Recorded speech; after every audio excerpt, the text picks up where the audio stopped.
tanpa mabar. Main nge-lag, kerap buat ku tak sabar. Gimana mau main sampai kelar? Ini waktunya ku bersinar. Oke, let's do it. Game smash andalanku bikin mainku semakin hebat. Pin stabil main makin mulus, rankku fix naik terus. Tukar DG rings, diamond dan voucher game kau dapat. Cuma game smash makin no debat. Game Max Booster kini dapat DG rings. Beli paketnya dan aktifkan boosternya di aplikasi Dunia Games.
Uzumaki Naruto が帰ってきたぞ。飛来神の術。俺ってば父ちゃんを越す火影になる。愚かな子供騙しか。ふっ行くぜ。これが俺たちの力だってばよ。Pemain kunci dari region Filipina siap untuk membawakan permainan Philippines untuk mengguncang meta. Ancaman buat season ini ya sesuai dengan tracknya juga, sama ada tambahan player-player baru yang berkualitas ini. Seperti waktu di season 13 aku pernah bilang, setiap orang ada eranya, tapi setiap era ada oniknya, dan masih sampai dengan sekarang. Going by the title of, King Phoenix, ever since, I was in PEA, we all know. In Indonesia, it's been, Onyx. Dan apalagi kita melihat banyaknya veteran juga yang sudah mulai berpindah tim. Dan pasti kalau misalkan ada orang yang datang ke sini jauh-jauh dari negara mereka, harusnya mereka bakal bawa semangat baru buat timnya sih. Ini dia dari tim yang gagal di musim kemarin tanpa kemenangan, kembali dengan bergudang jawaban. Bakal jadi salah satu dark horse juga sih kayak season kemarin. Soalnya mereka ngambil player yang bagus sama coach-coach yang berpengalaman juga kan. Jadi pasti ada improve dari mereka. It's really something that, these players, these coaches really have to move past. Because it can't be, just on. Somebody has to, challenge them for real this time. Sempat bongkar pasang roll Navi. Mereka kembali ke posisi asal. Stabil, solid, percaya diri. Kalau dilihat dari track recordnya Yenot, ya kita lihat dia udah pernah juara dunia, terus sudah bawa banyak piala buat Onyx PH sih. Banyak mungkin kultur atau enggak habit yang bagus buat Navi.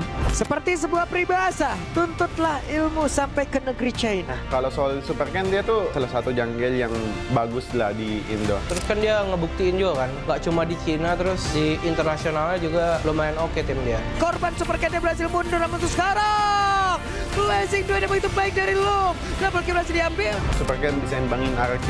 Selama ada KSQ di situ, dia pasti bisa nyatu anak-anaknya. Kebakar sih, kayak gua ngeliat kompetitif di Indonesia selama setahun ini kayak seru banget, jadi gue memutuskan buat balik ke Indonesia lagi. Masuknya player-player asing membuat kita makin punya daya saing. Di panggung internasional, kita sebanding. Regional mix bagus sih, jadi bakal bisa dapat POB dari region lainnya, tim lainnya, dan itu pun bagus buat ke depan Indo. Jadi kayak ada dua insight itulah. Kalau strategi justru menurut gue malah makin kompleks. Justru kita bisa ngambil ilmu dari mereka, jadi kita bisa makin improve lagi ke depan. Region membuktikan dominasi total dan masih menjadi region yang terkuat. Again, if you go back to all the international tournaments, it's been Filipinos. If you're going to be some meta, you're going to be looking for that. But, you know, someone needs to try to challenge and change that. Balik lagi ini tim game, dan meskipun sekuat-kuat apapun tim apapun itu, bisa imbangin lah. Bahkan bisa kalahin juga. I do understand that, you know, Indonesia, it has the biggest fan base, but, you know, with the experience of Onyx, this is most important.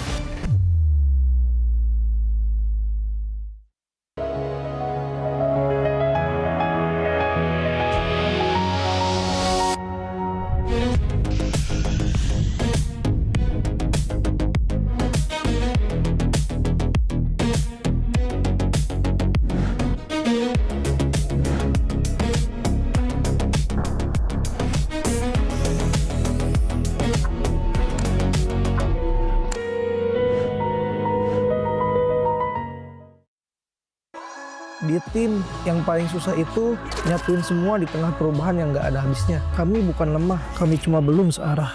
Menang atau kalah itu biasa, tapi ingat satu hal, kita itu keluarga. Waktunya konsisten saling percaya. Sejak kapan Navari jadi CEO? Hah?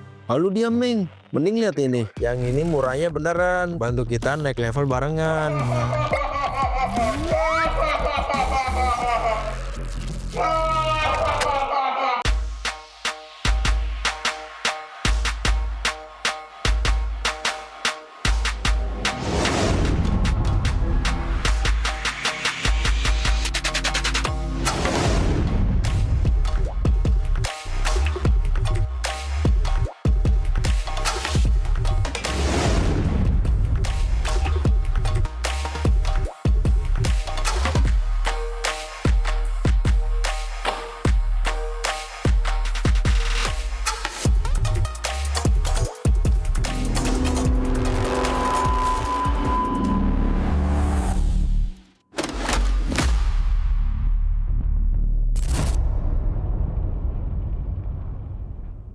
Tak ada hari tanpa mabar.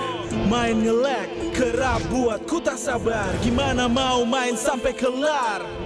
Ini waktunya ku bersinar. Oke, let's do it. Game smash andalanku, bikin mainku semakin hebat. Pin stabil, main makin mulus, rankku fix naik terus. Tukar DG rings, diamond dan voucher game kau dapat. Cuma Game Max, makin no debat. Game Max Booster, kini dapat DG Rings. Beli paketnya dan aktifkan boosternya di aplikasi Dunia Games.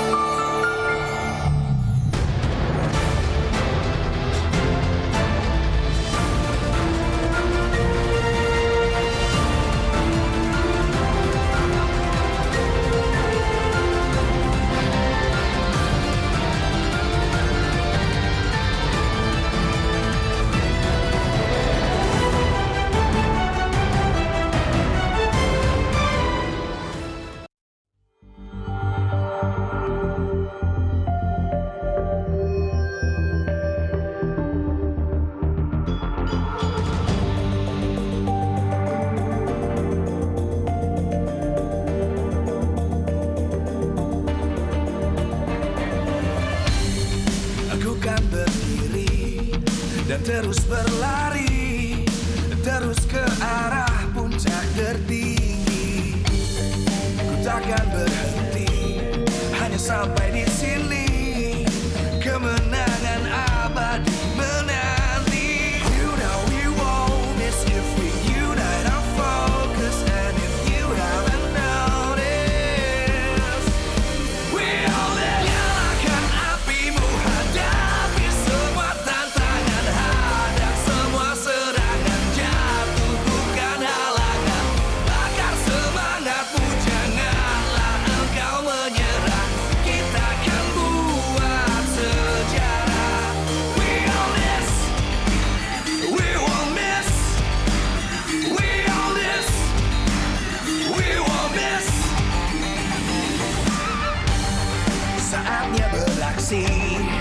jalani ambisi, aku kan menyawakan hari ini. You know we won't miss if we unite our focus, and if you haven't noticed, we'll live. Nyalakan apimu, hadapi semua tantangan, hadang semua serangan, jatuh bukan halangan, bakar semangatmu, janganlah engkau menyerah, kita akan buat sejarah. We all this, we won't miss, we all this, we won't miss, we all this.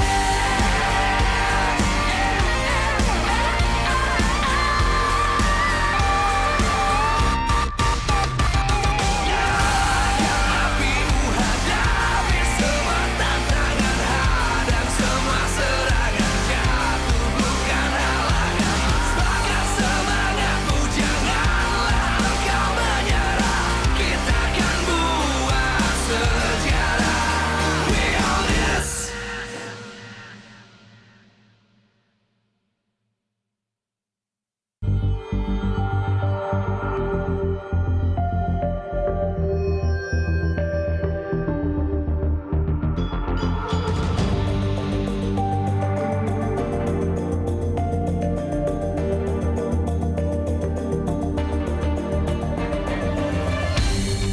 Aku kan berdiri dan terus berlari, terus ke arah puncak tertinggi. Ku takkan berhenti, hanya sampai di sini. Kemenangan abadi menanti. You know we won't miss if we unite our focus, and if you haven't noticed, we all live. Nyalakan apimu, hadapi semua tantangan, hadang semua serangan, jatuh bukan halangan, bakar semangatmu, janganlah engkau menyerah, kita akan buat sejarah. We all this, we won't miss, we all this, we won't miss. Saatnya beraksi, jalani ambisi, aku kan menyawakan hari ini. You know we won't miss if we unite our focus, and if you haven't noticed, we'll live. Nyalakan apimu, hadapi semua tantangan, hadang semua serangan, jatuh bukan halangan, bakar semangatmu, janganlah engkau menyerah, kita akan buat sejarah.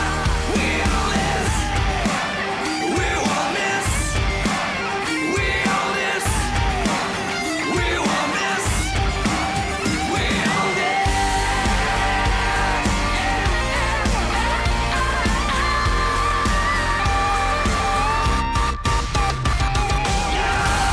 Apimu, hadapi semua tantangan, hadang semua serangan.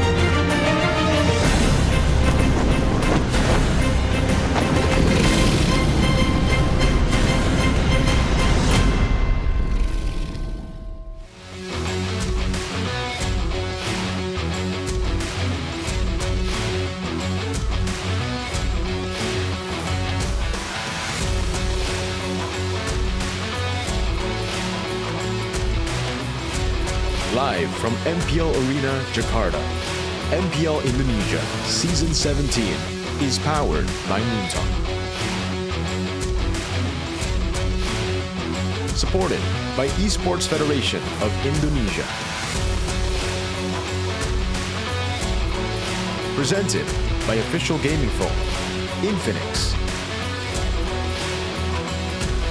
Official e-wallet, GoPay. Official gaming chair, Toda. We own this.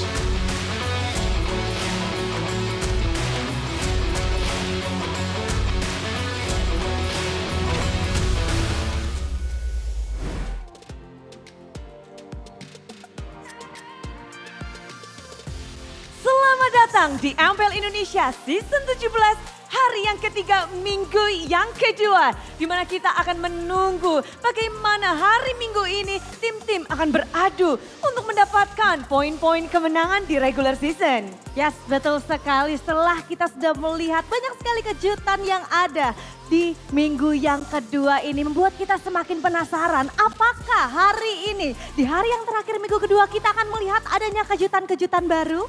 Nanti kita akan saksikan bersama-sama. Benar, karena banyak sekali kejadian telah berlangsung, apalagi Alter Ego yang baru saja bangkit kemarin mendapatkan kemenangan pertamanya di regular season 17. Sementara dari Navi, kita tahu mereka memiliki poin kemenangan di awal, namun pada akhirnya memang sempat tertatih-tatih.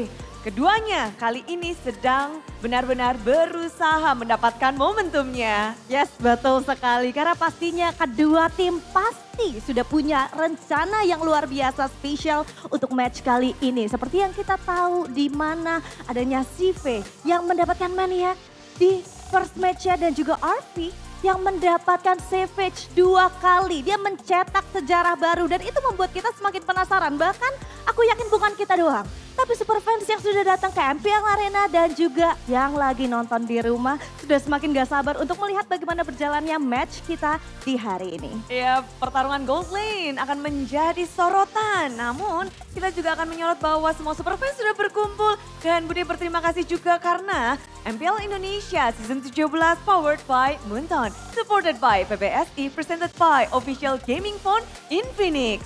Serta untuk official e-wallet kita ada GoPay, official gaming chair Todak, dan tidak lupa untuk partner ini sports ada Garnier, Bayu, Dunia Games, Games Max, dan OnePlay. Tak lupa bersama dengan supplier ada IndiHome, Indomaret, Yummy Choice, dan juga Aqua. Yes, itu dia. Kita sudah melihat di sini. Sudah ada Alter Champ, sudah ada Navi Nation. Tapi sebelum kita menyaksikan match pembuka kita di hari yang ketiga, week yang kedua, MPL Arena. Mana suaranya? Baiklah, semangat sudah kita dapatkan. Dan sekarang saatnya kita menyaksikan bagaimana match pembuka kita hari ini. Pertandingan antara tim Navi melawan tim Alter Ego. So casters, silakan.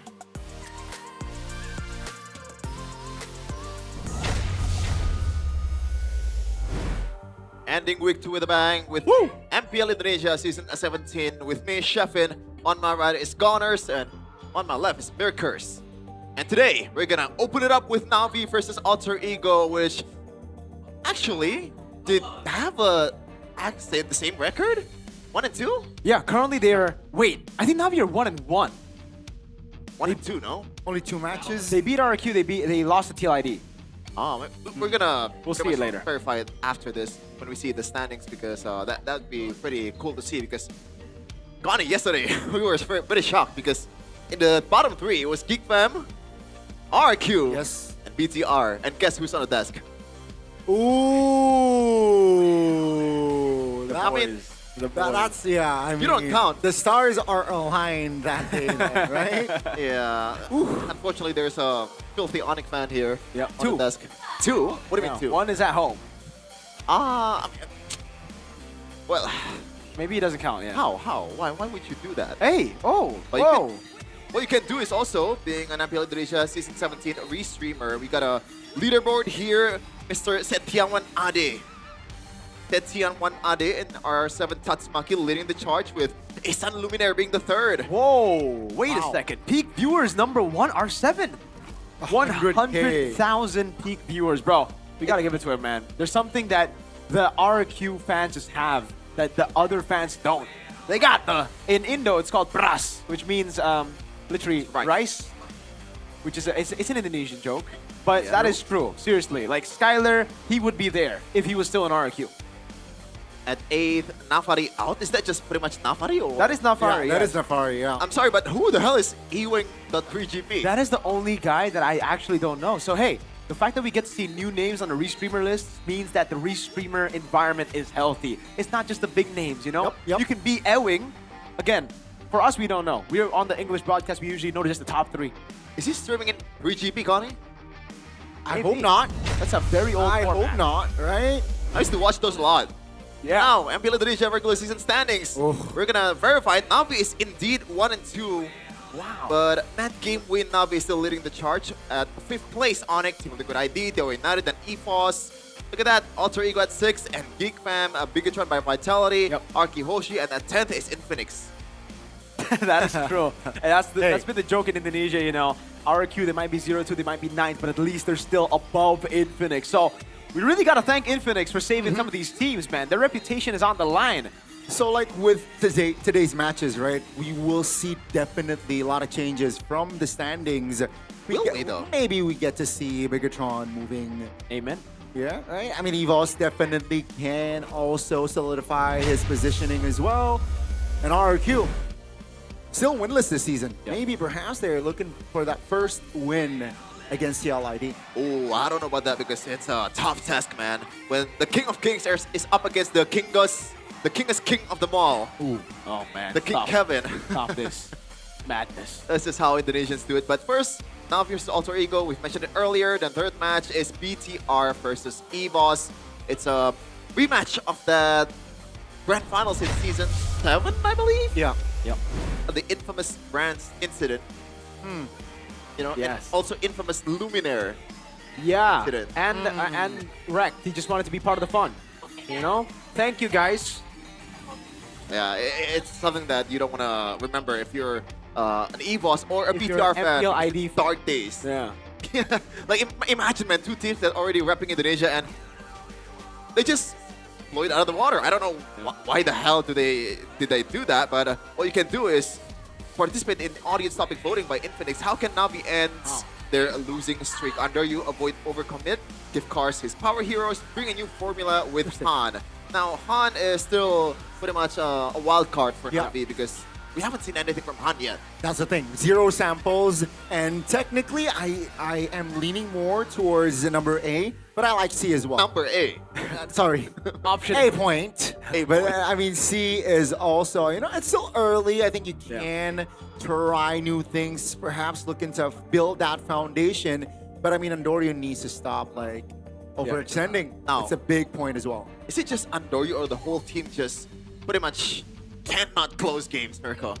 I think it's a whole team effort when it comes to, you know, throwing these games, not able to close out these games. It can't be just one guy's fault. But I think one of the biggest offenders this season is actually what wasn't name dropped there. Shive. Shive hasn't been too good this season. Like the first game against RRQ was amazing, but maybe it was because they were up against an out-of-form Toy and out-of-form RRQ, still trying to, you know, figure out what the team identity is. After that, though, I think Shive has just been super bad. Yeah. Like on the Harith, he's just been mispositioning, using the ultimate way too early.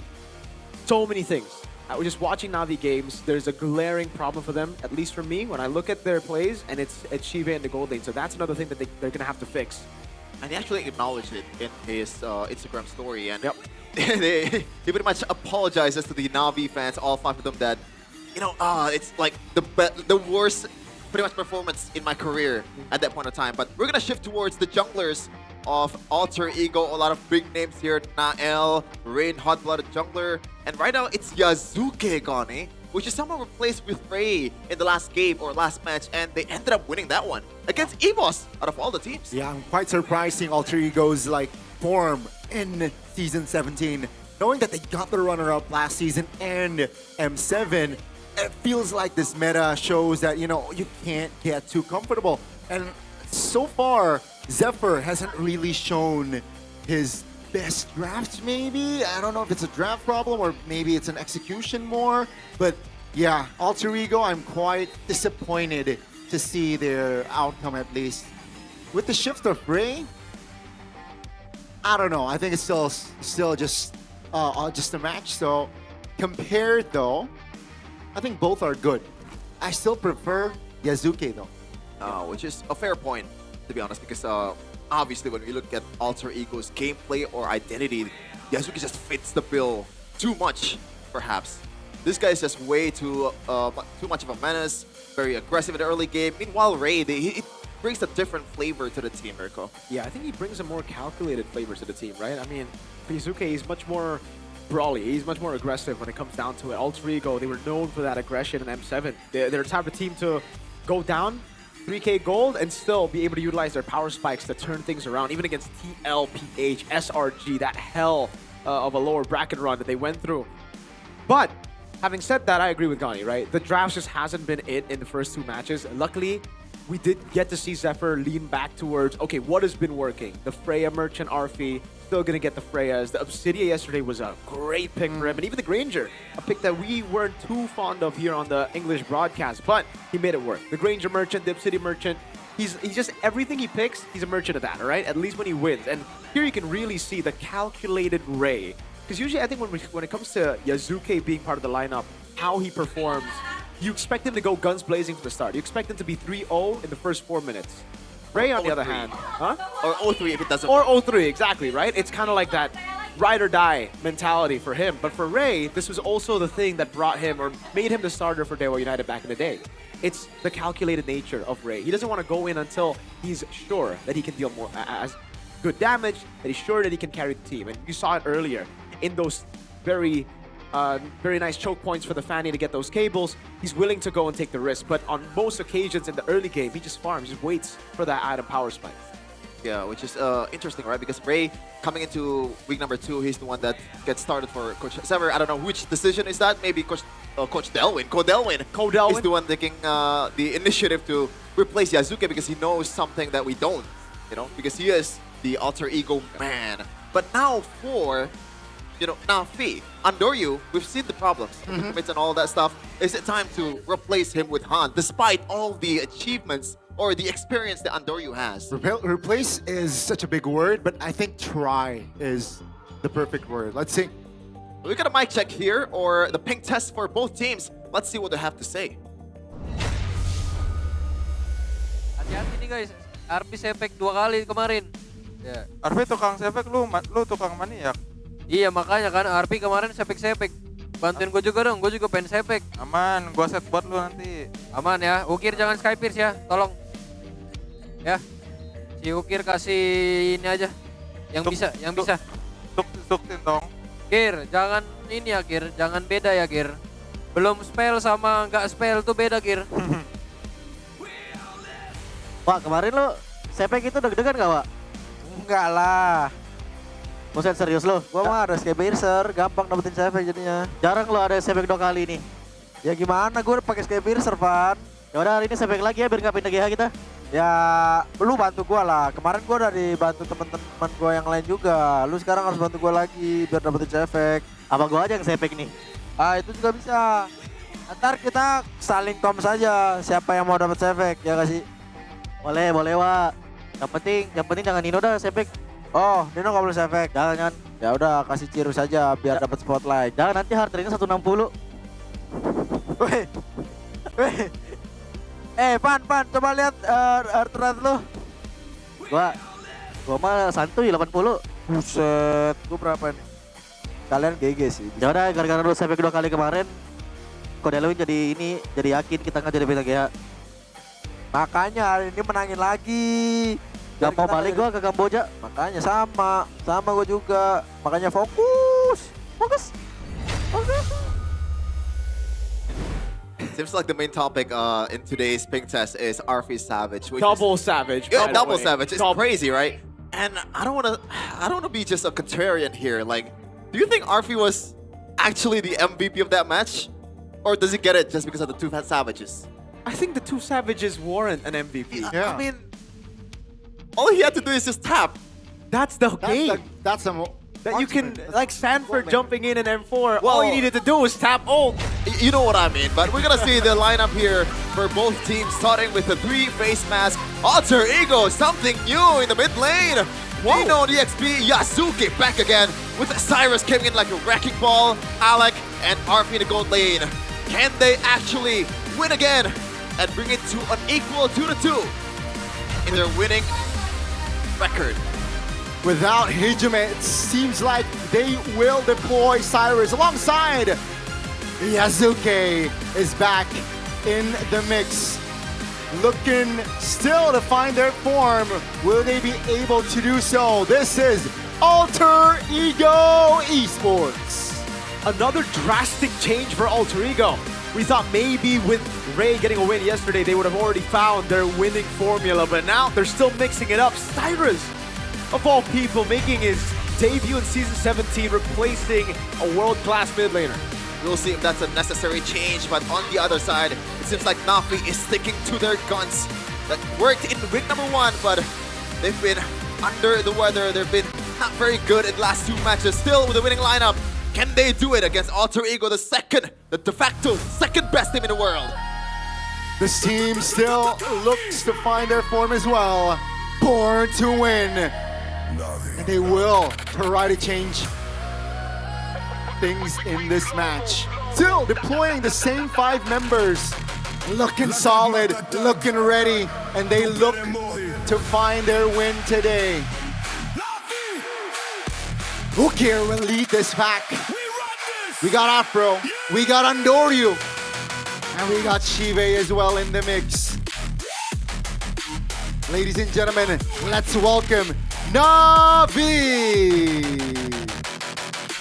Navi, still sticking to their main lineup, no Han. And I like it. I like this sticking to the same lineup deal for why not, right? It's not like they were bad the first 3 matches. It's just they are unable to close out games. This is an issue that a lot of different teams, a lot of elite teams have had in the past. Once you fix that issue, I feel like Navi can be elite, can be part of that top 3. That's always been the necessary jump towards the world-class team, right? How to close out games. The mind games becomes more prevalent in the later part of the games, and I think why not will be addressing or already addressed the issue over the course of the 2 matches that they've lost. Surely, there's something in the back of that man's mind. But on the other side, obviously, Zever and Styx, right now, they are more experienced than ever after being the runner-up of the M7 World Championship. All they have to do is keeping the momentum that they have in that tournament to MPL Indonesia Season 17, but so far, it's not looking very good. Consistency is a big problem, I think, for Navi. Consistency is also a very similar problem for Alter Ego. It's just the same, they're on the same boat, it really seems, right?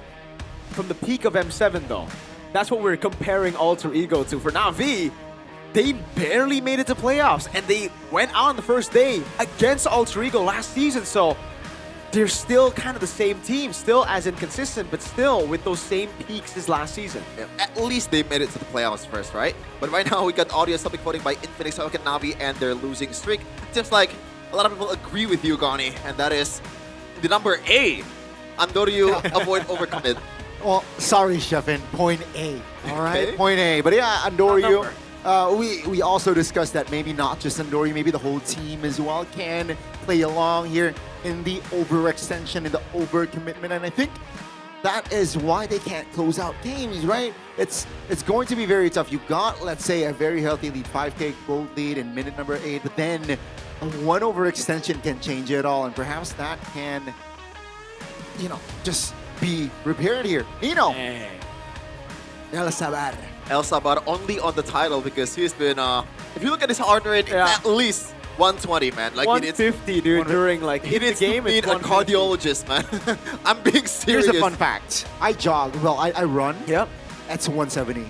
Yeah. And he's at 160 while playing. We should track that now. Like when you're in game, I wonder how, how hard your heart is beating. Because I think... You think?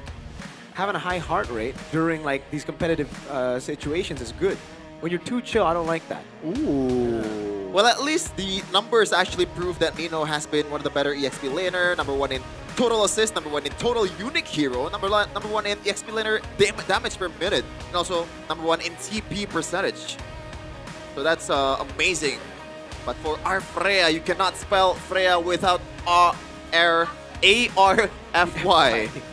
Urko. Number 1 gold laner total kill. Number 1 gold laner unique hero.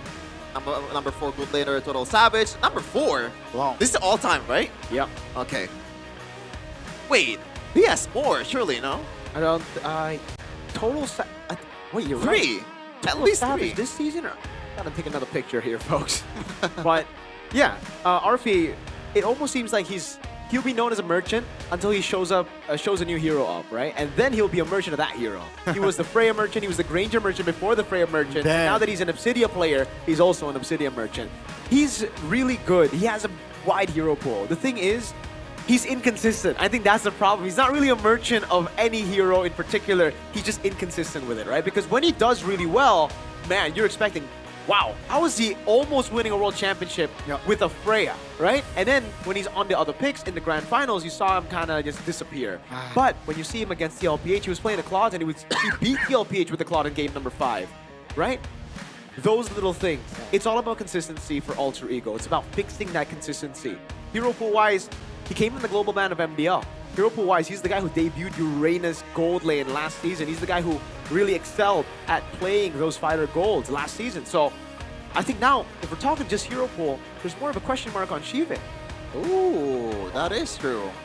Hero pool and also just overall performance, right? Because, I don't know, man, Shive has been, in day number 1 at least, it looks like Shive is going to be like, maybe at least top 4 gold later in MPL Indonesia, but right now you can just probably comfortably place him on the bottom, at least 8th or 9th.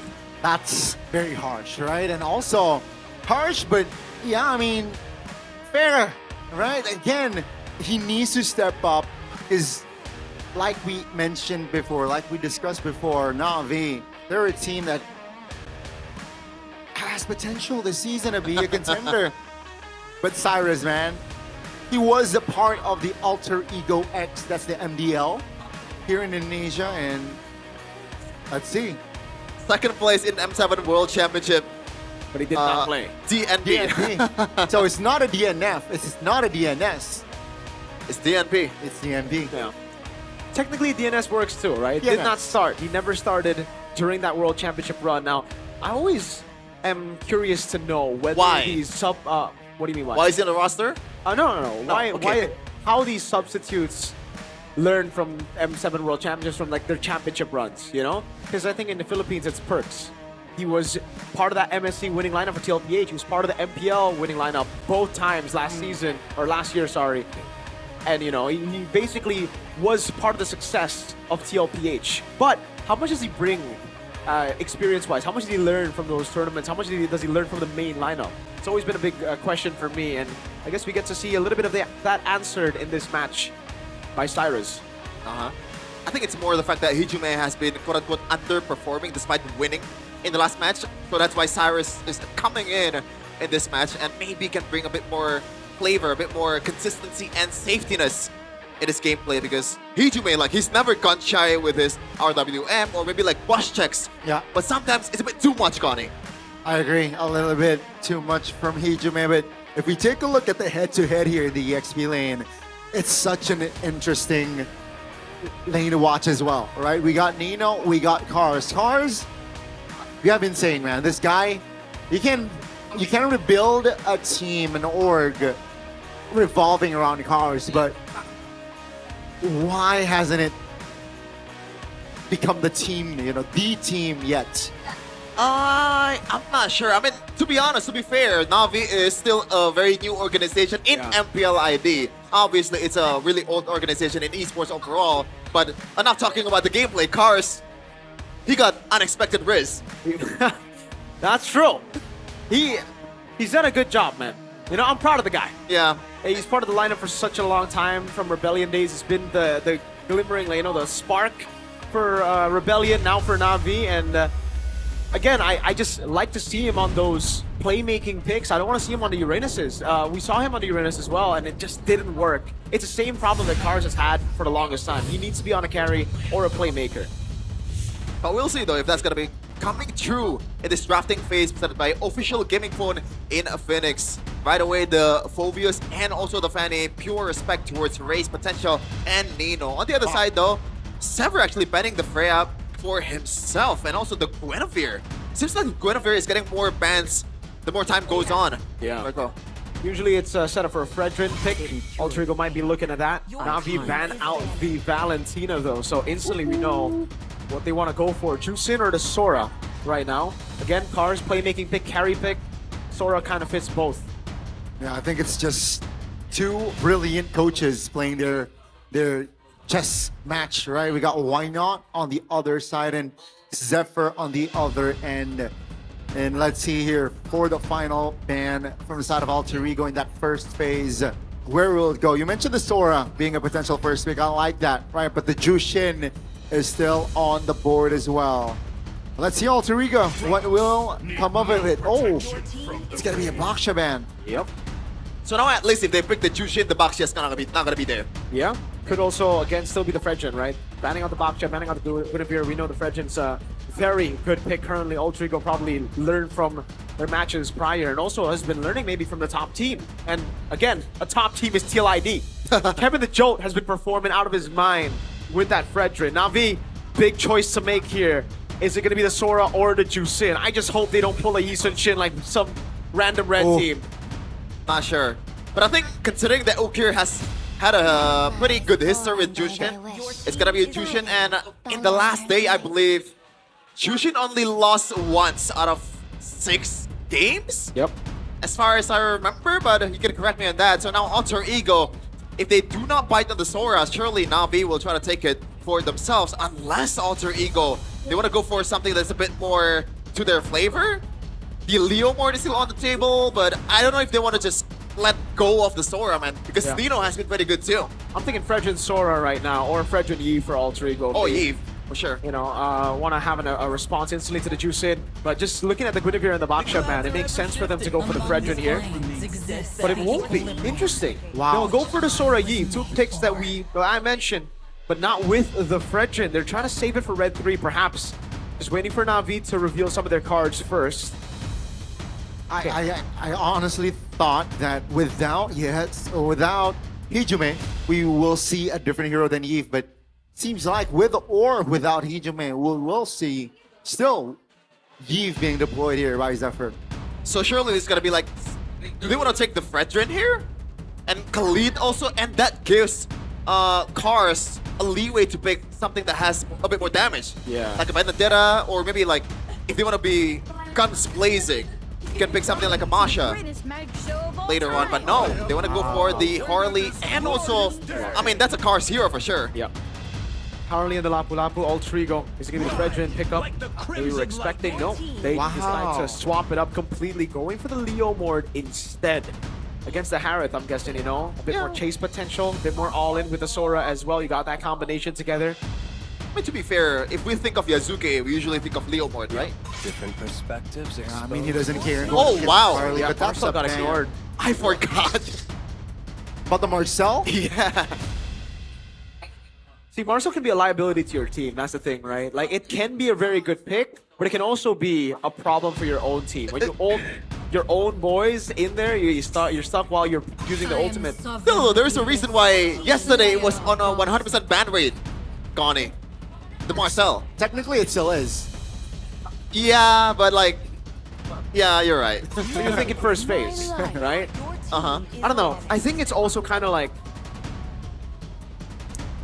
there's so many ways you can utilize the Marcel, and I think a lot of people just haven't found out about the peaks yet, about how you can really utilize it in the competitive scene. We've seen glimpses of how it can be good, but even in the Philippines, it's not really a pick that has a high win rate. But Apro has proved that he's really good at Marcel. One game though, and it was against RQ. Now, do you want to take that as a... Wow, you're throwing RQ under the bus? They're 0-2. Okay. They're 9, brother. I just want you to get clipped. I don't think that's clippable though, because like... And we are in the English test, so they don't care. Maybe. Last ban for Na'Vi. Another RP hero. No, they say that the Hilda can cause more issues. So with this, Alter Ego, what do they need? I think they need more bodies front line, right? And hence the glue pick. Yep.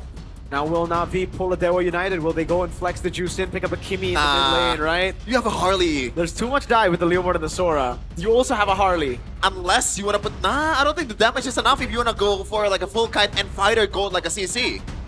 I don't think that works. I think that might be like... That might be alright. if they really want to go for it with the Kimi and a fighter gold. If they want to pull it off. Again, though, Na'Vi ain't there. Hell no. I don't know if they can I really, really just, you know, don't think so. Go over and play a different team's game plan. I think they're gonna play it a bit safe here in the roaming part. Maybe something like a Katut Kacha, something like a Badang or Cho for Apro. Yeah, I don't know. Right now, it is looking very tough for Na'Vi. This blue pick has been terrorizing MPL ID. It'll be the Quad and a Cho. And I gotta say, this looks like a very alter ego draft. Like, I think all they need now is a Granger, really, to capitalize on the Sky Piercer. Yep. Again, a couple of times we've seen that the Granger, I mean, it doesn't really work if you look at just the Claude, Lapu, Cho, Harley, and Jusin, but RV knows how to make it work. Yeah, I like that Granger idea. It brings stability, and I think it's still so underrated that the Granger and Eve combo, you know, a very good combination there. And Na'Vi will, wow, Claude and Cho. So they want some sort of a pick-off combo with the Cho and the Harley. And that's gonna be the Moskov, so no Granger. That one is a bit weird, though. They're taking a risk here with the Moskov thing. I think so, yeah. Usually when you pick a Moskov, you expect on the other side of the court, there's a big, like, tank in the front, right? Yeah. And this is like some really mobile frontliners from Na'Vi. It's also a pick that doesn't really... You need to be close range, right? You get the Malefic gun really late into the game. Against the Harley, against a Cho, against a Jusin, you really want to be close range. That's the question. Maybe they're thinking, okay, we're going to be split up a lot by the Harley, by the Claude, so we want a way to respond to that in the side lanes. And the Moskov is definitely a response. It's definitely something that can hold his, you know, his ground inside. Well, at least Alter Ego, the lineup rating favors them by a lot, even with that Moskov pick. But right now, we're gonna start day number 3 of week number 2, MPL Indonesia Season 17, with Alter Ego versus Natus Pinzer. Yep. Welcome to the Lanadon. It's gonna be the opening game today, and let's see here, Alter Ego and Na'Vi. We discussed that they're so inconsistent. Let's see, will they find their form here in this match?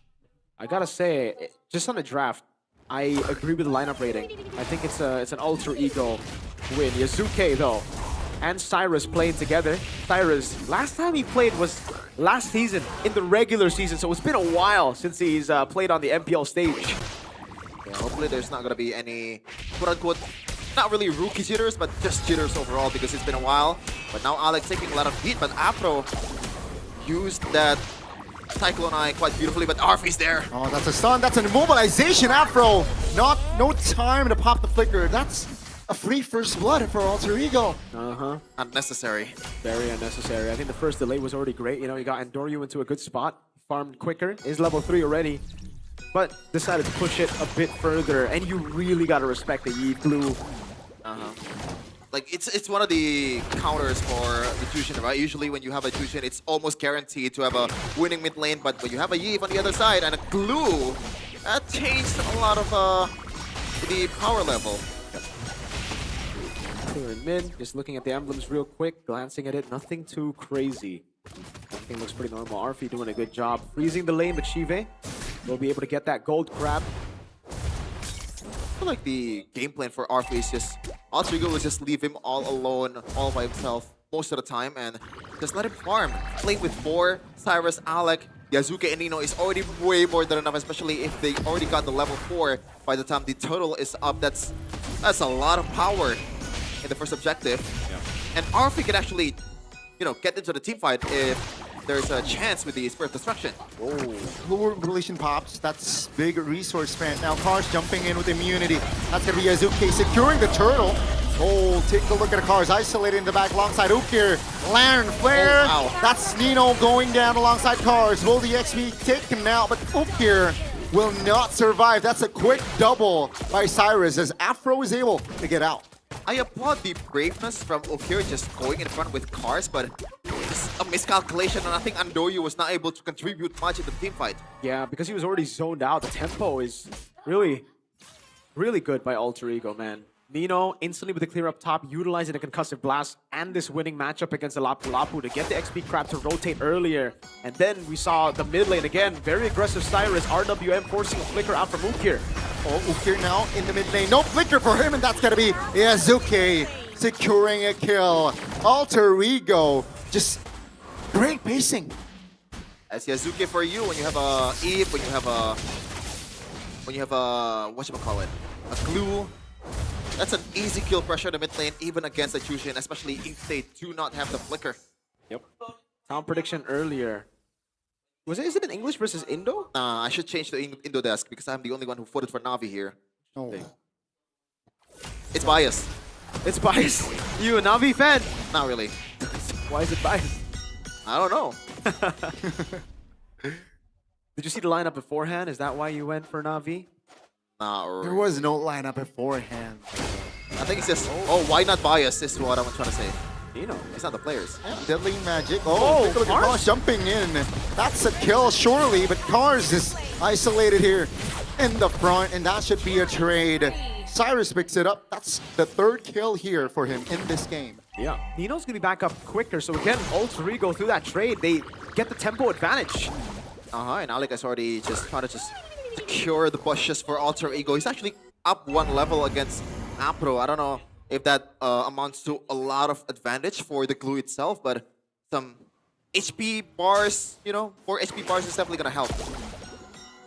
They're occupying the turtle here already. Alter Ego, though, taking it slow. Now V looking for an angle to perhaps wreck the party. Real world population now. Zoning members out. Yazuki taking the turtle. 2-man stun as Andoryu will be the first one to fall. Now V, they disengage, but they lose it all. I'm not sure if the Cyrus replacement is necessary because so far he's playing exactly like Hijume, I think. Yeah, it's literally down to a T. Hijume plays. On the mount, and Afro will not be able to survive. Alec pops a recall. So far, so good for Alter Ego. Oh, way more than good. 5 minutes and 2.6k already. And they're using the Harley Navi, so it's hard, like, because Harley really plays with the item against Yazuki, even though he's, you know, theoretically, if he's down, he can still fight. But now he has a lot of advantage. Look at the gold department there, Miracle. 1k gold lead for Cyrus already. Yeah, dude. Alter Ego are doing such a phenomenal job this game. It really is just clean MLBB, man. Well, clean Alter Ego style MLBB, obviously. It's them forcing the brawls. It's them playing with the tempo. It really just reminds me of how they played last season. Nino getting the trio over as XP laner. Yusuke on a Leo Mord. Cyrus doing Hijume things.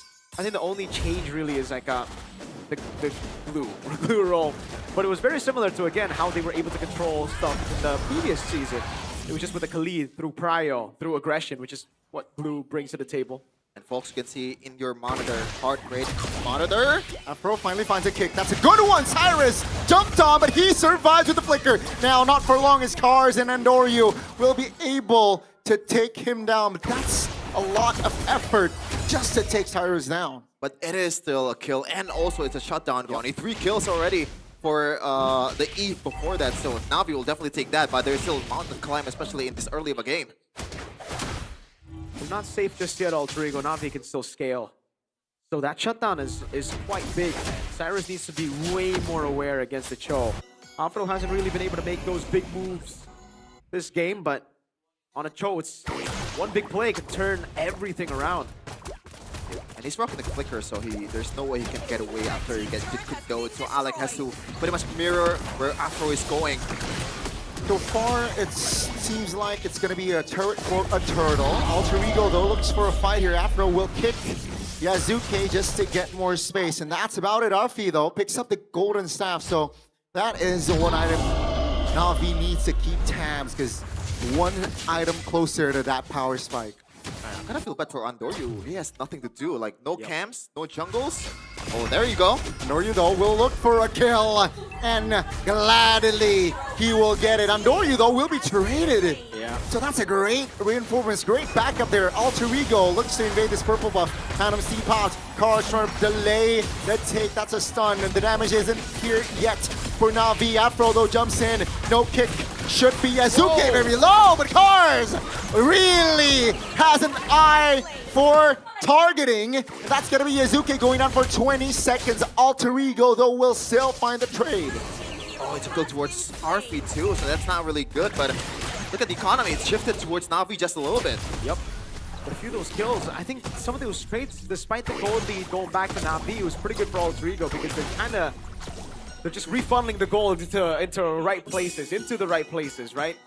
It's a kill on Arfi. It was a kill on Yazuke earlier as well. And man, gotta say, it started off with Cyrus getting caught, but recovering really well. Popping the RWM, forcing Andoryu to, you know, when he goes back, get immobilized. And Arfi here, great read as well. Knows something fishy is happening. Something fishy is going on. Andoryu, RWM! On towards the back, immobilization. SOD lands on towards Cars. That's a misery, locking him down. That's a kill on towards Cars. Alter Ego having more say here, entering the mid game. Now Ook here in the mid lane also caught. And that's just Alter Ego. They were struggling earlier, but now it seems like they really have found their footing. Yeah, not only did they get 2 kills, they get 2 kills in 2 different positions, so they're definitely playing with their numbers right. 3,000 gold lead for Alter Ego. They're just building upon this lead, man. Again, Arfi, something we found out about after the Moscow pick. He wants to play the side lane. He wants to control the side lane while also having that global impact. And that's what he's doing. Cars forcing his way in. Yoryu's not there just yet. Yazuke should have this one pretty easily, but Nino off the shifting skies. I don't think there's gonna be a mount here from Alec as he already secured that glowing one, the usual build. Mirko. Yeah. 3 items already as well. The triple attack speed items for Arfi. Built up very quickly. Push up top. Again, this is just... It really just reminds me of Alter Ego last season when they have a lead, you know. They were tempo merchants back in the day. Once they get the tempo, they just know exactly how to utilize that tempo, how to utilize the lead from the early game. And that's what's happening here. After getting these objectives, they don't look to randomly fight on the map. Apro. Again, it's very tough to catch the glue. Great at disengaging. Andoryu caught. Oh! Little awareness there. And that's just Alter Ego again taking a kill before the Lord steps on towards the base. Yeah, it's a lot of damage. Oh! Real world inflation locking to 2 members. The combination with Sora is almost perfect. SOD barely misses. But that's just Alter Ego pressing the right buttons and just giving the right amount of pressure. Man, I'd be mad if I were Arfi. There's 2 targets and I didn't even get one. Yeah. He threaded the needle, but it's not the one you would want to have. Oh man, Yazuki with the Melfic Roar as well. Man, gotta give it to his itemization, man.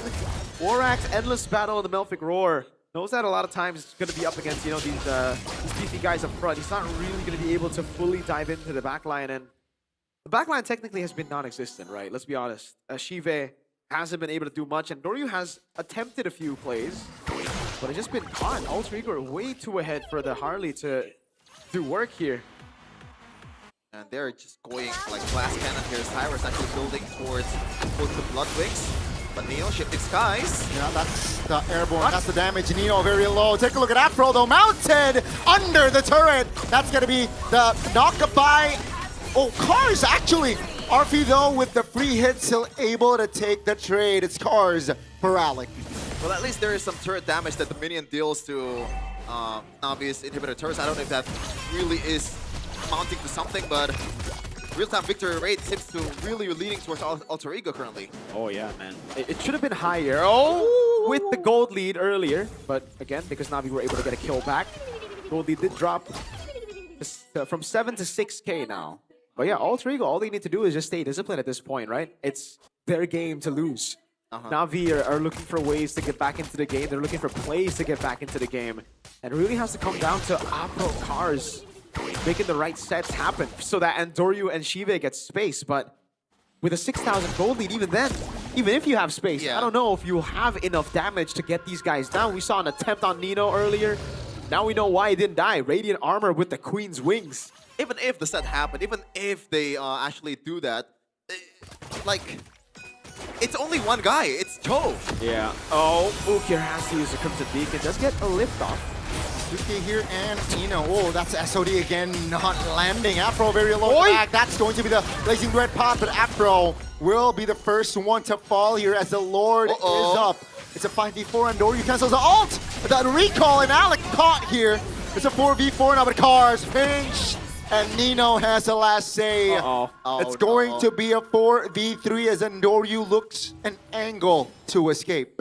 there is no way, right? Alter Ego will just not let Andoryu get close at all, and Andoryu does not want to do that even. Yeah, there's no way he decides to go for this fight.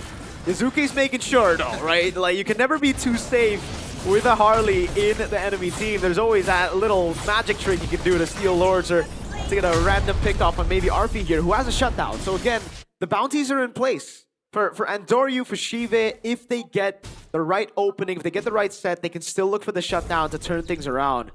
It's just very tough. Oh, very tough. Like, you have only pick-off setter, cars, like, it has to be those kind of, like, dream-like combos, as we've always mentioned, Mirko, like 5-man this, 5-man that, but they barely have any kind of, like, combos working out for Na'Vi in terms of AoE. Yeah. 8k gold lead now for Alter Ego. The gold difference is approaching 10k. If we get 10k, I believe there's a GoPay giveaway for y'all. Let's go. That has to be the fakest let's go I've heard. No, I want that though. I want the GoPay giveaway, baby. Hell yeah. Let's see, the base in the mid lane will fall here as Alter Ego looks to end game number 1. Can Na'Vi hold on? That's going to be the big question, as the structure top is not looking healthy as well. Now, Alter Ego taking more space, but it seems like just the Lord here taken out, shredded out. Na'Vi still able to breathe, but Alter Ego still 10,000 gold lead official. You guys are gonna get your GoPay coins, baby. 10k for Alter Ego. Hell yeah. And man, I'm still fixated on the idea on like, why? Like, why Cyrus was subbed in? Like, corporate needs you to find a difference between these two victors. No, they're the same thing. So far, it does look that way, right? But as long as they keep on winning, I think Zephyr is completely fine giving them playtime. Obviously, he needs to develop some of the talent as well for Alter Ego. Nino? No, that's Nino looking to initiate. Doesn't really find the angle. That's airborne. Oh, Afro finds an angle. That's a Wave Dragon. That's a shutdown. Now Alter Ego, though, they have enough firepower. RP looks to reposition. That's a stun. That's the burst damage that this Leomor can do. That's the Malefic Roar from Yazuki doing work. What? I mean, he's going for... Oh, wait a minute. RP, though, isolated, caught, lacking. That's going to be RP take him down. That's a big shutdown as well. Yazuki, though, still with the steed, looking to find the outplay. Cars and Afro. Cars will flicker away, but Afro says, let's not fight here. And that's Alter Ego again showing brute force. That's a single slash, that's a single basic attack, Mirko. What happened there? He was evaporated. The true damage of Endless Battle, I think, really got to him, man. And we've seen this twice now. This happened to Airline when he was on Claude against Kevin the Jote. Up against CLID around the Lord Pit, and now it happened again. The Claude walked up, thought, all right, man, it's late game, it's my time to shine, and then he got stomped by the big Barbiel on the Phantom Steed there. But now at least Na'Vi is only down. Wait a minute. From 10k now 6.5k. Yep. It's not much. It's something. But it's honest work. It's not much, but it's honest work. Oh no, that is COD. Very honest as well, though, from Yazuki. A brutally honest build. BOD on top of the Endless Battle that stomped on everybody from Na'Vi earlier, dude. Cars and Afro had a flicker out. I mean, just basically full damage, right? Only the brute force. Arfie's bootless. He's got Winter Crown and Rose Gold, man. Yeah, the only reason why he built the brute force is to enhance that CC reduction. Mobility, yeah. You know, because he already has enough damage. He's gonna play with the spell them and also the lifesteal. But now he's actually one that's fighting on the Lord. Uh-oh, they're trying to ninja Lord this. Blitzing it. They found it! That's gonna be Alter Ego now looking for the collapse to fight on like Mount 1, but Cars will not survive from the free hit of the Moskov. Oh, God. And Nori will not be able to keep his distance. That's Ukir isolated. Yazuki claims the double. Na'Vi, they got the Lord, but Alter Ego, they got 3 members. And they have 2 waves coming in. RP with Flicker. That's a pinch on towards Shive. Now Afro will not be able to survive as Alter Ego will strike first in this best of 3. Whoa, it looks like a whole different Alter Ego. We've seen this in M7 World Championship. This is the start that we expected. Finally, the real Alter Ego. And Hijuma is definitely happy with his team's performance, even though he's on the bench. Yeah, absolutely, man. That was a clean performance by Alter Ego. The first and last neutral objective for Na'Vi was the Lord. Oh my Lord. Na'Vi just can't get past that early game, man. And Alter Ego, has to start on the draft, man. We got to talk about that. The early lead was all, I think, due to the draft, that tempo control. The Juicin and the Cho, yeah, you can compete when it comes to clearing out the wave in the mid lane, but around that first fight, man, the glue just has so much more of an impact, and the fact that the Juicin and the Cho lost out on the trade early meant that Juicin didn't get level 4 quick enough. You can see earlier, we'll go through the replay, Cyrus got level 4 quicker, he popped into RWM straight up, forced the flicker out of Ukir, and that really set them up for Turtle 1, which, well, again, set them up for Turtle 2, and so on and so forth, right? After that, it's just the fights back and forth from Alter Ego. At this point, it was Navi who were forced to make a play happen, and Dory got stopped again by Barbiel. Whew. At this point, if the glue is open and the Eve is still open, you're gonna go for the glue, right? No need to go for the Jushin. I think the glue is in, bro. Yeah, the glue is crazy. But the win rate is crazy too. Like, but it was Red 3. It was Red 3 picked up by Alter Ego as well. It wasn't the first two, right? Before this game, by the way, Glue has a 85% win rate. So right now it's around 90%, I think. So that's crazy for an MPL Indonesia. For pretty much any professional esports, 90% win rate that's a bigger brand. Yeah, I think teams now needs to like find a solution. Either we pick or I think it's just top prio pick here for Glue. It's just so annoying, hard to kill. Yep. And so annoying towards enemy junglers, man. Towards everyone, dude. Towards the mid lane, yeah. I like what Dewa did with the glue yesterday. They banned it. But it's super conditional. Oh, the Juicin? The Juicin was, unfortunately, they were not able to close out the match. It was a 2-1 victory for TLID. We're going to see TLID after this, but we're going to talk about Alter Ego versus Navi in that game first. And I think it's pretty clear-cut at this point. The Yasuke is the MVP, no? Yeah. Like, it's not even close. The kill pressure in the early game, just how aggressive he is. This is what's been missing from Alter Ego for the longest time. Not necessarily Yasuke, it's just the playstyle itself. Yep, the clutchness of the late game as well. When RP fell, when Nino fell, when they kind of choked in that almost, the Alter Ego passive came back, Izuka is like, nah, that was the old Alter Ego. Not on my watch. And to be honest, like, there's some adjustments too from Navi, right? We gotta applaud maybe some maneuvers from Ukir, because the longer the game goes on, I've noticed a lot more shifting skies that miss from Nino. But really didn't matter because the gold lead is just too much. Yeah, I think in a lot of those situations where Nino missed the shifting skies, it was because Ukir dodged it, right? Yeah. Popped in the Crimson Beacon, so it's an ult for an ult. And in those situations, I think it's okay to have that as a trade, knowing that you have enough damage, knowing that you are in the lead, and knowing that you have multiple sets ready on top of the shifting skies to layer it through. A pretty good job of damage control. I mean, this could have been way worse for Navi. It could have just been a stomp, right? But they decided to fight back. They got a way to fight back. But yeah, in the end, it was a done deal. 2 base turrets already down. It was just a very tough hill to climb back. Izuke, clearly the MVP for our Game 1 today. And climbing the horse too, with Leomord, 818 on the KDA. MVP of the game, presented by official gaming phone Infinix. An almost glass cannon build here from Leomord. Usually you see a couple rose gold or maybe something like a Queen's Wing, but no, it's a Blade of Despair. Exactly. Because I think he knows, right, he was able to get that tempo early mid, so let's just full attack, Endless, and then Malefic, and then BOD. Yep, really good stuff. Borax, Endless, Malefic, Roar were the first 3 items. Then he decided, maybe I need a bit of defense. Maybe I need a little bit of that anti-CC, that tenacity. But all throughout the game, again, it was tempo. It was the old Alter Ego of having that tempo control. Mid prio number 1, XP prio number 2.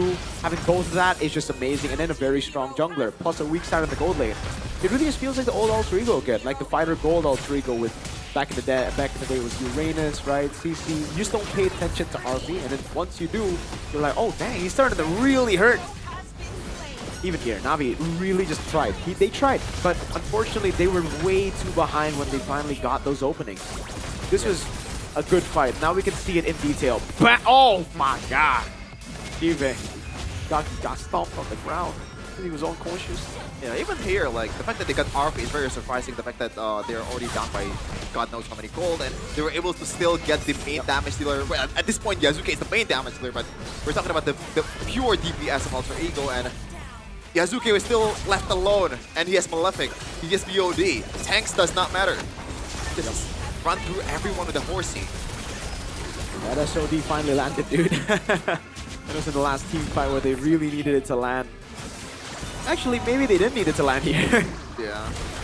I mean, it changed a lot of things, but I want to ask you guys a question about some of the picks that Navi made early in the first phase. Connie, like that Harley pick, man. Yeah. Usually when you see a Harley, at least in M7, it's more of a respawn pick. It's more of like a pocket pick when you see a Leo Mort and you want to play a bit more safe, and so on and so forth. You pick the Harley, but here, Harley seems to get prioed by some teams. Yeah.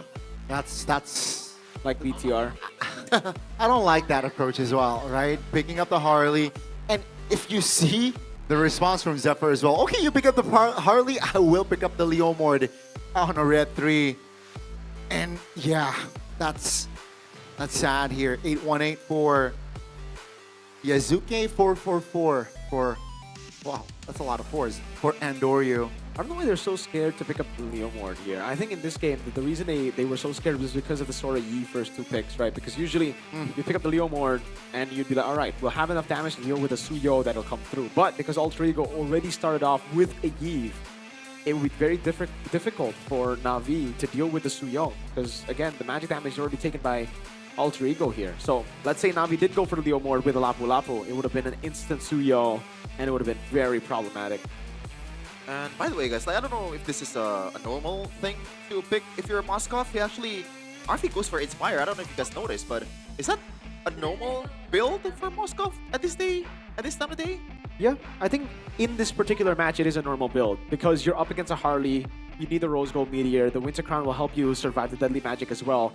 There's not really any reason for you to build Wind of Nature in this game, and Immortality, you swap for one of those, right? Rose Gold or Winter Crown. But yes, it looks weird.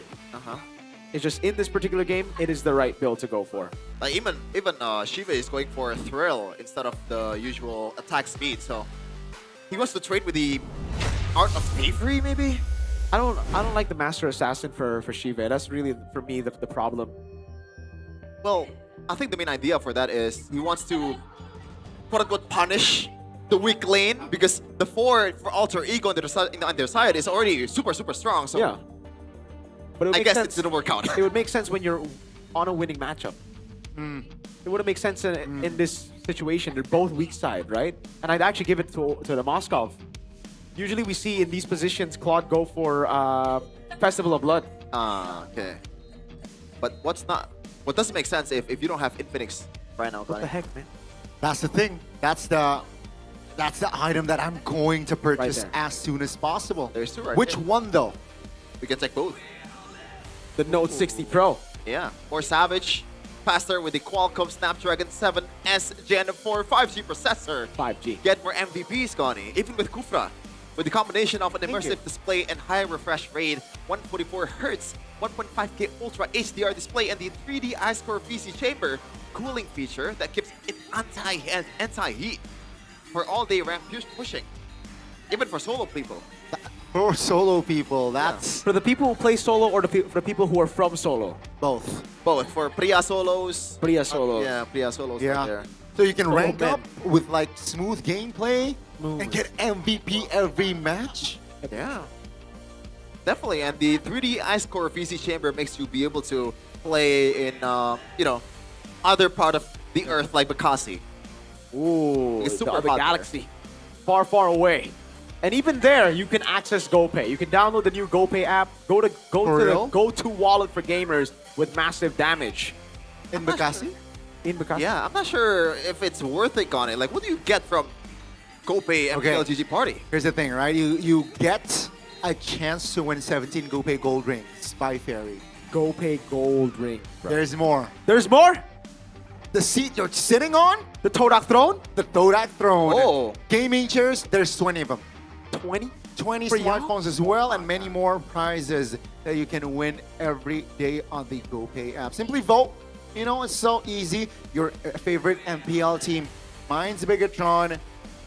You two, the bottom 3 teams before each match, and create a party with your friends and play snakes and ladders. Then also you can complete solo missions or heck, tell your friends party missions to earn profits every day only on the GoPay app. GoPay app. Would you would you prefer to be the snakes or the ladder, Gani, in that game? I'd rather be the ladder. You'd rather take the ladder or you'd rather be the ladder? No. Yeah, be the ladder or be the snake is what I'm trying to say. Yeah. As you know, Littlefinger once said, chaos is a ladder. Chaos is a ladder, baby. Or maybe you just want free WDP. Guaranteed GG on GoPay Games special for MDL Indonesia Season 12. GoPay Games gives you a free weekly Diamond Pass. That's amazing. Just get the banner. Yeah, amazing. Okay. The banner that appears during the MPL Indonesia Season 17 live and claim the promo only at gopay.co.id/games. Top up LBB Diamonds at gopay.co.id/games. With fair prices, easy and secure payments using the GoPay app. And of course, plenty of cheap promos. Why are you reading it out like we that? should try to go word for word. Okay, next one, all right? Okay, next one. All right, all right. Interesting. That actually is a fun idea right there. That's a brain teaser right there. Yeah, but now the viewers will know that we're reading from. Oh, never mind. No, what do you mean? These are all natural. Natural, like it's natural. Telepathically communicated. Yeah. Because we're as one. We are one. We got the unity here. We are the same person. Yes. We are all Chef and Gani and Mercs. That's a CGM right there. We're the mag. Well, we know this.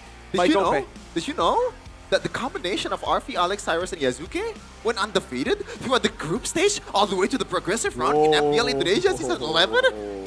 Did you know?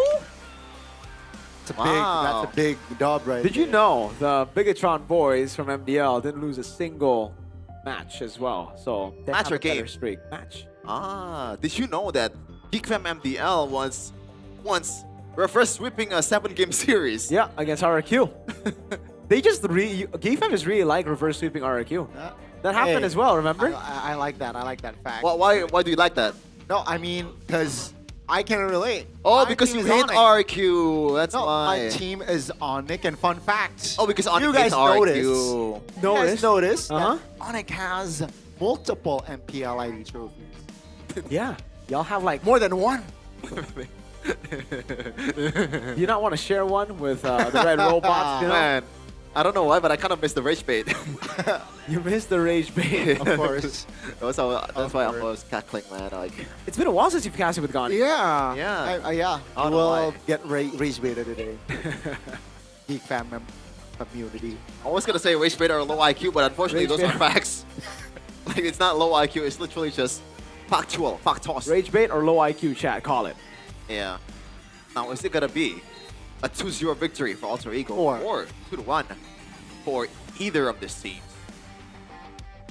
I mean, you can really rule out a reverse sweep, right? Because yesterday, EVOS, Gani, against Alter Ego, EVOS was just like dominating, but Alter I Ego. was watching that match, man. I was so excited to see the debut, right? Refuel. Debut? Game 1, yeah. Bars. Game 1, wow. I like that. The execution, Albert was great. Well, second game, oh no, See the third game.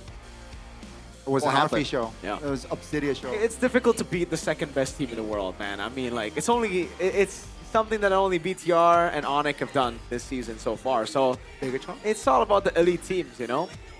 Elite teams that's down in the dumps. Not Onyx, obviously, but the other one. If you beat the second best team in the world, then what does that make you? It makes you the best team in the world, baby. Man, the logic jumps this man is doing right now. I wish I can argue like you, Mirko. Yeah, Like, then you'd never lose. It's hard to debate with you because you are, first of all, delusional. But it's facts. Who beat Alter Ego? Did you beat Alter Ego? I don't think you beat Alter Ego. Or not be beating Alter Ego right now? No. EVOS? Nah, not even with the gold. It's a skill you can learn. It's a skill. It's a skill you can learn. It's a skill. Yeah. Get your mic. Yeah. The producer just told me to not shorten the mic. What's it called? Get the mic Move closer. your mic closer. To my mouth. Coach Wineout though. What? Why did you emphasize to your mouth? Of course, it's. Where would you get it closer to? So you can do ASMR. That's Do true. ASMR. Welcome to Rainy Day Sunday. Do you watch ASMR videos, Jeffin, on your downtime? Yep. Like Yeah. bangs. One of those like your girlfriend kidnaps you and break your leg, SMR. What is this? Is this a meme? It is kind of a meme. Like, I don't know why, but once it was like popping up on my YouTube recommendations, I was like, how do you know my preference, YouTube? What the heck? All right, let's leave that for later. You need a little bit of crazy, you know? Just like the draft after this, you need a little bit of crazy. Oh, so you're trying to call it right now. It's going to be a crazy draft in game 2. Yeah. Beleric. Oh. Are we going to see that? That was something that Na'Vi pulled out against the Kings of Kings. RRQ. Yeah. The Maharajas. And also Afro, I believe, played a Beleric Cup. Yep, it was Afro. Yes, it was sir. Afro. So Then Marcel against the Kings of Kings. Kings of Kings. Yeah. That's a lot of kings right there. Yeah. Sometimes I wonder if, you know, all the Kings moniker is rage bait or low IQ.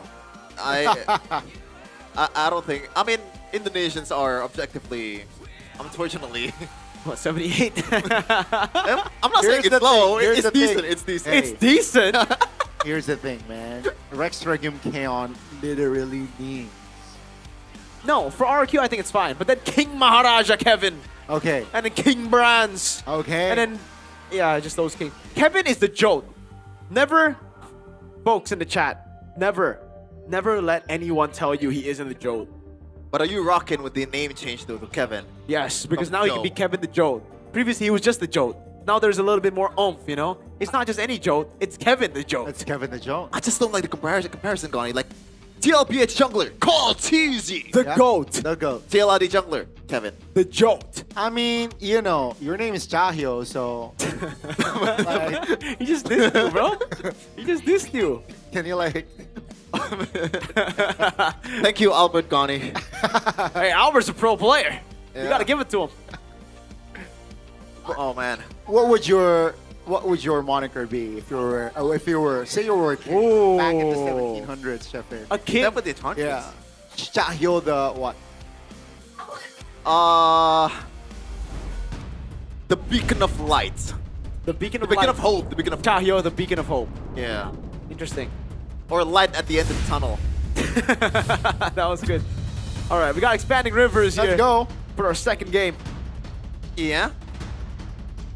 It is going to be again the same thing. Yep. Navi's still on blue. Now the question would be like, what's gonna be the red 3 ban here? I think they're gonna pick up the Sora right now. I think that's the angle for Na'Vi, right? Because realistically, that should be the change. They picked up Juicin earlier. Yep. Or do they want to pivot to glue? Never mind. What if you don't do anything? What if you don't change anything? Hey. So Sora Eve, just pick it up, you know? No. You know, sometimes when there's like a broken like stuff, leave it. If it ain't broke, don't fix it. No, if you If leave it's it, broken, leave it. Yeah. leave it, and then it repairs itself.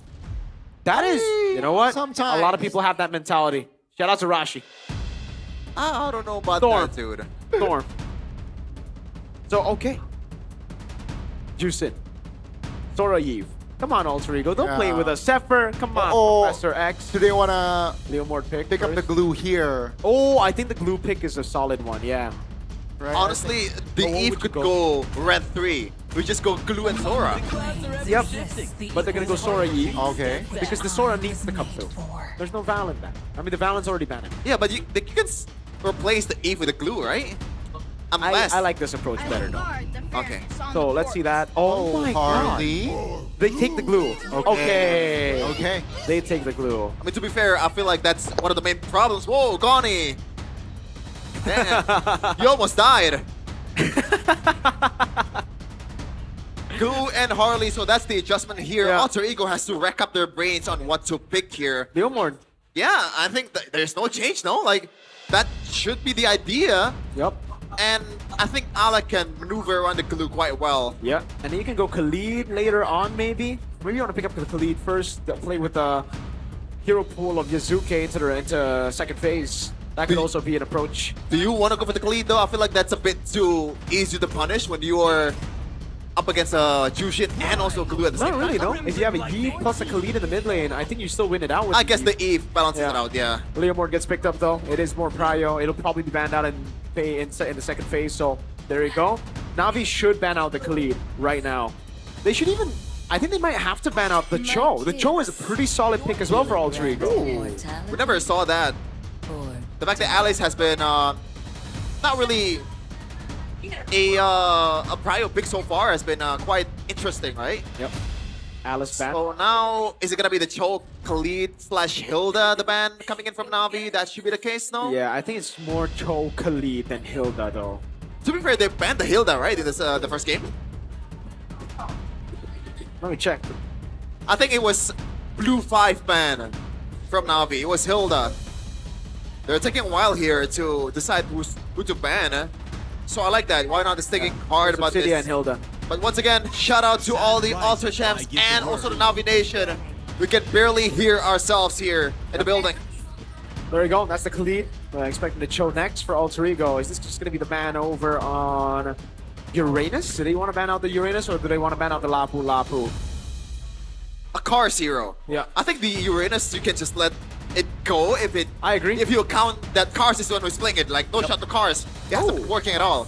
But it's going to be a Harith ban. Interesting. But I guess it's the best gold laner you could pick against a Sora and also a Leomord, right? But at the same time, there is a bit too much of a magic damage dealt from Na'Vi. So I don't know why you would not go for... I agree.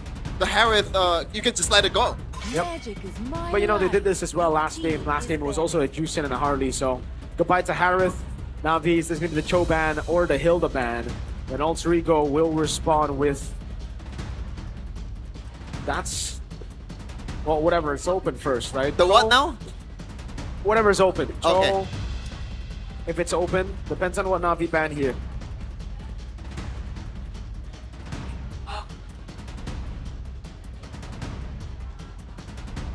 Build the tempo early. They want to replicate what they did in game 1.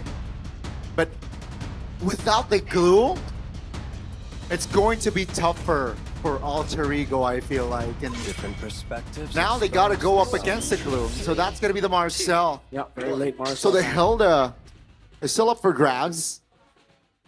Uh-huh. Do we want the Hilda, though? It's gonna be the Cho. Better, yeah. Yeah, the Cho is better. At least you have those dashes to maneuver around the goose of the glues. So, Na'Vi, did he go for the Claude again? I don't really like the Claude against a Cho, Sora, Leomord, Yves, honestly. So you gotta do it now? Yeah, there's not really much of a choice for Na'Vi, unfortunately. Even if they go Moskov, it'll be very tough for them. And I like the fact that Alter Ego is still hiding that gold pick all the way to the very end because Arfi is just that much of a flex player and they can see what Arfi can bring to the table or maybe a bit more effective when you can already see the laning face matchup. It's gonna be the Arlet 4 Cars, so it lines up in what we want from Cars, which is playmaking hero. Yep. So for Alter Ego, let's see, is it gonna be the Granger? They go for Obsidia? I don't think they go Obsidia here, right? It is left open. Unlike the previous game, it was banned out. The Moskov works still? The Moskov still works too, yes sir. So it really is up to Arfi. What do you want to play, Arfi? Do you want to play your merchant hero in the Granger / Obsidia, or do you want to go for Moskov? Huh? Is there a flex? For what, Sora? The gold. The fighter golds. Something like a Ruby. I'm not sure.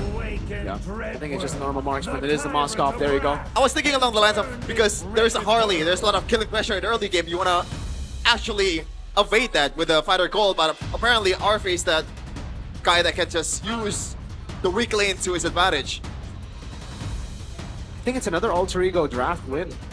Really, the only thing that I'm concerned about is the glue. Yeah. I don't know if Alpro is going to have a crazy game or not, because you can really... Well, the glue has a 90% win rate, folks. I think Cyrus has to do a lot of heavy lifting here, just poking, and poking, trying to just equal the mid-prio advantage from the opposing team, but it looks like Alter, not Na'Vi, is definitely winning this one by a landslide, 8.6 compared to 5.0, and it was a landslide victory in the stat for Alter Ego in the first game, so maybe Na'Vi can actually bounce back with this glue pick, with this adjustment from Coach Wynot, and they actually prolong this one to the third game. Lanadon we go, and let's see if Alter Ego can finish this off cleanly. Or what Sheffin said, right? We might see a glimpse of game 3 here. 2 purifies this time on deck. Yep. From Na'Vi. Hey, chat's already calling RP a Moscow merchant. There you go. Add another merchant hero. It's not just the Granger, Freya, and Obsidian. Now it's a Moscow merchant. He's a salesman. He is a salesman. He's a marksman salesman. Wow. Lethal take as well, though. This should be free for Alter Ego, man. It's a Leomord, Cho, and a Eve. Emblem check by you. Nothing too crazy, honestly.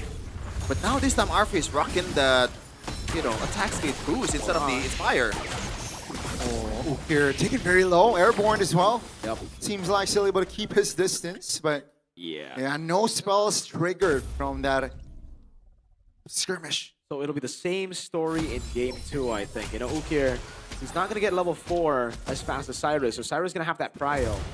We'll just have to look at the top lane now, because that's something that can change. Though he has the red tree. Oh. Just a bit of poke for Alec to get him off from the jungle, but Cyrus so far is having a good time 1v2ing against Afro and Ukir, and he is alright. More than alright, winning by a landslide too. Yep. Oh, wow. That's a lot of damage. But yeah, Nino and Cars just touching and going. They touch and they go. Yep. That really is all it. Yazuki with the rotation up top as well. I think trying to get him the XP crab take. I believe Nino already got it. Oh, are they gonna go for it? No, it's just to clear out the wave. Yeah. Still tempo. It's still all about tempo. Now surely they have the advantage a bit here. There you go. Cars wants to go in. That's a good poke though towards Tino. That's half HP. And now RWM popped here in the mid lane. That's gonna be Ukir. Not level 4. Purify popped and down he goes. Alec will pick it up. First blood for Alter Ego. Still the same story, right?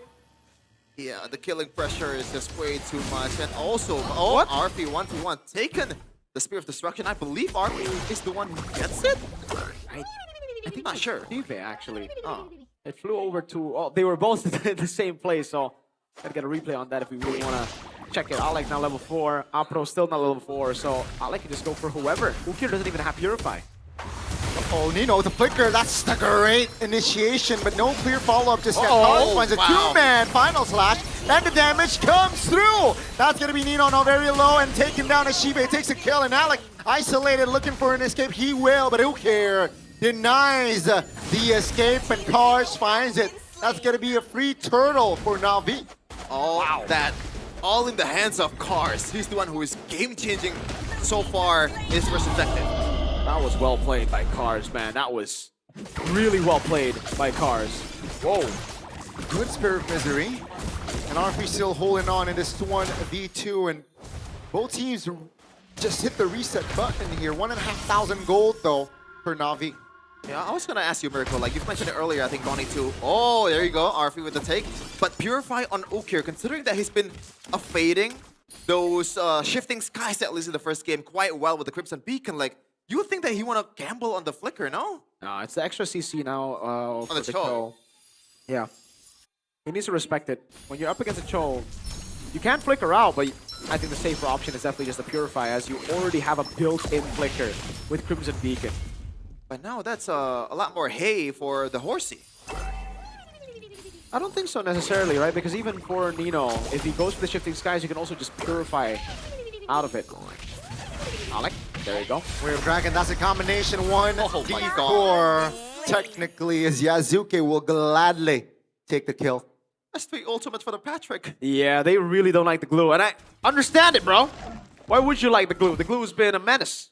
I hate the glue. Yeah, me too. Let's take a look at the emblems, or sorry, the in-game equipment here. Fury Hammer start into...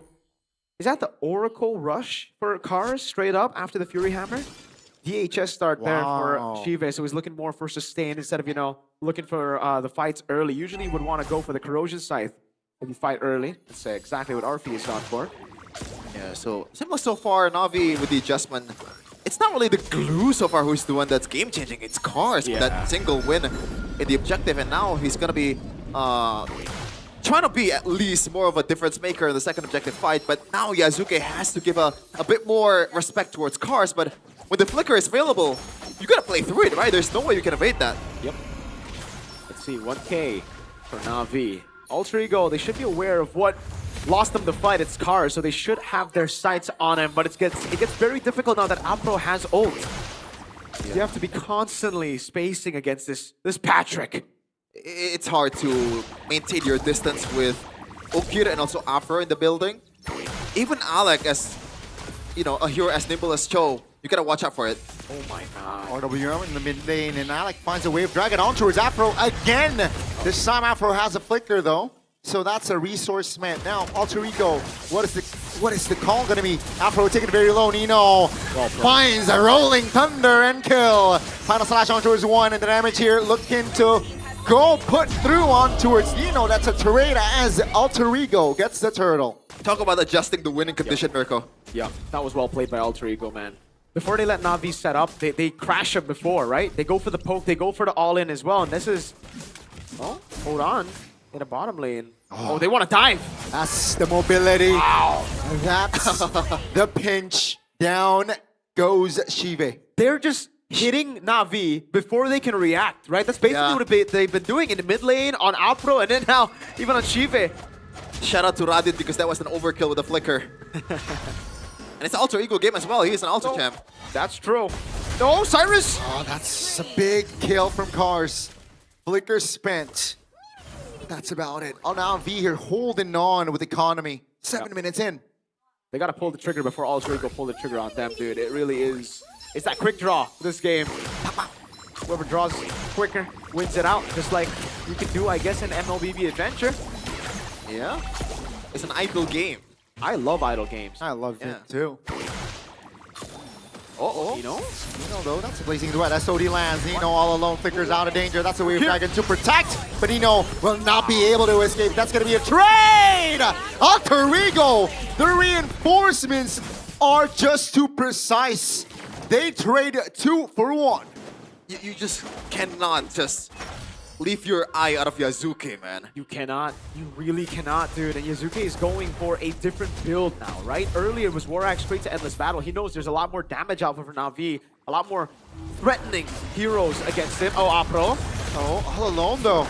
This is very sketchy. That's gonna be Afro though, escaping a real world motivation. Glowing wand! With the glowing wand, Cyrus claims the purple buff. Yeah. Again, to finish my point earlier, I think, is this a second item Brute Force Breastplate for Yazuki? Or is it just a Queen's Wing? I think it is Brute Force. Na'Vi, whoa, they're blitzing the Lord. I don't know about this. Let's see, Alter Ego looking to punish this positioning. Now with the mobilization, Alec finds a way. Hold on a second. But Chive finds that kill. Now V now with more bodies on the floor. Let's see, Yazuki isolated, and he will fall. No retry. As Chive in the back doing crazy work as Na'Vi pulled it off. Wow, 2 times by now. Oh, whoa. Okay, he has the retribution. Almost forgot, but Yazuki finished the Brute Force Breastplate, but Na'Vi, 2 times! The Lord take out of nowhere. The first game, it didn't work because Alter Ego was leading by God knows how many gold, but now Na'Vi, with a slight economy advantage, they have the leeway to do that. Yep. That was well played. It's quick draw, bro. Whoever goes in first ends up winning it. And it is the Brute Force Breastplate for Yazuki. Aware that, again, there's so much more threat. Oh, Cars! Cars again with initiation, finding Cyrus.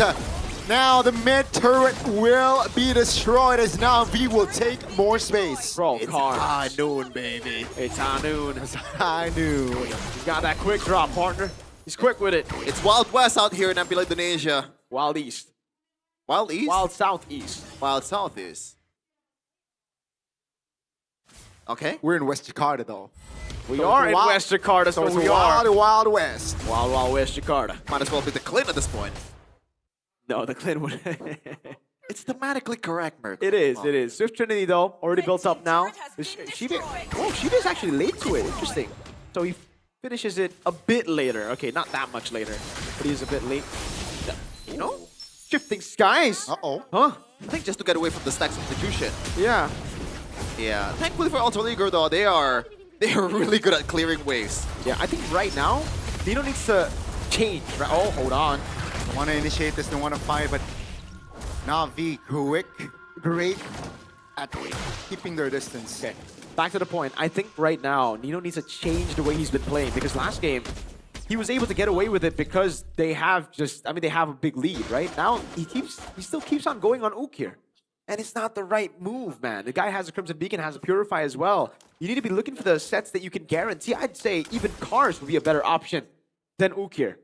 Not the better option, might be the best option out of all of them. Yeah, he's the guy who's turning fights around for Na'Vi. Yeah, but it's still a bit easier said than done because Cars has been utilizing the flicker to try to get some sets.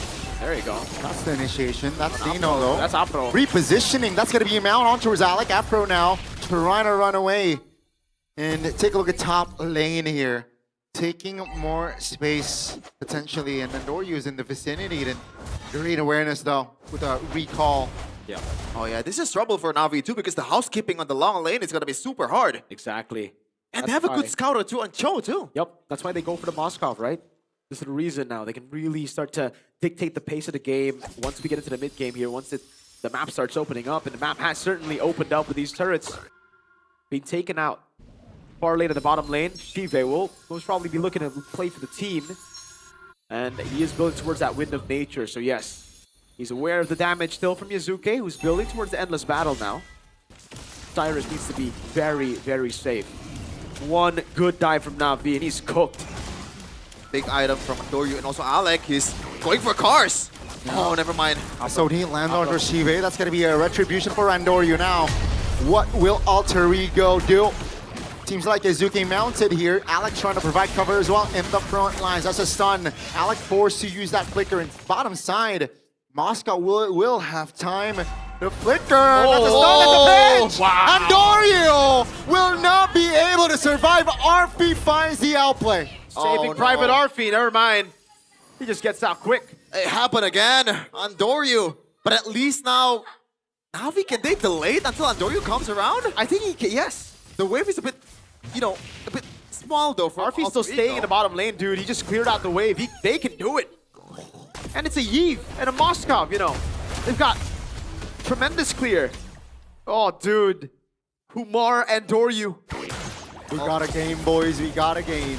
Almost no utility from this Lord. Thank God there's a single charge there. Just for compensation, but Moskov. I'm not taking the compensation. Yeah. And Ice Queen wand now for Afro. Yeah, he's going for that. But all into Alec. Mobilize, and he's slow. I don't know about this though. I don't think this is good for Alter Ego here. It's like 10 seconds. 100 seconds still. No, I thought. Yeah. We got the Lord. The 2 was covered. I was like, what? Yeah, no. 10 seconds? It's 100 seconds. They still got time. They have time here, but Na'Vi here looking to pressure. Yeah, they'll get a tier 2 for sure. I think that's for sure. And Arfi cannot go into the side lane now. Oh! They want to fight this. Real world population invested here in the top. That's a great immobilization. That's a mount! Afro! No. Now they got a structure top, ladies and gentlemen, and we might see a game 3 as the base surge in the mid lane is looking to drop as well. Now Alec back in the fray. Afro untargetable. That's a mount on towards Arfi, a big one. Cars. Oh! Follow up. Arfi all alone, and he will be taken down. And take a look at Na'Vi as they look to pressure more. Now, it's just Yazuke and Cyrus all alone. And ladies and gentlemen, the opening match will have a game 3. The inner machinations of my mind are an enigma, says Afro. Wow. But I gotta say, Arfi, that was... The fact that he was so far up is just unnecessary. That should have been very defendable. Yeah. What the heck? And also that interaction, dude. He's skill 1, but he still got pulled back by the pass. Oh, what a funny interaction, man. Alter Ego. They just keep on going for the same plays that they went for in game 1, but it's a completely different game already. The targeting from Nino has to change. It really has to change because he just keeps on going for Ukir. Well, he has Purify when he has Crimson Beacon, and you can definitely see that, the team, they gotta talk about that. Yeah, Arfi with a big blunder to what? Why was he so far out? They have good clear. And he single-handedly, oh, he didn't single-handedly, but he was a part of the Nino assassination from Apro. Because when Apro mounted him, Arfi's pure misery. The glue who's on top of you dealt damage. don't hit the glue that's mounted. This is something that I do to my friends, but you know, that's usually because I want to troll. Yeah. I want my friends to die. In MPL, I don't think you want to... Look. Nino was safe here. Look, he gets mounted on, right? He still has a lot of HP. The bro, stop hitting him, bro! Yeah.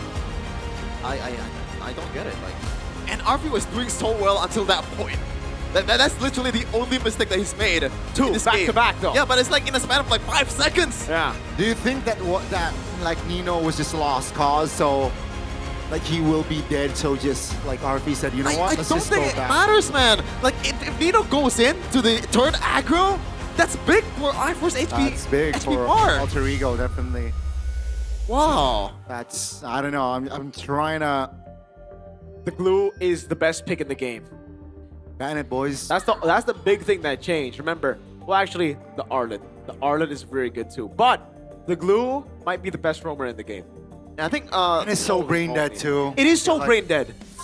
I agree. I just like it. It doesn't take like a lot of skill to pull off. I just like it. What's super unfair is the fact that other roamers has to stack up in Cauldron first, Radiant first. Yeah. You know what? Glowing one, Curse Helmet, Genius one. If you're Leone, Genius one. Is this a tank? Are we serious right now? Patrick.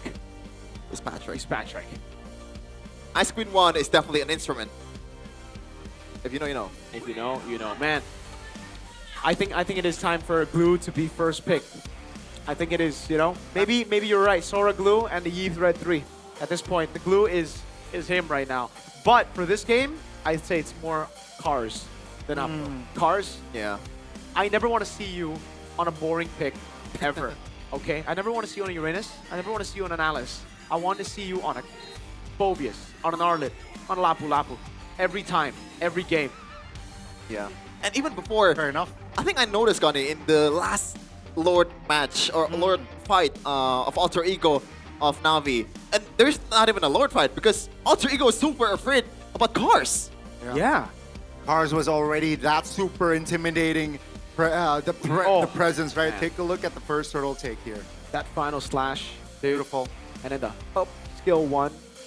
It was really all him, dude. So many times here in the fight as well. He did a phenomenal job. He got picked up by Alec, but there's no one there. And then he drags Yazuke back into the fight here. Yazuke said, all right, peace, I'm out. Nope. Back to the fight you go. Get over here. Yep. Pulled a Scorpion. Even in the last skirmish. This one is just like really good. The last skirmish, Gani, it was a bait from Cars, right? We didn't see the moment here from the replay, but it was Nino going for Cars first.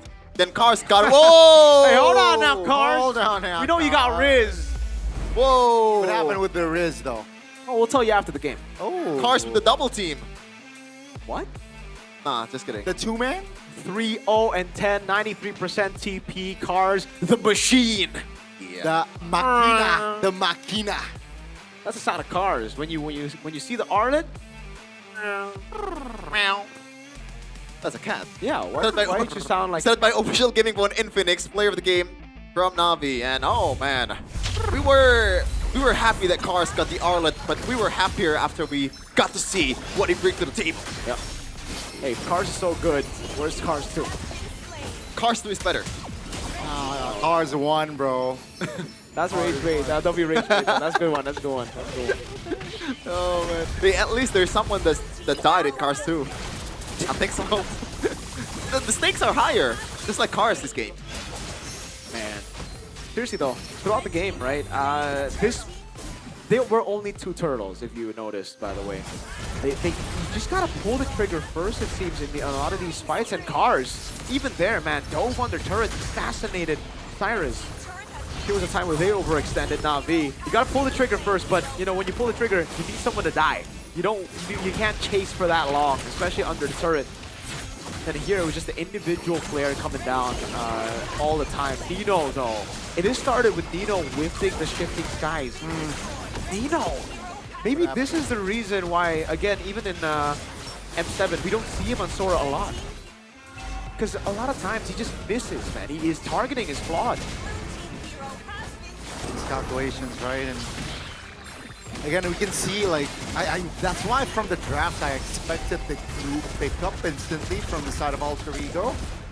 over the Eve, right? Over the Eve. We all They agree. got a Zushin, bro. But I don't know, God, that is such an annoying interaction, dude. So let's hope either Glue. Game 3, Glue just ban it. Yeah, I think. I want to Okay, see that ban. who do you want to ban the Glue?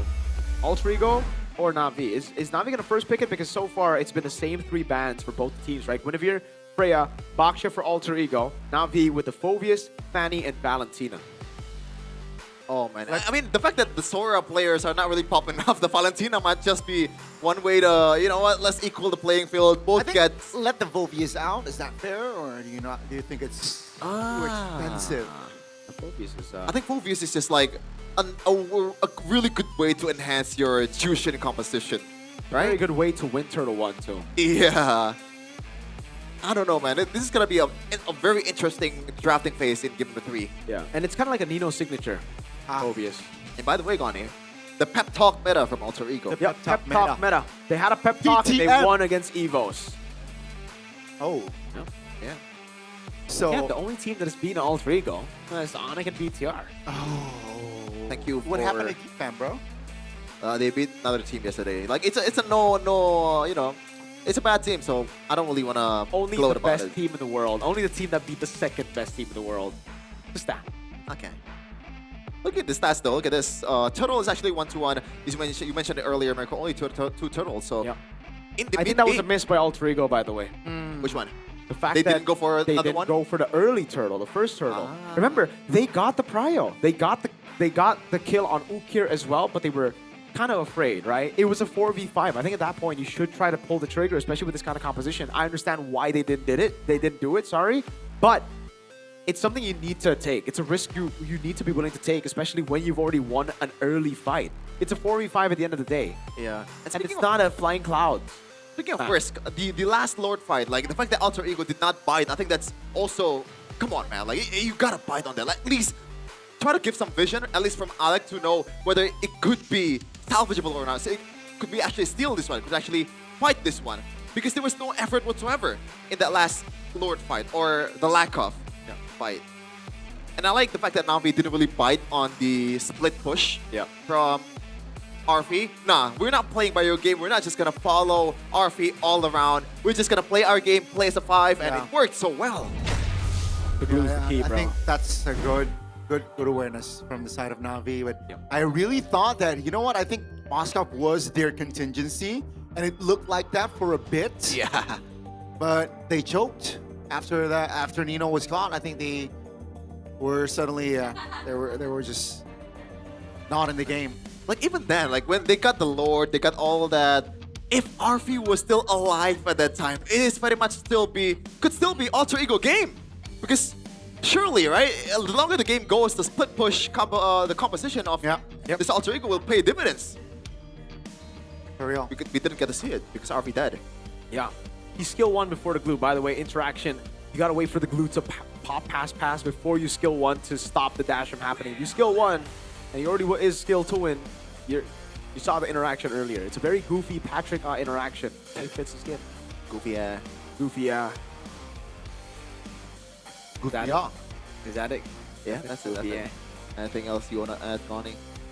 Just goofy, yeah. Good hair. Your hair looks extra clean here today. How about my hairline though? Is it receding? You're like 34 though, so. Oh, okay. I mean, we can ask Sabila about it, whether my hairline is receding or not. Can you answer that, Sabila? Or do you not care about that? Nation dan Alter Champs, mana suaranya? Well, match pembukaan di hari yang terakhir di week yang kedua yang kita lihat dan kita rasa mungkinkah bisa 2-0, namun ternyata perlawanan diberikan oleh Na'Vi. Sepertinya kedatangan dari Coach Why Not ini tidak hanya mendatangkan Na'Vi yang biasa-biasa saja, tapi juga Na'Vi yang harus bisa memberikan perlawanan kepada Alter Ego. Dan kira-kira siapakah yang akan mendapatkannya di match kali ini? Namun kayaknya Alisa pengen tanya-tanya dulu kali ya sama super fans yang sudah ada di sini. Karena katanya di sini banyak yang MPL Day juga. Walaupun hari ini bukan terhitung malam minggu, tapi permisi. Boleh berdiri nggak sih? Alisa pengen ganggu nih. Boleh dong itu APP-nya diajak berdiri juga. Cantik, ayo berdiri sini. Nah, namanya siapa nih? Boleh kenalan gak sih? Dava. Para. Kalian lagi ngedate di sini hari ini? Ya, betul. Kalian dari Navi Nation? Ya, dari Kamu juga? Alter Ego. Oh, kamu Alter Gems. Oke, kayaknya kamu harus pindah ya. Kita akan separate dulu duduknya. Ini gimana nih ceritanya antara kedua pasangan ini ya, satunya Navi Nation, satu Alter Gems. Kenapa kamu Navi Nation, kenapa kamu Alter Gems? Gak tahu, pokoknya season ini pengen dukung Navi aja karena dia udah improve lumayan banyak kayak Navi. Karena sudah improve lumayan banyak. Apakah karena kehadiran ada Coach Why Not juga? Kemungkinan iya, betul. Oke, itu salah satunya Alter Gems. Nah, gimana nih kamu kenapa dukungnya Alter Ego? Karena suka Alek aja. Karena suka Alek. Maaf ya, maaf sekali. Ini menurut kamu pacar kamu mirip Alek nggak? Mirip-mirip. Mirip, oke. Coba ya kalau mirip kita coba cek kecocokan mereka ya, chemistry testnya. Coba-coba APP-nya, love-love-nya boleh dong dibuat-buat love-love-nya ke kamera nih. Jangan sendiri sama si cantik APP. Coba-coba kita ukur berapa nih 100% gak sih love meternya? Coba yang gede dong love-nya yang lebih gede. Oh, hanya dapat 3. Berarti kurang cocok ya. Karena mungkin kamu cocoknya sama Alek kali ya. Nanti kita titip-titip salam. Kamu ada salam-salam gak sih buat Alek? Boleh nih. Semangat aja, Kak. Semangat aja, nggak ada lebih dari itu. Kukira kita spesial ya untuk Alek. Tapi ada yang spesial nih dari Todak juga. Boleh dong diambil, silahkan. Dikasih juga ini ke pacar kamu. Nah, boleh nggak sih titip-titip salam juga nih untuk Navi mungkin atau keluarga di rumah, silahkan. Ya, buat teman-teman yang nonton, nanti malam kita mabar. Oke, nanti malam kita mabar ya. Kamu boleh dong dibuka unboxing sedikit nih, dapat apa sih dari Toda? Kayaknya spesial banget, kamu juga boleh dibuka dong. Kasih lihat ke penonton dapat apa nih, supaya pada datang juga ke MPL Arena nih, biar bisa dapetin sesuatu yang menarik. Wow, dapat merchandise apa tuh? Dapat kaos menarik sepertinya dari Toda Gaming. Wow. Wow, dapat topi dan juga kaos. Boleh dong bilang ucapin terima kasih dong. Makasih buat MPL, Todak, dan kru-kru yang udah bekerja dengan baik. Terima kasih ya, terima kasih loh. Thank you so much, enjoy MPL Date. Semoga chemistry-nya naik ya habis ini ya. Kita cari couple-couple lainnya nih. Tapi kayaknya ada yang menarik perhatian. Permisi kakak, ini spesial banget pakai Hello Kitty. Boleh berdiri nggak sih? Harus dikasih lihat, sini, harus ke tengah. Nah, coba kasih lihat, muter. Fit check. Nah, ini spesial banget, kamu Navi Nation. Enggak juga sih, pengen make. Pengen make aja? Enggak ada motif khusus di balik Hello Kitty ini? Enggak ada. Oke, kalau gitu kamu ada pesan-pesan gak nih buat, kamu bukan Navi Nation tapi? Navi Nation. Oh, Navi Nation, yaudah kepesan-pesan nih buat Navi supaya bisa 2-1. Ya semangat aja sih untuk pertandingan game ketiga ini. Semangat aja ya. Jadi kamu dari mana sih? Dari Cikarang. Oh dari Cikarang. Oke, warga Cikarang jangan lupa datang ya. Thank you ya. Kamu keren banget loh outfitnya. Ditunggu lagi next datang ke MPL pakai baju Hello Kitty-nya juga. Oke, thank you so much. Dan kita cari couple-couple lainnya ya. Karena di sini Alisa pengen gangguin yang MPL Day nih. Kayaknya ada couple lagi. Boleh gak sih berdiri temenin Alisa? Halo. Namanya siapa nih? Ahmad. Ahmad membawa siapa? Bawa Indri. Bawa Indri. Hai Indri. Kalian berdua dari mana nih? Dari Jakarta Barat, dekat. Dekat ya. Oke, di sini sebagai Alter Gems. Ya, Alter Gems. Indri sama apa beda nih? Sama. Samain aja ya. Aku kira kamu fans yang beda loh kayak pasangan sebelah ya. Ini kamu ngeliat dari Alter Ego sendiri gimana nih performanya minggu ini? Lumayan turun sih, tapi semoga hoki aja lah ya. Udah hoki ya, tapi kan Alter Ego akhirnya menang nih week ini. Baru sekali sih. Sekali. Ternyata tidak cukup ya untuk Alter Champs menang sekali. Kalau Indri, kamu ada khusus gak sih ngefans sama siapa gitu? Sama Nino atau Alek mungkin? Alex. Kamu Alek juga. Oh wow, oke. Dan ini Alek ini bener-bener kayaknya banyak banget ya fansnya ya. Berarti kamu ada yang mau disampaikan gak nih buat Alek? Semangat. Semangat aja. Nggak ada sarangnya, nggak ada I love you, nggak ada apa-apa. Semoga menang ya. Semoga menang. Takut ya ada ayang beb ya. Oke, kita chemistry level test dulu ya. Boleh dong APP love-love-nya dibuat nih ya. Yang mana? Yang ini? Oke, langsung aja. APP, love-love-nya. Posenya lebih unik dong, lebih gede love-nya lebih gede. Nah, oh yang kecil aja. Malu ya, catnya kelihatan.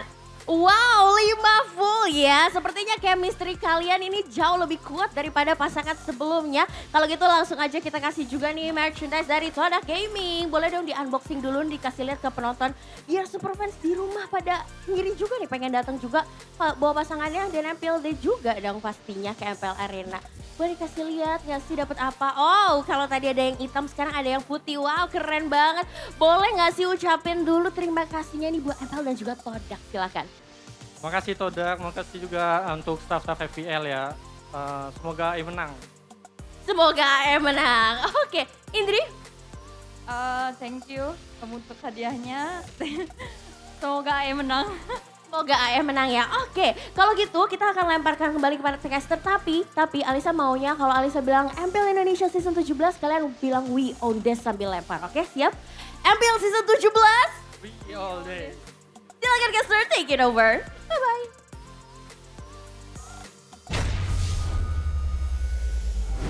Wow. Wow. Wow. That's a triple wow, by the way. Yeah. What are we doing right now? Hey, you are the one who bring it up to the broadcast. Like, I'm not the one. You were the one who started this yesterday, dude. But you're the one who. I'm being professional right now.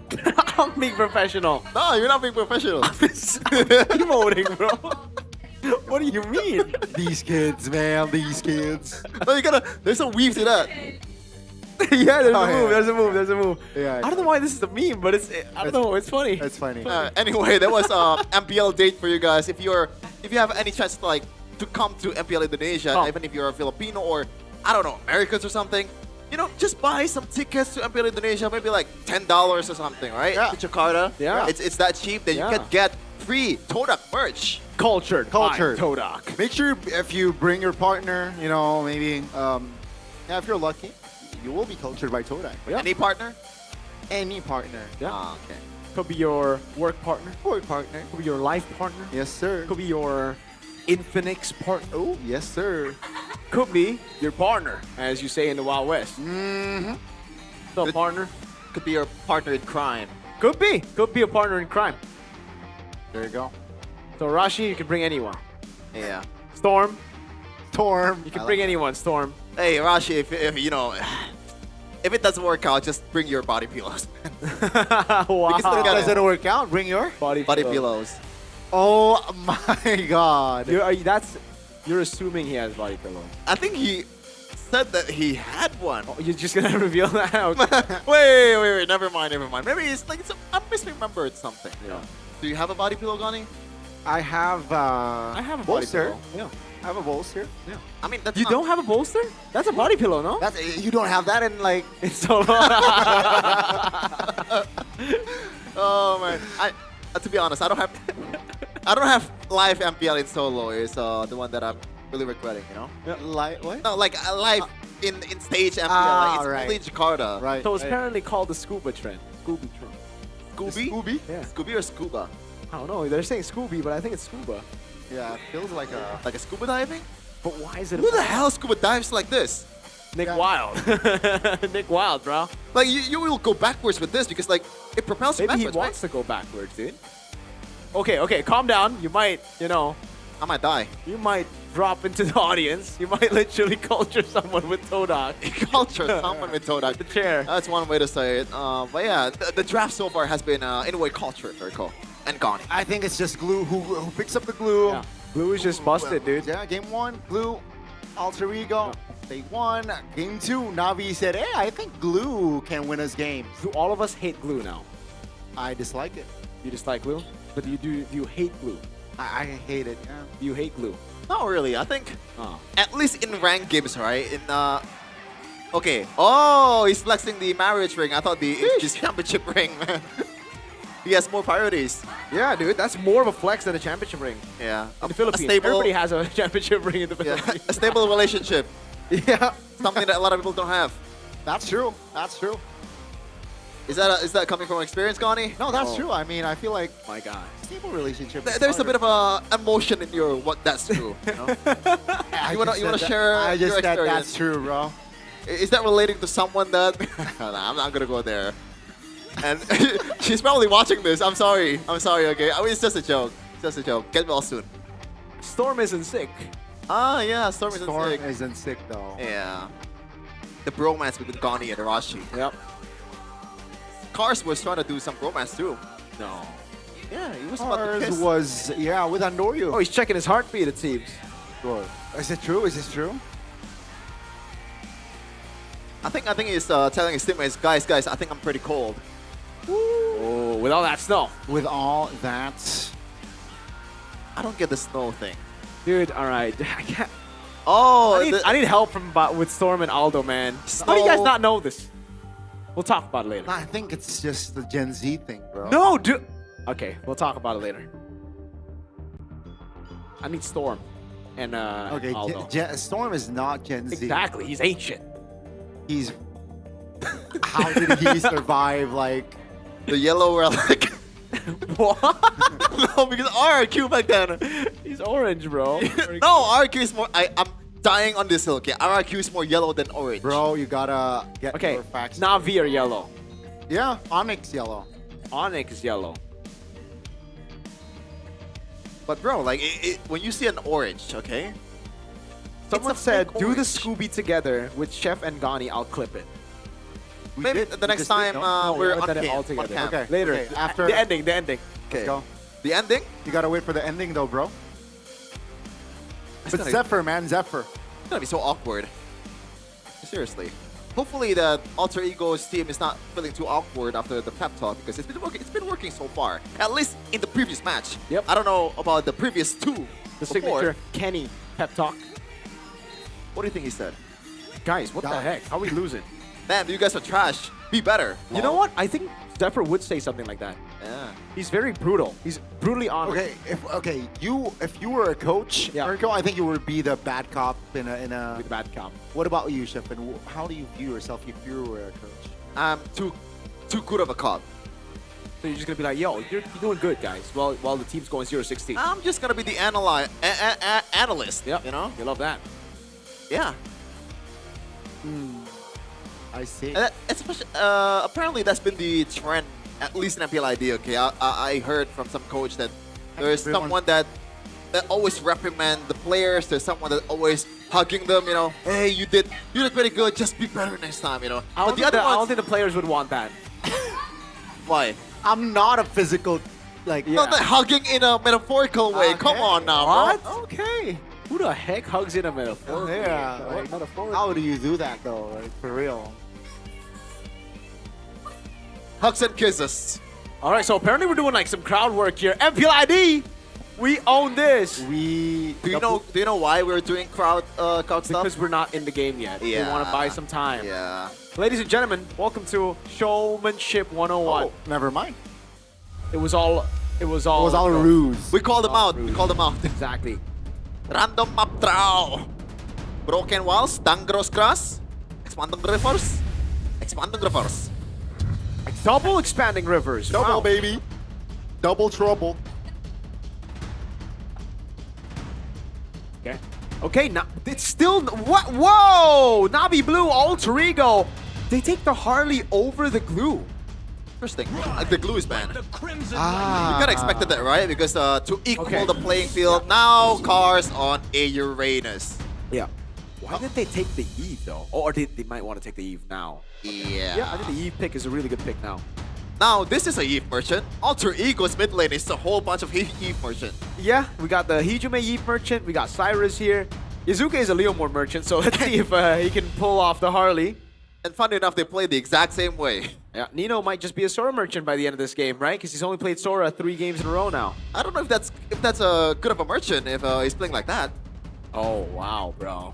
Why you gotta diss the boy, guys? It's Factos, Gunny. It's Factos. All right, Alter Ego. Let's see. Red 3, what's it gonna be? Is it gonna be the Eve pick, or do they pull a sneaky one? Come on. On Na'Vi. Eve. I think it's Eve, yeah. Whoa, it's a sneaky one. It's a Claude pick. Interesting. You were all fooled, man. Yeah. Kevin is fooled, but yeah, it's gonna be Claude here. Are you a third grader? What? What the heck was that? I'm disgusted. I'm not even rage baited. But hey, Harrod is gonna be banned here. Alter Ego. Okay, interesting, right? Because yeah, I think it should be enough magic power, but they're still concerned. Na'Vi, ooh, I like it. Whoa. The Lunox ban, they know, right? They have that Uranus and they know more than. Dude, are they not banning the Eve at all? Yeah, it doesn't look like it. I mean, so far, it hasn't been banned out. Na'Vi still has one more slot. Yeah. Do they ban out the Khalid from Alter Ego, the mid-prio, take it away from them? Or do they think Alter Ego are just lacking in, again, the just front line? Is Na'Vi trying to read a Kalea comp? Maybe, but with Kalea. Uranus and Juice in, it'll just be the Leomore, really, that you can target. Yeah, but combined with something like a carry or a Lunox, I think that's why they banned it. Maybe, just maybe. That's a possibility. It's still up in the air. They can still go back to the Eve if it's not banned. Crowned by heaven's mandate, your Ooh, my the legacy Tien shall ban. endure. So they're taking away the combo from the Sora and the Zatien. Quite a nasty combo, honestly. Shifting Skies plus the Fury of the Phoenix, if it lands. So what's it going to be, Alter Ego? Is it just the Yi pick with no Zatien? It makes sense. Now, if it's an Eve pick, Gani, I think that's too much backliner, right? Is that a problem, or is that... For Alter Ego and enough backline? I don't think so. They pick up the Kalea though. This I don't like that. Gata Kacha should come through now for Na'Vi. Yeah, that should be the case. This is interesting. No real combination. Sure, you got a Harley, but like entering mid game, late game, I don't think the damage is enough to shred like a Uranus. Wait, do you want to go for... I don't know, man. I feel like Bellering, there's some use to it, but yeah, Kata should be the option here. And Obsidia seems like Na'Vi wants a taste of that savage. Yeah. Na'Vi have a very good comp here. What can bring it back for Alter Ego in the mid lane? I don't even know if there is any pick that can really bring it back fully. That's the thing. It has to just be Just Eve, Eve, right? yeah. There's no way. They banned the Lunox, they banned the Setien. Or do they go Farsa? Oh. More damage. I think that's a possibility. That's more synergy with the Kalea as Yeah, well. that's true. It's not that bad in laning phase, you know? It's not like Katita. Yeah, but it ain't the type of mid laner that can bully like Eve, you know? They've been finding success with the Eve. So let's see, Alter Ego, what's it gonna be? If there's any time for a curveball, it's now. The golden crown. Oh, that's the biggest curveball I've ever seen. I mean, it is a dive comp. Na'Vi want to dive in. So that's why they subbed out Hijime. Wait. Oh, okay. I thought Hijime got in. My bad. All right. Oh, that's... Hey, everybody wants to jump in. Everybody wants to dive. This is kind of like the Belleric in a different way, right? It's an anti-dive comp. Let's see. 3, baby. Yeah, game 3, and we're gonna hear the swan song, the beautiful song that Cyrus is gonna perform here. Oh. The lineup rating has been extremely accurate today, just saying. Yeah. Not looking good for Alter Ego, but obviously, they don't abide by the rules. But are they above the law of the statistics here in game number 3? As Carrie welcomes us to the Land of Dawn for the closing match, or the closing game of Alter Ego versus Na'Vi. Land of Dawn, we go for the final round of Na'Vi and Alter Ego. Remember, both teams' records are 1-2. So both teams look to equalize on that win-lose record. Who will it be? Let's find out. Oh, wow. There you go. Alec already getting punished. Okay, so the emblems, I thought it would be Lethal Ignition from Cyrus, but he's gone for the Impure Rage instead. Yasuke as well with the Impure Rage. Nothing too crazy on Na'Vi's side. Let's take a look at the emblems all around. I'm a big fan of the Master Assassin here for Shive. I think that's a good matchup against Arfi, and that's exactly why he's gone for Festival of Blood here. Put yourself together though, double time. Alec and Cyrus gonna be looking for those big plays. Yeah, because like Alter Ego is rightfully so. It's very ult dependent, right? Very much so. But for now, they can just go back in, go back out. I think they're not playing by their availability of their resources, especially with the Uranus too. All right. Still looking at the emblems, trying to. It's another thrill for Shive. He just really likes extra damage, by the way. Yeah, I think it's more the fact that I think the poke damage. He wants to equal the playing field in the laning phase. But so far, Alter Ego, they're not doing that bad in the laning department because how fast that clear is. Like, it's ridiculously fast. Nino, though, he is struggling in this matchup. Oh, flicker early. That is big. That's an expensive one before the turtle. Yeah, and Cars does not have to go back at all to the lane, and he's gonna get that turtle or the crab, and now Apro can rotate around in the bottom, or maybe Ukir's the one gonna be doing that and gets to level 4, or not at all. They're just gonna bite onto the turtle right here, right now. Yeah, 50% below of the HP of that turtle. That's gonna be Alec looking for an angle. Cars repositioning. Andoryu calmly finds a retribution. Navi now, they want to find the collapse. That's a swan song spent. Now, revitalized pop by Afro. Take a look at Nino holding 3 members as a big knock-up, but that's Afro going down. Will be traded, but Arfi comes in the mix with the blazing duet. That's an early kill for Arfi. Ooh, is that an Alter Ego win? I think so, yeah. It is an Alter Ego win in gold. Navi did get the turtle, so it should be good still for Andoryu. But yeah, I would categorize that as a win for Alter Ego, especially because Arfi was able to pick up a kill. I'm not sure why Yazuke pulled the trigger towards Uranus. Like, that's a big question, especially the fact that Alter Ego is able to bait Navi to their full-on Swan Song combo. I think a single deadly magic from Yazuke can be a big difference in that fight and make a bit more advantage towards them. Yeah, Nino needs to be way more political in this matchup, dude. Cars has got another XP grab. All okay though. The attempt to kidnap Cars still not avail. And this is the pick that has been criticized so much, right? Cars on Uranus. So far he's doing alright, you know, but he's not really doing an amazing job. He's just there as a Uranus. He's just existing. Yeah, and adapting. It's going to be a very tough game for Alter Ego to hold Navi down, though, right? Because Alter Ego looking for a combo, but look at all the purifiers. Never mind. Second attempt here. This time, Cars out of position, and Nino, dude, Alec and Yazuke will be able to punish. Cars cannot overextend like that. Yeah. Like, I don't know why. I've never been more convinced that a player is not that great on a hero more than Cars on Uranus. He always overcommits and, you know, miscalculates when it is on Uranus, so yeah, that is a fair assessment. But again, the big problem is in these team fights for Alter Ego. How do they pin them down for Cyrus to do all that damage, or do they just wait for Navi to all in? Cars now again stunned. That's going to be the... Oh, that's a big knock-up by Alec. What? They're born on towards the taunt as well. The chain crowd control will not let Nino move. Arfi finds a big blazing duet now, looking for Shivan and Andoryu. Alter Ego suddenly. Arfi gets a double. That's a lot of damage, but I was wondering once again, Alter Ego could have done better. Nino had the flicker, no? Exactly. I don't know. Nino just panicked again in that situation, man. Luckily for him, the rest of the team did not. They stayed calm and composed. A double AoE from Arfi and Cyrus, the blazing duet of the Swan Song.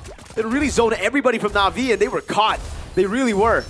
And it's going to be very tough for them to itemize against it, right? You got to go both physical and magical. They bait out the AOG as well. Yeah. To ultimate though, they used up for the Gato Kacha, so a bit of a small win, but I guess now the Gato Kacha has to be a bit more careful from now on. Now that's an item that can deter the damage from both Yazuke and also Cyrus. Radiant Armor, not just for Apro himself, but for the whole team. Okay. Back to level. Nino's got to be way more calculated again. He's been on the receiving end of... Okay, now he's going to go all in on Cars. No Purify for Cars again. Yeah. Third attempt. Oh, seems like this time Cars will be able to come through. staying alive here. Alec, though, very low. Cars looking to reposition. But all SG. 60 minutes in, Alter Ego. Comfortable early game here. Now we enter the mid game. That could have been a kill towards Cars, and I think Alec pulled the trigger way too early because Cyrus was catching up, but now Cars.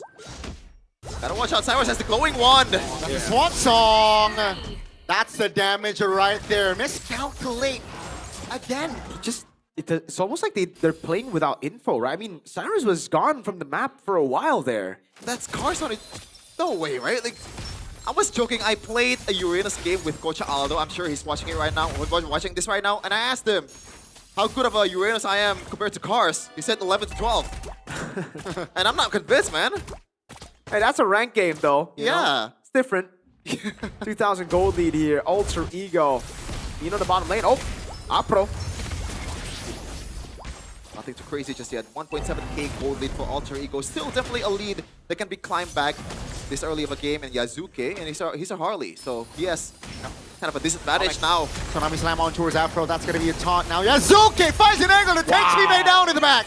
Now let's see here for that turtle take. Swan Song pops. Andoryu very low. Finds a turtle though. Take a look at Ukir. Zoned out as Alter Ego will find the perfect angle to collapse. And that's going to be 3 members off the board from Na'Vi. You got the turtle, we got the bodies. And now the lead ballooned to 2.2k. And there is no way Apro is defending this one.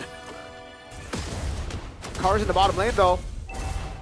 That was just a crazy combo, and it's been crazy combos for Alter Ego in these fights.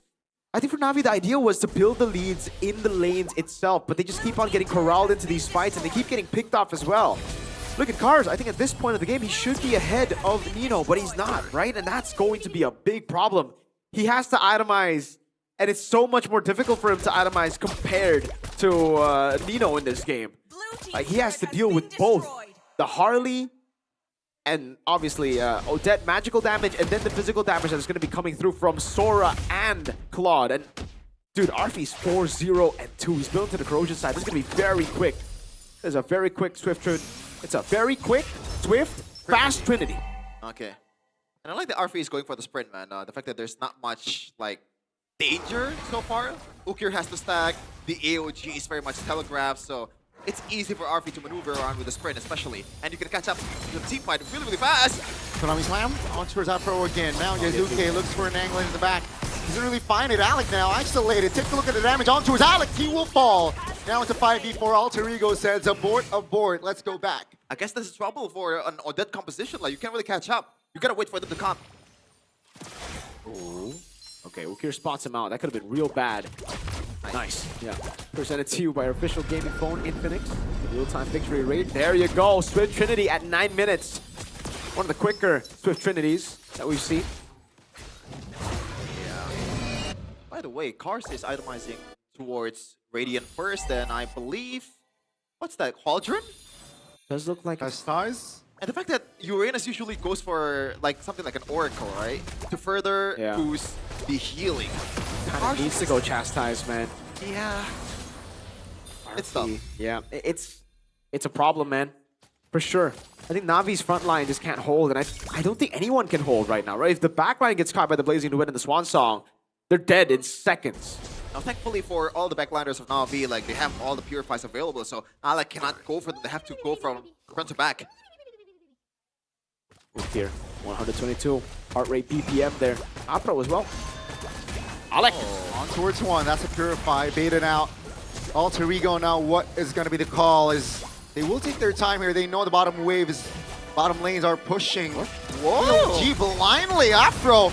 Now let's see here. That's going to be the punish. Take a look at Andoryu positioning. Arfi Blazing Duet towards the back. That's going to be Andoryu very low, looking for some life steal, but Afro will be the first one to fall.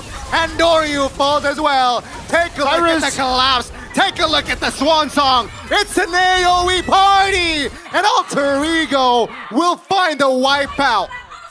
Completely swept all the Na'Vi members. Well, I gotta say that AOG is a nada for me, Chief. That was beautiful by Alter Ego, but what? Yeah, that AOG was out. That was blind, right? That was blind, and it's like they super telegraphed. But there was no layer to it. Usually when you have an AOG like that, you can't be the one to go in unless you see the Tsunami Slam, right? Then you AOG on the Tsunami Slam, but a random AOG as a set, that was random. That was truly random. And they paid the price for it. I have no idea what that was. I have no idea what the vision was as well. Because the rest of the team scattered. And remember, if Alter Ego find an opening to the backline, they are dead in seconds. You saw it, Cyrus got in. Very fortunately for Apro, we won't be looking at that replay. But look, the front line was already cooked at the start. That means it's an open backline. Ukir and Shive could not withstand the damage. And I have no idea, again, what the vision was for that play. And dude, right now, Cyrus, holy crystals, that's just the nail of the coffin. No, he's going for the Winter Crown to further boost his sustain, or at least the outplay potential. This is getting harder and harder by the second, but for Na'Vi, 8.3k gold lead is building up towards another 10k gold lead match for Na'Vi. Look at Nino, he's going for Malefic. Yeah.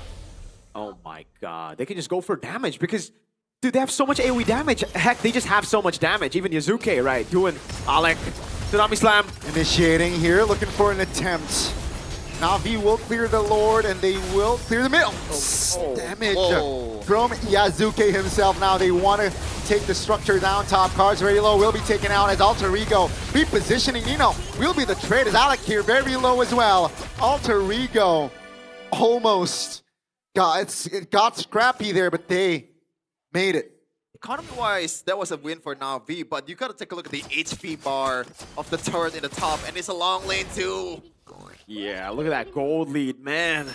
In the gold lane into the jungle. Oh, Blaze Duet Swan Song as well! Alter Ego, Cyrus though will die because of the turret as RP is still free hitting. Oh, Afro barely made it alive as the structure top lane finally falls. Is that worth it? Yeah, I think that's value. They got a turret up top, the far lane. Cyrus got shut down, so that's not that good, but RP and Yazuke kept their lives. Oh my god, what a combo. Blazing Duet Swan Song, man. Yeah. Na'Vi members, again, in seconds, they disappeared. What happened? It's a magic trick. They put him in jail, man, and oh god. Don't drop the soap. Andor, you can't get too close by now. Remember, man. Yeah. Damage dealt by Todak. Arfi leading the charts. For sure, with Cyrus as the second damage dealer. Holy moly! Yazuke and Nino is also in the third and the fourth. Yeah, they are. They're taking everything, bro. They're not. Oh, and there you go. Yup. Winner crown. I'm surprised Arfi didn't go winner crown. I thought it would just be a double winner crown all in from the Swan Song and the Blazing Duet. That could be the angle. I never want to see cars on Uranus ever again. I thought I said that in game 2. At this point, like, is it just on purpose, the fact that he's been beating from the get-go? Is that a code? Sure. I don't know, man. Like, wave up top, again, slow push, far lane control. This is all Alter Ego. When you're playing a Uranus, you gotta be independent. You gotta look out for yourself. Don't rely on your teammates too much when someone is missing. You gotta back off. Yeah, the leader is gonna show. Independent. Yeah, the leader is gonna show, and that's gonna be the green light for Alter Ego to commit on towards the Lord. Potentially the final one. The final Lord. Their siege isn't the best, but they have pick-off for days, and Cyrus can just dive randomly now. He has a winner crown. Yeah. Swan Song and a Flicker in the midst of that fight, plus a winner crown, and then Arfi comes in with a Blazing Duet, and a Nino, and a Yazuke. It's just a cleanup. Yeah. 3K. Oh my, is that a Sky Piercer, Yazuke? Is that a late Sky Piercer? I don't think so. I think it's a winner crown. Right? Yeah. Honestly, it's a bit too late for Sky Piercer. I wouldn't blame him if he goes Sky Piercer. I'm blaming This is a I don't care, I'm gonna go Sky Piercer game. I think at this point I prefer the Blood Wings, no? A bit of survivability and also pure magic damage to further enhance the Holy Crystal proc. Yeah, but it's a 9,000 gold lead, you know? Might as well go. That's why. Go damage. Oh, Nino. Let's see. Alter Ego here looks to end the series right here. Na'Vi looking to hold on. They're still behind 9,000 in gold lead. That's a landslide, ladies and gentlemen. It seems like Alter Ego will take it slow. Yep. They will crash now, though. That's going to be the Tsunami Slam on towards 1. All is good. Nino taking a couple of damage from the turrets. The mid structure will be defended by Na'Vi. They're doing it. It is Winter Crown. Yeah, are they too afraid to... Is this too disciplined of a gameplay from Alter Ego? I think it's a... I don't think it's too... I think they just... They mismanaged the wave. That's one. So they were like, okay, instead of forcing it, let's just wait. And also, it's an all-in type of deal team fight from Alter Ego. If they mess up, then exactly the comeback potential is huge. Even though all the turrets from Alter Ego is still pretty much healthy, intact. Yep. They really need to crack open the base turret in the bottom lane now, because that's the far lane. They still have the claw. I mean, the Harley too, to deal with the waves. Yeah. Good defense though from Na'Vi. With an Obsidia, they still have really good clear, really good high ground control. It's about Alter Ego's way to bait them out, or wait for the Evolved Lord. That's it. What are the chances that CV gets a Savage here? Hey, once we get into the late game, it's very possible for Obsidians to get Savages, right? Remember, yesterday, outside of the 2 Savages, RV only had 1 kill. Chive, he only has 1 kill. He has a massive 10 Skypiercer stack. Does he even have 10 Skypiercer I'm not even stacks? sure. I think it might be he like does. 7 or 6, no? Thank you for saying that. Wait, Yeah, I didn't say it the other way. Yeah. Hopefully chat will not follow through. Don't mention it, dude. Like Now that you 6, 7? mention it, Like yeah, there you go. Like 6, 7, Shevin? Okay, Odette. Tyrus with the Divine Glaive. That was Trying to Sheffin's... manage my anger, bro. That's top tier rage bait, man. Anger management. Wave management is what Alter Ego are doing right now. Pretty good. Bottom wave looking like a slow push here. Na'Vi have no one to deal with it. They have people to deal with it in the base, but they cannot walk up because of the threat of a Harley, the threat of an ambush. Oh my god. Unfortunately, the most important member, Alec, though, he Oh, wants no. to go for Andoryu. Yeah, the conceal, that's the intimidation, that's the bluff part! Was gonna be the main target. Oh, he's out! Now that will not be enough. Take a look at the damage. Tsunami slam on towards 1 Afro. Still holding on. Oh, Nino! Finds the angle, but the damage is not there. Afro with the AOG defensively will lose his immortality. All 10 members are still in the land of Dawn to fight. Like a hot knife through butter towards cars. But damn, he was able to survive. Yeah, I don't know which one is more impressive, the burst or the fact that he survived that burst. Oh my goodness. Well, now 0 purifies from from Na'Vi, so they gotta watch out for sure. Yeah, all their resources have been depleted. Meanwhile, for Alter Ego, it was just a flicker from Nino. 30 seconds. There's a window for Alter Ego to look for another big set. But remember, their composition is all in. Alec, what a flank. Just play with the long lane, man. Don't take any risk, man. Come on. Disgusting flank. It's not Alter Ego if there's no risk. Conceal. See, that's the conceal play. Looking for Shiva in the back all alone. Tyrus? Tyrus not covered. The swan song, everything down goes the marksman. Sao and Andoryu trying to hold on, looking for Yazuke. That's the magic hat trying to teleport, but that won't be enough. As 1 by 1, Na'Vi members will drop on the floor, and Alter Ego, they will win this match in a 2-1 fashion, ladies and gentlemen. It's a wipeout, a big, bad wipeout to end it all. Another reverse sweep from Alter Ego 2 times in a row this time with a 10k gold lead to close it all off. Great execution from the boys of Papa Kenny. GG, Alter Ego, a 2-1 win.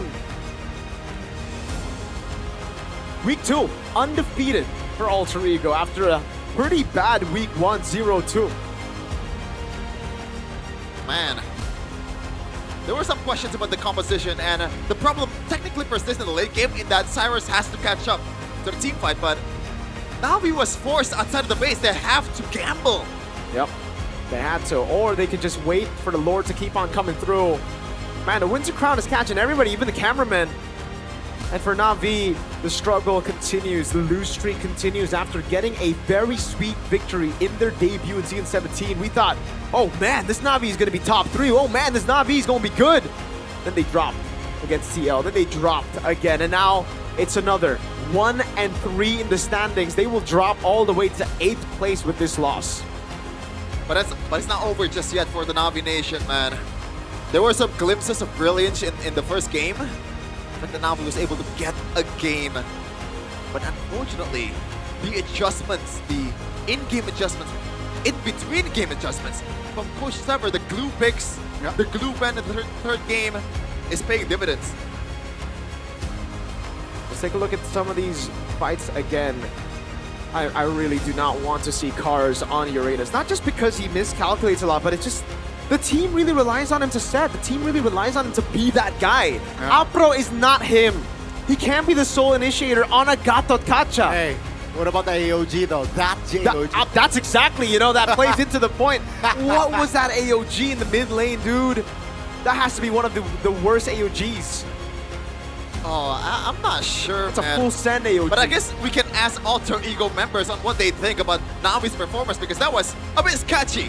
So let's welcome the three-face mask on the stage. Alter Ego, langsung saja kemenangan yang begitu memukau dari Alter mereka Ego 2-1. directly wins that third game Biasa sekali, of 2-1 victory. Yang bikin aku penasaran banget, mungkin aku akan langsung bertanya kepada Arfi. Hai, Arfi. I'm very curious. Jadi tadi Arfi. Kester tuh bilang kan, Kester tuh bilang kalau nggak salah di game yang kedua. The second game. Kayaknya Arfi bisa deh kalau nge-pick Obsidia. Kenapa sih kamu nggak nge-pick Obsidia lagi? The second game there was a chance for you to play the Obsidia. Why didn't you play? Obsidia. Bosen sih I'm bored. Sebenarnya bosen sama pengen ngelihat musuh pakai Obsidia aja sih. Honestly, Oh, bored. sebenarnya dari but I wanna Arfi tuh see pengennya ngeliat the tim Arfi enemy. pakai Obsidia gitu. In this case, Tim Juve musuhnya. plays Obsidia. Oke. Setelah lawan, gimana? After going up against the Obsidia, how do you feel? Jago tadi Good, mainnya good. bagus juga. Cuma He did pretty well. mungkin timku sih yang lebih galak buat ngincer ke Obsidianya sih. Makanya nggak kelihatan kayak aku kemarin Obsidianya. I think my team was Ingat ya, 2 kali save di did 1 it game. pretty well to target the Obsidia, so he did not. Tetap harus ada hokinya had a ya. good Oke, performance. baik. Nah, kalau misalnya dari Nino sendiri, tadi aku ngelihat kayaknya kamu benar-benar on fire banget. Terlihat really dari on fire today. heart rate-nya yang cukup tinggi. Kenapa sih We're Nino talking about boleh the heart rate. kasih tahu nggak sama kita? How? Why? Sebenarnya tuh waktu ada momen info dari manajer kan Bang Wesley katanya nanti ada heart rate gitu. When Jadi there's detak an jantung info kita from the kelihatan manager. kan. Yang aku expect aku bakal tinggi sih. Bisa dibilang bisa nomor 1 kali ya heart rate paling tinggi When di I Indo. got Cuman the ya itu info from my manager gak that jadi there's masalah. gonna be a Itu heart omongan rate orang-orang juga cuman heart record rate doang. for Yang pasti MPL. aku main tetap mikir aja sih. I know that I got a feeling that I Jadi was heart going to rate be tidak the highest berpengaruh ya. heart Emang rate orangnya menggebu-gebu BPM. aja makanya But I feel muncul like ada sabar, fokus mungkin I'm dari just a situ very sih. passionate person and Baiklah. Tapi dengan heart rate segitu, kondisi Nino yang sebenarnya apa sih? in Kalau that kata heart orang-orang rate, tuh, how heart rate is your moderation. Itu condition? juga aku bingung sih sebenarnya. Cuman yang pasti yang aku rasain ketika lagi ada match MPL tuh badan aku terasa panas. But how I Pala juga panas. Jadi ya mungkin itu bisa dibilang makin gede kali ya heart rate. But Terus every tadi juga time I waktu play testing tuh MPL, dicobain. just Kayak digituin. Ternyata just my emang bener kali body ya ini heart rate tuh feels bener the ya. heat, Iya you know, bener I think ternyata. the intensity. Iya paling tinggi nggak apa-apa sih. Itu lucu juga kan semakin rame juga kan jadinya kan. Iya. Iya lucu. The higher the better. Disuruh bakar-bakar juga, suruh bikin Nino makin emosi katanya. Iya. Kalau bisa 200 sih udah sebenarnya. If I can do a 200 heart rate BPM, I would do it. Tapi no, bukan hanya heart rate aja yang nomor 1 sekarang, tapi Not just the heart rate, banyak you know. banget dari segi kalau That kita we're the lihat highest statistikmu itu category- bagus category banget by wise. EXP Laner. But if we're talking, Minggu the kedua ini kamu category, the memegang banyak banget stats top are very statistik good. loh, No. EXP Ini memang laner. mode Nino berbeda di season 17. Enggak sih, cuman You kayak know, different masih banyak mode, kurangnya sih season Bude, jujur 17. masih banyak kurangnya. Tadi game 2 juga jujur kalah ada kesalahan dari aku A gede lot banget. of, yang bikin kalah. you know, just being humble, Jadi ya, a lot tetap of belajar aja sih, mistakes, Bude. still a lot of Sora ya, belajar Sora lagi. A lot of Kurang jago soalnya Soranya. Oh gitu. negative things still that I want to Kurang ganteng kali repair. ya, Soranya kurang ganteng. Honestly, he said second game there was partly Blunder my mulu tadi, Bude. mistake Jujur on why blunder we mulu sih. Jadi harus lost. diperbaiki lah. But yeah, there's still a lot of Kedepannya, things to Sora Nino repair, adalah Sora yang berbeda ya. Bisa dibilang begitu sih. Bisa dibilang begitu. especially the Sora as Tapi well. kita lihat di sini ada wajah baru, ada Cyrus di sini. Cyrus, new face here. Crowd goes Setelah wild. musim lalu bermain kurang lebih 2 match ya Cyrus ya. Dan After musim ini like main last pertama season, kali lagi. 2 Gimana matches you guys Cyrus? played. How do you feel this season? Balas dendam dari season lalu sih. A revenge Terus itu from the juga previous dikasih match. quest sama Bang Kenny, kalau bisa kalahin And Navi di season ini. I requested personally to Kamu bermain Kenny dan or kalah. Zephyr Apakah kekalahan musim itu yang that membuat kamu I really mainnya want to cuma play. 2 aja? Nggak tahu sih, kan kita udah latihan cocok-cocokan kan kalau di tim. Mungkin kemarin Hijume yang lagi perform banget lah di tim. We Berarti practiced setelah ini, and kamu yang bakal main terus? Nggak tahu, kan kita masih ganti-gantian we terus. practice and me and Atau ini Hijume mungkin adalah we're salah satu practically formula baru dari Alter interchangeable. Ego biar nggak kebaca gitu gameplaynya, jadi Depends ganti-ganti on terus? who we fight or who Nggak we tahu will formula go Coach up Kenny against. aja lah, aku mau ikut aja. Oke, tapi kan bisa dibilang kamu mengisi tempatnya Jumeng nih. Jumeng You're ngomong apa filling pas kamu Hijume's bertugas position. hari ini? Any words from him? Jangan kalah landing katanya. Don't lose Kan pada jelas ya. in lane. Dia langsung ngasih sabar. Sabar. Oke, jadi pesan-pesannya itu Hijume's aja. like chill. Sama disemangatin sih. And also he Sama disemangatin. Tapi kamu semangat Said banget good luck. sampai membawa satu hero yang sangat unik. Udah lama banget kita nggak lihat ada Odette muncul Cyrus, you- di Land of Dawn. rocked Ada apa ini classic tiba-tiba Odette hero keluarkan? in the Lanadon Biar and MPL that's Indonesia Odette. bergoyang aja sih pakai Odette. Oh, so I Bergoyang bersama Cyrus dan Iya Odette. benar. Uh-uh. so people can see me Iya. Tapi sempat latihan pakai Odette nggak ini? dance with Odette.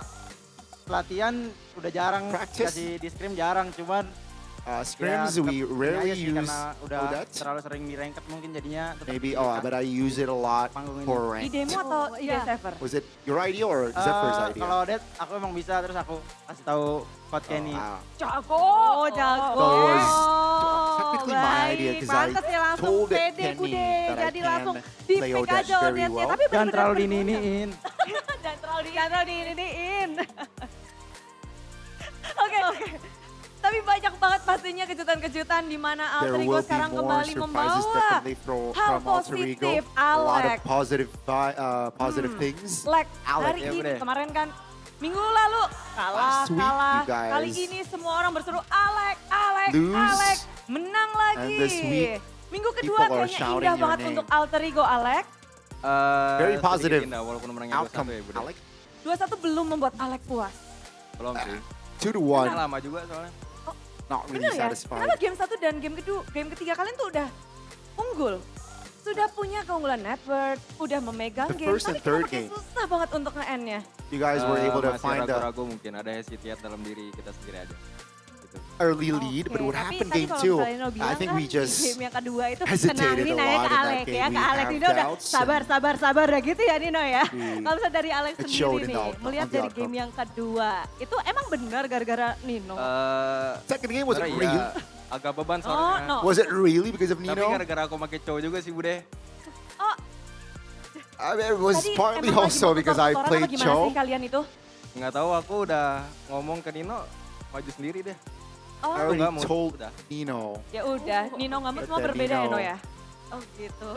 Jadi advances komunikasi di game himself. kedua tuh ngamut-ngamutan itu, bete-betean tuh. Ya, Fans. ngambek sedikit. Oh ngambek, sedikit ngambek. Ngambekan emang gak baik nih. Ninonya- Harus belajar lagi, harus belajar lagi. Ninonya ngambek. ngambek nggak? Aku nggak ngambek sih, lebih ke arah Marah aja. kesel sama diri sendiri. kesel sama diri Iya, sendiri. karena kurang sabar. Oh, makanya harus sabar-sabar Ya, sabar harus ya sabar Nino lagi ya. sih, ya. Oke, Yeah, more baik. Mungkin kalau patient, misalnya the kita akan communication nanya needs to be langsung saja. better. Iya, Suke.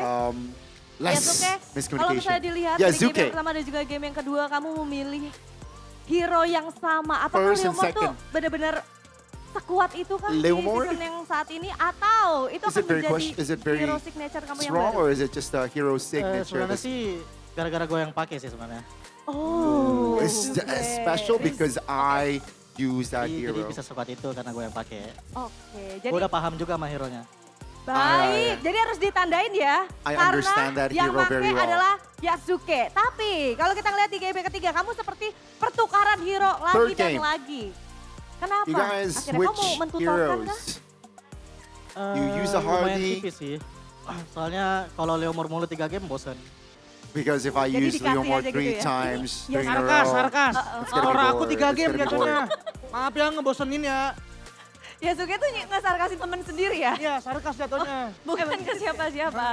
Oke, jadi lebih mau nunjukin versatile He was being hero-nya. sarcastic because Nino Full hero technically banyak played gitu Sora Yasuke ya? 3 Ya, times in a lagi row Sora. this series. masih ya. Oke. Tapi Yasuke hari ini kamu Yasuke. bermain kembali. Ini kayak You played kombinasi again yang berbeda dibanding kemarin. Padahal kita tahu biasanya Different formation mungkin kalau mau mempertahankan from kemenangan pakai hero-nya, pakai playernya sama. Tapi kemarin menang, sekarang rombak lagi. Alter Ego ini punya Yesterday you apa guys sih won, yang but then you mau dikeluar-keluarin nih. change your lineup. Sebenarnya roster ini terbentuk sih karena ada misi tersembunyi. Apa tuh ya? We will keep Gua changing sama our Cirrus mau balas dendam sama season lalu. We will balas langsung ke Navi. keep on changing our Dan formation sekarang because sudah we have a terbalaskan secret pastinya agenda. ya, 2-1. That Apa secret kira-kira agenda yang is ingin Cyrus disampaikan wants buat to Navi? take revenge from last season. Angkat tangan. Oke, buat siapa? Buat Bang Sever. Yang nyuruh balas dendam apa buat siapa nih? Mau buat dipersembahkan ke siapa sih balas dendam ini? Who do you want to represent this revenge Kodelin for? atau mungkin dirimu sendiri juga mungkin. Bang Kenny sih. Heeh. Makasih udah ngasih kesempatan buat balas dendam gitu. For Sir Membuktikan Gary. kalau line up ini kuat. Benar, kuat. For this lineup, is it strong? Yes, Serem. strong. Bang Kenny sudah tersenyum, sudah angguk-angguk. Balas dendam misinya pun sudah berhasil ya Suke. Sudah antem, udah Revenge mission ayem hatinya. is done, cleared. Ayem, udah ya. Udah ayem. Udah ayam. Udah tenang ya hatinya ya. Udah tenang. Oke, udah gak penasaran lagi? Already calm. Ya masih With this pengen win. ngerasain leg 2. Oh. You already satisfied? There's still Kode leg ya? number 2. Oke, Yes, what they baik. said. Coach, itu coach. Izin coach, udah kode coach. Oke, kemenangan hari ini penutupan untuk minggu kedua. Ada yang mau disampaikan dari Any Alter Ego closing yang kayaknya menang statements mulu. for Save 2 this kali, week? banyak banget nih. You guys got Top player 2 EXP savages juga. yesterday. Iya. A lot of Belum. things happened. Belum dong. Udah dong. Baru permulaan nih, baru assalamualaikum ke This kasarnya is ke Bude week just 2 the baru beginning. assalamualaikum. Boleh kasih This tahu is just dong week nih ke 2. Alter Champ. Kasih tahunya apaan ya? Tell the altar champs. Kayaknya Alek deh, Alek jarang banget deh Bude. Kayaknya Alek deh. Alex Kasih tahu, should Lek, say Alek. something. Minggu kedua menang mulu nih Alter Ego. Apa ya? Tetap dukung kita terus aja sih. Just keep Sama supporting support gua us. kalau main cow. I apologize if Permintaan yang I agak bikin Alter Hey, Champ Chow. minta dikdukser dengan mensupport cowok dari Alek. Tapi hari ini berpestalah Alter Champ karena inilah kemenangan dari Alter Ego.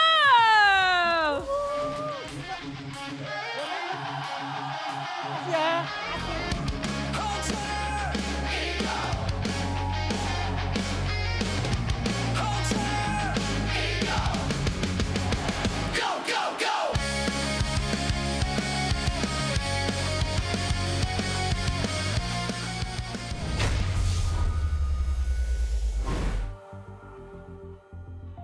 You want to sing Is the the song? music- You're jamming. Is the music Alter playing? Ego. It's gone. It's gone. Just That's like you, gone. Gone. Yeah, I am gone. Alter E gone? Oh. Ah, they're back. They're back. They were all three gone in week 1. Yeah. Fair enough. Because they were up against the 2 best teams in the world, so can't blame them. Can't blame them. Sure, buddy. But we're gonna take a look at the crucial moments of Crucial that game moment. earlier. Go for it. Especially like there's a lot of combos that we need to discuss, and obviously the elephant in the room that is, I don't like Uranus on cars, Gani. I don't like Uranus on cars. I like it. But I generally like Uranus. And not on cars, though. But that AOG again needs to be somehow magnified, man. Yep. How I do don't you know. magnify it though? Like, it's just a bad play, a bad call, I believe. A blind one. Okay. There's almost 0 set for Na'Vi. Everybody who's picked up Uranus in the first phase, I think has lost. Kez Cute loves this hero. Super Dan. Navi picked it up. Yesterday it was Cars. picked up by Dewa in their game 3 loss against TL. That's Kin. That was Kin. No, it was Jungle. It was Kane. Oh, Jungle, yeah. Kin. Yeah. Yeah, Kane. Pretty much the same thing. Player of the match though. Alter Ego here, presented to you by our official gaming phone, Infinix. It is a 4-0-11 Yazuke. He played out of his mind this series, man. It was great. Yeah. It was Not great. Only on the Leo mode. Not a Leo mode merchant. He's also a Harley merchant. Everyone in Alter Ego is a merchant. Yeah, especially Nino on the Sora. Now that is a Sora merchant. Like, he played Sora 3 games in a row, dude. RP did a great job as well, man. I gotta say, this... So Navi needed to win these individual lanes, right? The Obsidian against the Claude, the Uranus against the Sora. And that was what happened in Turtle 1. Before Turtle 1, Nino got clapped in lane. But then, he just kept on overestimating his sustain, miscalculating, getting ganked. And it ended up being, they ended up being level. And, you know, when you're on Uranus and the enemy XP laner is on Sora, you're both at the same level, Sora's going to be way more impactful. You need to have that lead. You need to have that sustain. That's why you're him. That's why Uranus gets picked. I still don't understand at this point. Like, it's been too many games already. We see cars on Uranus, and it's like this. Yeah, I agree. Is it just the fact that he went for a more aggressive gameplay, like high risk, high reward type of deal? But it didn't work. Like, I'm trying to cope here. Yeah. It's also this matchup, right? Like when, oh man, you need to anticipate the Claude in these team fights early, especially when you're up against Obsidian. Obsidian wins out of the lane matchup, but the Claude is so much more mobile. The Claude has so many more ways to play the game. Obsidian is just, all right, you play for the team fight, you get the items, and then you front to back, right? Yeah. Claude, you can rotate around so much earlier, you can be active around the map. That's what you can see in this game, especially Arfi. He was everywhere with the sprint, doing so much damage as well. The BMIs, the way he maneuvered around the map, impressive stuff. Yeah, it's impressive, but we got Alyssa on the side trying to talk to one of the coaches, I think, from either of the teams. I'm not sure which one. Thank you, Caster. Kembali Why bersama Lisa dan hari ini sudah bersama Lisa ada Coach Why Not. Hello, Coach. Hey, Coach. How are you today? Well, to be honest, yeah, it feels bad to lose, but yeah, again, it's part of the game. It's part of the series, right? Part of the game, part of the journey. And Coach, how do you see Navi so far? Last week, a very good start in the first week, but coming to the second week, there's a lost streak. What happened? I mean, before I went here, we all already know that it's not really about being random, but it's really anybody's, game here. Oh. Everyone is very strong. Everyone is, very aggressive, as I might say. So it's really just a matter of who played the better game during that day, who had the better preparation, if I might say. So perhaps there are some things that we lack, and these are the things that we need to look into. Oke, jadi Coach Wino sendiri bilang bahwa semuanya di sini coming very strong, sangat kuat. Jadi ini bukan tentang bagaimana strateginya lagi, tapi mungkin siapa yang bermain dengan lebih baik hari itu dan apa yang mungkin menjadi kekurangan di hari ini juga bisa menjadi suatu bahan pembelajaran juga untuk kedepannya. But Coach, I really want to ask, a lot of people blame Navi about their lack of discipline. We saw so many recall during the game. Do you see this as one of the highlight or maybe a tipping point of why Navi is losing today? It is a very good point. And really, we try to, handle that on a daily basis, not just in-game, even out-game. It's a work in progress. But yeah, definitely, us Filipinos, right? MPL PH, we like discipline. So it's definitely something that we're still trying to make sure that the boys really understand. Oke, jadi ini sebagai salah satu poin juga ya yang memang lagi dilatih terus, apalagi membawa dari culture MPL PH yang begitu disiplin dari semua pemainnya. Jadi mungkin akan dilatih terus juga untuk Navi sendiri. But it is part of your concern as well. Yes, definitely. Okay, and then Coach, tell us more about the draft battle. We see from your draft and Shepard draft, a lot of exchange heroes like Glow and Cho, and Harley and Leomore too. What's on your mind? Maybe you want to try to read Shepard minds and Shepard intention. That's why you try to exchange a lot of heroes with him. I mean, Zephyr, knowing his history, coming from a different game, and that game, is very adjustable. And yeah, today I fully realized how, adaptable he is in the draft. That Odette pick, we didn't really expect that. It was very good how they played it. So yeah, again, it's a very grave lesson for us. Suffering a loss from a hero we're not really that familiar playing against as a team. But yeah, definitely, looking forward for our next match. Oh, looking for next match. Katanya ya Shepard being Shepard dengan draftingnya yang unik-unik juga. Jadi memang di sini mencoba ya untuk dengan strateginya juga bagaimana Navi bisa counter hero-hero dari alter ego sendiri. Tapi pastinya Coach Why Not dan juga Navi menantikan ya untuk next match-nya. And talking about next match, you will meet EVOS and BTR next week. What is your plan to reset and preparing your strategies for next week? Well, of course, it's really just me making sure that mentally the players are still, competitive. Because I think I still firmly believe that's the most important thing. Yeah. Especially here in Indo, the pressure here is very high. Fans here are really invested in the game. So it's really my job to make sure that comes first. Then, of course, definitely, study the habits of the enemy, making sure that we're very well prepared mechanically and, strategy-wise. So, yeah, that's it.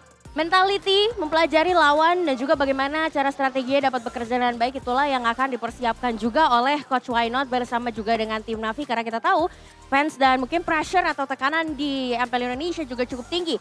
One last question, I would like to ask about Han actually.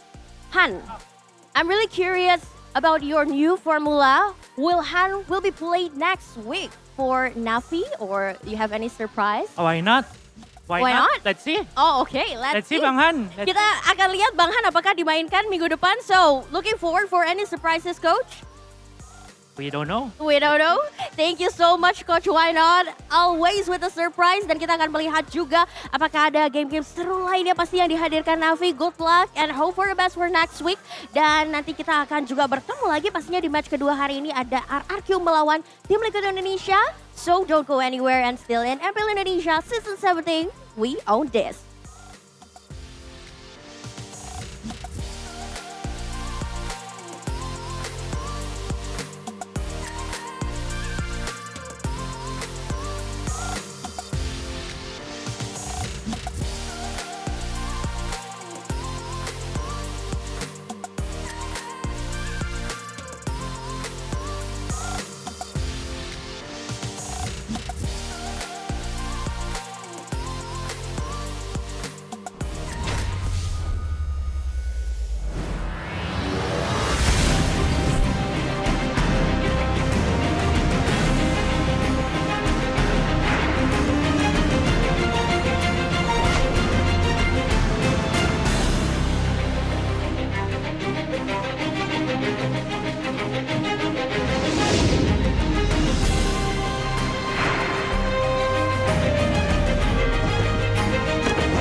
Di tim yang paling susah itu nyatuin semua di tengah perubahan yang nggak ada habisnya. Kami bukan lemah, kami cuma belum searah.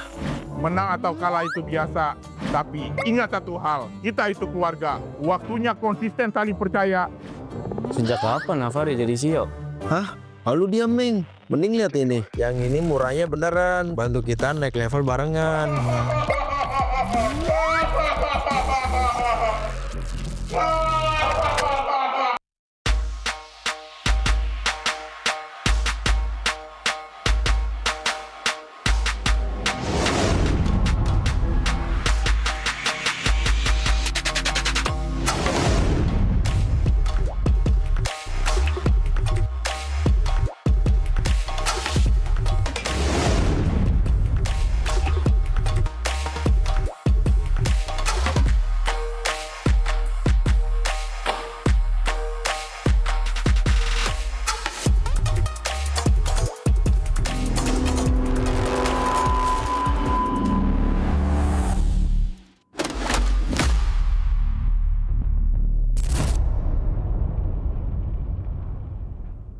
Tak ada hari tanpa mabar.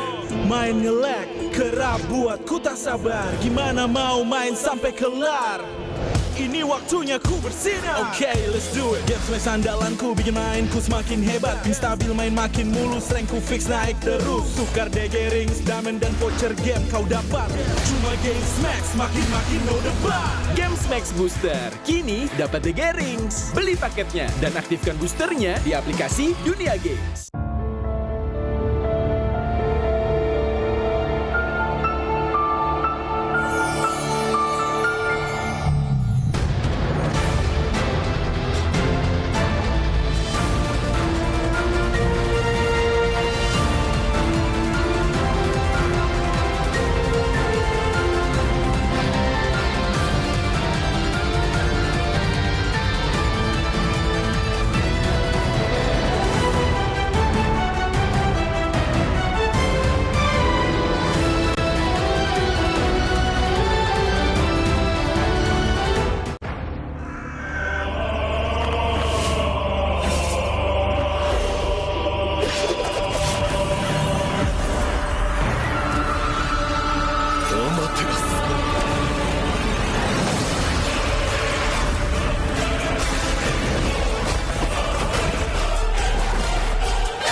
Pemain kunci dari region Filipina siap untuk membawakan permainan Philippines untuk mengguncang meta. Ancaman buat season ini ya sesuai dengan tracknya juga, sama ada tambahan player baru yang berkualitas ini.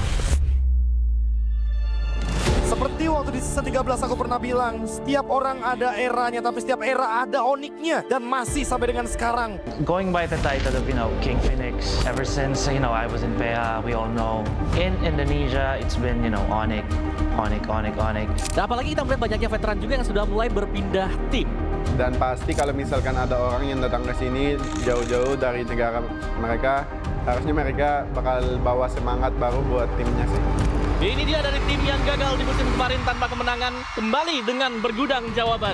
Bakal jadi salah satu dark horse juga sih kayak season kemarin. Soalnya mereka ngambil player yang bagus sama coach-coach yang berpengalaman juga kan. Jadi pasti ada improve dari mereka. It's really something that, these players, these coaches really have to move past. Because it can't be, just on it. Somebody has to, challenge them for real this time. Sempat bongkar pasang roll Navi. Mereka kembali ke posisi asal. Stabil, solid, percaya diri. Kalau dilihat dari track recordnya Yenot, ya kita lihat dia udah pernah juara dunia, terus udah bawa banyak piala buat Onyx PH sih. Banyak mungkin kultur atau enggak habit yang bagus buat Navi.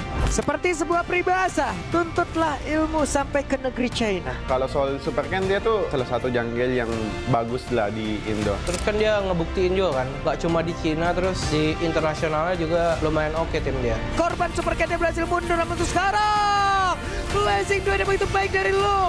Double kill berhasil diambil. Super Ken bisa imbangin RQ. Selama ada KSQ di situ, dia pasti bisa nyatu anak-anaknya. Kebakar sih, kayak gua ngeliat kompetitif di Indonesia selama setahun ini kayak seru banget, jadi gue memutuskan buat balik ke Indonesia lagi.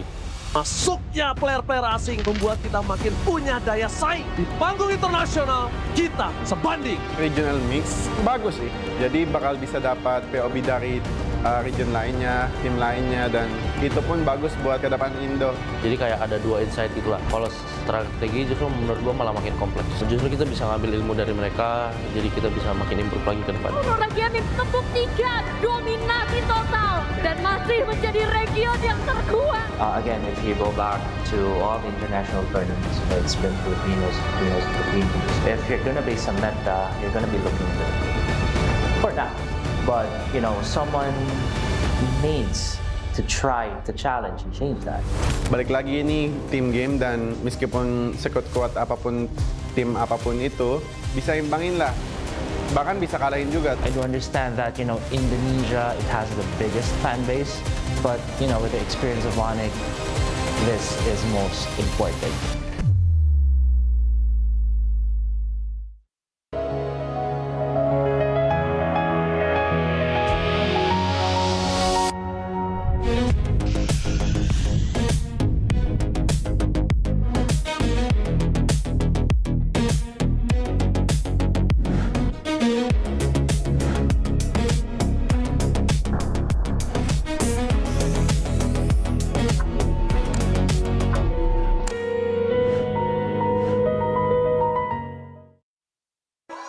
Di tim yang paling susah itu nyatuin semua di tengah perubahan yang nggak ada habisnya. Kami bukan lemah, kami cuma belum searah. Menang atau kalah itu biasa, tapi ingat satu hal, kita itu keluarga. Waktunya konsisten saling percaya. Sejak kapan Navari jadi CEO? Hah? Lalu dia Ming. Mending lihat ini. Yang ini murahnya beneran. Bantu kita naik level barengan.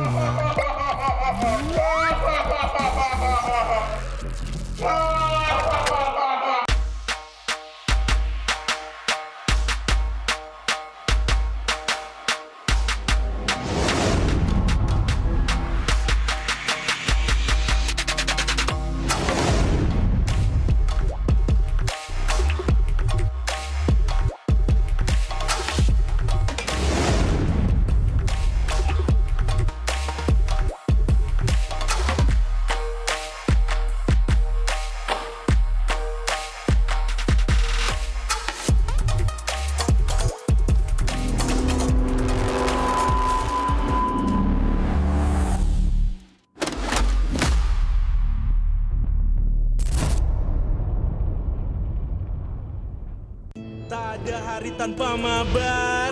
Main nge-lag, kerap buat ku tak sabar. Gimana mau main sampai kelar? Ini waktunya ku bersinar. Okay, let's do it. Game smash andalanku bikin mainku semakin hebat. Tim stabil main makin mulus, rank ku fix naik terus. Tukar DG rings, diamond dan voucher game kau dapat. Cuma Game Smash makin no debat. Game Max Booster, kini dapat DG Rings. Beli paketnya dan aktifkan boosternya di aplikasi Dunia Games.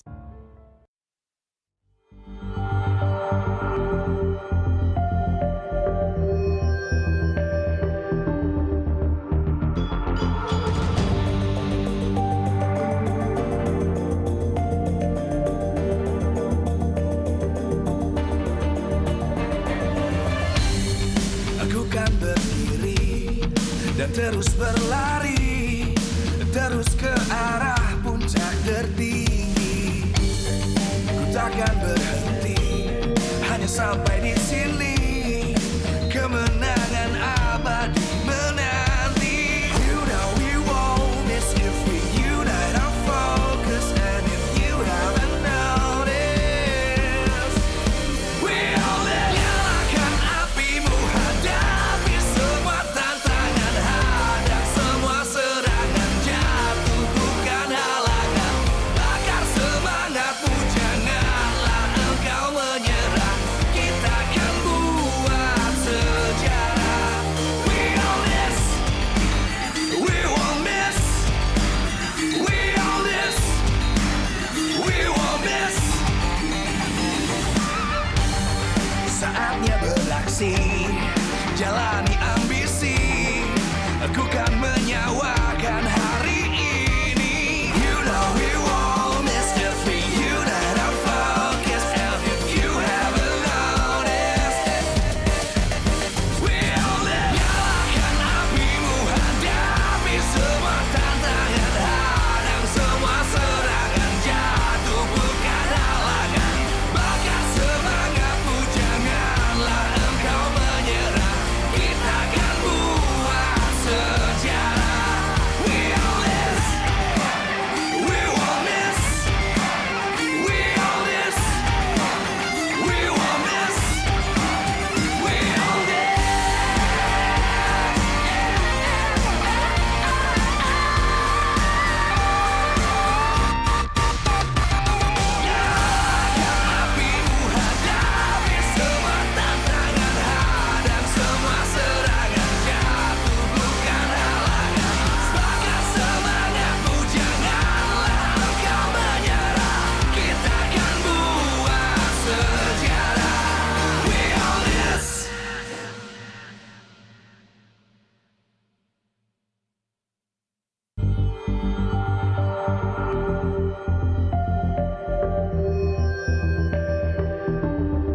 terus berlari, terus ke arah puncak tertinggi.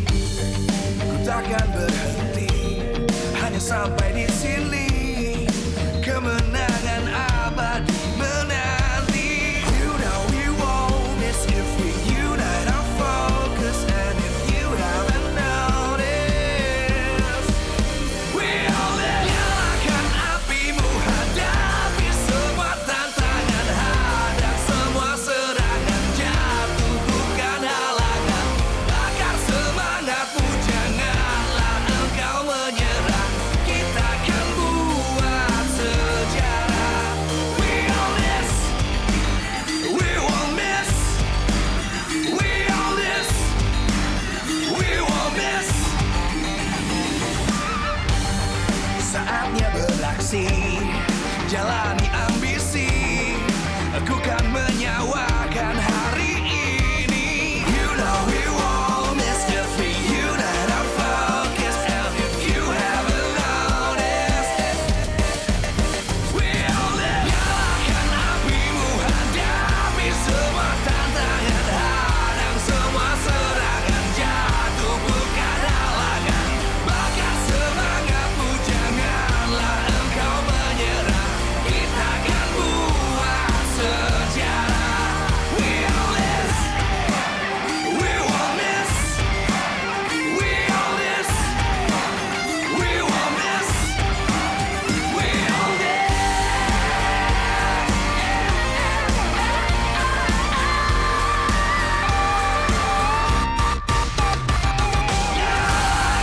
Apimu, hadapi semua tantangan, hadang semua serangan, jatuh bukan halangan. Bakar semangatmu, janganlah engkau menyerah. Kita akan buat sejarah. We all this.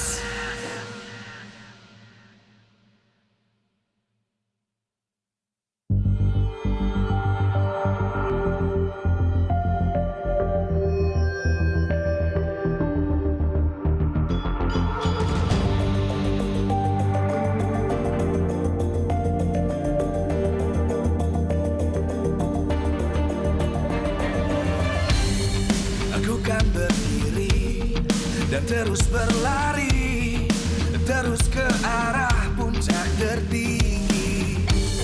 Ku takkan berhenti, hanya sampai di sini.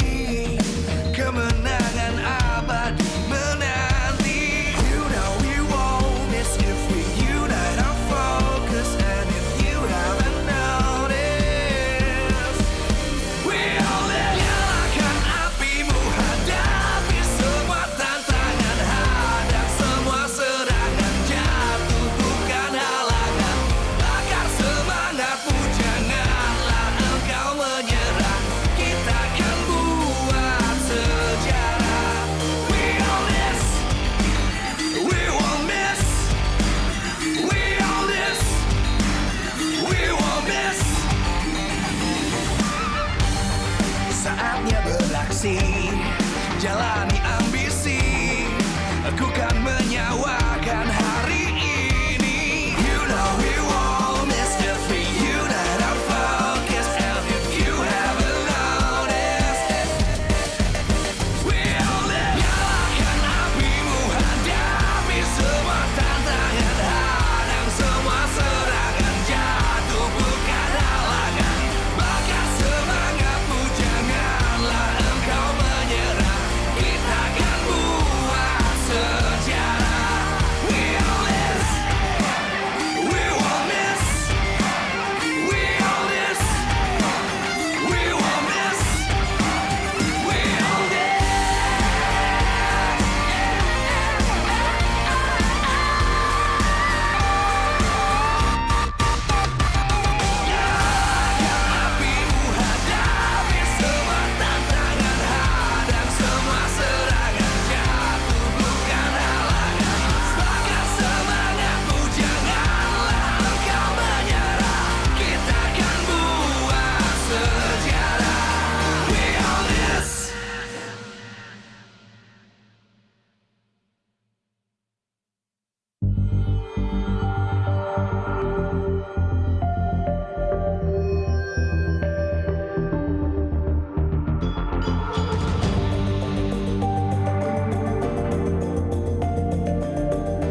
terus berlari, terus ke arah puncak tertinggi. Ku takkan berhenti, hanya sampai di sini. Kemenangan abadi menanti. You know we won't miss if we unite our focus. And if you haven't noticed, we all live. Nyalakan apimu, hadapi semua tantangan, hadang semua serangan, jatuh bukan halangan. Bakar semangatmu, janganlah engkau menyerah. Kita akan buat sejarah. We all this, we won't miss. We all this, we won't miss.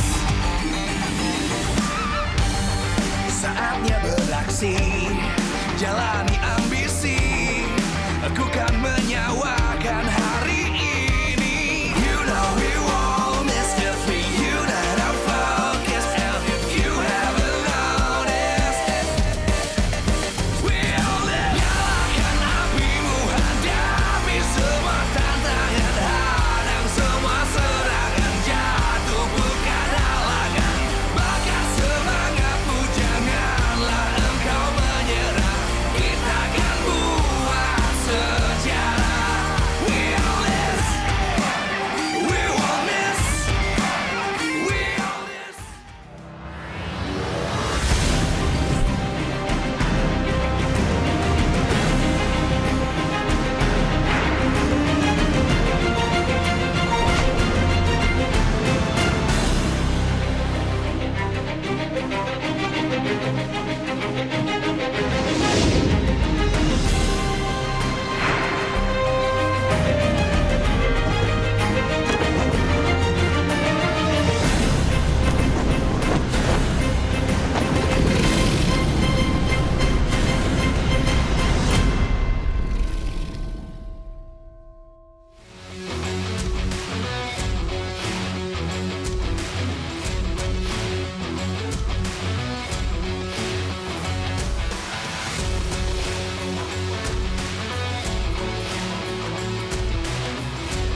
Live from MPL Arena, Jakarta, MPL Indonesia Season 17 is powered by Moonton.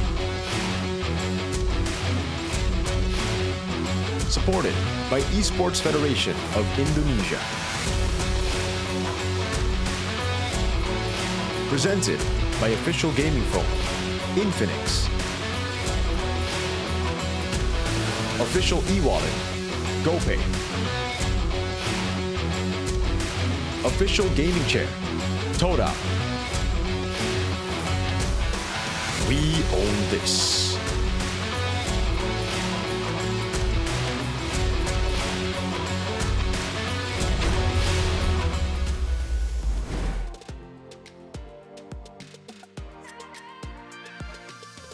Super fans, selamat datang kembali di match kedua di hari Minggu. Minggu yang kedua di mana akan ada tim RRQ yang akan berhadapan dengan tim Liquid ID. Yes, betul sekali. Di mana kita sudah melihat di sini di MPL Arena sudah mulai ramai. Adanya teman-teman dari Rivalries dan juga teman-teman dari Kingdom. Dan pastinya kalau kita melihat nih ya tadi semangat-semangat dari teman-teman Kingdom benar-benar menantikan sekali bagaimana permainan dari formula terbaru tim RRQ di match kali ini. Ya, semuanya menantikan bagaimana RRQ akan bangkit hari ini karena dari historinya mereka membawa rapor buruk di season 17. Minggu pertama menjadi minggu yang buruk bagi mereka dan ini adalah mungkin awal mula baru bagi mereka. Tapi sangat berbanding terbalik dengan tim Liquid ID yang mereka mengantongi kemenangan demi kemenangan walaupun mereka dipandang sebelah mata. Dan kali ini win streak mereka sedang berusaha dipertahankan. Yes, betul sekali. Dan ini buat kita penasaran apakah dari Super Family nantinya akan bisa mengamankan di match kali ini? Sepertinya bukan cuma kita berdua aja Bude yang sudah gak sabar. Bukan cuma teman-teman super fans yang ada di MPL Arena yang gak sabar. Tapi di kolom live chat juga sudah semakin ramai. Sudah banyak sekali dukungan untuk kedua tim. Iya, pastinya dukungan tak henti-hentinya mengalir tapi juga Pastinya MPL Indonesia Season 17 juga powered by Moonton, supported by PBSI, presented by official gaming phone Infinix. Serta tidak lupa untuk official e-wallet ada GoPay, official gaming chair, Toda, and partner in esports kita ada Garnier, Bayu, Dunia Games, Gamesmax, dan juga OnePlay. Tak lupa bersama dengan supplier ada IndiHome, Indomaret, Yummy's Choice, dan juga Aqua. Baiklah, kalau begitu luar biasa sekali. Kita sudah melihat sorak-sorai banyak banget di sini. Dari teman-teman, dari semua supporter, dari semua superfans sudah tidak sabar. Tapi untuk melihat semangat mereka, superfans, kalau misalnya nanti aku bilang MPL Indonesia Season 17, jawabnya we on this. Karena kita pengen banget dengar suara kalian, kita pengen banget dengar semangat kalian sebelum kita akan melaju ke match yang kedua hari ini. Baiklah, kalau begitu langsung saja ini kita coba dulu ya teman-teman semua ya. MPL Indonesia Season 17, we on this. Baik, tenang semuanya, itu baru percobaan ya. Ingat, itu baru percobaan ya. Baiklah, karena sepertinya kita sudah lihat semangat-semangat yang luar biasa sekali. Semua sudah panas, kita berdua sudah panas, player dan juga teman-teman caster sudah pada panas. So, langsung saja kita akan memulai untuk di match kedua kita. Kali ini kita akan lihat, kita akan dengar semangat dari teman-teman superfans MPL Indonesia Season 17. We on this!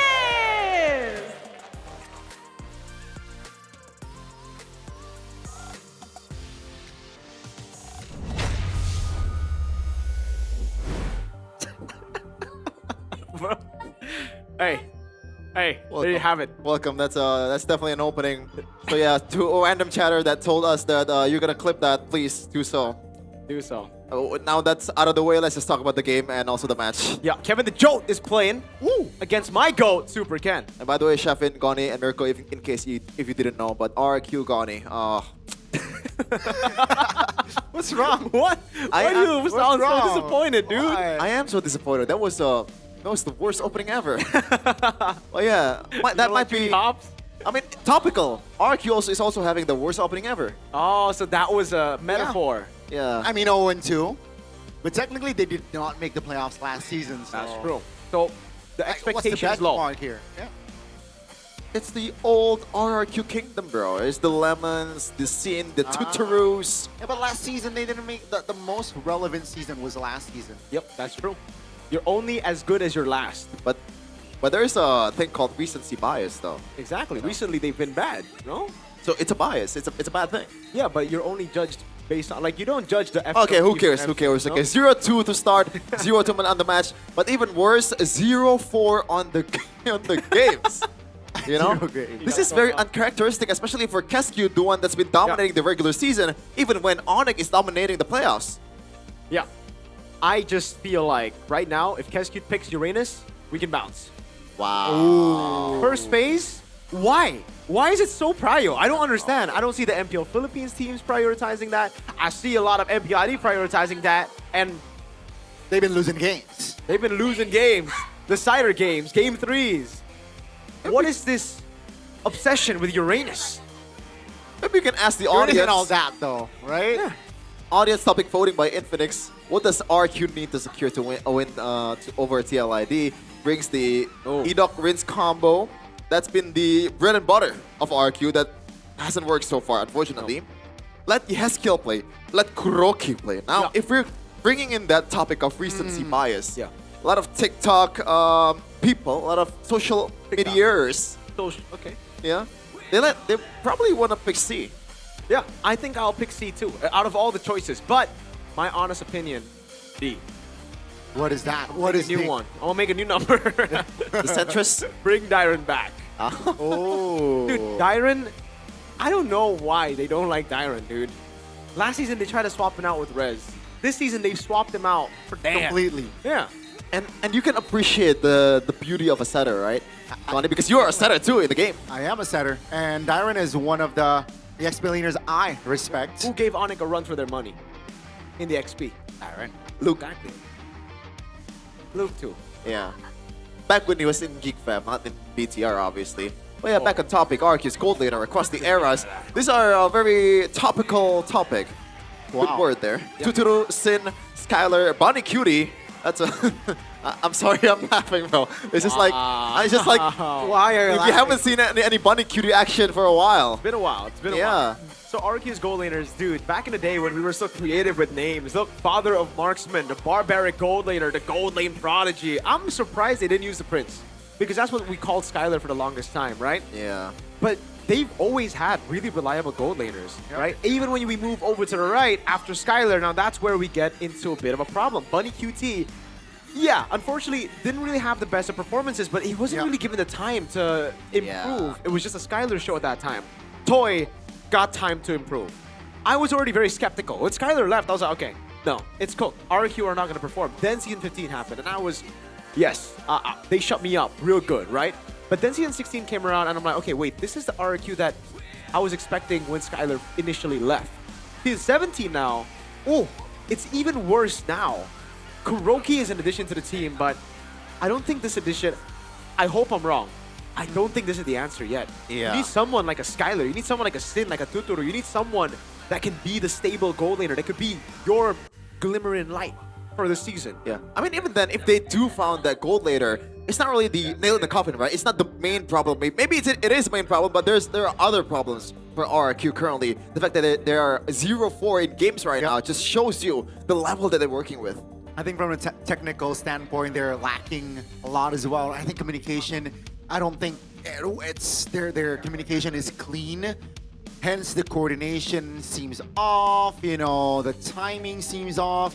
So, yeah, I agree. I think adding one member won't be like a an instant fix. Solution is going to be like legendary. Yeah. But let's see though. Let's see. But Kuroki, I agree with you, Mirko. I don't think this guy is the guy. Yeah. The savior. He's not the savior. I might say. But I hope I'm wrong. You know, specifically for this match, there's one guy that could be the savior for RQ because he has all the inside information. Even one of the TL ID players told us that he is their mentor. Yeah. It is the ghost of Jakarta, Yehezkiel. Do you think he's gonna perform, or is he even gonna play? I don't think Yehezkiel is the solution. Really? I think it's an addition, a good bonus to have in the team, but if the team's playing like that, a mid laner can't solo carry. He's not the type of guy to solo carry. Even when, you know, he was part of that TLID Prime team, Team 14, all the way to M6. He was like the condiment, right? Yeah, he was on the side, right? You have Fabian carrying, you have Aaron Shiki as well, and when you need that mid laner to show up, then Yehezkiel shows up. But he's not the end-all be-all. He wasn't the prince, right? It's to just put into perspective. Not the Suns? Yeah. He's not the Suns, no. And in a way, you're kind of missing out on that synergy of Edok and Reens that's been building up for so long, right? Because Yehezkiel and Edok, they have to maybe like calibrate what their tendency to each other before they're able to play in MPL. Now, with all that said, and with all that said, do you really think that it is time to actually experiment? Yeah. Right? I think this is the right time. 0-4. They need some... 0-2. Sorry. Oh, 0-4 the games. 0-4 game-wise, ladies and gentlemen. They even haven't gotten a game, bro, this season. You're right. It's been 2-0 losses back-to-back. That's tough. So they need to find something new, I feel. I think right now, especially considering Rins and Edok were the central point of the rebuild, right? It has to come through the draft. The reason they were great back in the day wasn't because they have superstar players. This is a bunch of players that, even for Sutsujin, even for Dairon, these are players who failed in the past. Rins, Edok, two players who failed in MDL even. They bring them together with an amazing draft crafted by Keskute. That's what elevated their game. Season 14, Season 15, making it to the grand finals back-to-back. The drafts have been off last season, and it's been horrible. I'll say it straight. I'm a glazer of Keskute, but it's been horrible this season. Yeah, and unfortunately, I have to show you this asset, Mirko. Maharaja TLID, the king of all kings in a way, right? Maharaja is like literally the king of all kings, right? In Indonesia? Depends, you know? Maharaja is also a cursed spirit, I believe. But Shinigami. Shut up, weeb. Versus King Super Family, which is not very super so far. Super Toy, Super Can, and Super Dan. All of them has been playing, but we haven't seen any kind of supers at all it's been subpar. Wait. Shut up, weeb. What? It is subpar. It's subpar. It's not even funny. I'm just. Oh, No, bro. no, yeah, no, it's a good fun. It's a good, yeah, it's a good fun. Yeah. It's a good fun. Would you change your name to Super Chef? Hell. What if RQ pays you to do it? Hell yeah. Okay, there you go. There you go. That's maybe why they turned their names to Super. I'm moving with the moolah, baby. Yeah, me too. And right now, if they want Moolah, they gotta win. The 0-2 loss doesn't get you anything. I think the fact that they're in RRQ, that's guaranteed moolah. But we're gonna take a look at the maybe that's playing in Dewa United. Okay, that's stupid.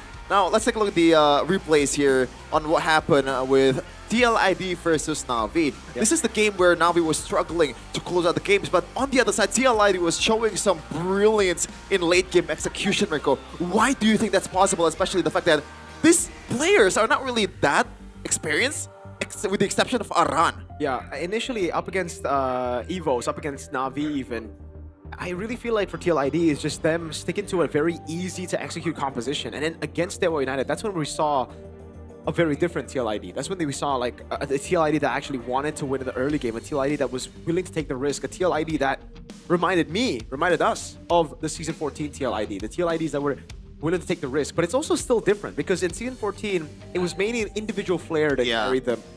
When you see them this season, it's team play. They're really working together as a unit really well. And that's something that is the complete polar opposite that's happening in RRQ. RRQ are everywhere. Super Ken on a Suyo is late to Turtle, later than his gold laner, you know? Like, on a Baksha even, he's just playing it super random. Everybody on the team for RRQ, it looks like they're miscoordinating everything. And it's not the RRQ that we know. Yeah. Back to the point of TLID though.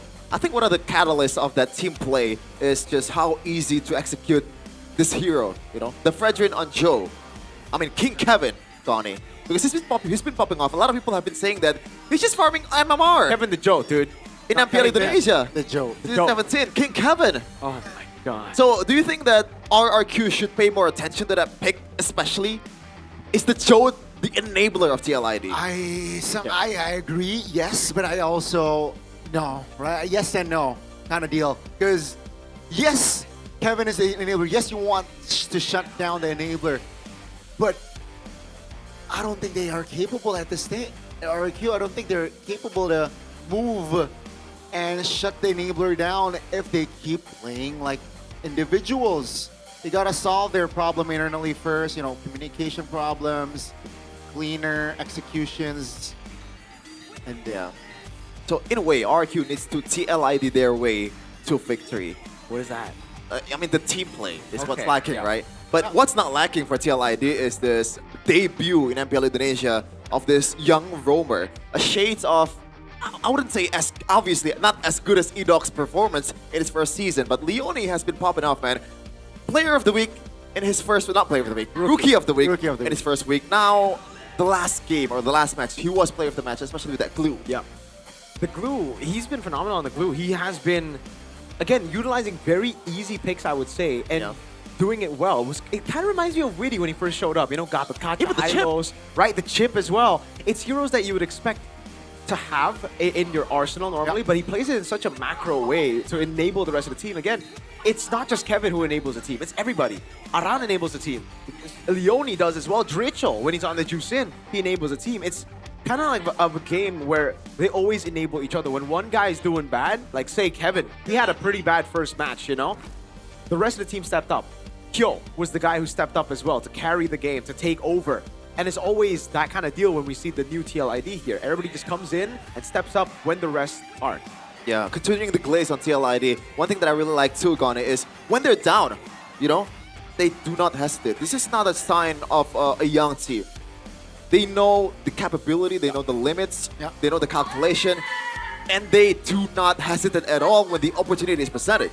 Yeah, I think that's they're risk takers right now, and so far it's looking good for TLID, and I do hope that they can continue this sort of form, right? They stay consistent, because I initially thought coming into Season 17, TLID is just going to be the rebuilt season, you know. It's going to be them getting more airtime, quote unquote, in MPL, but then banger, banger, banger.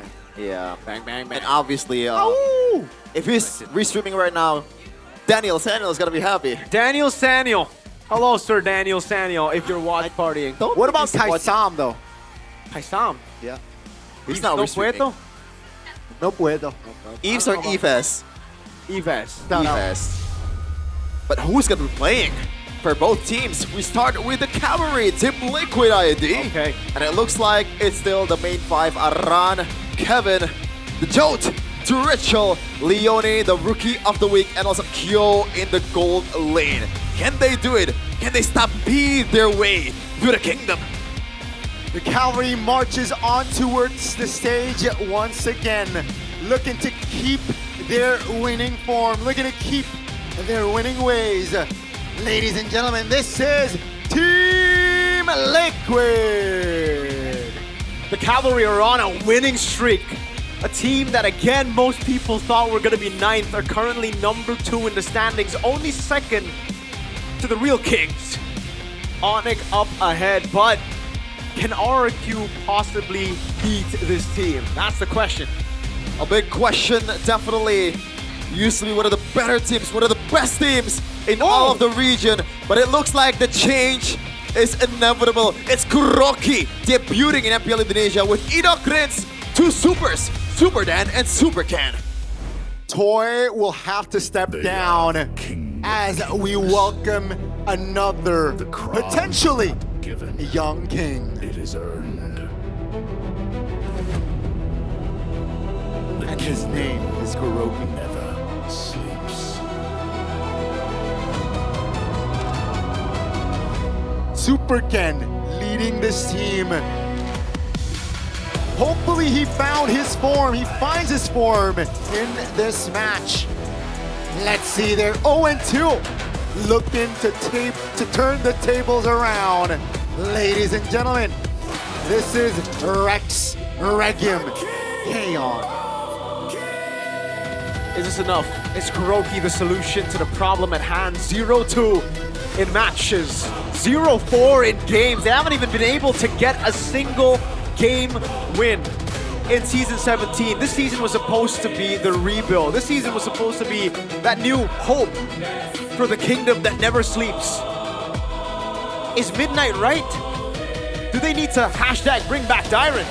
Ooh, I mean, that would be an easy way to get through MPL Indonesia. Maybe not so easy with the fact that a lot of other teams have been improving, but there's a lot of improvement has to be made for TLID and RRQ, especially Cascute, looking fresh with Pao as the analyst. Coach Honjao, though, has been coming in like a storm, like an Arashi. Not Hoshi, though, because he's been drafting some pretty solid lineup. Stormstar. That's Arashi Hoshi for you, man. Yeah. Oh, Hoshi means star? Hoshi means star. Oh my. You watched that? What? That's an anime reference, right? No. No, is it not? Arashi Hoshi. Oh, okay. Hoshi means star. Yeah. Okay, I didn't catch that. Speaking of anime. Call me a weeb. Speaking of anime, there's Kuroko's basketball. There's Kuroki's Mobile Legends. Kuroki. Rins in the mid lane. Rins in the mid lane. I'm not even gonna answer. All right, let's see the audience topic voting by Infinix. Yeah. Oh, it looks like Let the Heskill play. Wow. Was the quote-unquote right answer as per the chatter, you know, as by per Infinix. the chatter? Yeah. It's number B that won, Connie. It's not. Miracles mentioned earlier that he really likes Point C. It seems like this time RQ will deploy Kuroki instead. Let's see though. I'm genuinely interested to see how Kuroki will fare here in his first MPL stage. It's always super difficult to debut for a team like RRQ though, right? Even Skylar in his debut was horrible. Season 7, I remember. First season I debuted as well. But we have some words from the Jote, Kevin. Cascute, I'm disappointed. You're not obliging by the Jote's command. I cannot wait to face RQ, especially since I'll be meeting my mentor at TLID, Yeheskiel. Bang Cascute, that means brother Cascute, please let Yeheskiel play. Nah, I'd win. Or maybe nah, I'd lose. Unfortunate. Cascute says nah, I'd play Rins. This guy said nah. Yep. He also just said nah to Dairon, I guess, right? Because that's why they decided to go on Dan and Rez. See, I'm not sure, man. Like, if you're a coach, do you not want to play Dairon? I agree, but the fact that he hasn't been playing and it's been Rez and Dan means that the team thinks he's the problem. Maybe the team. Who is the team, though? Is it someone up above? Is it the players? Is it the coaching staff? I think it has to be like the boys.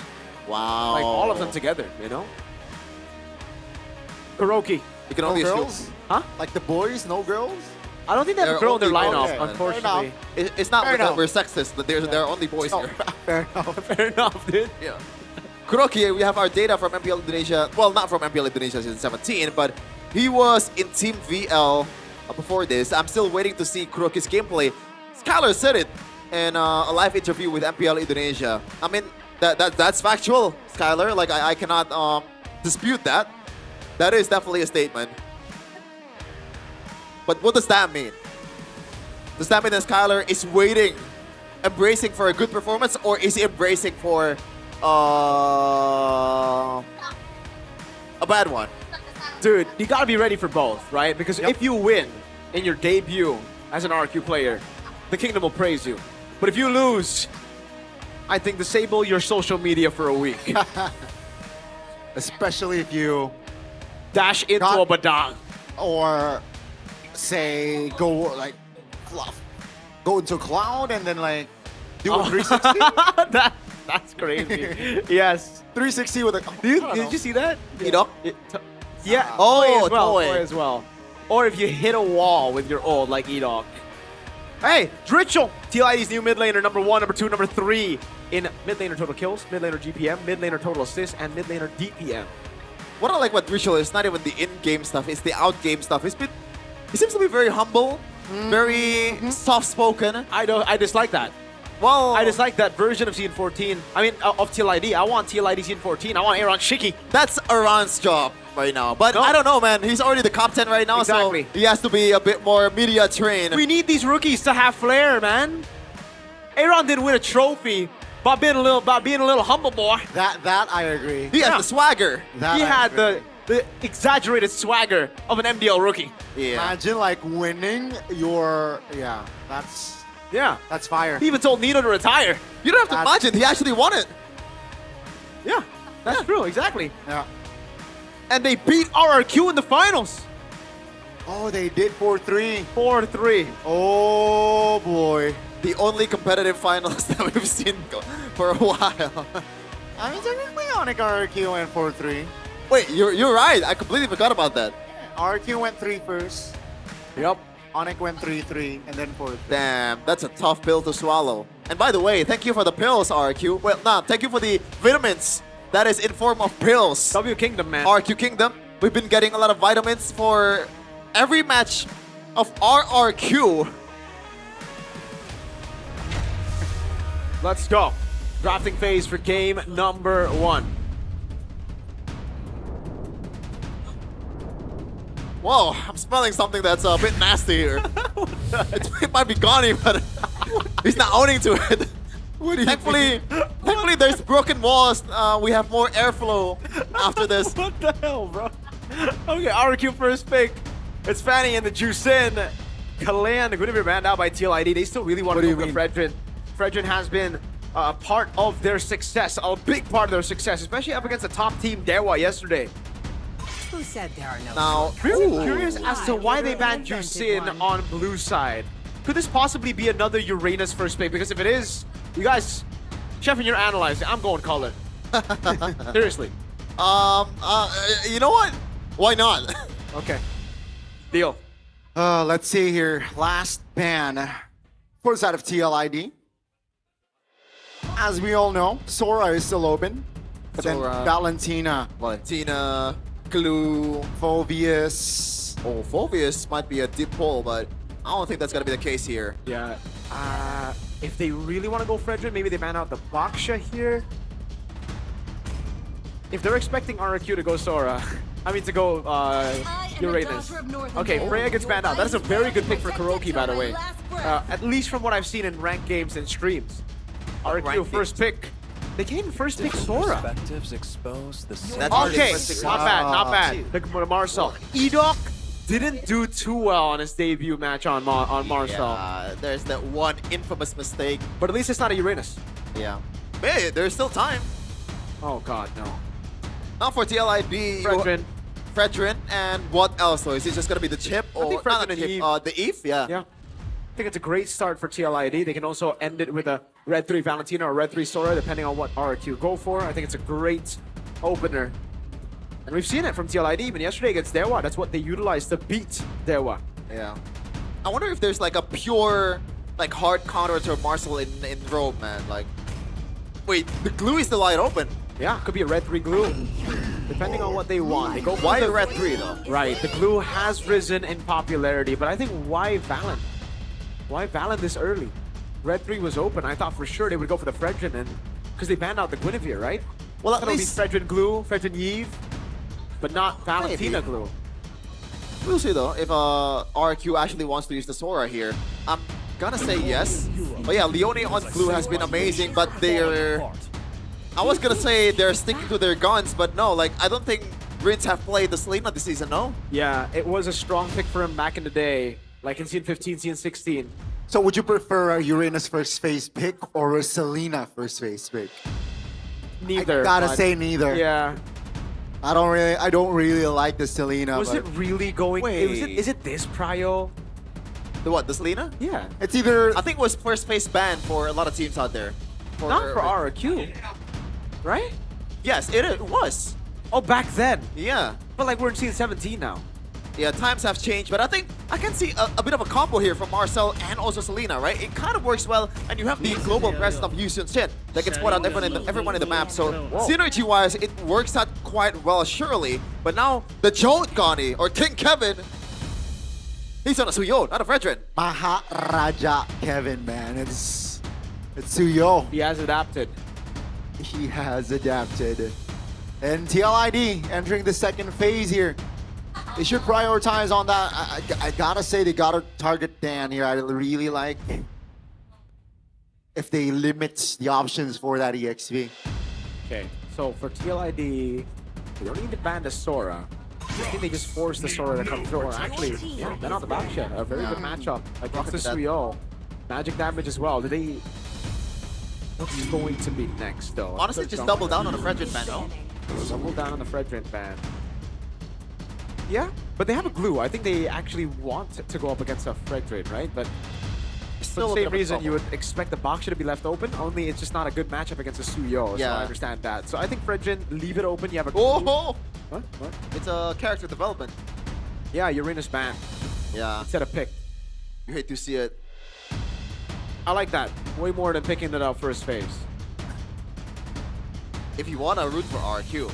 Yes. By the way, speaking of rooting, TLID is actually going ban for ban with RQ in the Fandom War by Infinix. That is something that we haven't really seen a lot. Yeah. I'm gonna check the Indonesian stream. We cannot see it right here. It just goes to show you how many fans RQ have, but also how many haters they have. Wait, it's literally the same thing in the broadcast. Wow. CC banned out, by the way, by TLID. They're taking it away. Interesting. They don't have a utility jungler. What are they? Are they trying to pick up the Sora in XP? Wait, hold on. Suyo is still a flex.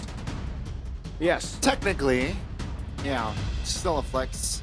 And against the Yu Sun Shin, isn't that like the best poke battle out there? The Queller and also the arrow? Yeah, Suyo is really good against Yu Sun Shin in lane.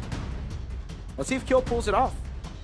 Let's see though, the Herald ban from the side of RQ will come through. And I really like that ban as well, right? Let's go Sora.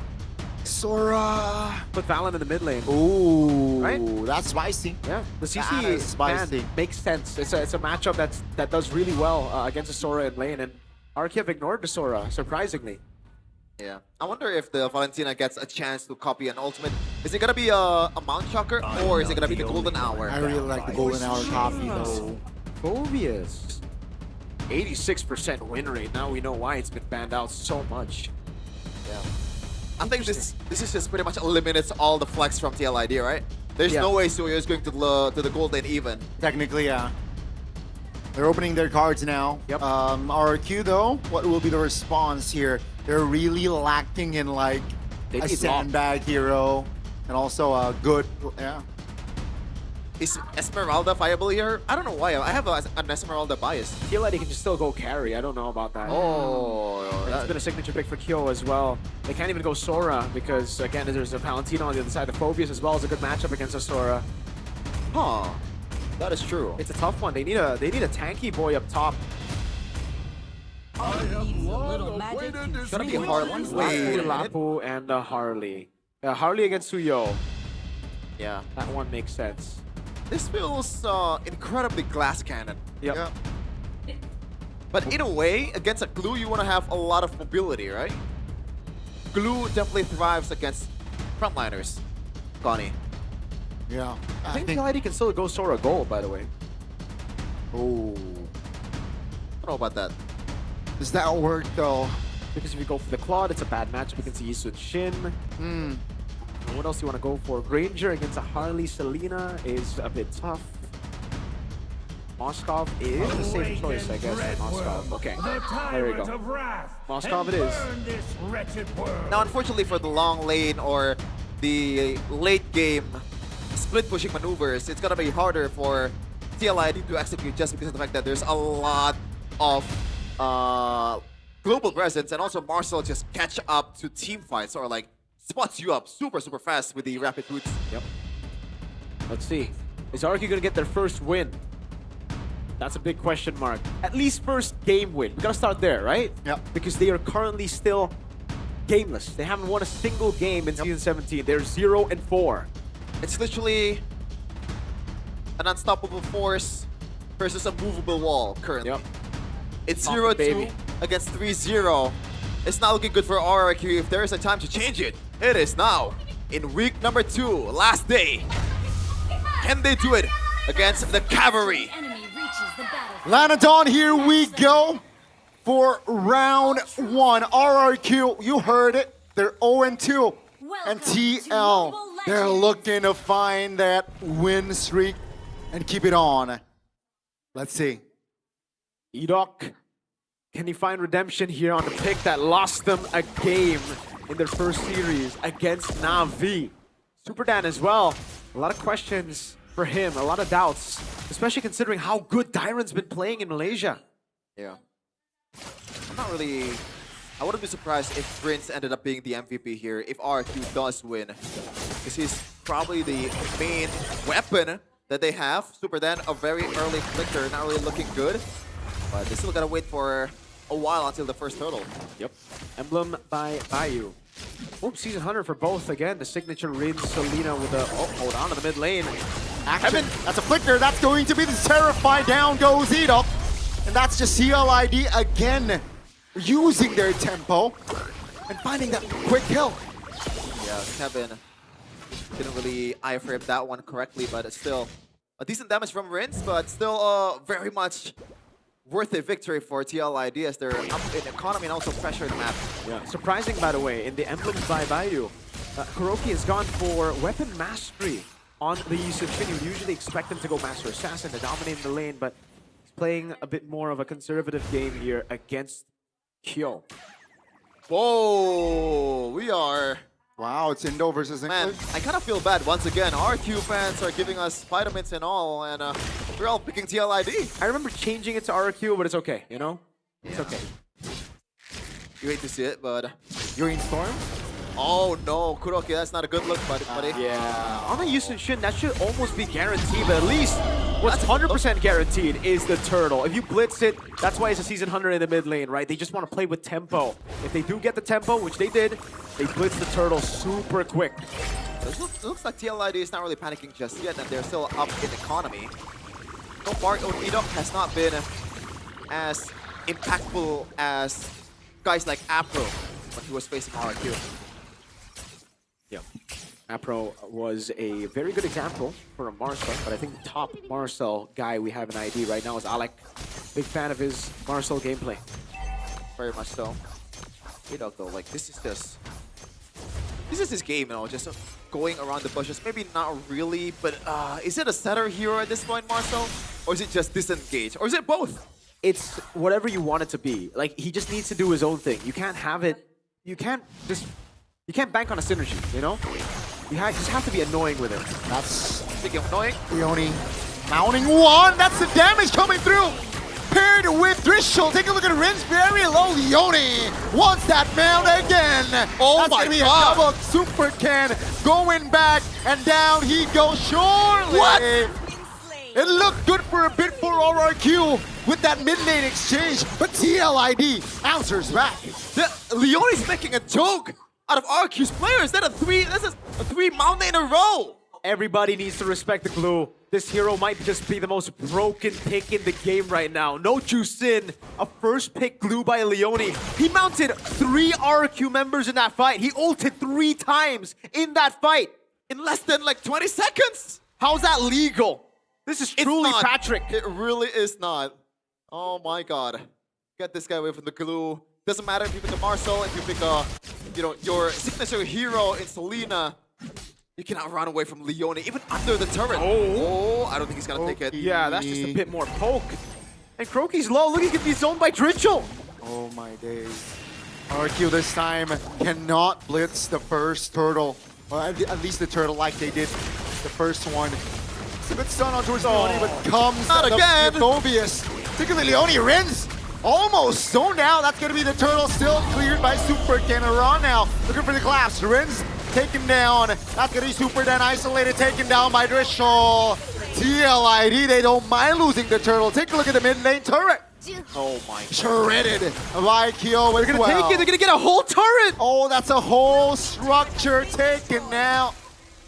That's 5v4, by the way. Oh, they're gonna get another one. This is catastrophic for RQ. Oh my goodness. Usually I say this hyperbole, like nothing could have gone worse. That's so bad for RQ, 2.7k in like 5 minutes, and you're playing with like the pressure of the map, right? Selena is an early game hero. Don't take it. No, doesn't need to, no. Yeah, I don't think he will. But man, what a horrible trade. 2 turrets, one in the mid lane, and another in the bottom lane. They get a trade, but it's more of a... It's just compensation, really, right? Like, they're not winning. Oh, God. I'm just still speechless, bro. But at least now RRQ has something to play with. You know, they got the turret up top now. The gold lead is not that big compared to what it was before. And Leone, just like any other glue out there, it looks like he wants to go for either the glowing one or the Ice Queen one. Oh my lord. I still can't believe this, you know? By the way, the mount on towards Rins, that was probably the longest mount ever. Yeah. In MPL. They're gonna go for the last turret up top, so Kuroki's gotta be careful. Yeah, uses Graceless. A-okay. 2,000 still a very healthy lead, but you know, there are avenues for RRQ to recover and equalize. So far though, TLID, I like their pacing here. Not too overzealous, right? With the tempo and pacing. Let's see here, Kevin the choked. Last turtle is up. And both teams now already in that vicinity. Kyo knows. That's a stun. Pistol arrow connects. Rondo open things up and E-Dog very low. That's a stun. Kevin! Oh! That's a golden hour. Let's see. Pops as well. Kevin will fall. No jungler for the side of TLID, and that's an immobilization on towards E-Dog. That's a great catch. Kuroki very low. Kyo is there to find the piercing shots. The synergy, man, again, it's not star power, even though Leone is playing like a star right now. It's more like they layer their CC correctly. Everyone is just doing their job. TLID are literally just doing what they did in Season 14, but RRQ on the other hand, their rebuild, this does not look like what they've done in Season 14. Luckily for them, they're still keeping the gold lead from becoming too crazy. It's still just a 2,000 gold lead. It's something that is possibly comebackable in the game, right? It's not a crazy 8k gold lead yet for TLID, but man, is it impressive. Like you said, man, TLID, they're playing so well together. The tug wave combo, the Leone flicker. It's just properly executed, and now we're running Leone being a menace. SOD lands on towards Kuroki. That's going to be Leone looking for the mount. Turtle is going to be very low. Whoa. Finds it. That's a great steal. And TLID, they want to collapse. That's Kyo very low though. No. Rins went in aggressively and will be pinched. Oh no, he's still on him. He's still on him. That's the Mount. E-Dog falls. And ladies and gentlemen, TLID will double their economy from 2 minutes ago. You think that was fluke, the Spear of Misery? No, that was not a fluke, bro. Kyo pin Rins down. It was oh my lord. No, that was that not Rins? It was Rins, bro. I'm not sure. That was Rins. It was Rins. Oh god. Oh my god. Now it's getting to a point where it's very scary for RRQ. You know, the 2,000 gold lead, not too big. The 4,000 on the other hand, with this kind of composition, they can do whatever they want. Leone can mount whoever he wants, dude. He can just pick and choose. Yeah.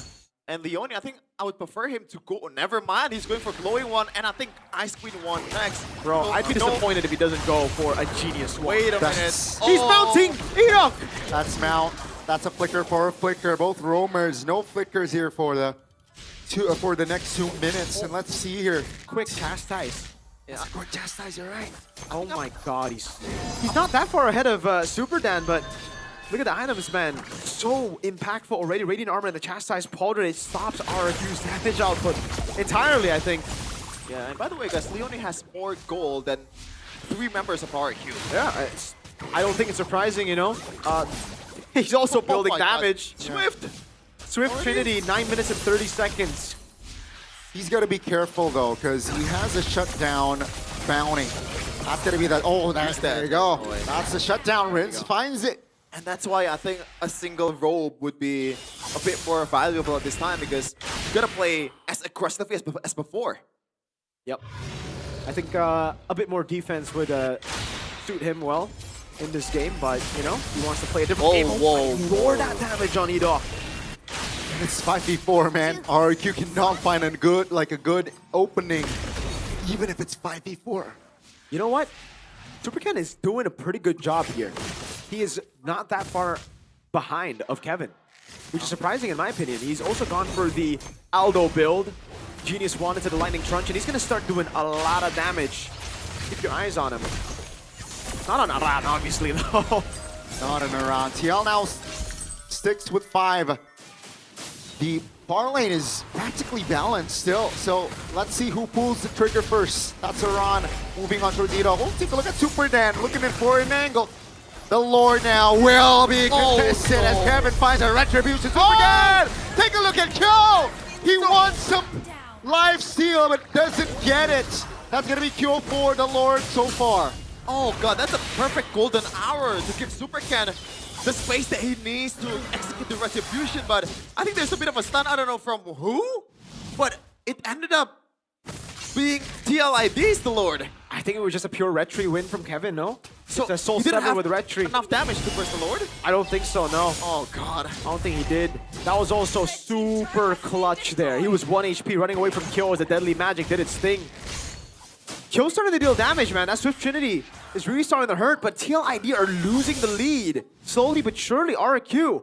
Remember, they are still scaling. The Harley's gonna deal a lot of damage as we get into the late game, and you saw how much damage he could do on Kyo. Kyo gets obliterated by that, and also Kevin, right? Aran needs to be constantly in front. Leone needs to go for those mounts, because if their backline gets caught, Kevin and Kyo, if they get caught by the Harley, they're cooked. Team turret has been destroyed. Silent game. Goroki. It is. But yeah, and with the lead that they have, TLID, I think that was a pretty bad Lord fight. Gotta say, but we'll see though. There's still a lot of conversion from here. 4K gold lead for TLID. Yep. Oh god. That's a charge. That's a counter. And that's just TLID again, playing it slow. You know, controlling tempo.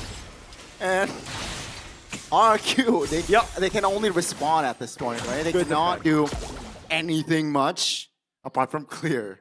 Yeah, good defense. Oh, Dritchel! Oh, no. That's a stun from the arrow, but that's about it. Good repositioning.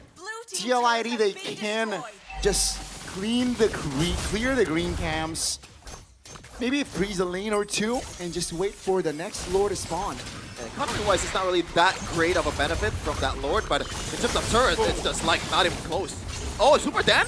Yeah, that's a stun on George Leone this time. And Kuroki finally finds his first kill in MPL ID Season 17. It's going to be very low though. Iran says hello and finds a trade. TLID looking for the collapse. That's going to be EDOC added to the kill list of TL.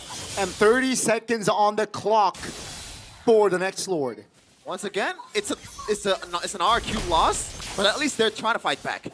Yeah, I mean, there's a bit of life in them. Ritual, force back, has to go for the bravest fighter, Super Dan. Uh-oh, find the stun on towards Arando, still able to reposition. Oh, take a look at run and kill! There's found an angle, and down goes Kenan. The base wide open. It's a wipeout practically as the cavalry will say game 1 is ours. Wow. And it extends to 5. Just make sure it's not extending to 6. Because it could extend to 7. That right there, they had no control. They were just reacting the entire game. There was a few good plays here and there, but again, it was all initiated by TL. They were passive that game. They were just reacting to everything TLID were doing on the map. And man, RQ again, to remind y'all back at home, have not gotten a single game win just yet. They are in a very bleak situation right now. To start MPL with 2 losses is one thing. To start MPL with 3 back-to-back match losses and not a single game win, that has to do something to the morale of these players. That has to do something to the morale of the coaching staff. The fans, even. They're known to always show up for RQ, but have never been in a position like this. RQ are in ruins. The Kingdom are in ruins. That single Leone, masterclass, man. That just sets them apart so much. It's unfair because Rince landed an arrow. It's a good arrow. Yeah. There's enough damage to probably burst Leone, but it's just like, apparently it's not enough when you're Patrick that is in the, the glue form. I'm quite surprised that the glue was not prioritized. Yeah. After that first series. Glue is him. You ban it or you pick it or you lose, bro. Yeah. Just at this point, it has like a 94% win rate. It's disgusting. For Leone, I think has a 100% win rate on it. I think. I'm gonna check again, Should be. Because dang, is this guy really good at it? He has an 80% win rate. Oh man. With 5 times picked, so he's only lost 1, and now 6 times he's played it. Oh my god. I don't want to spoil you guys, but Leone was building not even a single magic defense item. I mean, Curse Helmet is barely a magic defense item, Sure. Usually it's either Whatever Radiant floats your both defensive item. or Athena Shield. Yeah. But he's going for Glowing Wand and also Genius Wand. I gotta give props to Aran, dude, because he knows he's like, all right, Leone, he's not gonna build build defense, so I'm gonna be the guy. Just stand in front and take this damage. Radiant Armor first item quickly, and then the Chastise Pauldron to the Dominance Ice. The real roamer, tank, the real frontliner was Aran. He was just there. And even the Suyo, dude, I gotta give props to Kevin. He would be very easy to kill by the Harley, so he builds a very early Rose Gold Meteor instead of the Queen's Wings. I think that's a good purchase right there. He just needs to survive, right? Even Hyo as well, right? He's building towards the Magic Blade first. I don't know if he actually goes for Magic Blade towards the Malefic Gun, or was that a late buy after that was a late buy, I believe. Okay.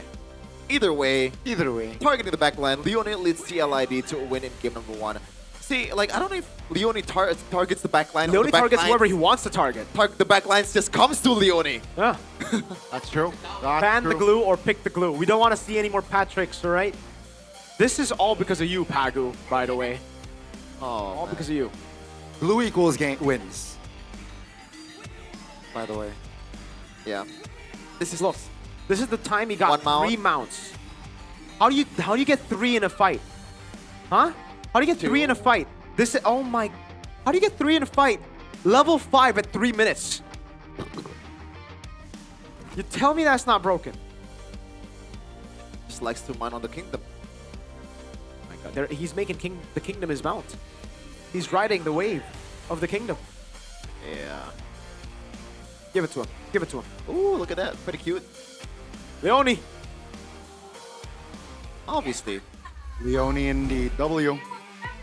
There are no other ways to put it. Like, absolute masterclass, especially that one exchange. Player of the game presented by official gaming phone Infinix. We've already delved, you know, going to the details of the items, but overall, it's just like,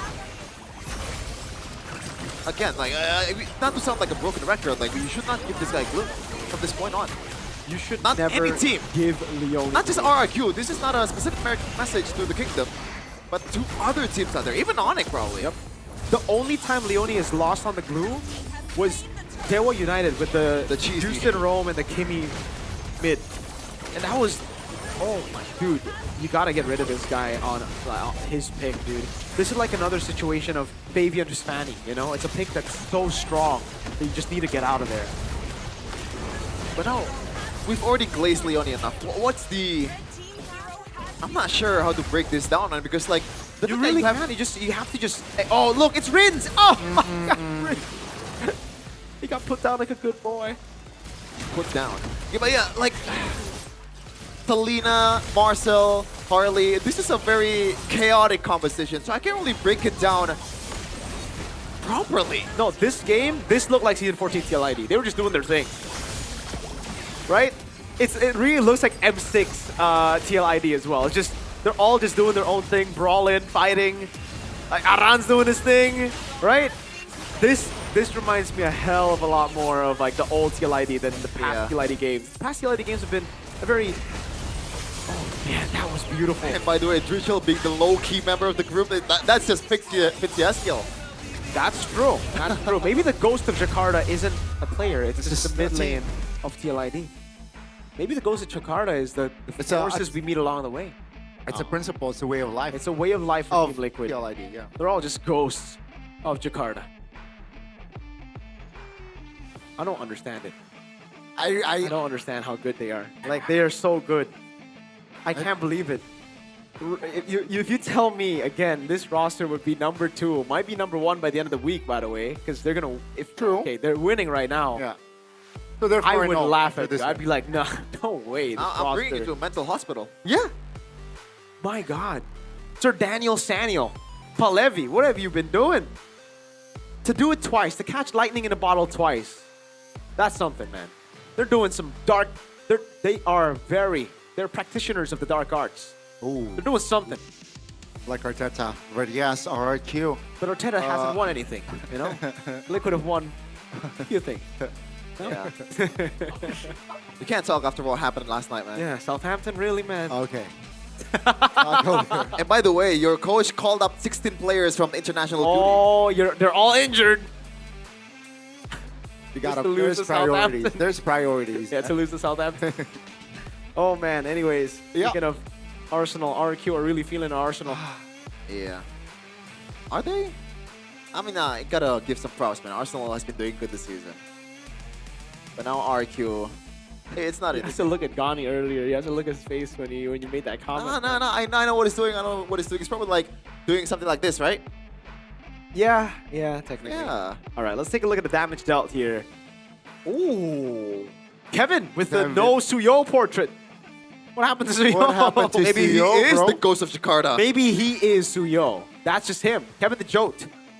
Oh, it's Kamui from Sasuke. Did you say I'm the weeb? Like, what is this, man? You go Kuroki's basketball, Kuroki's MLB. No, Kamui's, the joke is Kamui's from Kakashi, not Sasuke. Yeah, I know, but like... So you know? I know. So it's not a weep knowledge. No, okay, Naruto, everybody knows Naruto, you know? Everyone knows Kuroko's basketball. No, bro! No, you know it, right? I know of it. Yeah. I don't watch it. I don't know of this. I watched it back then. Yeah. But you know, so it's not a weep knowledge. Okay, where is Drichel from? I don't know. I don't know. Not sure. Thought it would be an anime name, no? Okay, never mind. Kuroki sounds anime-ish. Yeah. Dude, I mean, at this point, we are lost for words. We're at a loss for words. We've already broken down what it is to be honest, as soon as I saw the glue, it just time to scuba. I think it's over. You know, as soon. You want to do scuba again? I think I want to shout out Infinix because there's a lot of exclusive deal for MPL fans only during match period. This match is really hitting up, but don't just focus on the war. Ligani, he's doing it too. You can focus on the scuba because there's an opportunity you shouldn't skip. Head straight to TikTok shop Infinix because there's an exclusive deal with special prices for Note 60 series, specifically for MPL fans only. The performance already uses Snapdragon 7S Gen 4, we already mentioned it.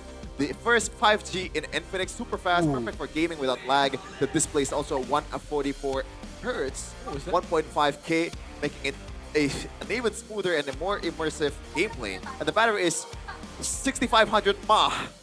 MAH, bro.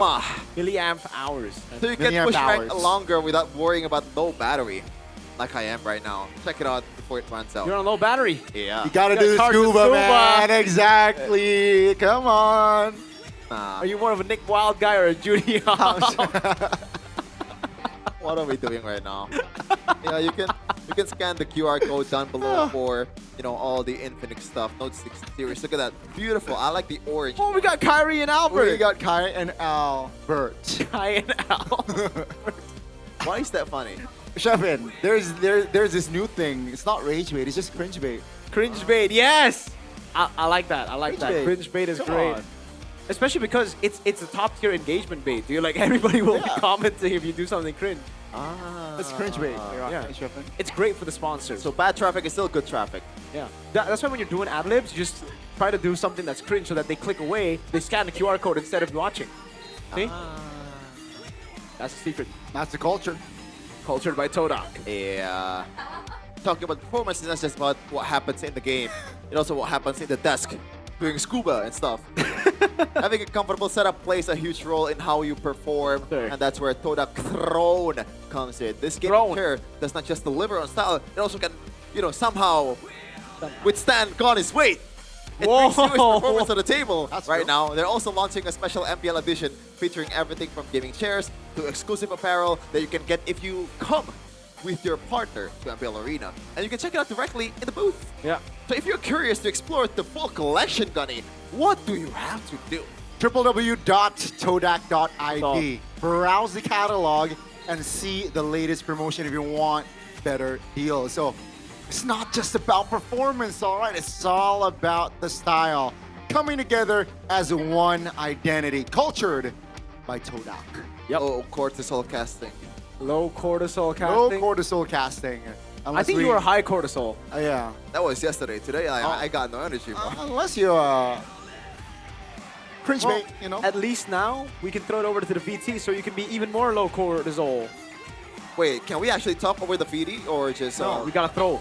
Oh, thank God. Thank you, producer. So where's the VT again? The VT? The VT? After you do the scuba, we're going to go to the VT. VT from Sheffin? Kevin. Oh, Kevin. Joe, not you, Sheffin. Okay. I'm the code. Okay. Sheffin the code. Sheffin of all time. I mean, the result of this game already aligns with brief from King Maharaja Kevin or the Jode Kevin. Yeah. What did you think? What was in the mind of Kevin earlier before the game? What did he have to say, Mr. Joteman? Let's just watch the following video. I threw that too fast. So you gotta see my awkward face for 3 seconds. Bang Kevin. Oke. Gue kasih satu-satu tugas-tugas kalian ya. Yes. Ki, lu tolong Ki. Lord Landing yang Kevin. bener Ki, jangan... Apa tugas saya hari ini? Lu landing yang bener aja. Oke, Lu siap Lord landing, Kevin. farming, lu gendong. Siap Lord Kevin. Tugas lu ya. Leoni, tolong Leoni ya. Oke. Jagain buff gua. Lu mau disuruh push apa mau jauh lu ntar. Kalau tugas gua pakai Kevin. Oke, kalau tugas lu, tolong mandi yang bener. Mandi yang benar. Mandi yang bener. Oke, siap. Jangan egois, oke? Oke. Mandi siap. pengen pertama mulu lu. Aman King, aman King. Oke. Aran tuh Aran belum. Oh iya apa? Tolong Ran ya. Tolong apa? Setup turtle yang beneran. Ya, gua tolongin ntar. Gua biar tenang ntar dapetin turtle. Oke, oke. Oke. Aman Ran. Yuk. Sudah Pak kita Kevin? Apa? Sudah? Sudah, itu aja tugas kalian. Oke, siap Oke. Maharaja Kevin. Siap. Aman. Siap, thank you. Sheffin, isn't this like the dictator Mbappe meme? Who is Mbappe referring to? Huh? What? The dictator Mbappe meme. Mbappe? Yeah, Mbappe. I don't know what you're talking about. You're scared that your family's gonna get... No, I didn't even know what You actually don't know? Dictator Mbappe. Dictator Mbappe. I didn't know. Dang, you know Scuba, but not Dictator Mbappe. I know of other dictators that I can name here. You know? But yeah. Gen Zs, ladies and gentlemen. Look at Kevin, I'm a man. millennial. Look at Kevin. So What a nerd. inspirational. I'm a millennial. And he's guiding his team with such grace, such worthy of praise. Praise, not the praise. Like what's the praise for a king? Worthy of worship? No, I was gonna say worship, but it's too far, bro. Then Worthy of Kingly. like majesty or what? Your Majesty? I'm not sure, bro. I'm just tired, bro. Dude, he's the Joe. He's not a king. He's a dictator. He's Kevin the Joke. Kevin Repeat. the Joe. Repeat. Kevin the... Kevin De Bruyne! Gundogan! What is it? What? In the brink of despair, elation! In catastrophe, cacophonic joy! Oh my god. This is... You're the most random caster I've ever worked with, dude. And I work with LaFell. Oh my god. I'm gonna take that as a compliment. Oh Just my like god. Kevin the Joe getting compliments for every part of the world, man.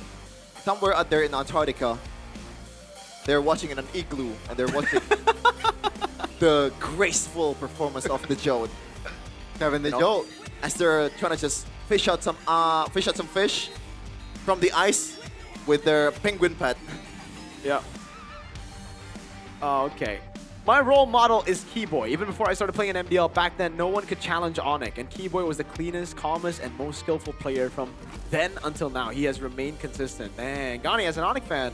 As a roamer, right? As a roamer. Who doesn't idolize E-Boy? Ooh, that's a good question. That is a good Especially question. here in ID. Yeah. You're an XP laner, Stefan. Who is your idol? Pro MPL idol. Somehow still Boloski. Ooh, wow. As an XP laner. Oh, as an XP laner? Yeah. R7. Ooh, so you are a kingdom deep inside. Deep inside? Yeah. How did you know what's inside me? Because you Just said said R7. R7. That might be on the outside. Ah. Right. Well, we got a quote. Oh, Tyron! Hey! When are you coming back, brother? For Arky Hoshi, I believe you can bounce back. Now prove that you guys can. Yes. Yeah. Yeah. You don't want to know what's I can inside? I can hear his voice in this. Gak apa-apa, Le. Bisa come back. That's probably something Darren's gonna say. Yeah. In the same tone and everything. RQ Tora in Malaysia is fitting, you know? It's Tiger. Tora is Tiger. Yeah. And Why they got Star. Why Hoshi in Indonesia? Because they're stars. Oh, we can't even see stars in Jakarta. What are you talking, bro? The pollution covers it, and maybe that's why RQ aren't performing. Maybe RQ wants to be the star for Jakarta to replace all the stars in the world that we cannot see from this really bad place. So we have the Ghost of Jakarta on the other side. This is the Star of Jakarta. For the whole team? Right now, my GOAT isn't doing well, though. You know? Super Ken, what's up, man? I don't know, man. You gotta give him a pep talk. Go up on the stage right now. If I were him, I would change the super, man. I would just remove the super. But then he would just be a Myanmar jungler. And he would do better. Oh! Hey, Ken's my boy. Both Kens are my boy, you know? So it's better. I can't. So it's better. I can't choose. Like, So it's choosing better. between my two children. Oh, come on. We talked about this. No more gray area. All right, Erlan. That's the best boy. It's like black or white. Nah, green. Yeah. What a bad answer. This Mythics here are doing horrible at RQ. Really? Yeah. Oh, okay. But hey, they're still my boys, though. Well, Super Ken is my GOAT, not just my boy. Because he's ex-BTR, by the way. Someone in the chat said, damn, you don't need to roast Jakarta like that, Shafi. No, I hate Jakarta. I can say that with all my heart. Hey, you work in Jakarta. Put some respect on Jakarta's name. Unfortunately. The Mullah is here, bro. Yeah, exactly. And the Mullah for RQ. Yeah, never mind. It's a Broken Walls. Broken Walls is the first map we played, right? Ooh, yeah. So might not be here, but dude, do we Okay, if you want to go Selena, go for it, bro. But why are we picking Selena that early, though? That's... I really dislike that pick. And RQ, they still... They're allowing the glue pick. Come on. Here. Nah, there is no way. And No I think way. PLID, they... Okay, if they pick blue, first pick, you're analyzing. Definitely. Let's see. I mean, TLID should pick blue. Yeah, I'm gonna go color. I don't think I have enough brain cells for that. Well, let's see. The glue pick doesn't. Shortcuts in Oh, life. whoa! It's a chip. Whoa. It's Hold on now. It feels like 3 seasons ago where Widdy was in the lineup and TLID was blue side. Man. RQ have to go blue in. I don't know, right? If, They gotta if it's a hot take, man. I've been telling you, right? I think Ship should be more prio in this day and age. Why in this day and age? Because it's conceptually broken. You bring the whole team to you. All But you if have it's to just do- conceptually and not practically, Yeah. then it'll be... Whatever you want to say, bro. No, but like, why don't the teams pick it up then? It's only like specific teams like EVOS and TL. Because they're bad. Okay, so Onyx are just garbage, I guess. Oh, yeah. Thora and the Valentina. Yeah, I guess it's one way to try to secure that one, but oh god. Oh my Gotta be a Masha, no? Yeah, I think it's gonna be a Masha for TL. Ooh. Oh, dang. That is a painful one. RRQ, what are they going to go for at this point? Man, it's hard being RRQ. You wanna, It's tough. you know, a long-lasting poison that kills you slowly but surely, or you just want to die immediately. Glue? Did they go glue? Do they want glue? Does he not play a good glue? Not I sure. haven't really seen He hasn't him. played a good anything so far this season. Is it even a good glue game? That's also Against a fair. Fredrin, it's not bad, no? Yeah. But like, If it's Edok, I expect something like a Tigreal or a Minotaur, but I'm not sure if that's still the right way to play Mobile Legends in Season 17. But they're still sticking with Yisun Shin. Against a Masha. Yeah, I guess in a way when the chip just goes in, Munchakra is a good way to counter it, and you have Traceless, but I don't know, Masha is a pretty damn good chaser. Yeah, especially when you have a chip. Oh, man. it is going to be tough here Like, for... with the Yisun Shin, what you're basically Hiroki. banking on is you will win the early game. You want to snowball. You want to take control of the map, right? Uh-huh. How do they do that now? Because they didn't pick a jungler. So TLID, you're going to ban out, again, the Baksha probably, right? But then they're going to continue on to ban out the junglers from Supercan. They could try to win out the early game against a Fredrin. Oh, that's tough, yeah. Oh, Maybe a Kai ban? Does that... That's too far, I That's think. too far. If there's a ban, I think it's more like Grok or Gatotkacha or Badang would be an idea. The Baksha first. Oh, the CC, okay. all right. CC ban. Just want to secure that laning, I guess. Yeah. Wait, to be fair, like the Sora is... We're not sure. Wait, no, it is EXP. Is that Kevin the Jote? Did she just draw? Did she just sketch Kevin the Jote? So that means Kevin the Jode is easier to draw. Yeah. Okay. It's a 10-man now. Magic is my That's him the Harith as well. is banning. Interesting. All right. I like the Harith, man. Not sure about the Zutian ban. I guess it just... You know, it's a good combo with the chip, but... Whoa! I did not expect that, but I guess it's a good laning matchup against Masha once again. But the Sora is already there. Yeah, could, So they still and think the Yisun Yisun Shin, Shin yeah. could be the jungler. We're thinking maybe it might be a double fighter with a Yisun Shin jungle. Still a pretty good flex, honestly. So Kyo, what is it going to be? The carry Moskov or... Well, it cannot be the Harith anymore. So carry or Moskov, those are the only two picks he's shown other than the Freya and the Harith. But for Edok, I have no idea. Badang, no? Badang? Yeah, against a Masha and the Fredrin and a chip. Does that make sense, right? Data's not bad either, I think. My most trusted partner. Okay, That works too. Yep. TLID. What's it going to be in the gold lane? Moskov, carry. Huh. How about something like a Lunox? For mid lane? For both, I guess. Wow. I think for mid lane, the Eve is fine, no? It is fine, but it's a bit... I guess you could still play it with a chip, but it's not Ritual has bringing only that- played 3 heroes, by the way. Jusin, Eve, and Zetian. So if we're just looking at data, it should probably be the Eve and the carry. Which I was made for. Makes sense. For RQ. All right. Let's see what it is for for XP or jungle or gold. Be it family or destiny. It's gonna be the Gushin, baby. We're going to see Minato in action. I'm not even is this a joking. joke? Exactly. I'm not even joking. Is this a joke? Are they trolling? Or is Guys, this an like, actual pick? I just want to tell you right now. Genuine question. When the Gushin was picked, both Mirko and I, we're not even smiling. We're I'm not not even joking. laughing. That's a genuine question. Are they trolling or are they joking or is this an actual strategy? Well, you know, if they can shut us up, then good for them, I guess. I But like, hope they can because my lord, it looks like they just want to review the Naruto skins. gee, I wonder why the lineup rating is 10-3. Gee, I wonder why. I have to ask that. I have to throw it out there. Is this a joke? I didn't even bother to see which lane Gushin went to. Is it mid or is it jungle? Does it matter? I guess we'll see. Game 2, TLID, RQ. Smash them. Oh man. And it's not even the Minato skin. Oh, we're not even doing that right. Oh no. Oh. Okay, there is a saving grace of an argument here. Super Ken does play the Gushin. Yeah, he does. In China, but I'm not sure, man. I don't know.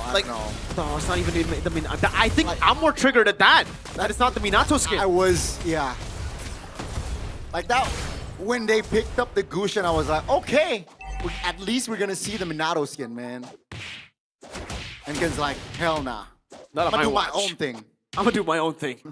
All right, let's see what this can bring to the table, all right?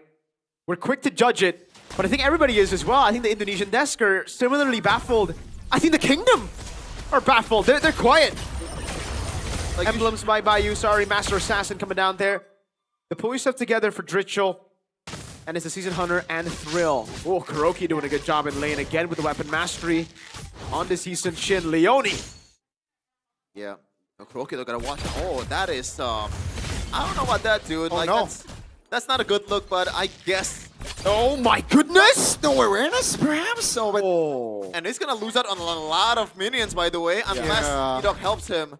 And Leone still has the flicker, and thankfully, Kuroki is still pretty healthy in terms of HP bars. And there's gonna be more pressure. Leone again, the stun comes in. No regeneration for Kuroki. The lane's over. The lane is, he cannot farm. Like, he cannot farm, and Edok left. Oh, this is not a good start here for Kuroki, man. Yeah, this is for all the ranked gamers out there, you know.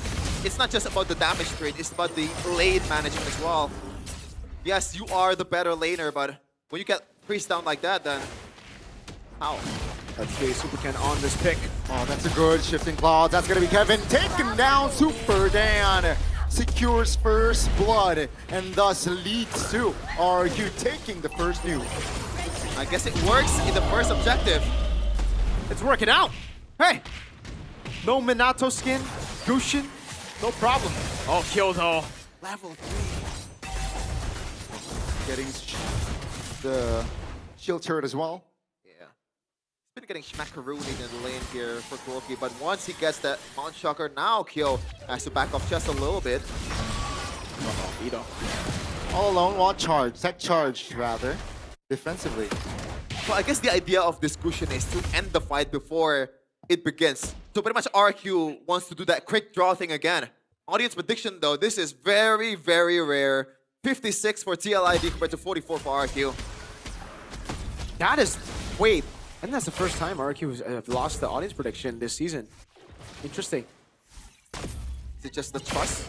I think the trust is wavering for sure. And if they lose with the Gushin, I think the trust will be at an all-time low for the Kingdom. So a lot of pressure on RQ right now to win with the Gushin.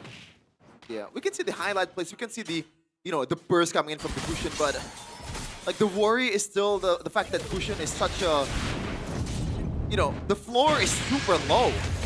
But I guess so far, RRQ has been managing really well. Super Dando probably has to use the shifting skies. No, Kevin did not get that taunt.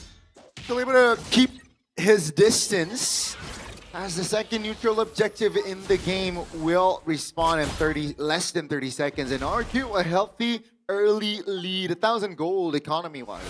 Yep. Not bad at all for RRQ. The best start to a game for RRQ this season, I think. Yeah. They've always lost out of the first turtle, usually. If not in the actual objective take, it's usually the kills. So this is a very, very good start for RRQ. And amazingly, it's on a cushion. Yep. Enox having a really good level lead here against Leone so far, and the chip has not been working out. Currently, Rince has the teleportation. The first shortcut always dictates the whole game for Chip.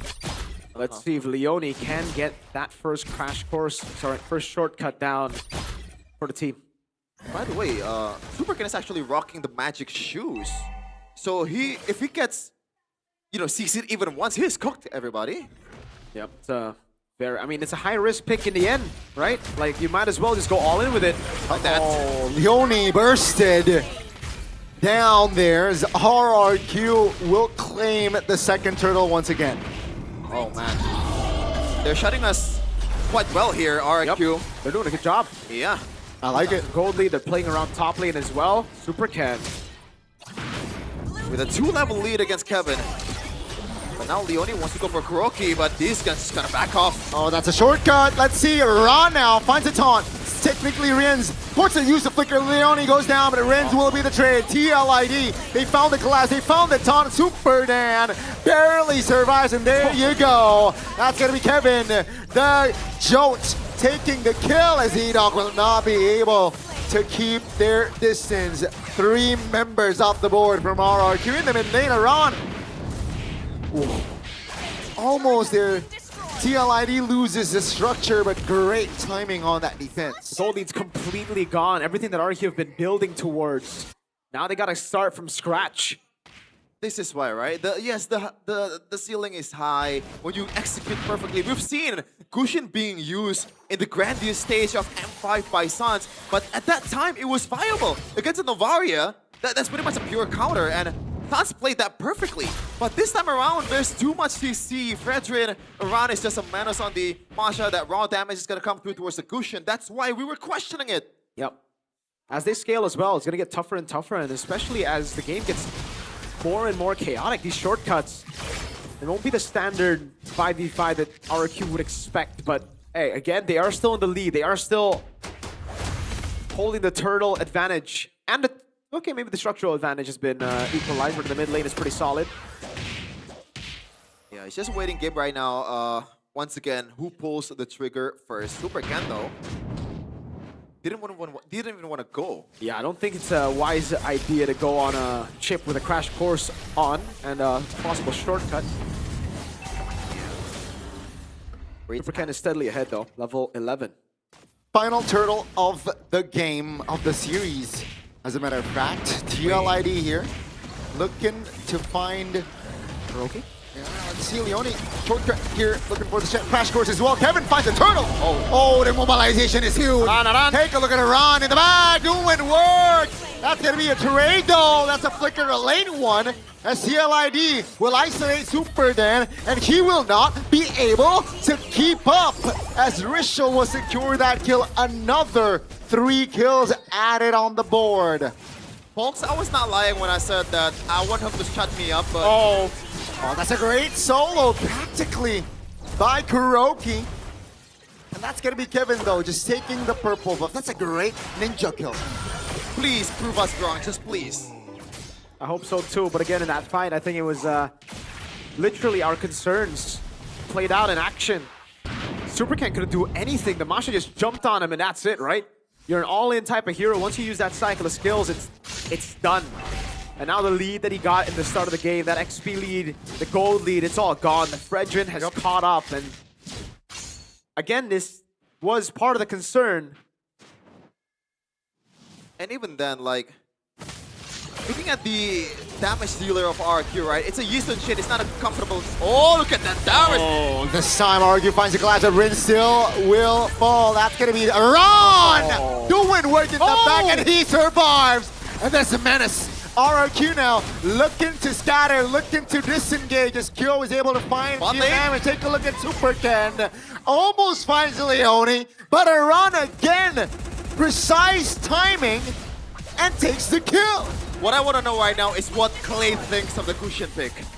I want to know what Clay has to say about RQ just currently. He was part of one of the winningest RQ lineup, Season 9, 100% win rate with the golden age of RQ. One of the golden ages for sure. Made it to a grand final at an international, and now to see his team, his ex-team, go possibly 0-3. By the way, guys, who's going to take care of Iran on the far lane? No, nobody. Nobody, because if they go over, there's a shortcut on Leone. Oh, Super Dan. That's going to be the super cut. Super Dan is cooked. Is he? Why? And He's going to walk up with no There's respect. I don't know. The awareness. It feels like my teammates in ranked game. Oh, fleeting time as well from Leone. That's not a good sign for RRQ. Dude, like the fact that you're not even concerned about who is in the bushes is like, how? That's a taunt. That's a real revelation, and that's going to be Edok going down. Take a look at Leone. Leone. From the back. Three-man stun. And that Super Ken, Rins, and Kuroki running from the hills. TLID, they want to close this distance. They want kills. Rins and Ken off the board, under the turret, and Kuroki still goes down. That's just Iran collecting the monster kill as they collect the Lord as well. Dricho!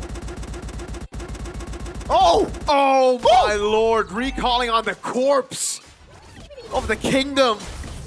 I just feel bad at this point. It really is.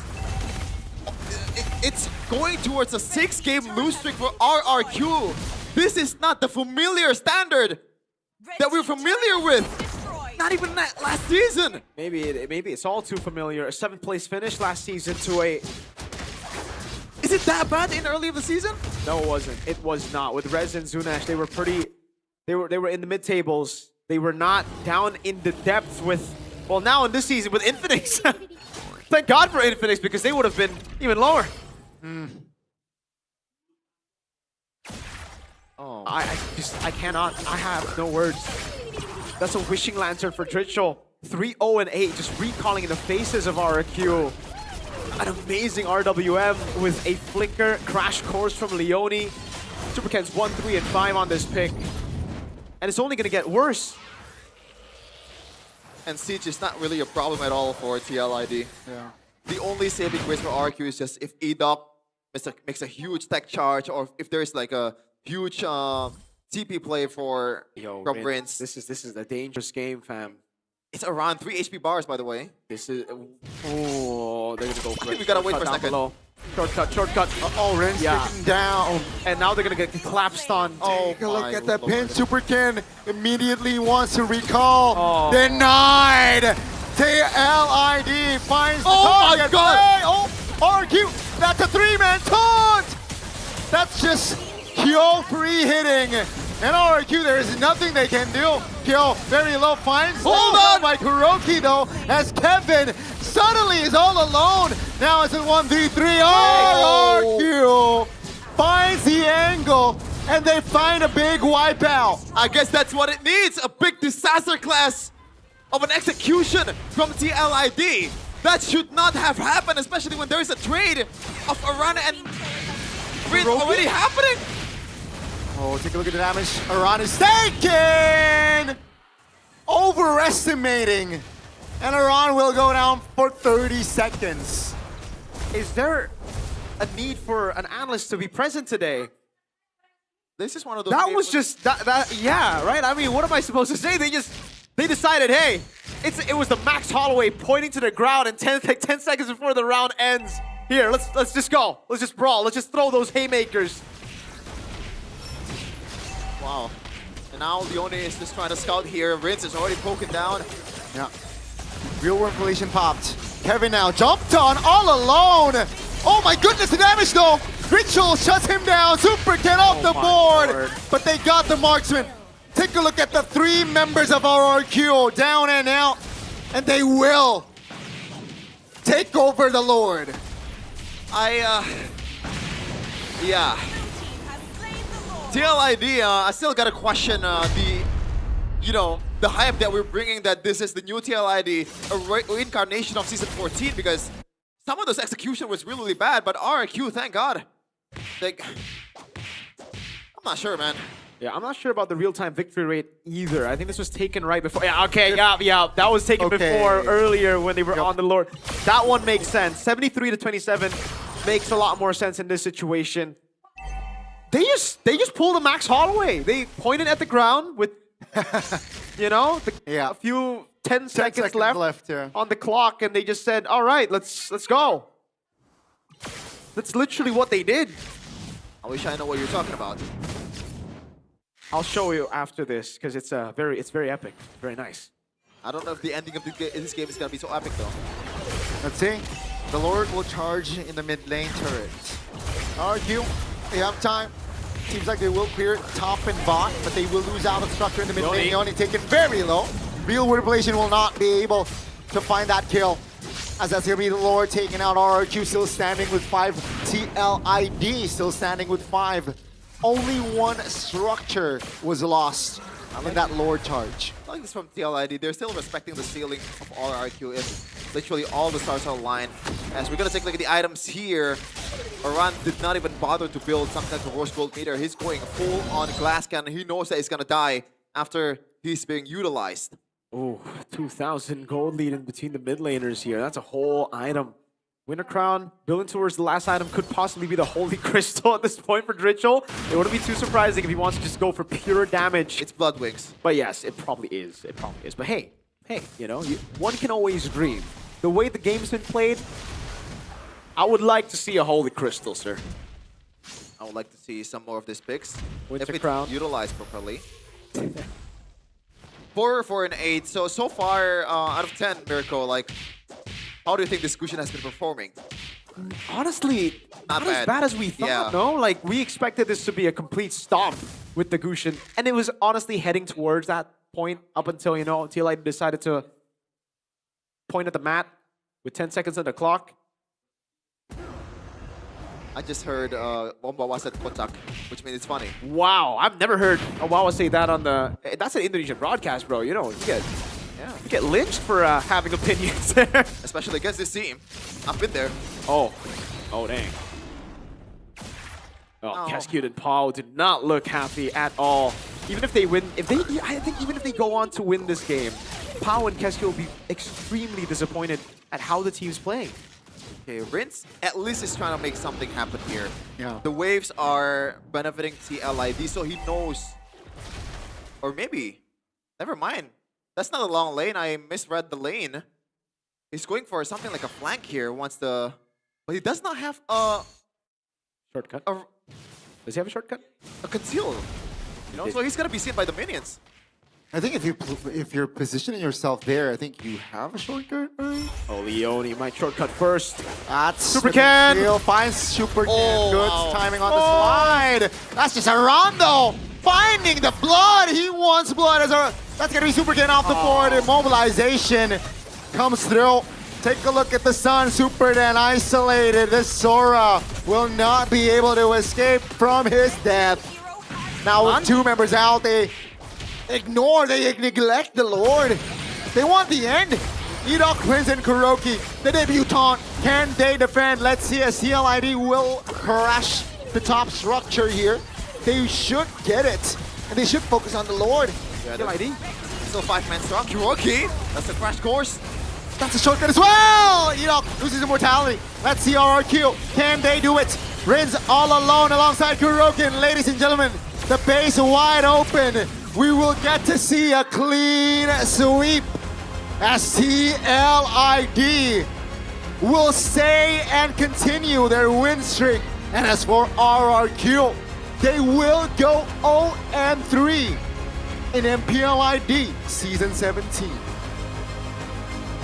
It is what it is. It is what it is. Oh man, I kind of feel bad for RRQ fans out here. Like, they're in full attire. They are, you know, very passionate.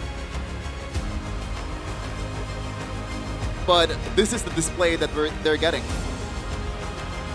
This, I think, is the worst start to the season in RQ's history in Mobile Legends Bang Bang Esports. We've never had RQ start this way. 0-3, 0-6 against a team who went 0-9 last season. They're feeling the cold for sure. TLID have just solidified their position as #1 in the standings. After that win, no, they're 5-0. 4, right? 4-0? 5-0? 4. My lord. Oh man.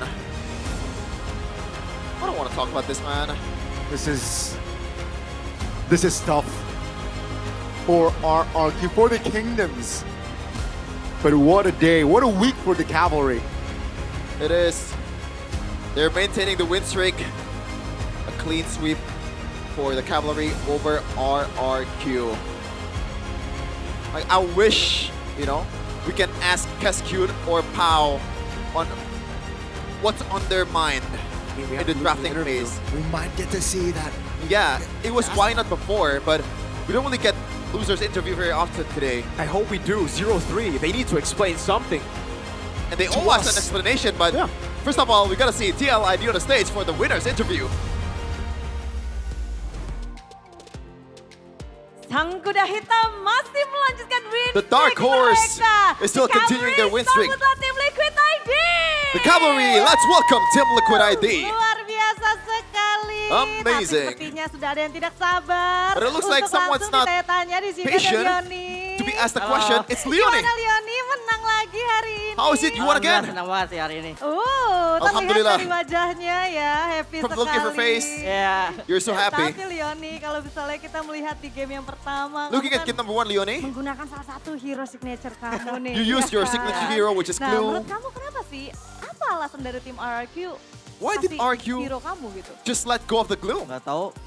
I didn't know. Aku pakai aja kalau dikasih mah kita gas aja. Kalau I'll just dikasih use it gas when it's aja open. gitu ya. Apapun alasannya selama dikasih langsung digas. Sikat kita. Sikat.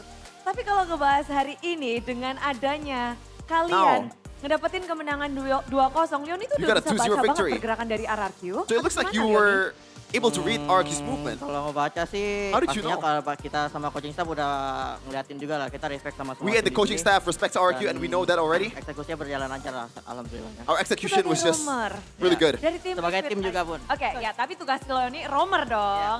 Benar. Selain dikasih tugas tadi sama King Maharaja Kevin, After you Iya, got Jo, commanded tadi by dia the ngasih King Kevin, the Joe tugas-tugas tadi Kevin, dia. kamu dikasih tugas apa tadi? what Yang penting else Bapiru jangan kecolongan aja katanya. Jagain Mbak Biru. Berjalan dengan mulus? was tanpa your kecolongan sama assignment? sekali? Apparently, I was Alhamdulillah. given the assignment to Oke. guard the blue Sudah buff ini ya, King Kevin. or the purple buff. Udah aman ya tugasnya ya, terlaksana ya King? So it looks like Aman Kevin, banget, aman banget. Aman Leoni's banget, job langsung. is Itu pretty good, Leoni right? mukanya udah mirip glue itu. He already looks like a glue right now. Ya, King Kevin ini, King Kevin Maharaja, mohon maaf izin bertanya, I'm boleh? sorry, King Kevin. I'm sorry, the Joe. Can I ask you a Gimana question tadi, aman humbly? nggak kalau dari King Kevin sendiri? How was it, Aman banget King lah, Kevin? pasti. Soalnya kan It's pretty good. dapat, alhamdulillah dapat 2-0. Thank God that we got Oke. 2-0. Jadi aman banget lah.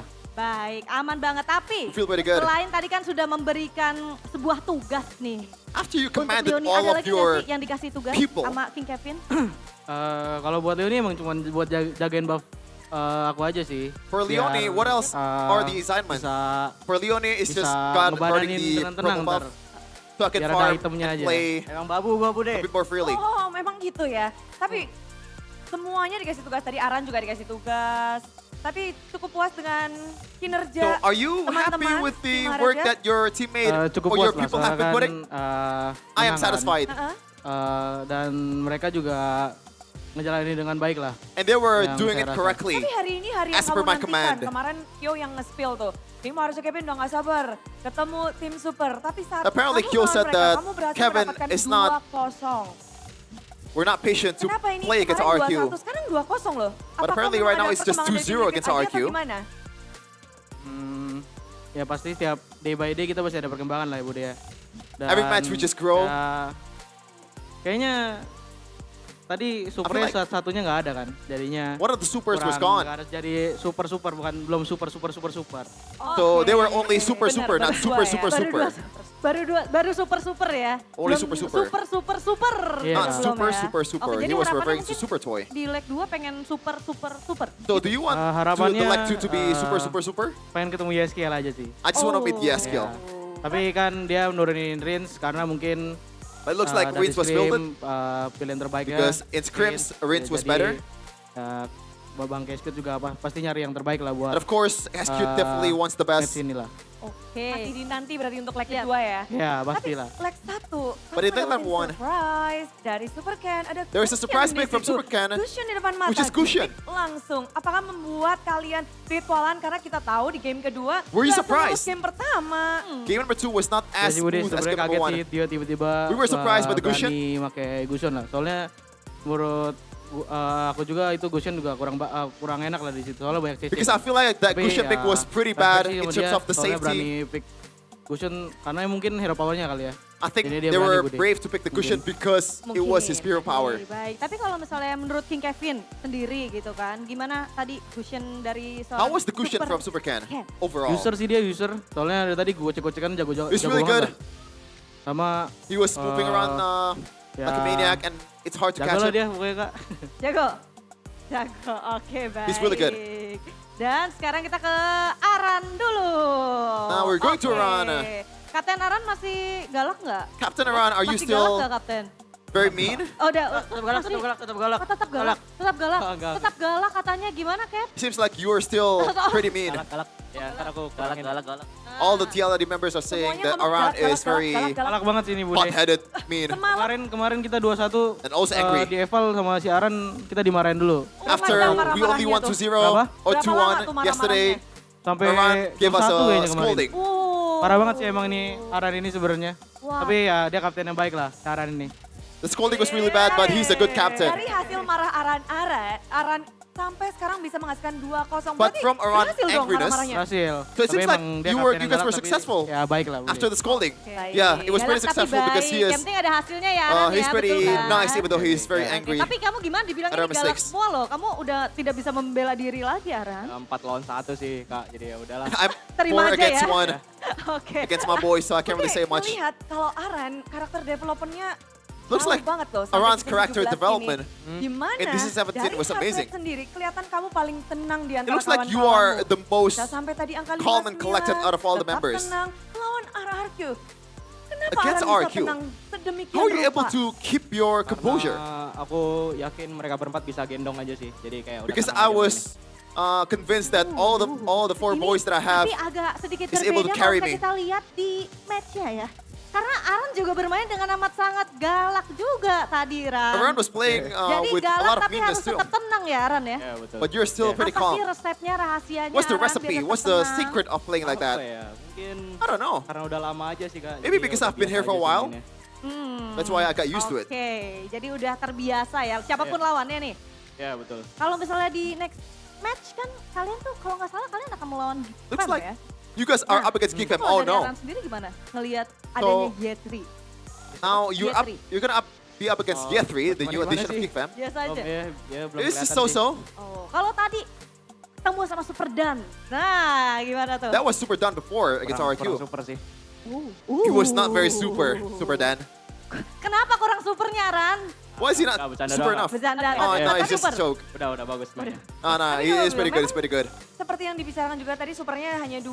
Kyo mungkin yang paling menantikan. There are ya, only dimana 2 supers, Kalau kata but Kyo, Sing Maraja Kevin, supernya cuma super bukan. Super.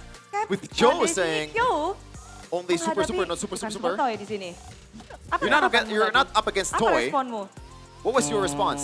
Mengecewakan karena saya It's disappointing. maunya lawan 3 super sih. Because gitu.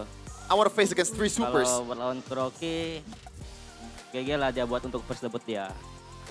For Kuroki, he's pretty good. Debutan dari Kuroki ini panggung pertama Especially for a dia debut. dan Kyo juga melihat bahwa dia punya potensi besar. Yeah. Looks like Kyo is also seeing that he Punya has a potensi pretty big besar. potential. Tapi bagaimana dengan, aduh ini nggak 3 berarti. Itu yang sebenarnya Kyo harapkan 3.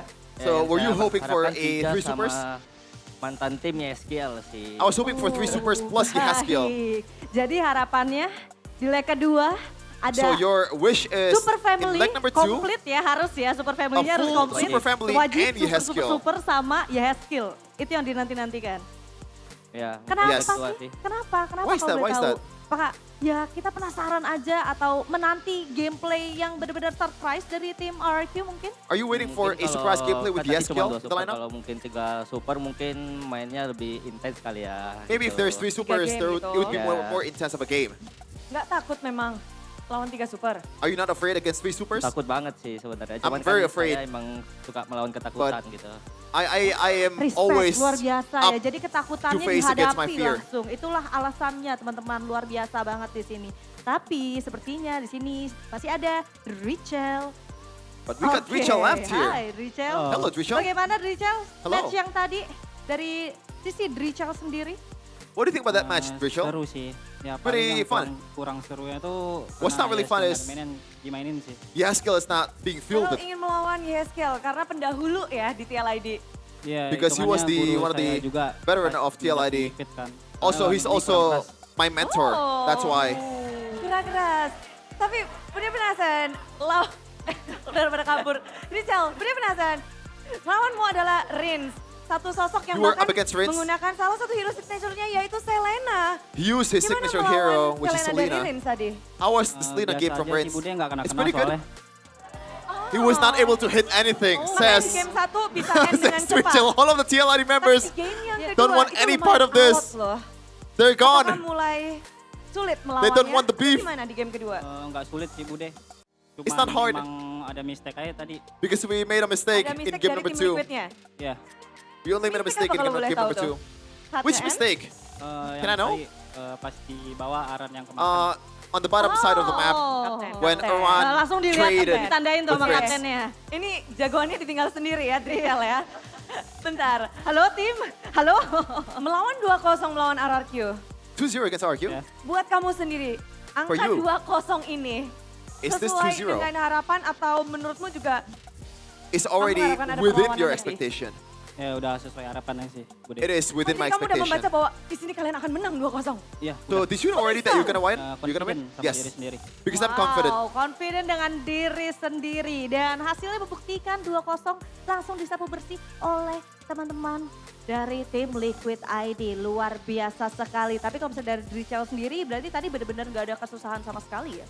Ya, So it looks like from Richel, there were Nyaman aja no aman Aman dan tentram. Tapi pengen nggak sih There was no challenge sebenarnya at all. mungkin Yes, kayak di it leg was 2, kalau yang lain no kan challenge at all. pengennya 2-1 kalau bisa ada perlawanan lagi. Kalau dari Richel gimana?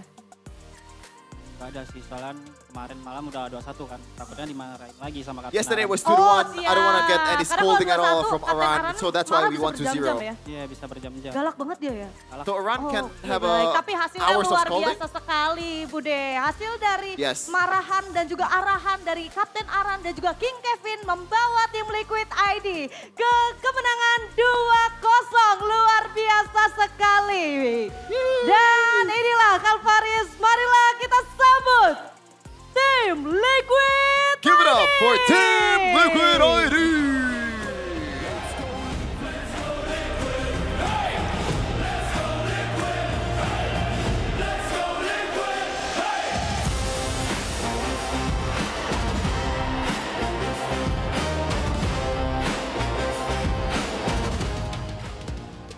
Wow, match kedua berakhir dengan begitu cepat 2-0 dikantongi oleh tim Liquid ID. Namun para super fans, kita akan bahagia bersama-sama nih karena saat lagi akan ada GoPay hadiah GG.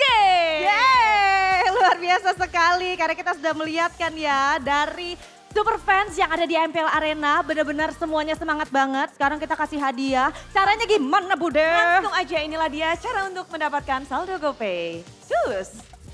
Pertama-tama pastikan kalian punya aplikasinya, download aja. Jadi nggak perlu bingung, search di App Store, search di Play Store. Pokoknya setelah kalian punya, langsung aja buka kamera, arahkan kamera kalian ke layar putih yang ada di depan. Lalu klik buka hadiah, setelah klik buka hadiah otomatis saldo GoPay akan masuk ke akun kalian. Yes, betul sekali. Jadi sekarang semua super fans langsung saja diangkat smartphone-nya. Karena kita akan langsung spill saja untuk QR code-nya dalam 3, 2, 1. Ini dia.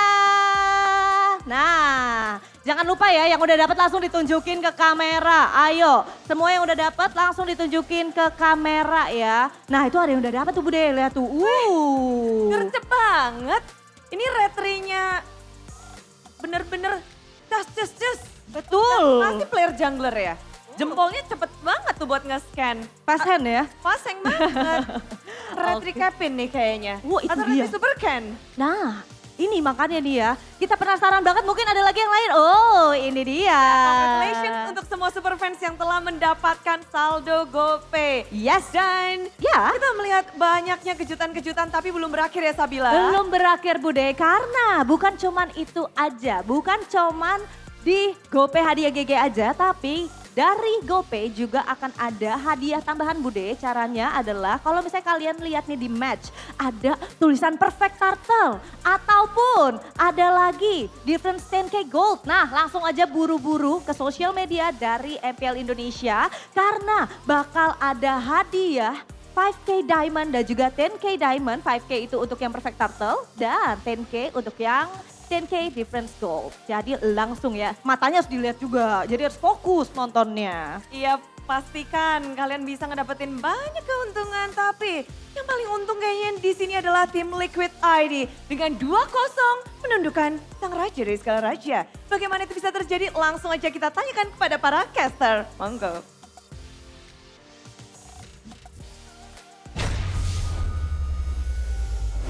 Apparently the question is, how did that happen? I mean, it's pretty self-explanatory. Oh my lord. Can we just go back to the talent room? I mean, like the drafts, the Gushin. You rock with it, Sheffin. Dude, me and Sheffin, for the first time, right? We didn't smile, we didn't do anything, we didn't like laugh or try to make a joke. We were legit asking each other, is this a joke? Are they trolling? And mind you, I'm a very heavy advocate on weird picks, just for the sake of weird picks, okay? This is just too far. Wow. Man, they really should have gotten Rashi today. Yeah. Rashi, be the... Never mind. I was gonna say be the coach or be the analyst or something, but nah. Storm, we need explanations, man. Because what in the world?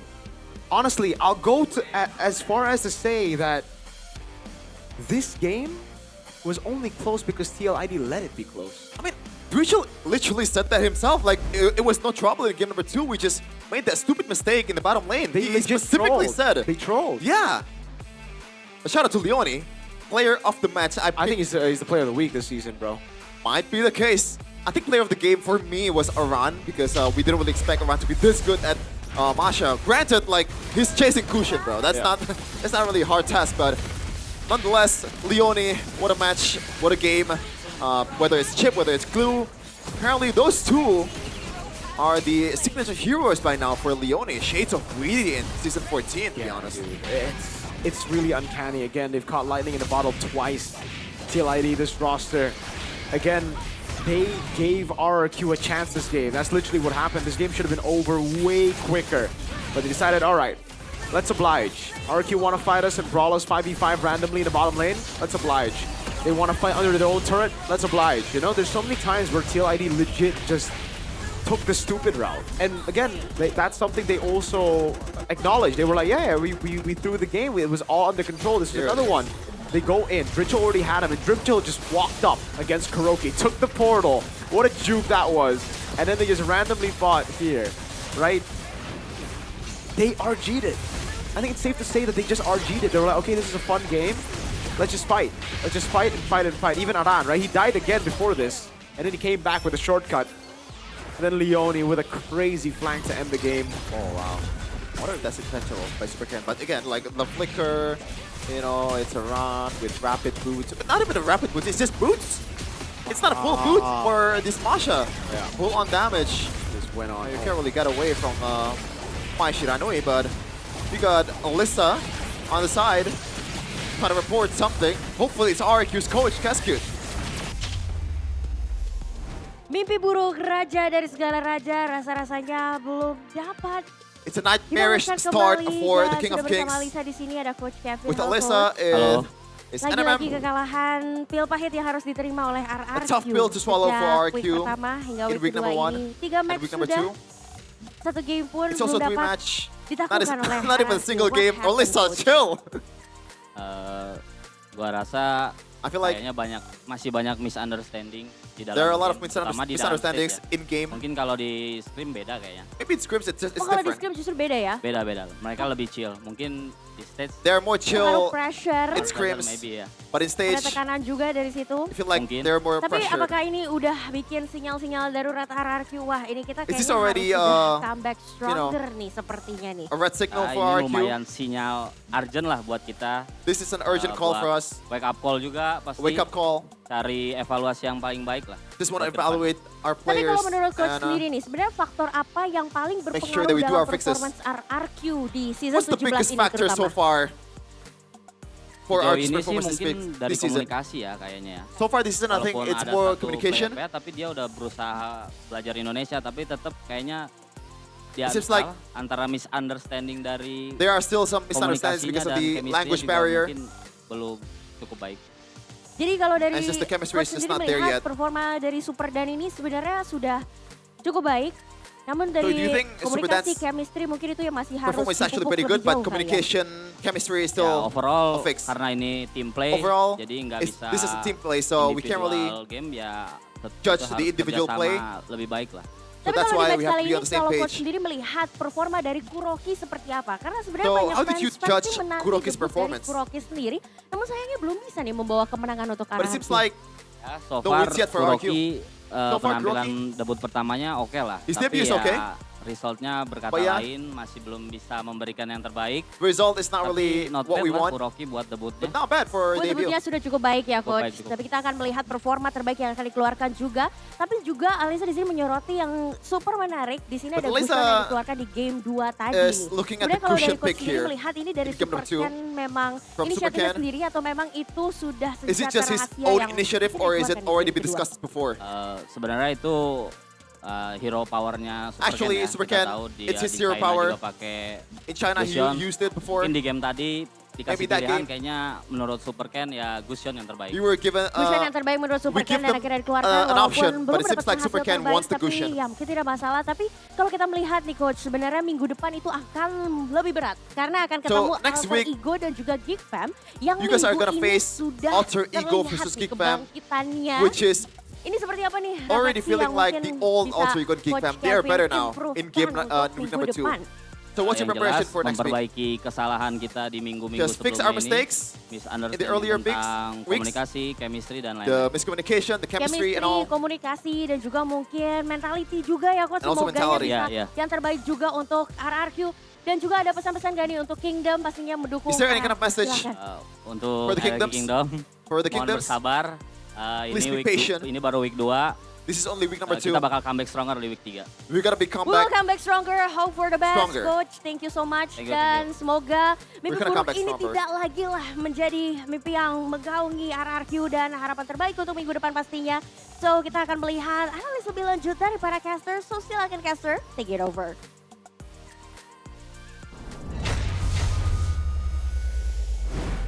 Yeah, it's kind of based on my expectation because there's no way that Super Ken wants to play the cushion when he, Super Ken plays the cushion when he doesn't want to, right? So there's got to be some kind of green light from Super Ken wanted himself. it. Yeah.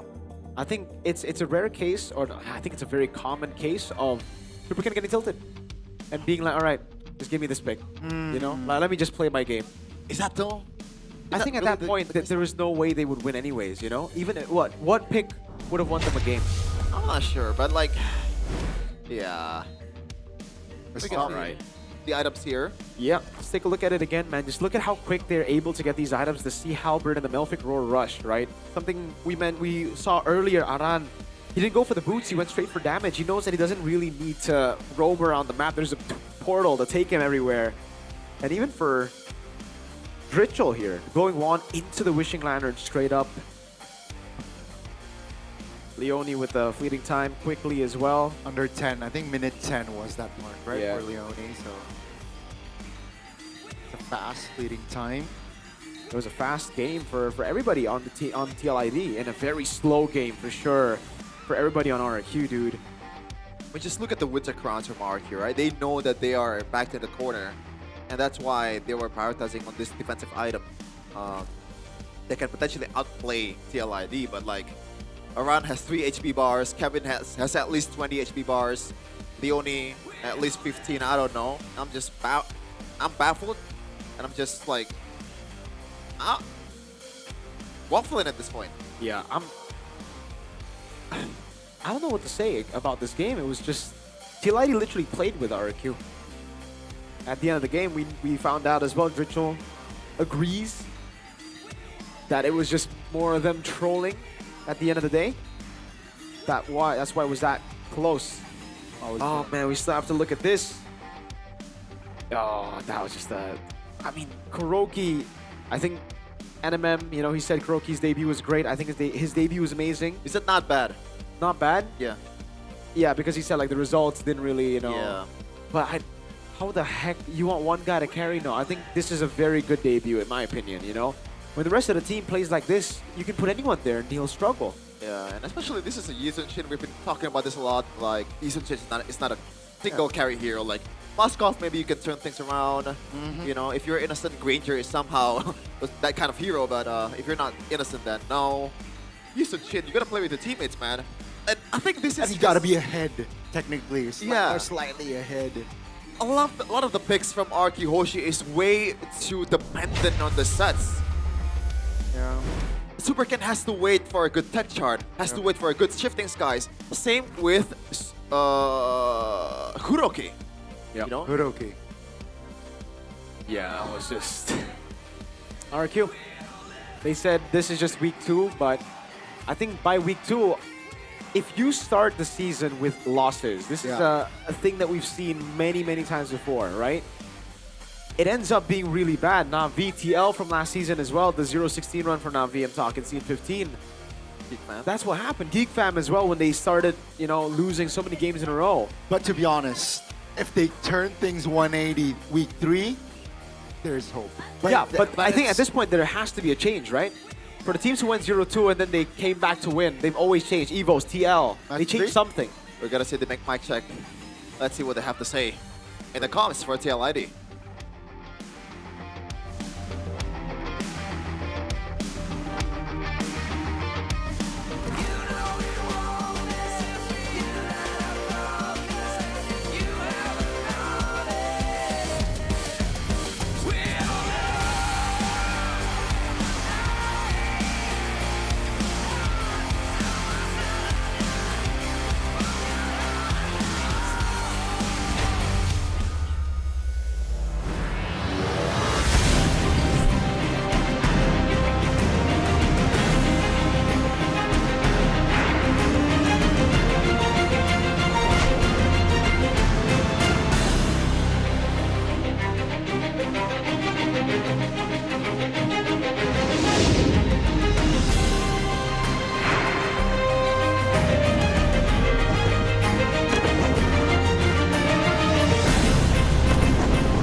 Di tim yang paling susah itu nyatuin semua di tengah perubahan yang nggak ada habisnya. Kami bukan lemah, kami cuma belum searah. Menang atau kalah itu biasa, tapi ingat satu hal, kita itu keluarga. Waktunya konsisten saling percaya. Sejak kapan Navari jadi CEO? Hah? Lalu dia Ming. Mending lihat ini. Yang ini murahnya beneran. Bantu kita naik level barengan.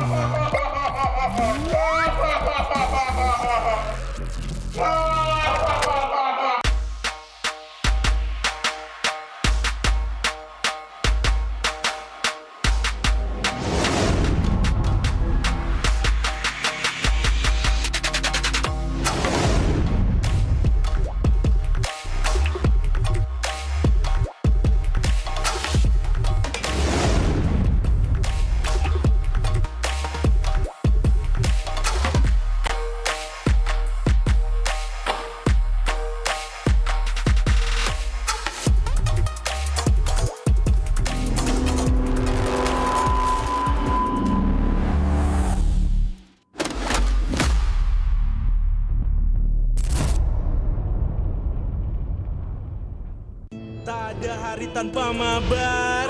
Main nge-lag, kerap buat ku tak sabar. Gimana mau main sampai kelar? Ini waktunya ku bersinar. Okay, let's do it. Game smash andalanku bikin mainku semakin hebat. Pin stabil main makin mulus, rankku fix naik terus. Tukar DG rings, diamond dan voucher game kau dapat. Cuma game smash makin no debat. Game Max Booster, kini dapat DG rings. Beli paketnya dan aktifkan boosternya di aplikasi Dunia Games.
Pemain kunci dari region Filipina siap untuk membawakan permainan Philippines untuk mengguncang meta. Ancaman buat season ini ya sesuai dengan tracknya juga, sama ada tambahan player baru yang berkualitas ini. Seperti waktu di season 13 aku pernah bilang, setiap orang ada eranya, tapi setiap era ada oniknya, dan masih sampai dengan sekarang. Going by the title of, King Phoenix, ever since, I was in PA, we all know. In Indonesia, it's been, Onyx. Dan apalagi kita melihat banyaknya veteran juga yang sudah mulai berpindah tim. Dan pasti kalau misalkan ada orang yang datang ke sini jauh-jauh dari negara mereka, harusnya mereka bakal bawa semangat baru buat timnya sih. Ini dia dari tim yang gagal di musim kemarin tanpa kemenangan, kembali dengan bergudang jawaban. Bakal jadi salah satu dark horse juga sih kayak season kemarin. Soalnya mereka ngambil player yang bagus sama coach-coach yang berpengalaman juga kan. Jadi pasti ada improve dari mereka. It's really something that, these players, these coaches really have to move past. Because it can't be, just on it. Somebody has to, challenge them for real this time. Sempat bongkar pasang roll Navi. Mereka kembali ke posisi asal. Stabil, solid, percaya diri. Kalau dilihat dari track recordnya Yenot, ya kita lihat ya udah pernah juara dunia, terus sudah bawa banyak piala buat Onyx PH sih. Banyak mungkin kultur atau enggak habit yang bagus buat Navi. Seperti sebuah peribahasa, tuntutlah ilmu sampai ke negeri China. Kalau soal Supercan, dia tuh salah satu jungle yang bagus lah di Indo. Terus kan dia ngebuktiin juga kan, gak cuma di Cina, terus di internasionalnya juga lumayan oke tim dia. Korban Supercan-nya berhasil mundur, namun untuk sekarang blazing 2 yang begitu baik dari Loom. Double kill berhasil diambil. Supercan bisa imbangin RQ. Selama ada KSQ di situ, dia pasti bisa nyatu anak-anaknya. Kebakar sih, kayak gua ngeliat kompetitif di Indonesia selama setahun ini kayak seru banget, jadi gue memutuskan buat balik ke Indonesia lagi. Masuknya player-player asing membuat kita makin punya daya saing. Di panggung internasional, kita sebanding. Regional mix bagus sih, jadi bakal bisa dapat POB dari region lainnya, tim lainnya, dan itu pun bagus buat ke depan Indo. Jadi kayak ada dua insight gitu lah. Kalau strategi justru menurut gua malah makin kompleks. Justru kita bisa ngambil ilmu dari mereka, jadi kita bisa makin improve lagi ke depan. Game membuktikan dominasi total dan masih menjadi region yang terkuat. Again, if you go back to all the international tournaments, it's been Filipinos. If you're gonna be some meta, you're gonna be looking good for that. But someone needs to try to challenge and change that. Balik lagi ini tim game, dan meskipun sekuat-kuat apapun tim apapun itu, bisa imbangin lah. Bahkan bisa kalahin juga. I do understand that Indonesia, it has the biggest fan base, but with the experience of Onyx, this is most important.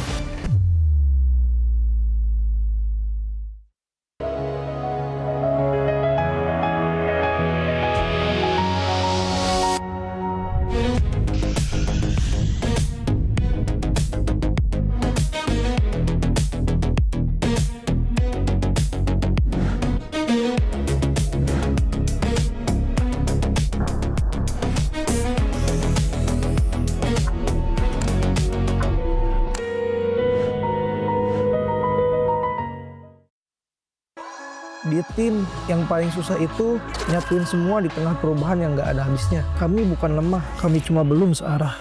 Menang atau kalah itu biasa, tapi ingat satu hal, kita itu keluarga. Waktunya konsisten saling percaya. Sejak kapan Navari jadi CEO? Hah? Lalu diam, Ming. Mending lihat ini. Yang ini murahnya beneran. Bantu kita naik level barengan.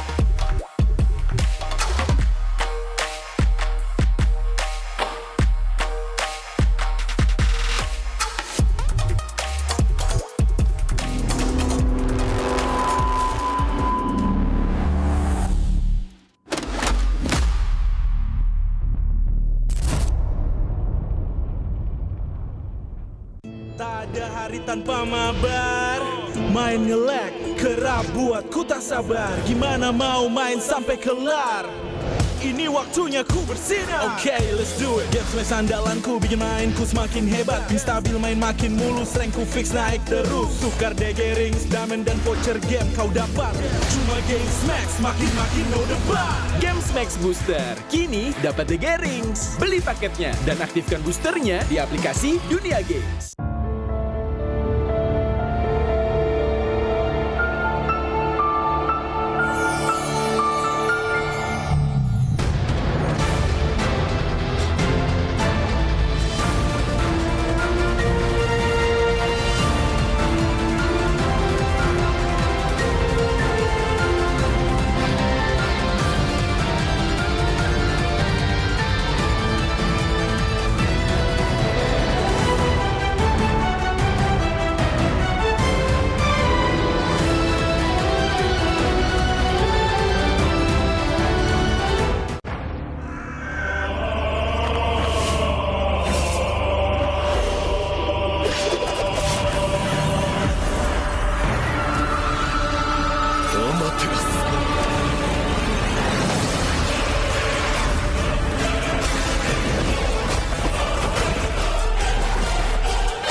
渦巻きナルトが帰ってきたぞ。飛来神の術。俺ってば父ちゃんを越す火影になる。愚かな子供騙しか。ふっ行くぜ。これが俺たちの力だってばよ。Pemain kunci dari region Filipina siap untuk membawakan permainan Philippines untuk mengguncang meta. Ancaman buat season ini ya sesuai dengan tracknya juga, sama ada tambahan player-player baru yang berkualitas ini. Seperti waktu di season 13 aku pernah bilang, setiap orang ada eranya, tapi setiap era ada oniknya. Dan masih sampai dengan sekarang. Going by the title of, King Phoenix, ever since, I was in PH, we all know. In Indonesia, it's been, Onyx. Dan apalagi kita melihat banyaknya veteran juga yang sudah mulai berpindah tim. Dan pasti kalau misalkan ada orang yang datang ke sini jauh-jauh dari negara mereka, harusnya mereka bakal bawa semangat baru buat timnya sih. Ini dia dari tim yang gagal di musim kemarin tanpa kemenangan, kembali dengan bergudang jawaban. Bakal jadi salah satu dark horse juga sih guys season kemarin. Soalnya mereka ngambil player yang bagus sama coach-coach yang berpengalaman juga kan. Jadi pasti ada improve dari mereka. It's really something that, these players, these coaches really have to move past. Because it can't be, just on. Somebody has to, challenge them for real this time. Sempat bongkar pasang roll Navi.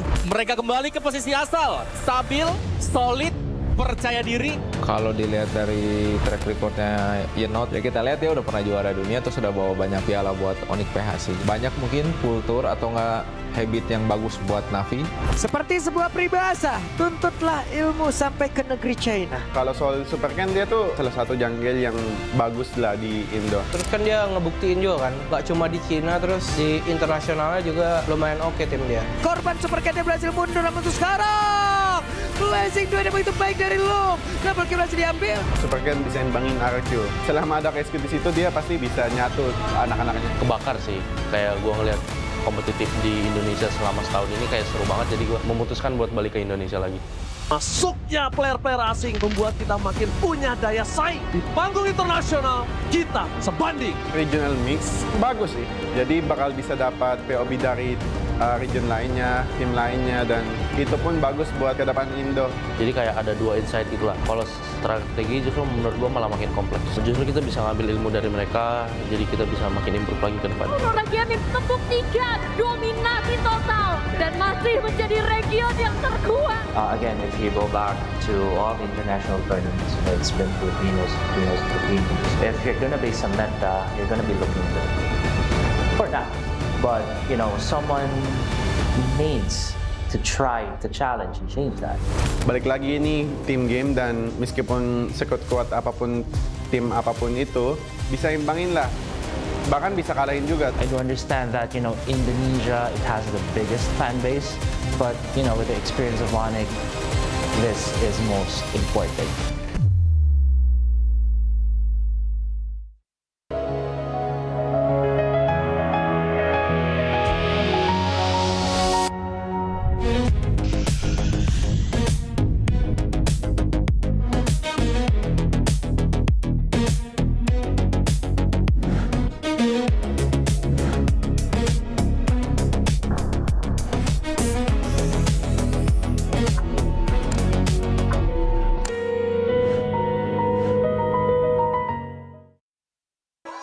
Di tim yang paling susah itu nyatuin semua di tengah perubahan yang nggak ada habisnya. Kami bukan lemah, kami cuma belum searah.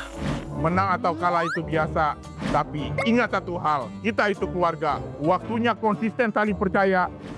Sejak kapan Navari jadi CEO? Hah? Lalu diam, Ming. Mending lihat ini. Yang ini murahnya beneran. Bantu kita naik level barengan.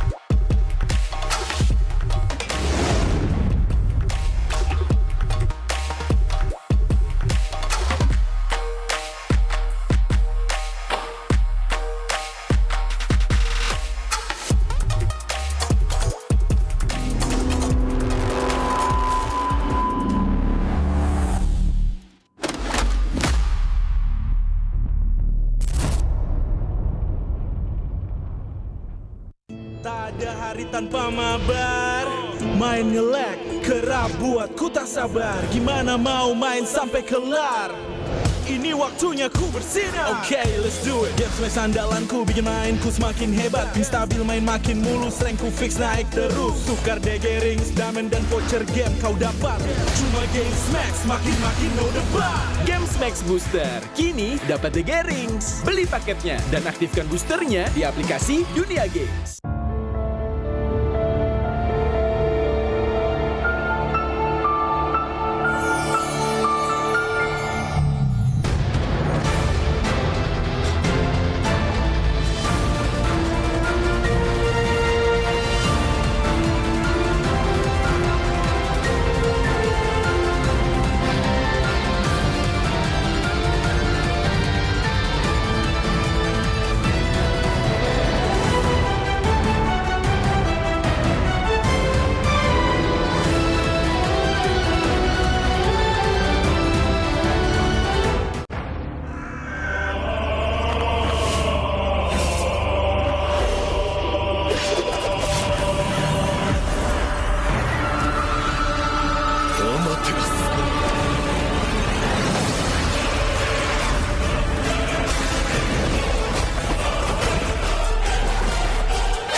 Uzumaki Naruto が帰ってきたぞ。飛来神の術。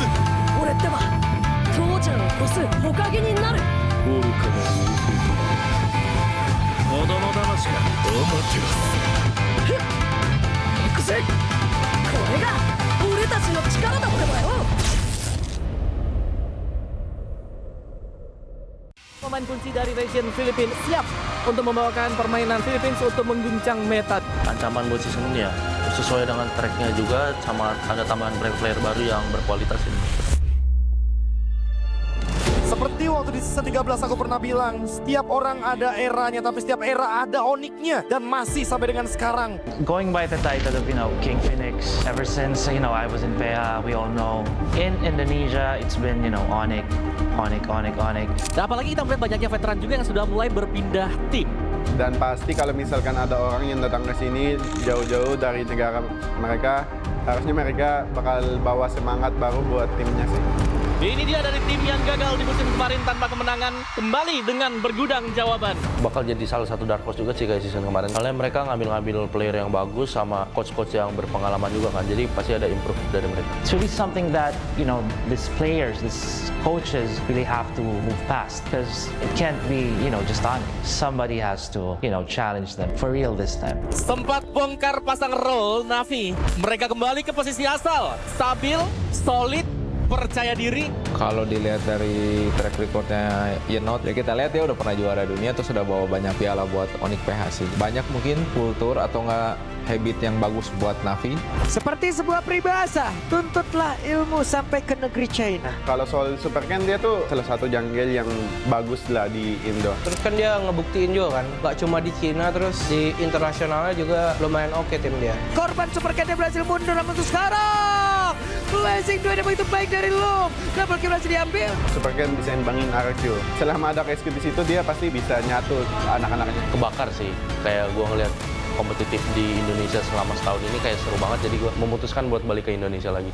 Masuknya player-player asing membuat kita makin punya daya saing. Di panggung internasional, kita sebanding. Regional mix bagus sih, jadi bakal bisa dapat POB dari region lainnya, tim lainnya, dan itu pun bagus buat ke depan Indo. Jadi kayak ada dua insight gitu lah. Kalau strategi justru menurut gua malah makin kompleks. Justru kita bisa ngambil ilmu dari mereka, jadi kita bisa makin improve lagi ke depan. Region membuktikan dominasi total dan masih menjadi region yang terkuat. Again, if you go back to all the international tournaments, it's been Filipinos. If you're gonna be Samantha, you're gonna be looking good for now. But you know, someone needs to try to challenge and change that. Balik lagi ini team game, dan meskipun sekuat-kuat apapun tim apapun itu, bisa imbangin lah. Bahkan bisa kalahin juga. I do understand that, you know, Indonesia, it has the biggest fan base, but you know, with the experience of Onyx, this is most important.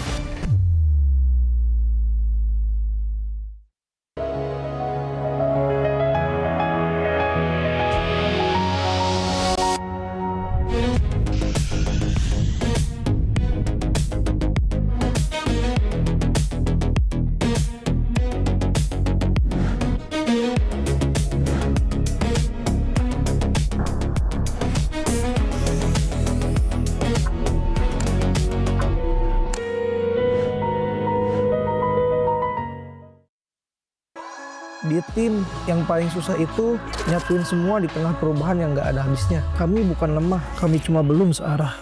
Menang atau kalah itu biasa, tapi ingat satu hal, kita itu keluarga. Waktunya konsisten saling percaya. Sejak kapan Avari jadi CEO? Hah? Lalu dia Ming. Mending lihat ini. Yang ini murahnya beneran. Bantu kita naik level barengan.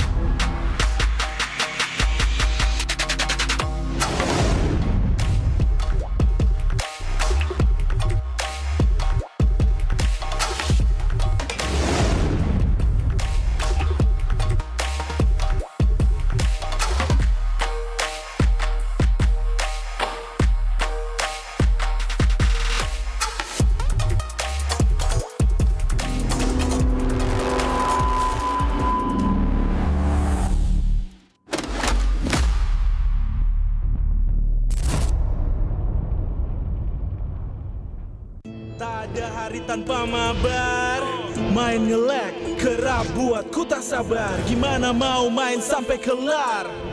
Ini waktunya ku bersinar. Oke, let's do it. Games main sandalanku, bikin mainku semakin hebat. Tim stabil main makin mulus, rankku fix naik terus. Tukar DG rings, diamond dan voucher game kau dapat. Cuma Games Max, makin-makin no debat. Games Max Booster, kini dapat DG Rings. Beli paketnya dan aktifkan boosternya di aplikasi Dunia Games.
渦巻きナルトが帰ってきたぞ。飛来神の術。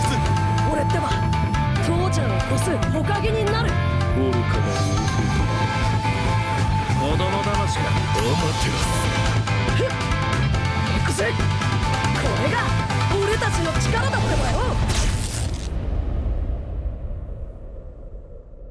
Pemain kunci dari region Filipina siap untuk membawakan permainan Filipina untuk mengguncang meta. Ancaman buat season ini ya sesuai dengan tracknya juga, sama ada tambahan player baru yang berkualitas ini.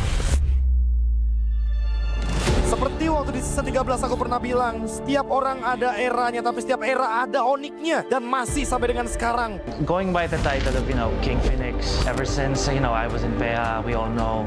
In Indonesia, it's been, Onyx. Dan apalagi kita melihat banyaknya veteran juga yang sudah mulai berpindah tim. Dan pasti kalau misalkan ada orang yang datang ke sini jauh-jauh dari negara mereka, harusnya mereka bakal bawa semangat baru buat timnya sih.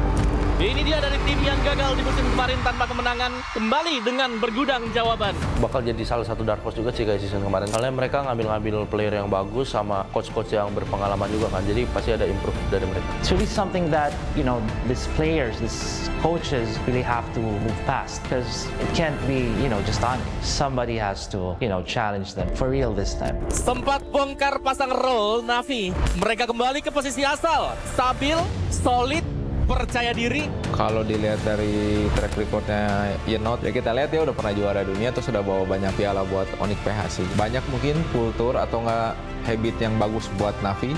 Seperti sebuah peribahasa, tuntutlah ilmu sampai ke negeri China. Kalau soal Super Ken, dia tuh salah satu jungle yang bagus lah di Indo. Terus kan dia ngebuktiin juga kan, nggak cuma di Cina, terus di internasionalnya juga lumayan oke tim dia. Korban Super Ken berhasil mundur, namun untuk sekarang Blazing 2 yang begitu baik dari Loom.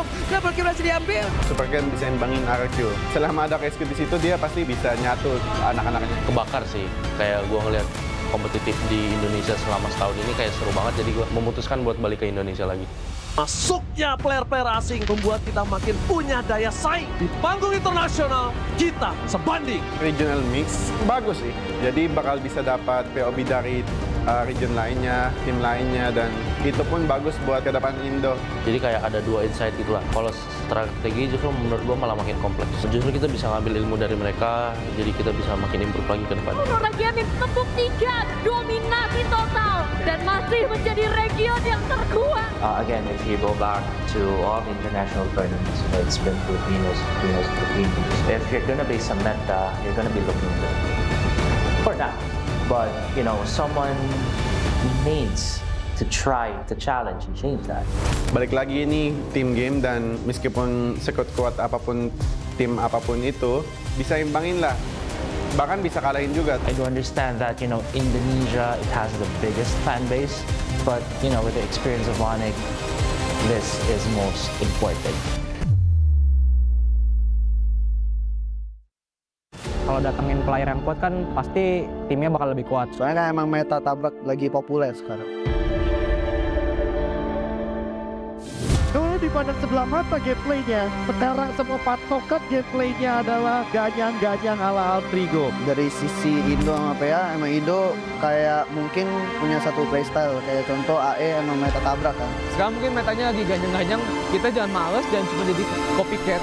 Jadi kita harus jadi yang kreator juga kalau bisa improvisasi kan. Alter Ego menjadi salah satu pengubah gameplay dari Filipina yang mungkin bisa biasa bermain dengan santai, tapi sekarang berubah semenjak setelah bertemu dengan Alter Ego. Dari keharusan meta ya mereka harus main barbar. Kalau nggak mereka pasti kalah sama tim yang barbar. Sebenarnya lebih ke pilihan mereka sih mau main defensif atau main agresif, tapi kayak mereka ya gue lihat emang mulai mau main agresif. Kalau ngomongin soal meta yang kemarin di M7, secara nggak langsung Aurora Filipina itu juga pada follow temponya Alter Ego. Indonesia teams really like to brawl. Yeah, like that. It's more entertaining, I think. And sometimes it's better than playing objective, just playing objective. It depends on the hero. Permainan yang baru, player yang baru, tapi bukan hanya player doang. Kita juga punya patch yang baru. Ya patch-nya bagus, menurut aku kayak mid masih bakal berubah, mau juga nambah, bisa kayak jadi Higelu, kayak Marcel gitu-gitu kan nambah banget ya kan. Ya kalau buat sekarang gue ngerasa tim Indo bisa lebih kuat lah, karena dengan adanya patch sekarang, dengan hero-hero yang ada, mungkin jauh diuntungin buat tim Indo. Mid lane hampir semua kena sentuh. Ada beberapa hero yang emang di-buff, ada yang di-nerf, tapi overall itu mid lane benar-benar disentuh. Patch yang untuk sekarang sebenarnya menguntungkan banyak di mid sih, apalagi menguntungkan ke gue banget lah dari segi hero gue kayak Gor, ada Lilia juga. Pokoknya banyak lah hero-hero mid yang gue dulu nggak pernah pakai, sekarang udah bisa gue pakai. Memang sebenarnya porosnya di mid, karena mid yang bisa ngegerakin gamenya. Kalau emang midnya fuck, kalau midnya agak-agak shaky, ya mungkin agak susah gitu. Dapat info kayak Piu bakal ke Indonesia, gue rada kaget sih itu juga. Nah, kalau tentang Piu ya pasti dia bisa bikin EVOS berkembang lah. Dia orang yang gue lihat kayak dia benar-benar masih pengen berjuang terus, berani buat coba tantangan di Indonesia. Akhirnya tertarik juga sama Piu ya, yang jelas pertama pengalamannya lah. Kalau dari gue sendiri sih gue optimis lah ya, optimis kalau misalnya dia masih one of the best lah. I think Piu will be that top mid laner too in Indo. Because yeah, he have attributes that no one player can have, like shot caller, like some of mid laner cannot do that. So as a few, he can be a top mid laner. Kalau ngimbangin mid laner Indo, mungkin bisa kita lihat kalau dia berhadapan dengan Sun lah. Soalnya Sun lagi dudukin top 1 mid Indo kan sekarang. Mungkin Piu bisa jadi top mid laner jajaran MPL Indonesia. Tapi gua nggak bakal biarin itu terjadi.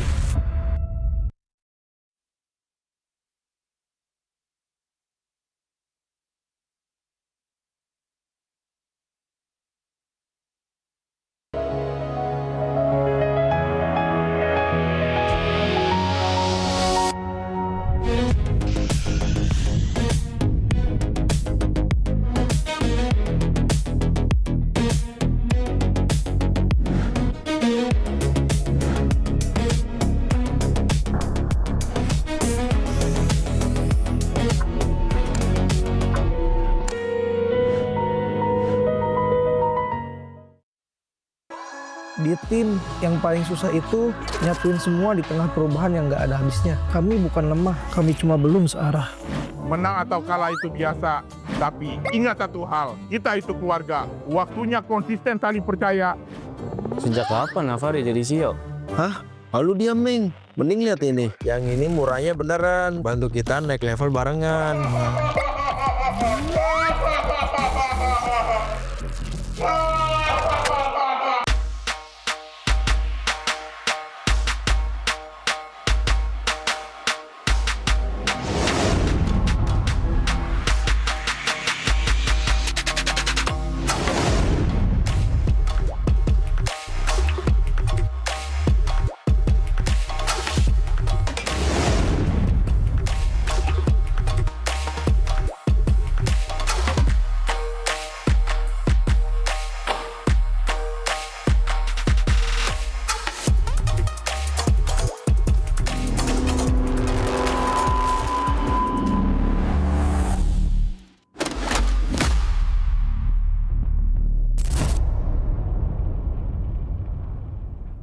Tak ada hari tanpa mabar. Main nge-lag, kerap buat ku tak sabar. Gimana mau main sampai kelar? Ini waktunya ku bersinar. Okay, let's do it. Game smash andalanku, bikin mainku semakin hebat. Pin stabil, main makin mulus, rankku fix naik terus. Tukar DG rings, diamond dan voucher game kau dapat. Cuma game smash, makin no debat. Game Max Booster, kini dapat DG Rings. Beli paketnya dan aktifkan boosternya di aplikasi Dunia Games.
愚かなる弟よ。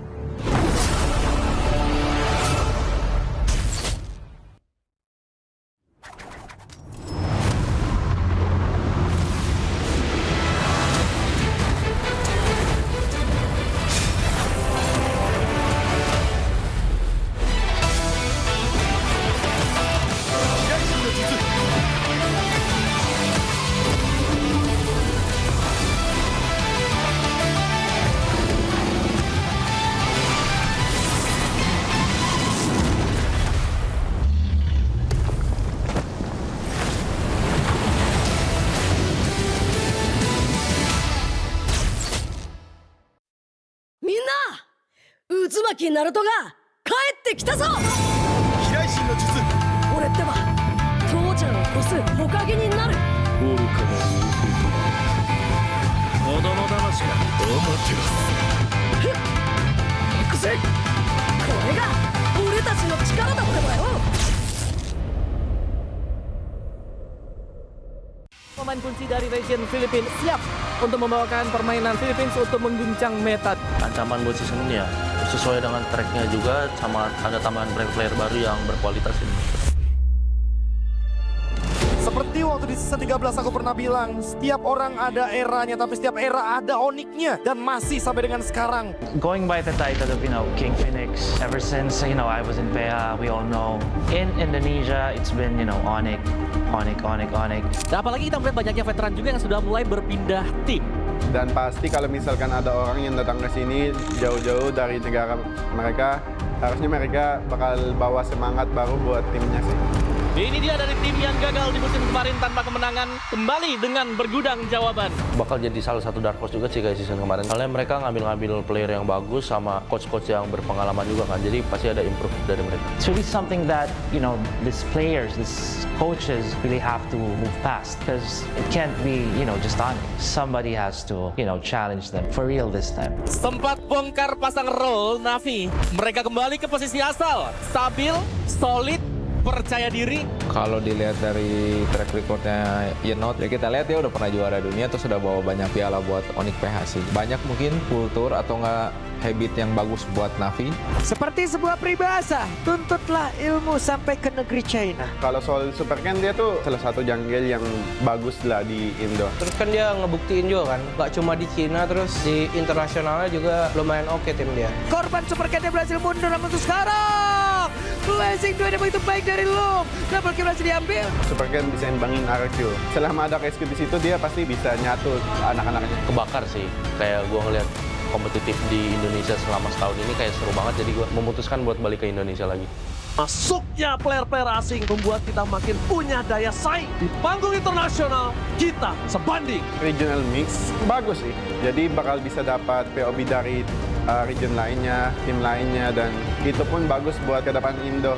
Jadi kayak ada dua insight gitu lah. Kalau strategi justru menurut gue malah makin kompleks. Justru kita bisa ngambil ilmu dari mereka, jadi kita bisa makin improve lagi ke depan. Region membuktikan dominasi total dan masih menjadi region yang terkuat. Again, if you go back to all the international tournaments, it's been Filipinos. If you're gonna be some meta, you're gonna be looking good. For now. But, someone needs to try to challenge and change that. Balik lagi ini tim game, dan meskipun sekuat-kuat apapun tim apapun itu, bisa imbangin lah. Bahkan bisa kalahin juga. I do understand that, Indonesia, it has the biggest fan base. But, with the experience of Onyx, this is most important. Kalau datengin player yang kuat kan pasti timnya bakal lebih kuat. Soalnya kan emang meta tabrak lagi populer sekarang. Dulu di pada sebelah mata gameplaynya, sekarang semua patokan gameplaynya adalah ganyang-ganyang ala Altrigo. Dari sisi Indo sama PA, emang Indo kayak mungkin punya satu playstyle. Kayak contoh AE emang meta tabrak kan. Sekarang mungkin metanya lagi ganyang-ganyang, kita jangan males, jangan cuma jadi copycat. Jadi kita harus jadi yang kreator juga kalau bisa improvisasi kan. Altrigo menjadi salah satu pengubah gameplay dari Filipina yang mungkin bisa biasa bermain dengan santai, tapi sekarang berubah semenjak setelah bertemu dengan Altrigo. Dari keharusan meta ya mereka harus main barbar. Kalau nggak mereka pasti kalah sama tim yang barbar. Sebenarnya lebih ke pilihan mereka sih mau main defensif atau main agresif, tapi kayak mereka ya gue lihat emang mulai mau main agresif. Kalau ngomongin soal meta yang kemarin di M7, secara nggak langsung Aurora Filipina itu juga pada follow temponya harus tinggi. Indonesia teams really like to brawl. Yeah, like that. It's more entertaining, I think. And sometimes it's better than playing objective, just playing objective. It depends on the hero. Permainan yang baru, player yang baru, tapi bukan hanya player doang. Kita juga punya patch yang baru. Ya patch-nya bagus, menurut aku kayak mid masih bakal berubah. Mau juga nambah, bisa kayak di Higelu, kayak Marcel gitu-gitu kan nambah banget ya kan. Ya kalau buat sekarang gue ngerasa tim Indo bisa lebih kuat lah, karena dengan adanya patch sekarang, dengan hero-hero yang ada, mungkin jauh diuntungin buat tim Indo. Mid lane hampir semua kena sentuh. Ada beberapa hero yang emang di buff, ada yang di nerf, tapi overall itu mid lane benar-benar disentuh. Patch yang untuk sekarang sebenarnya menguntungkan banyak di mid sih, apalagi menguntungkan ke gue banget lah dari segi hero gue kayak Gor, ada Lilia juga. Pokoknya banyak lah hero-hero mid yang gue dulu nggak pernah pakai, sekarang udah bisa gue pakai. Memang sebenarnya porosnya di mid, karena mid yang bisa ngegerakin gamenya. Kalau emang midnya fuck, kalau midnya agak-agak shaky, ya mungkin agak susah gitu.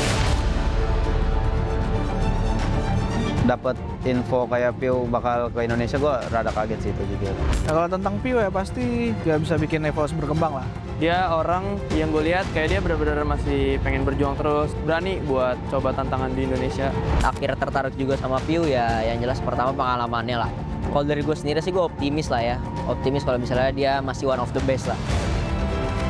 I think Piu will be that top mid laner too in Indo. Because yeah, he have attributes that no one player can have, like shot caller, like some of mid laner cannot do that. So as a few, he can be a top mid laner. Kalau ngimbangin mid laner Indo, mungkin bisa kita lihat kalau dia berhadapan dengan Sun lah. Soalnya Sun lagi dudukin top 1 mid Indo kan sekarang. Mungkin Pio bisa jadi top mid laner jajaran MPL Indonesia. Tapi gua nggak bakal biarin itu terjadi.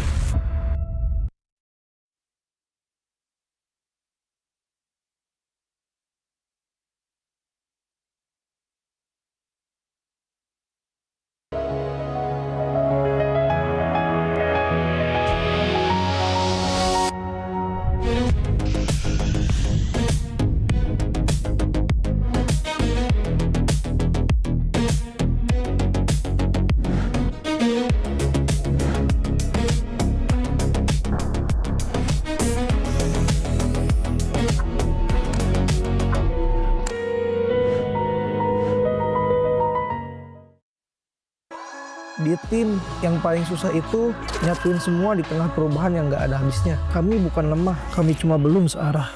Menang atau kalah itu biasa, tapi ingat satu hal, kita itu keluarga. Waktunya konsisten saling percaya.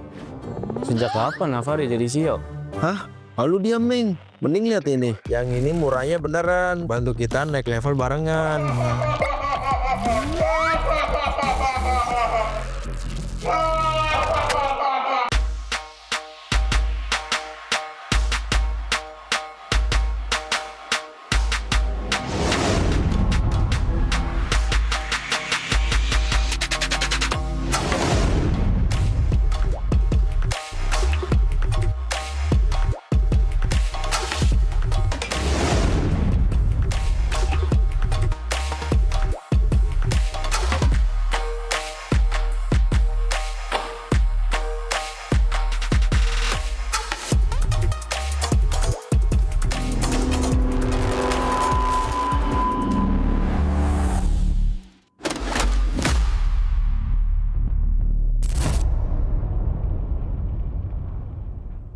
Tak ada hari tanpa mabar, main nge-lag, kerap buatku tak sabar. Gimana mau main sampai kelar?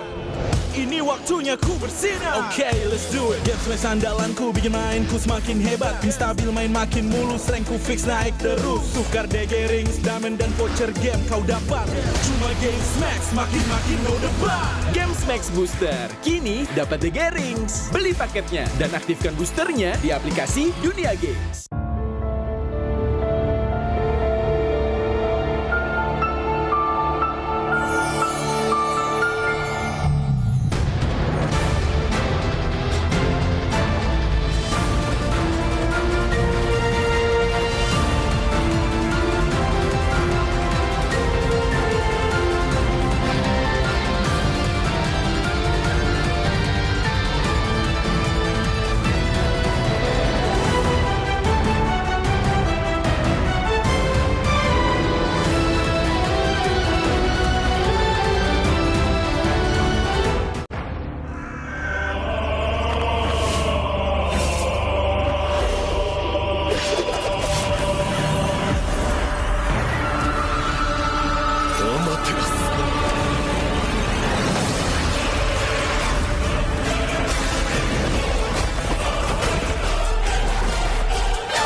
愚かなる弟よ。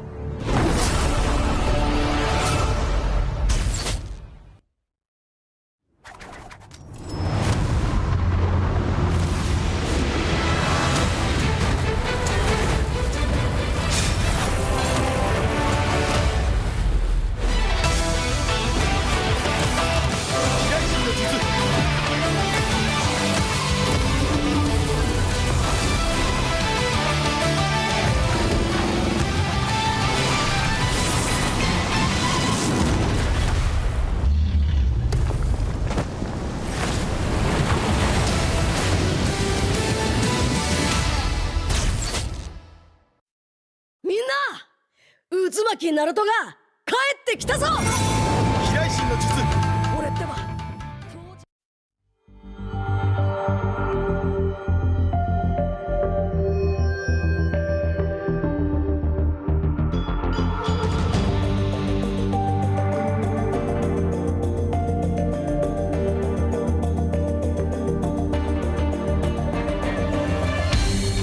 Aku kan berdiri dan terus berlari, terus ke arah puncak tertinggi. Ku takkan berhenti, hanya sampai di sini.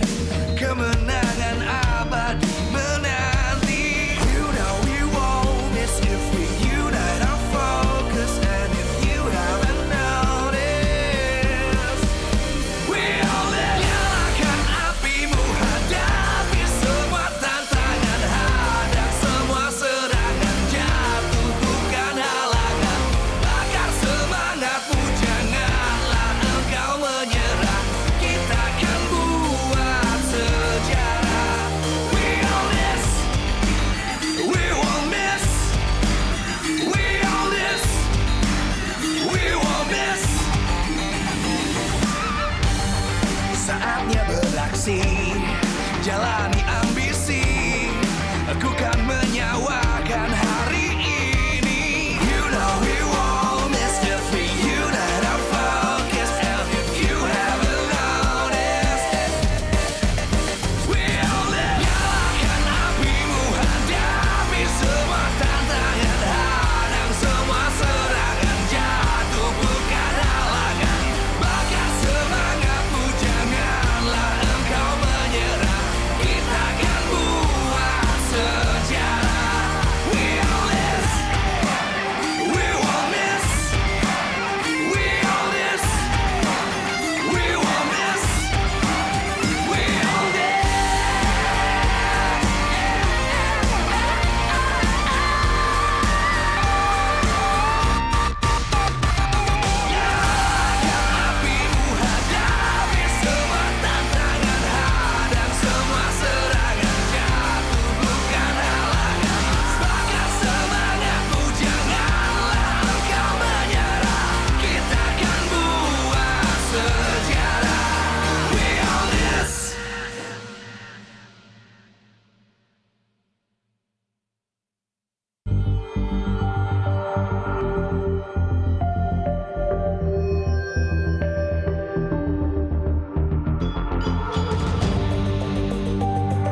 Live from MPL Arena, Jakarta.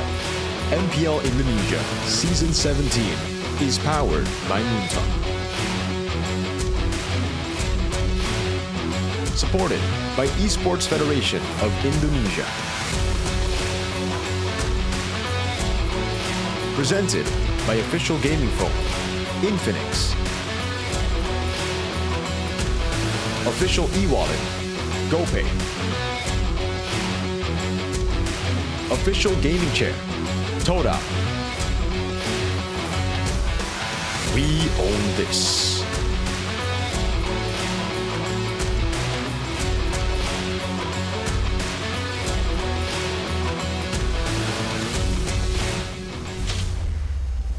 Dua tim yang sedang terluka dengan misi mencari poin pertama di teams who have a minggu mission yang to kedua. get a Sudah point bersama today di sini ada EVOS dan juga to rise up in BTR. the standings. Dan We got ada EVOS, Veldora, and Shogun. dan juga Shogun. Halo. Hai. Apa kabar hari ini? How you feeling today, Baik-baik. Veldora? Good. Shogun gimana? Shogun? Sama-sama baik-baik. Sama-sama baik. Good. Oke, Alisa pengen tanya-tanya dulu nih sama Vel karena Wanna ask y'all? kita terakhir Vel? ketemu pas M7 kemarin. Last time we met was dengan M7. sesuatu yang berbeda nih ya. And it's Kali already ini very sudah different. di EVOS nih. Now you're in Ada nggak EVOS. sih You were part of perbedaan Vel Danfeng permainan Yaoguai sebelumnya? before. Karena kita tahu kamu sudah bermain di cukup banyak laga ya. Di You MPL played in a lot of Indonesia matches, atau Malaysia Vel. dan terakhir In di Malaysia China. as well, you had a stint Kamu there balik lagi ke with MPL Homeboys. Indonesia, seperti apa perasaannya dan juga mungkin ada So, strategi yang berbeda nggak sih? How does it feel Kalau going back to MPL? pastinya senang, cuma I'm happy. buat itu paling bedanya ya lebih intens itu aja. The difference Sama is it's penonton definitely kita more kayak intense here. We kurang got banyak a lot more Gak ada audience pressure members, a lot more viewers. Oh, jadi lebih pressure di sini. So, Justru di more Cina. pressure. Ini banyak penonton juga kan. Yeah, because of the viewers. Oke, ini cukup menarik ya. Karena kita pikir kalau misalkan bermain di luar itu jauh lebih bikin kamu tegang, itu malah enggak. Enggak, santai banget ya. Oh, okay, so apparently Wow, luar biasa outside, sekali ya. overseas, Oke, it's very ini chill menarik for sekali. it. Dan terakhir, Vel itu di MPL Indonesia itu di season 13 bersama you were in EVOS season ya. Dan kemudian 13's pindah EVOS tim, lineup. That was bahkan the last time main you di played in beda Indo. negara juga. Apakah segala pengalaman tersebut untuk bikin kamu bertransformasi nih, Has Vel? all the Menjadi experience pemain from yang jauh then lebih matang untuk MPL ID help season you 17 here ini? for MPL Indonesia season 17? Jadi lebih dewasa. Yeah, Oh, I jadi lebih matured a lot. dewasa. Secara apa nih? Secara Secara umur. Oh, secara umur. Itu sudah Age-wise pasti too, I matured ya. a lot. Tapi secara Well, gimana age-wise, secara it's a- strategi kamu, that's a secara guarantee. mentalitinya nih What about a mungkin mentality? lebih pede juga nggak nih? Ya. Nah, Lebih pede. lebih pede lah. Yeah, the Oke, mentality is kayak, great. I'm way wah, more confident ini now. Dari Cina nih datang nih di import ke EVOS lagi nih gitu. Ya. Jadi lebih pede ya? Lebih pede. Oke. So your stint Ini in menarik sekali China dan juga got you aku more pengen confident? nanya-nanya Yes. ke Shogun nih. Shogun. Shogun, EVOS kan punya 2 EXP lane. You got- Ada well, Vel EVOS have dan 2 juga XP ada laners. Luke. There's Yang Luke, sebelumnya there's Luke ini Vel. sebenarnya adalah anggota dari Luke is, BTR, is a dan kamu tuh BTR guy. sebenarnya He's masuk loaned ke out Luke from nih. BTR. Nah, seperti apa perasaannya So, how does it feel untuk bisa bertemu for you to lagi go nih up dan against- apa kira-kira yang menurut kamu possibly against Luke? membedakan And what quality kamu dan juga differentiates Luke? your quality and Luke's quality? Quality Shogun dan juga Luke nih. Kan sama-sama tadinya Luke kan di BTR juga nih. Quality-nya Quality wise, sama sih. I think we're the same. Jago semua. I think Oh. he's good. Dua-duanya. I think I'm Jago good. dua-duanya. I Gak think ada Veldora is sesuatu good. yang spesial Good too? nih, kayaknya gue bisa nih lebih mantep gitu. What's special about you though, Shogun? Nggak ada sih. Nothing. Semuanya rata standarnya jago. semua. Everyone is equally as good. Oh, oke. Tapi kalau kamu ngelihat Okay. sendiri bedanya Vel sama But Luke if you look sendiri at the gimana differences between Vel and Luke, what do you see? Jujur belum pernah ketemu sama sekali kan. Jadi I've kayak never met Vel, never met Luke, Jadi so this is gonna be penasaran. I'm curious to know how good they are. Ekspektasinya gimana? What's your nih, expectation Shogun? today? Ekspektasinya bakal jadi game seru sih. My expectation Bakal is game going to seru be ya? a very good game. Oke, tapi kalau buat Very Vel fun sendiri game. soal Shogun, season lalu kan Shogun ini Shogun, mendapatkan rookie you were of rookie of the the season, Kira-kira last menurut season. kamu aspek yang paling berbahaya dari Shogun ini apa sih? Oh, Vel, what's the most apa ya? threatening Pertama thing masih about jago. Shogun? Yeah, he's good. Dia mainnya bisa megangin jungler musuh. Oke. And he can really match the enemy's Jago jungler. makanya kepilih kan. Jago. Jago he's ya. really good. Oke, gimana tanggapan kamu bilang jago nih sama Vel? Shogun, what do you think? He says you're Vel good. juga jago. Vel juga Yeah, jago. Vel's Ada also good. spesial nggak yang kamu lihat dari Vel apa? You have anything special that you know of Vel? Apa yang menarik? Apa yang Anything spesial? interesting that you have? Spesifik hero-nya? Juga nonton dulunya kayak track record. Yeah, I watched Vel juga the past matches, his track record. Emang jago semua. Yeah, he's just good, you know. They're just really good. Gua berusaha ngimbangin aja. I need to, you know, level the playing tapi kalau field. baik dari BTR dan juga Need to EVOS match kan his level. lagi struggling nih mencari poin di The week BTR, kedua you're ini. struggling this time, Kira-kira this dari kalian season. sendiri yakin nggak bisa bawa kemenangan untuk So, tim are kalian? you confident Dari that Shogun you're dulu nih. going to get a win against EVOS? Yakin 100% sih Yes, kalau dari aku. we're confident 100%. Yakin from me. 100%. Kalau dari Vel sendiri seperti apa? Vel? Sama, yakin juga Yeah, 100%. same, 100% for me too. That we're Oke, gonna beat yakin them. juga. Dan kalau kamu dimainkan hari ini, itu juga 100% If you're deployed today, it'll be 100%. Harus pede. Yes, Harus of course, pede. I gotta be confident. Shogun juga? Shogun as Iya, well? sama. Yeah. Oke, dan terakhir aku pengen That would be nanya strange if they were not top confident. 3 EXP menurut kalian di season ini. Dari Vel dulu, siapa nih? Vel. Who's the best Sesuai XP? classment aja. 1 Aran, 2 Lutfi, Aran, 3-nya Lutfi. Kin. Aran, Lutfi, Kin. That's his top Oke, three. kenapa kamu taruh Aran di nomor 1 nih? Why'd you put Aran number 1? Classmentnya nomor 1 sekarang. Because he's the number 1 in the Karena standings. simple itu aja ya. Oke. Kalau dari Shogun, Shogun. top 3 menurut kamu? Boleh jawab. Top Vel 3. juga boleh You can loh. also say Vel. Top 1-nya Number 1. Aran juga. Aran. Terus top 2-nya Kin, baru Number 2 is Lutfi. Kin. Oh, ada number two yang is berbeda three is nih. Kenapa Lutfi. Lutfi kamu taruh di nomor 3? Why did you put Lutfi in number 3? Mereka unik aja sih. Kin I think sama the top 2 are Aran. very Jadi, unique. Unexpected. They're very unexpected. Unexpected. Oke, ini menarik sekali karena biasanya mereka saling menaruh satu sama lain di pick-pick ya. Usually they Tapi put kali each ini other in the top mengikuti 3, but placement this saja. time Oke deh, both of kalau them gitu, have they don't pesan-pesan have each other in the untuk top lawan 3. kalian untuk match hari ini. Selain good luck dan have fun, silakan Vel. Give each other a message. Semangat, kasih game yang seru. Give us a fun Semangat game. Yeah, you too. Samakan saja ya. Kalau begitu, best of luck untuk kalian berdua. Best of Harapan luck terbaik untuk EVOS to dan juga Shogun BTR dan kita and akan melihat Vel. siapakah yang akan mendapatkannya. So, silakan kita akan lihat di match ketiga hari ini.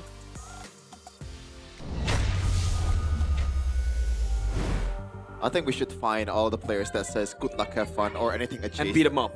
Yeah. Oh, okay. In the land of In-game, dawn. in-game. In the land of dawn, yeah, Sheffin. yeah. Come on now.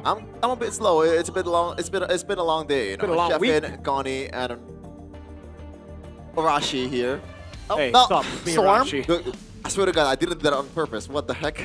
Sheffin, Gani, and Mirko here with MPL Indonesia Season 17. Game at number 3 and match at number 3. Obviously, MPL Indonesia Season 17. Powered by Bunton. Supported by PBSE, presented by Official Gaming Phone, Infinix, Official E-Wallet, GoPay, Official Gaming Share, Todak, Partner in Esports, Garnier, Bayou, Dunia Games, GamesMax, and also OnePlay, and our supplier, in the home, Indomart, Yummy Choice, and also Aqua. I need a lot of Aqua right now. Wait, is that not the red Aqua? I think, I don't know actually. Okay, I don't it's a different one. I My don't- bad. But yeah, different, bro. Welcome, ladies and gentlemen. Of course, without these sponsors, MPL Season 17 would not be this massive. Yeah, it's massive, it's amazing, it's a fun time, the standings are very unpredictable. TL ID are currently number 1. They've overtaken the real kings of ID, Onic. Not for long. And the bottom 3, BTR, GeekFam, BTR, RQ. And with or without sponsors, BTR is poverty. Unfortunately, that happened yesterday. They were able to get beaten down by GeekFam 2-0 in a convincing fashion. How could you lose against a GeekFam team, man? Like, They're trolling, man. They didn't pick Dusin. I mean, it's like picking Gushin earlier. GeekFam feels like they were trolling week number 1. Like, how could they win against BTR? I don't get it. But we got a That's question true. for you guys out there. Audience topic voting by Infinix, BTR, EVOS. Who will end their losing streak? Believe BTR will bounce back. Let Vel play. EVOS wins. Whoever picks C, you guys suck. Yeah, I agree. If you Yeah. pick C, you're probably not good at games, bro. Yeah. And I think that starts with C, so bad. Yeah, I hate the C people. I hate you C people. Just have an opinion, all right? Just pick. Let Vel play, EVOS wins, or believe BTR will bounce back. Why you gotta say depends on execution? What are you, 5 years old? There's good news though, right? Bigatron, if they win this match, Sheffin, they will get out of the relegation zone. It's not a relegation, red zone. it's a red zone. Yeah, that's a Tottenham thing. That's true. Red zone. So maybe it's good. Maybe it's good. Maybe Maybe good bad. for Bigatron. But I wanna. Oh, by the way, we got a special guest here. Yes. With Zace, the winner of M1 with English test. Let's welcome the legend of the White Tigers. It's Mr. Bjorn. Bjorn Ong. Bjorn Ong. How are you doing, Hey, guys. Zace? I'm doing good. I'm doing good. Okay, obviously you are one of the legends of EVOS history right now. Now there are other legends that came into EVOS this season. obviously it's few, very decorated and all. Now, what's your expectation on him this season? Can he actually lift EVOS to a higher level or something? Well, yeah, Pew is very decorated. I think like what EVOS really needs right now is really like a shot caller, a leader, and I think Pew like he fits that.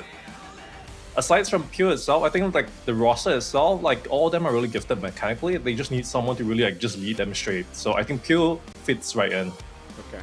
So, you know, we've had problems before with EVOS getting imports, you know, obviously some really great imports in past like you, but then they went on a slump when it comes to imports. Delar, Super Red, Theo, unfortunately not the best track record. So it's always been communication issues. It's always been, you know, team and the new player. Do you think Few is the type of player to adapt quickly? Is that what you see so far from EVOS and Few? Well, we'll have to see, but I think Pew in general, he's really tried. I've noticed since back like the way like brand days, even before like season like 4, I think it was season 3, like back then, like we went all the way to the Philippines in season 3 and we had like conversations with Pew back then before he even like, you know, was a world champion. And yeah, I think like he has really good work ethics and all. So I believe that with given time, he'll be able to learn Bahasa, and that's when EVOS will really shine. I want to take a step back here, right? We've been talking about Few, but what was your initial reaction when you just got the news, maybe officially or unofficially, that, hey, EVOS, they might get Few? What was your initial, like, was it like smiling, or was it, I don't know, I want to know your initial reactions, Ace. I'll be very frank, I actually knew like Pew was gonna join EVOS like way back, because sometimes like, you know, like I'll open my Instagram and stuff and I'll look like, okay, like who's looking at my stories, right? And all of a sudden I saw like Pew kept stalking me for some reason. So I knew like this was going somewhere, you know, with Pew. So yeah, I had the link like way back then before like, you know, anyone like really talked about it. Just based on like his social media now obviously Few will, you know, lift EVOS's performance, but obviously there is a really good team in MPL Indonesia for the longest time. It is Onyx. It feels like inevitable, right? How do you think Few will maybe almost level the playing field to Onyx, or is it just way too far to the standard that Onyx has set? I think Onyx on a level on their own right now. Like they're on a total different level for sure. We can't really expect like EVOS to match that for now. But I think like all Pew needs is just time right now, because what EVOS needs is just like a shot caller, and like with language barriers like that, I think it might take a while. So we'll probably see EVOS like in the slump first, and then like maybe like mid-season, like half-season, and then that's when like you'll really like perform. So, okay, now I gotta ask you the question. You know, we're gonna see a big asset as well come up on screen about the imports. Again, something we mentioned back in the day, it was Gimmick, then it was you. Obviously, you had your stint with EVOS. And what do you think was the difference, the main difference between, you know, the era where you handled EVOS to the era that you see now, or the era of EVOS that you left? I think like the biggest difference would be like, you know, they just need like a real like, you know, like actual leader to kind of like group everyone up. And I think like Vin kind of suits that, but he just needs a bit more time because he's transitioning from a player to a coach. So there's definitely different skill sets, but no doubt like his in-game knowledge is solid. You know, I heard he's really what do you call it? Like, you know, he's really strict. So I think with given time, yeah, they'll probably find like the formula sooner or later. I like that answer. I want to step away from EVOS and I want to ask you about the league state. How do you think about like the coaches now? Are they more on point? I believe you mentioned you posted a story. You posted a story talking about the mess draft. What do you want to? Is there like a message there? Like, what is it about? You know, do you think a lot of misdrafts happen here this season, season 17? Well, I mean, it has been happening like, you know, like throughout like all seasons, like, you know, like even like season 16, 15, but you know, like you kind of expect it to like for the league standard to improve now, but it's still kind of the same in my opinion. So that's a bit disappointing coming from like, you know, real professionals who has been doing this like day in, day out. So I like to see like better games, you know, like as a spectator myself, I want to see like where draft, like, you know, it's like kind of like, yeah, like actually like, you know, like 50-50 draft, like, you know, like you kind of know like from the draft itself, you can't predict like who's gonna win, but you know, like lately, like the draft, you know, like just from the draft alone, like you don't really have to watch the match, you know. Yeah. We actually got a very real example before this with RRQ versus TLID. I don't know if you were watching the game, but Supercan picked a cushion in a draft Yeah, where... I saw that against Masha and like... So how would you rate the cushion pick itself and also the performance of Supercan? I mean, wouldn't really like the cushion pick there. I didn't really watch like the draft order itself, but I mean like cushion would kind of work because like at the start, but you really got the snowball off like the first turtle itself, you know, because like once you fall behind, like there's no way you're gonna burst the threading at all. But if you really snowball really hard, like you know, that's when before threading gets his items and all, then potentially you could snowball the cushion, but it was just super high risk. Yeah. So, okay, I need to ask you this. We're going to see two XP laners, top level as well. Rookie of the season last season versus Luke, who's coming back, but has already shown that, again, mechanically, he's amazing. So, who do you think has, you know, the upper edge here in this matchup, Luke or Shogun? I think definitely Luke, right? Like, he has the experience, even though, like, he hasn't been playing for a season itself, but I think he's hungry enough. Especially, like, he's going against BTR, his former team. So, I think, like, he really wanted to prove himself here, you know, show his like team that, you know, like he's the better explainer. So I think that kind of hunger, that kind of drive, like really shows up in matches like these. So I would say like Luke for now. Now, do you think it's surprising that the fact that Luke was stepping away from the pro scene, going to streaming, now going back to MPL Indonesia, playing at the level that he is right now, was that surprising for you, or did you know that he's gonna be back to his level as usual? I don't think that's very surprising at all. I think like most pro players, you know, streaming itself, like, you know, like money pays good, right? But, you know, like when you get a touch of that, like you get a taste of that, and then like, you know, once in a while, the biggest difference is that like life is very monotone as a streamer, whereas in MPL itself, you know, you really have like the highs and the lows, you know, like the dopamine rush you get from streaming and like being a pro player is very different. So that's like one of the reasons why you see a lot of streamers like, okay, like, you know, they choose to go back to pro play. Like even for me, like, you know, like every time I watch MPL itself, I'm like, shit, you know, I really want to go back there and like, you know, have that adrenaline rush day to day. Okay, what did you miss the most? Like, is it just the pure adrenaline rush, or is it just like the routinity of your you know, communicating with your players and trying to just make up the best draft and make up the best strategy? Like, what did you miss the most out of all that? Or maybe you think you're more capable than most of the coaches here.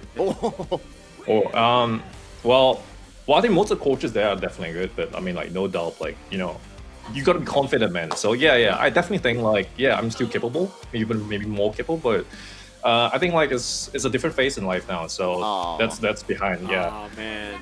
So zero chance at all, Ziz coming back to MPL Indonesia, or? I would say zero chance as a head coach, but probably like, you know, like someone like probably like a technical director, you know, something along the lines of like, you know, where I don't have to be in the gaming house like day in day out. That's okay. Yeah. All right. Which team would you choose if you were to come back? Is it back to EVOS, or would you choose a different team? Ooh. I'm open to all options actually. I'm open to all options, but I think like ultimately, I think like it has to be a team that wants to win and probably have the they need to have the funds, you know. I mean, like if you look at Onyx, like the players they bring in, man, like yeah, to go up against that, it's not just like, you know, that's skills. True. It's also like the funding itself, right? Like being able to have the financial power to buy certain players. That's huge. Yeah. Yeah, you've mentioned Onyx, Zace. Now, we saw TLID showing glimpses of their brilliance of Season 14, right? Do you think that's just a fluke? Is that just like, early in the season, they're unknown, so the other teams don't really know what to do against them? Or is it just like, are they back? No, it's definitely not a fluke, but I would say like, you know, there's probably going to be like a period where they're gonna not perform as well because, you know, like pretty much they're rookies and pretty much like, you know, if you have less experience, it just means you have a less like a smaller hero pool. So that's gonna be figured out sooner or later. People would, you know, other teams would know how to capitalize on that and use that against them. But for sure, it's not a fluke. The biggest advantage they have is they have TLPH.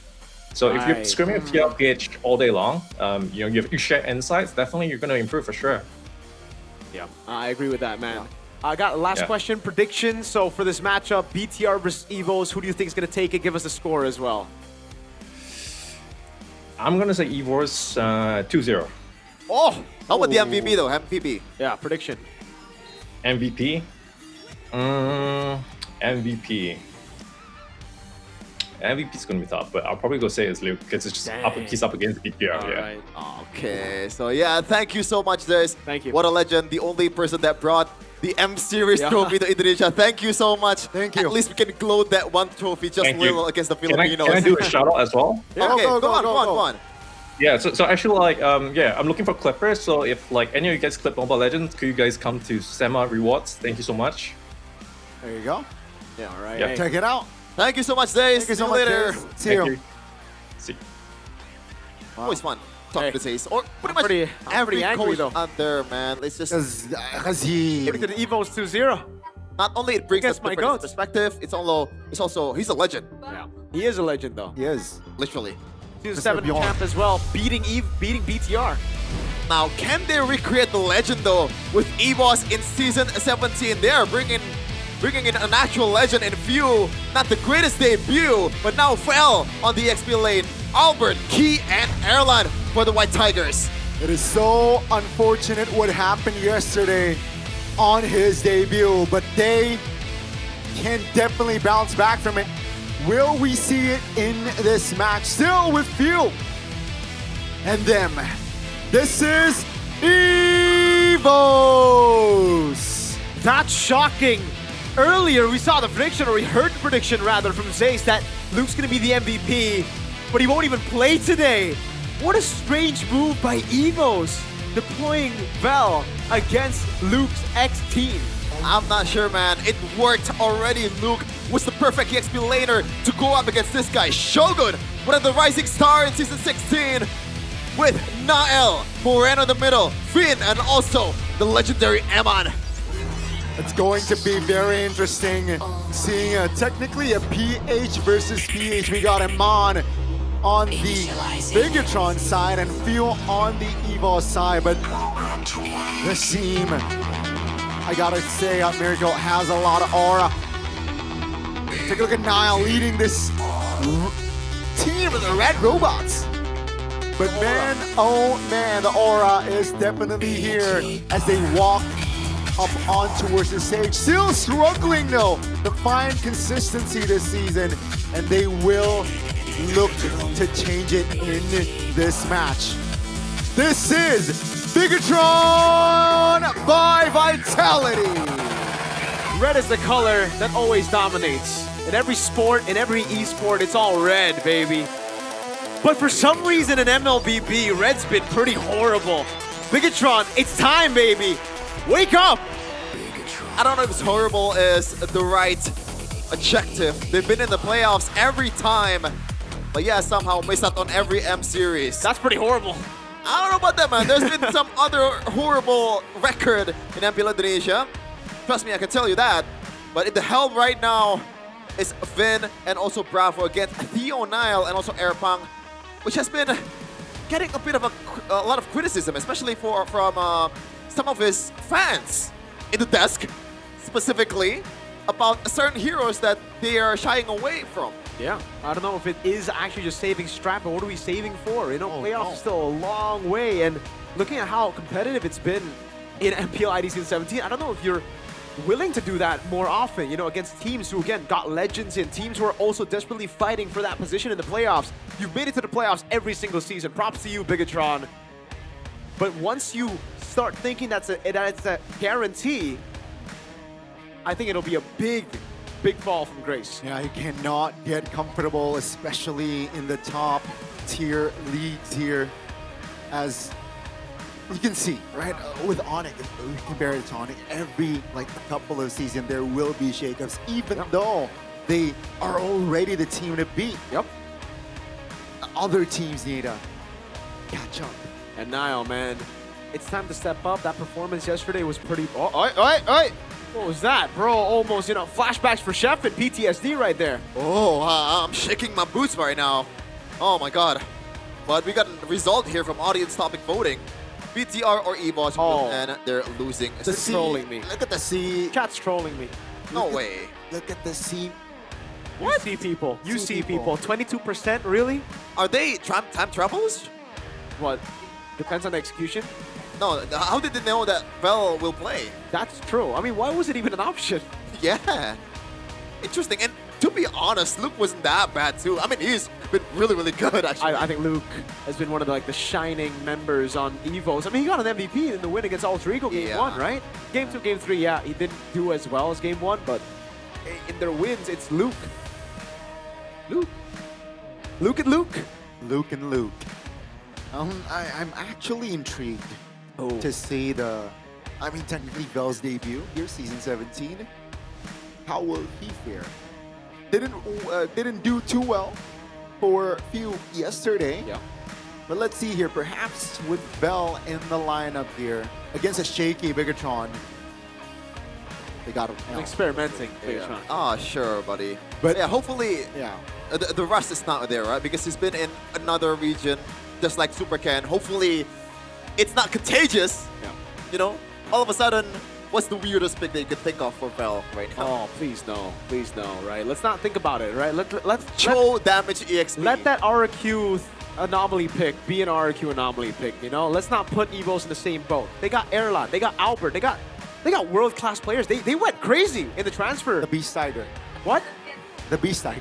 Oh, for my God. This is the homecoming of Vel. Obviously, you could say a homegrown talent ever since MPL ID, EVOS icon. Actually fought for EVOS in season 12 and 13. Had a stint in Geek Fam, Homeboys, and in Jianfeng Yaoguai. Yep. Now to MPL Indonesia again with the White Tigers. It's just so cool to see the journey of Vel, and then you see the parallel journey that Erlan had to go through. Both of them were playing for the same team in MPL ID Season 7, an amazing run at WCG as well, right? And then they just continued on, but then they had to go their separate ways. Vel looking for experience in other regions. Erlan staying here. EVO's not trusting him for a couple of seasons, and then finally trusting him last season, finishing top 3. It's kind of wholesome, if you think about it, Jeff. And it's kind of wholesome. It's like Vel and Erlan, they reunite. Yeah. Let's take a look at the keys to victory by Infinix here for BTR by Vitality. Reduce unnecessary moves. I agree. A ton of unnecessary moves, especially from the man you see on your screen, Nael. Oh, no. Cold-blooded jungler, but he's a bit hot-headed so far in Season 17. Playing with a stable and disciplined tempo. I think this is like... Applies to everybody. This applies to everybody, but it's... Okay, if we look at BTR, pick up the picks that gets you the wins. Don't shy away from it. Don't pull an Alter Ego in Season 2. Alter Ego had that problem in Week 1, right? They were like, okay, no, I'm not going to pick up the Freya. We're not Freya merchants. We're not going to pick up these broken picks because we're trying to invent a new style. You don't need to invent a new style. You just got to maximize the style or the meta you're in right now. What do you mean Atlas wins games? It does. When you have El Momento, I guess maybe, right? Let's take a look at the piece of victory for EVOS who have XBTR El Momento Man Key. Give you the opportunity to be the shot caller. Now, I think this is way easier said than done. Yep. The guy's probably not fluent in Indonesian yet, so he needs time, as Zay said. You know, give him time. Give Albert his power hero to win the matchup against Nile. Albert always gets a power hero. Yeah, every hero is power hero. A bad matchup doesn't matter. I think right now, well, with Vel in the lineup, they got to give Vel the winning matchup. They got to give Vel a matchup that can enable the rest of the team. I want to ask you as an Onyx fan, Connie, do you think Albert is the best jungler in ID right now? As an Onyx fan. As an Onyx fan, ID jungler. Like an Or Indonesian MPL Indonesia. MPL ID. Okay, no. Oh, who's number 1? Kai? Yeah, I think so. Kai is number still 2. over. Is Albert number 2? Is Albert number? Who else do we got? We got Kevin. We got. Yeah, don't forget Yazuke. Yazuke. Kevin needs more time, man. And Yazuke hasn't I think been... Albert, top 3. Okay, top 3. What do you think? Is Albert number 1?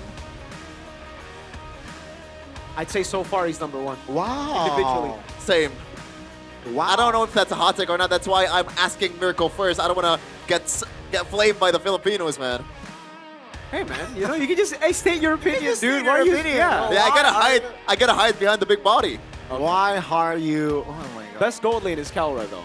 Yeah, easily. That's like water is wet take. That's a Yeah. water is wet take. Taxes theft. Is water wet? Huh? What?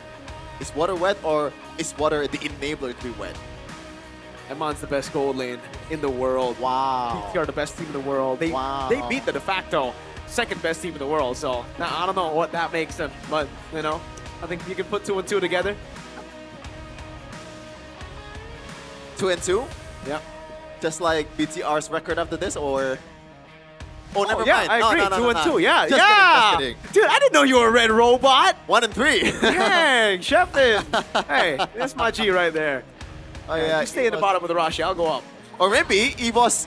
Wait, that's the same thing, no? EVOS 2 and 2. The RTB, though, Shepard's in the building. I am factually in the building. Yeah, he's glued Shepard to the is screen enjoying the right view. now. Shepard is enjoying the view. Yeah. You prefer EVOS or BTR? I prefer EVOS right now. Oh. Because you're on the desk. What? Because you're on the desk. Because I'm on the desk. Yeah. Gani, BTR or EVOS? Be completely honest. You got an ex-Onic guy, by the way. Yeah, I mean, after seeing that, I think Bigatron, man. But Albert, no. Albert is Albert. He's the baby alien. We share the same name, by the way. First name. Yeah. It would be strange if his name was Albert Gani. How is that funny, bro? Because it's his name, bro. Yeah, I know, but like... If Light's name was Tahyo Megantoro, you know? Yeah, it would be pretty strange. That's Wow, pretty strange. It is strange, but I don't know if that's funny, though. But That is funny. top 5 average kill. Eman is third. A bit of a... I guess, like... It's unfamiliar territory for Eman, right? Because usually he's the one that's leading the charge comfortably. I think it's crazy that he's still in the top 3. You know how bad the performances have been for his team, and still, you look at his KDA, and he's there. He died 2 times in that 2 games against the boys, right? Like against Geek Fam. Like what the heck? And also, Kellerai is number 1 over the guy that got 2 savages. This is Onic. Yeah. And they got that heart rate monitor on as well. Niall, let's see if you're truly cold-blooded. This battle is going to be exciting, man. Niall is always kind of like, he's not as good as Albert individually, consistently, like everything. Damn! But when he's at his peak, I think he can be. Yeah. But can you reach the peak with the zeros, though? Baksha and Fredrin. It's been a very different Niall that we've gotten to see. But even when he was on Assassins, it's just not the same Niall. You know, the Harleys, Lancelot even, it hasn't been the top Niall that we've been expecting. Albert, on the other hand, any hero you give him, the Fredrin, he does amazing. Suyo, phenomenal. The Leomore, the Fanny even. I think that was one of his weak points, Fanny, in the past seasons. He's amazing on Fanny now. Albert is top 2 then, I think. Still top, I think now, after seeing all that stat, he's not top 3, but he's top 2. And he's not 2. Again, what's so funny? He's top 2. Yeah. So he is number 2. I think, for me. If you're a top 10, then you can be number 1, no? Yeah, technically, yes. Technically. You could also be number 10, though. That's the thing. If you want to make a statement, it has to be he's number 1, not top 2 or top 3. Okay, so That's he's a safe second. take. Oh, top 10 is second. like the Arashi way, you know? Yeah, it's a C. It's a C answer. So he's second, in my opinion. So, are you more of an EVOS or a BTR? I gotta see the VAR again. Gotta see the VAR. Well, even if EVOS win today, I won't be bad because they got Airline, they got Key, they got Vin, Bravo, all ex-BTRs, man. Luke! You don't look like Airline anymore, man. Yeah, with the curly hair. I gotta get this out, man. This is whack. Wow. Someone that regrets their decision. Hopefully, EVOS will not regret the decision to bring Fiu in, though. I mean, they kinda pulled a half measure with both Luke and Fiu. They loaned them out. They didn't buy them out. Yeah. Which means there was a bit of doubts already. Oh. Right? Oh, well, Fiu is loaned? Yeah. Fiu and Luke are both loaned. But I guess they're completely serious about taking this season to the whole way. But against Onic, I'm not sure about that. But we got another player head-to-head here. Seems like, in terms of raw number, Eman has been the better gold laner. Sorry, Airline, you're my boy, but that guy right there is my goat. Eman is him, bro. Eman is him, man. But if you really compare, it's not that far though, numbers wise. Yeah. BTR is always iffy, but there's one thing that's constant, and it's Eman being goated, bro. Eman being goated. Imagine It's hard if to they- argue that. Imagine if they could get 5 Emans. Could be. Yeah, they would actually do well in playoffs. Wow. I'm gonna feel bad for him though. Like wow. the fact that he's been playing. I feel bad for him too, but he's stuck. He's stuck with us, okay? And I will make sure that That you're is stuck. the right term Yeah. for this for his position. Yeah, he's been playing like a tier S player, but so far the result has been C's, B's, you know. I feel bad for him too, man. Trust me. But you know, you gotta. He's like the Gerard, man. Wait, I just realized that there's a red in your name. Huh? There's a red in your name. There's a red in my name. Red. Yeah. I'm built to be red. Red is the better color. Is that why? Yeah. London's red. Yeah. Merseyside is Merseyside is red. Manchester is red. F1 is red. Literally, the logo. Hopefully, this game will not be red though, because I'm getting pissed off already. Random map draw is gonna be dangerous grass, so we can see maybe a lot of viewers that can utilize this a bit more, i.e. the Hildas, or if you want to dig deep, or if you want to cosplay as Maloyski, then Helkert is definitely on the table. It looks like BTR with a proper respect. Still a Masha ban despite it not being Luke. Whoa.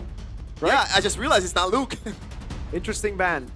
But he banned out the Sora too, so is this a... Oh, the glue, okay. You know what, BTR have already improved from yesterday. I gotta give him a thumbs up for that. Yeah, the question is, if the Jushin is left alone, is it gonna be picked? That's the million-dollar question. If it's another Yi Sun Shin first pick, yo, we're gonna have some beef. You're gonna have to analyze, bro. Sure. BTR, this shouldn't really be a tough thing to... This shouldn't be a tough decision. Honestly, it really shouldn't. It should just be the Jushin. They're taking a while. They're thinking about it. They're thinking about it. What else is on the table? Oh, Freya. Okay, okay, you know what? I'll be okay with the Freya pick. Not that bad, and you can kind of still flex it if Shogun actually can play it. Okay, hey, either way, I'm happy. A sigh of relief from the Bigatron man. Now for EVOS, do they want to save the Eve on the red 3, or they just pick it here? I think they pick up the Freya first, though, that's for sure. I don't know what will accompany the Freya, whether it's Eve or a Leomord pickup as well. Could be solid, as again, Suyo on the BTR side is going to be a big problem anyways, because EVOS will have a Eve. Now they get to decide, red 3. If BTR go for the Leomord, EVOS just answer with the Suyo, and vice versa. What's been the automatic, answer for Freya so far?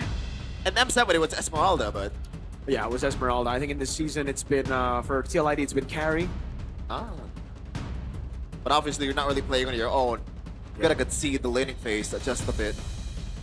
Let's see, BTR, what do they go for? Do they pick up a jungler for Nile, set him up for success, or do they Khalid? switch things up? A Claude as well is great against the Eve, not too good against the Freya. But it is a great pick for Eman. Usually, it will be the Leomord and the Khalid. The trio mid locked in. They really want that pressure down. EVOS, did they go for the Suyo? Very standard for BTR. I kind of like it. Yeah, I like it. The win rate so far from Khalid is only 14%. That is abysmal, Gani. That is not looking good for this hero, but you know, if you really think about the concept of Khalid pick, it's just rotations, right? And as well as early pressure. So I guess Bigatron, they're trying to synergize that with the Zushin and the Leomord. And let's see, EVOS, what will their response be? Right? You wanna go Hilda? Never mind. Oh, their response is to fight fire with fire, baby. Interesting. I mean, BTR definitely gonna ban out the Suyo and the Fredrin next, right? The Guinevere is still something that EVOS can pick up. What else is an answer here with the chip? Harley for EVOS is usually... With the chip though? No. Yeah, I guess... It still could work, no? I think it could, but it's just not optimal, you know? Yeah, but it's just like the fact that usually the Jushin, the Leomord, the immediate answer is always the Harley, and it can get away from the Khalid quite well. This should be the Fredrin Suyo ban though. That I think I'll stick to. Claude ban comes through as expected though. I was expecting that pick for Eman.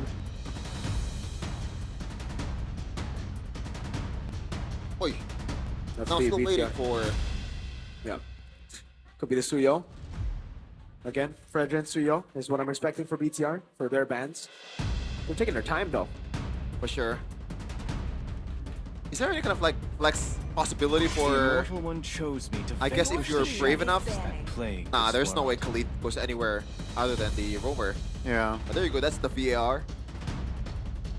EVOS? Is that EVOS or Bigatron? No, that's BTR. Oh. EVOS though. BTR then. It's also Moreno and Niall's girlfriend. Oh, never mind. EVOS, Claude, and then what do they want to take out? The Moskov has been a pretty solid answer as well. Not just in the matchup in Freya, but to deal, I mean, to handle the side lanes. I don't know if BTR wants to handle the side lanes with the chip. It's very difficult. So they ban out the Harith instead, something that they'll definitely struggle with this kind of composition. I mean, Moskov kind of brings out the same thing now. Maybe not so much of a sustain compared to the Harith, but you have the Spear of Misery, and also you can match the global presence, Connie, with that Spear of Destruction. Definitely, and I guess that is what they're aiming for here later on. And you mentioned the Suyo and the Fred being banned. I think they should take that approach. I'm not quite... Unless they want to throw a curveball here and let Fredrin go. That would be crazy. That would be crazy. Wow. There you go. They're crazy enough, Mirko. Okay, they banned the CC. Interesting. So EVOS, this should just be a Fredrin pick, no? What else would they go for if it's not a Fred Guinevere? Okay, that is also a pretty good answer. Ooh. They can let the Fredrin be last pick, or... Yeah, they can pick up a but then it really depends on what this Freya, where the Freya is going. We've seen XP Freyas before with Vengeance for Nino, for TL as well, Aran. So for EVOS, it could still be a flex if they want to utilize it. It really depends on, again, how they want to utilize this Freya. Will be Yi Sun Shin. Wow. So it's a flex everywhere. Now even could be the jungle, right? They could be a double fighter setup for EVOS, and it makes sense with the chip. What's the answer though here? There's not much option here aside from the Moskov at the gold lane. But for the EXP, do you think something like a Terizla works? I think it does. For Shogun? I think it does, but the thing is, like, the Freya can just walk out of it, right? I think you need a bit more consistent damage in the XP. Oh, Phoveus is open. Yes. I'm thinking more Phoveus. I'm even thinking Arlet over the Terizla. I'm liking the Phoveus more. Phoveus, but I gotta talk about the Yi Sun Shin pick. Yeah, it's Yi Sun Shin pick is, I don't know, it's kind of iffy, but the Irithel. Wow, that's new, and the Alice in XP for Shogun. I mean, it was one of his signature heroes in Season 16, and so... it's pretty good against the chip, right? Just stand there, pop in the ult. Now, about the Irithel though, I guess it's mostly just because of the safety? Is that what they want? They just want to kite with the Jushin as well. So it's a recreation on what Dewa United tried to do against TLID. The answer is that enough? What was the last pick? Lapu Lapu, right? Yeah. Even the brand ambassador for EVOS is XBTR, by the way. Oh, really? Are they acquisition or are they... I think you gotta look that up. I think you gotta look that up, man. Okay. Gotta look that up, Chefin. Not sure if I'm interested to do my own research, but we'll see.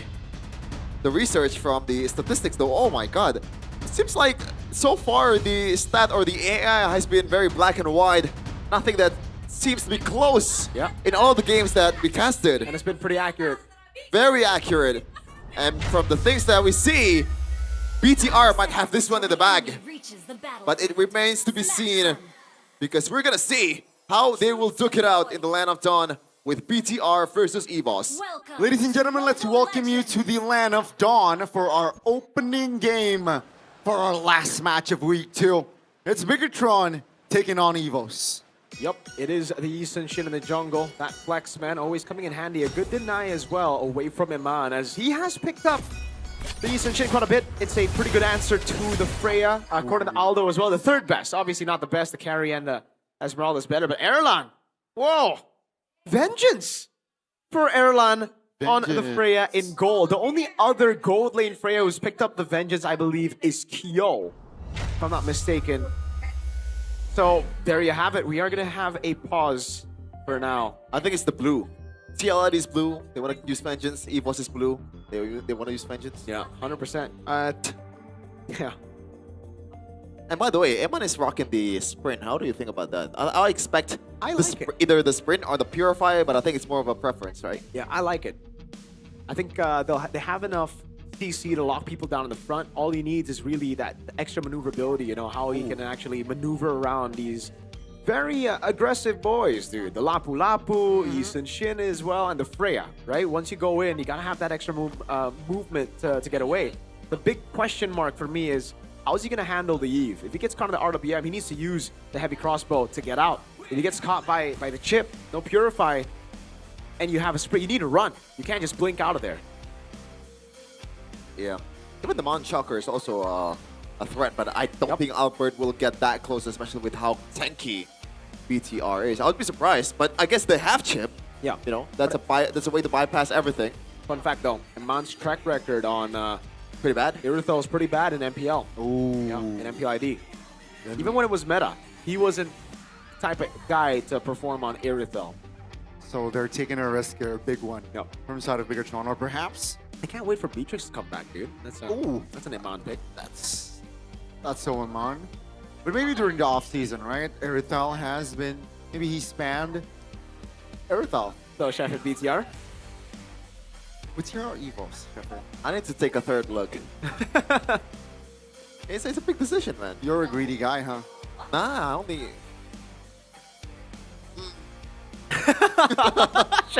No, it was... The hum is like... I'm weighing my question. It's not because the hum is like I'm being... Sure. I'm being honest here right now. Whatever floats your boat. Yeah. So, you got the third look. Isle? BTR or EVOS? Whatever, man. Anything goes at this point. What about you, chat? BTR or EVOS? And we're talking about that, not that. Oh, Kevin, third look. BTR EVOS, bro. Gates. You wanna go band for band, Gani? Gani, go band for band. Take off the suit. Yeah. You've been gymming. Come on. This is the thing, man. I really want to go show my muscles. Muscles? Muscles. Take off the suit, Gani. I'm sorry, Chad. Like, that was a mistake. They were questioning my hump. Yeah, of course. We question your hump. We're like, No, oh, wow. Like, it's like you're weighing an option. Like, in a mini market, you know. Do I want to get the tea or coffee? Is that how you see them? Oh, I Come thought on, Chef. bro. Come on, Chef. I'm not good at this. Yeah. Yeah. Is this rage bait? Good rage bait? I guess. I'm tired, man. You just cut me some slack. Yeah. Yeah. Only 9 seconds though. I think that's fake. I don't think we're gonna go back to the game in 5 seconds. Maybe. Nope. Nope. Nope. 1 and nope. Doesn't look like we're gonna get back to the game a bit longer. So we're gonna yap again. Yeah. Apologies, ladies and gentlemen. Please do be patient with us. We are ensuring that fair play will be again conducted in game number 1 of our final series of week 2. Draft again. I think Bigatron, they're taking more of a risk here with the Alice and Irithyll combo. I don't know, man. They are picking it because it has less risk. Right? I mean, okay.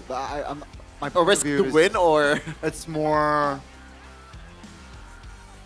We never see it. That's why it's weird. Okay. Yeah. Well, 2-0, this guy says. 2-0? What was your prediction, Gani, initially, before the draft? Oh. I guess we get to see it later. We get to see it later. But at the rhythm. Oh, my Gani! God. Whoa. Whoa. That's okay. decent. That is decent, man. That's quite buff. That's respectable. That's respectable. Yeah. Very respectable. That's respectable, man. Chefin, you want to show us? Gains. Okay. I don't got no gains, bro. I'm not gymming, bro. The instant fold. The instant fold. No call? If you told me to sing like 5 3-pointers in a row, then Moreno, what happened there? I'm down. But here, hell nah. Moreno. He stood up earlier. I got twigs, not guns. Whoa. Gani, you wanna flex? Gani, strip. Gani. Strip right now, Gani. Save it for later, man. Gani, get a Save flex? it for later. Save it for off camera. Finn, you gonna flex? Finn, flex. Finn, you've been in the gym. You got that military training by Panda. Show us those guns. Oh, what the heck? He got attacked. He's getting attacked. Oh my God, they're trying to reveal the forehead. Oh no. Trying to expose the hairline. Oh no. Finn is just, who is that? It's Eman. That's Eman, bro. Eman, show us the guns. Eman is saying like, bro, you gotta go to Turkey or something. What the heck, dude? What? I think to see the to ride the hot air balloons, huh? Hot air balloons? Yeah. To taste the, hey, we're going to Turkey. MLBB. You, not me. Hey, who knows? Who What knows, do you man? mean? Who knows? Okay, Oh, Niall. Niall wants to show his Now, guns. take the jacket off, bro. Niall wants to show his guns. Moreno, flex. Show us the military training. No. He's so nonchalant. Nah. He's so nonchalant. Moreno's dad would have just instantly like... Oh yeah, that's true. Moreno's dad is a G. With all the tattoos and all. Yep. Eman? No, he's just showing the heart rate. Oh, there you go. Finn is trying to force him to show the guns. The guns will be in-game, folks. Yeah. Oh, we got a love meter by Toda. Sheffen. Predictions on the love meter. Is this going to be a 10? 7? 6? 6, 7? A solid 4. A solid 4 bar. 1, 2, 3, 4. Right? Hey, they're doing the hard. That is the wrong way. That's the wrong way. That's the wrong number. Yeah, come, get closer. Oh, it's full all the way. 10 out of 10. Man, I was wrong. Yeah, you expected a solid 4. That's a solid 10. Why are you laughing, Connie? What? Okay, I'm not laughing though. Connie is easy to please. That's pretty funny. Okay, Sheffen. You got jokes when you're tired, man. You got jokes. Okay. So, are you a Nick Wilde kind of guy? Or a Judy Hops kind of guy, man. Well, I be hopping. Whoa! Yeah. Shogun, though. Why are they also... Oh, there you go. Okay. Bro, that doesn't count. You're wearing a jacket, fam. Everyone can look big with a jacket on. Whoa. Oh, Niall, there you go. Ah. Man, I wish sometimes I wish we had Flap Teasy, you know? I really want to... We got Yethri. I wish we had King Kong, you know? We got Okay, yeah. Flap, King We got Kong. Kelra. Okay, He showed we his do. guns. Exactly. Yeah. Oh, we're back. We're back. Donnie, show him the guns. Show him why you keep on posting those gym stories. Oh, yeah. Apparently, we Never have trouble in the comms with the players, so 5-minute break, I think. It's 5, yeah. Please be patient with us, folks. We're gonna head on to a 5-minute break where we're gonna pump our muscles. Yes, and sir. We'll come back and we can show the guns. And by the way, if you have any question, like just throw it out there. Maybe it will be a Q&A session later. Why do you sound so dead, dude? I am tired, dude. No, because Chef Finn here is a Geek fan. Ah. I feel pretty good as a Geek fan. Doesn't really show it, man. Yeah. That's why I'm an Onyx fan. Oh, he's a Chelsea fan. For the reason. What a Chelsea. This is what you've done to your fans. Rosenior. Yeah. We'll see you later. Bye-bye. 5 minutes. Come back later for more games of EVOS vs BTR.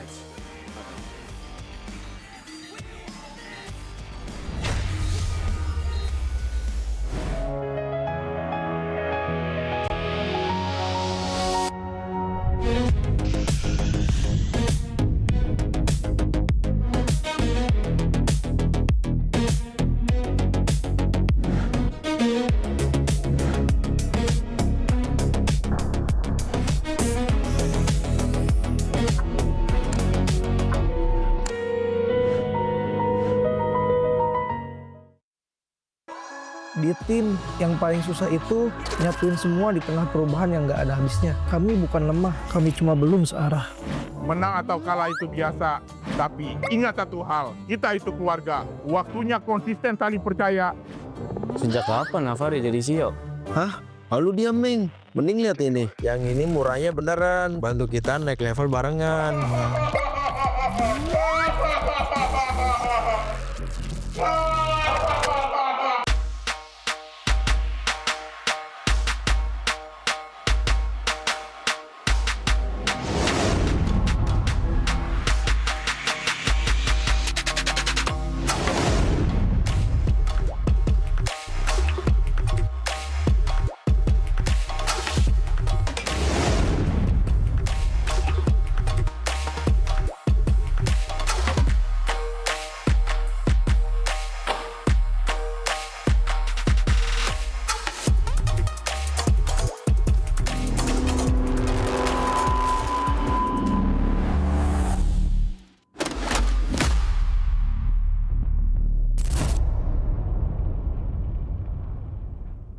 Tak ada hari tanpa mabar, main nge-lag, kerap buat ku tak sabar. Gimana mau main sampai kelar?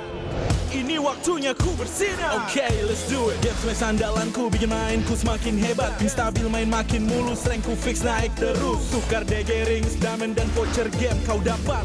Cuma game smash makin no debat. Game Max Booster, kini dapat DG Rings. Beli paketnya dan aktifkan boosternya di aplikasi Dunia Games.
Minna!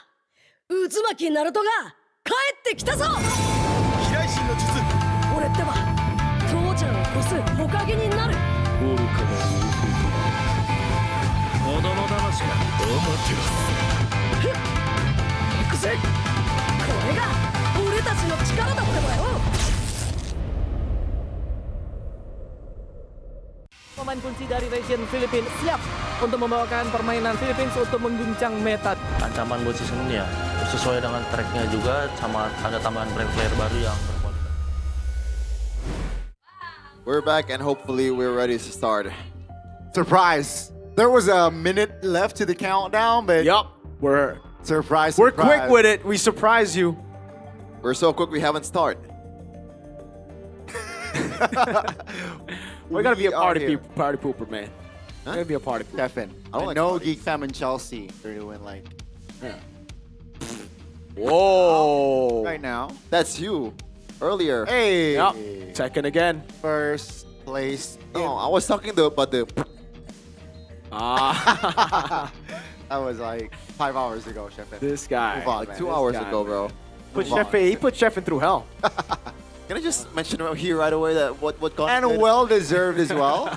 What do you mean well deserved? Well deserved. That's uncalled for, man. Even some TLID fans are... Even Storm wouldn't, he doesn't deserve that. I would imagine, man. Storm, Realize, Eterna, they don't deserve that. Kevin, they don't deserve that. No one deserves that. You yourself deserve that. Yeah, actually, you know what? Yes, I agree. You deserve it. You deserve it, Gani. I can't not.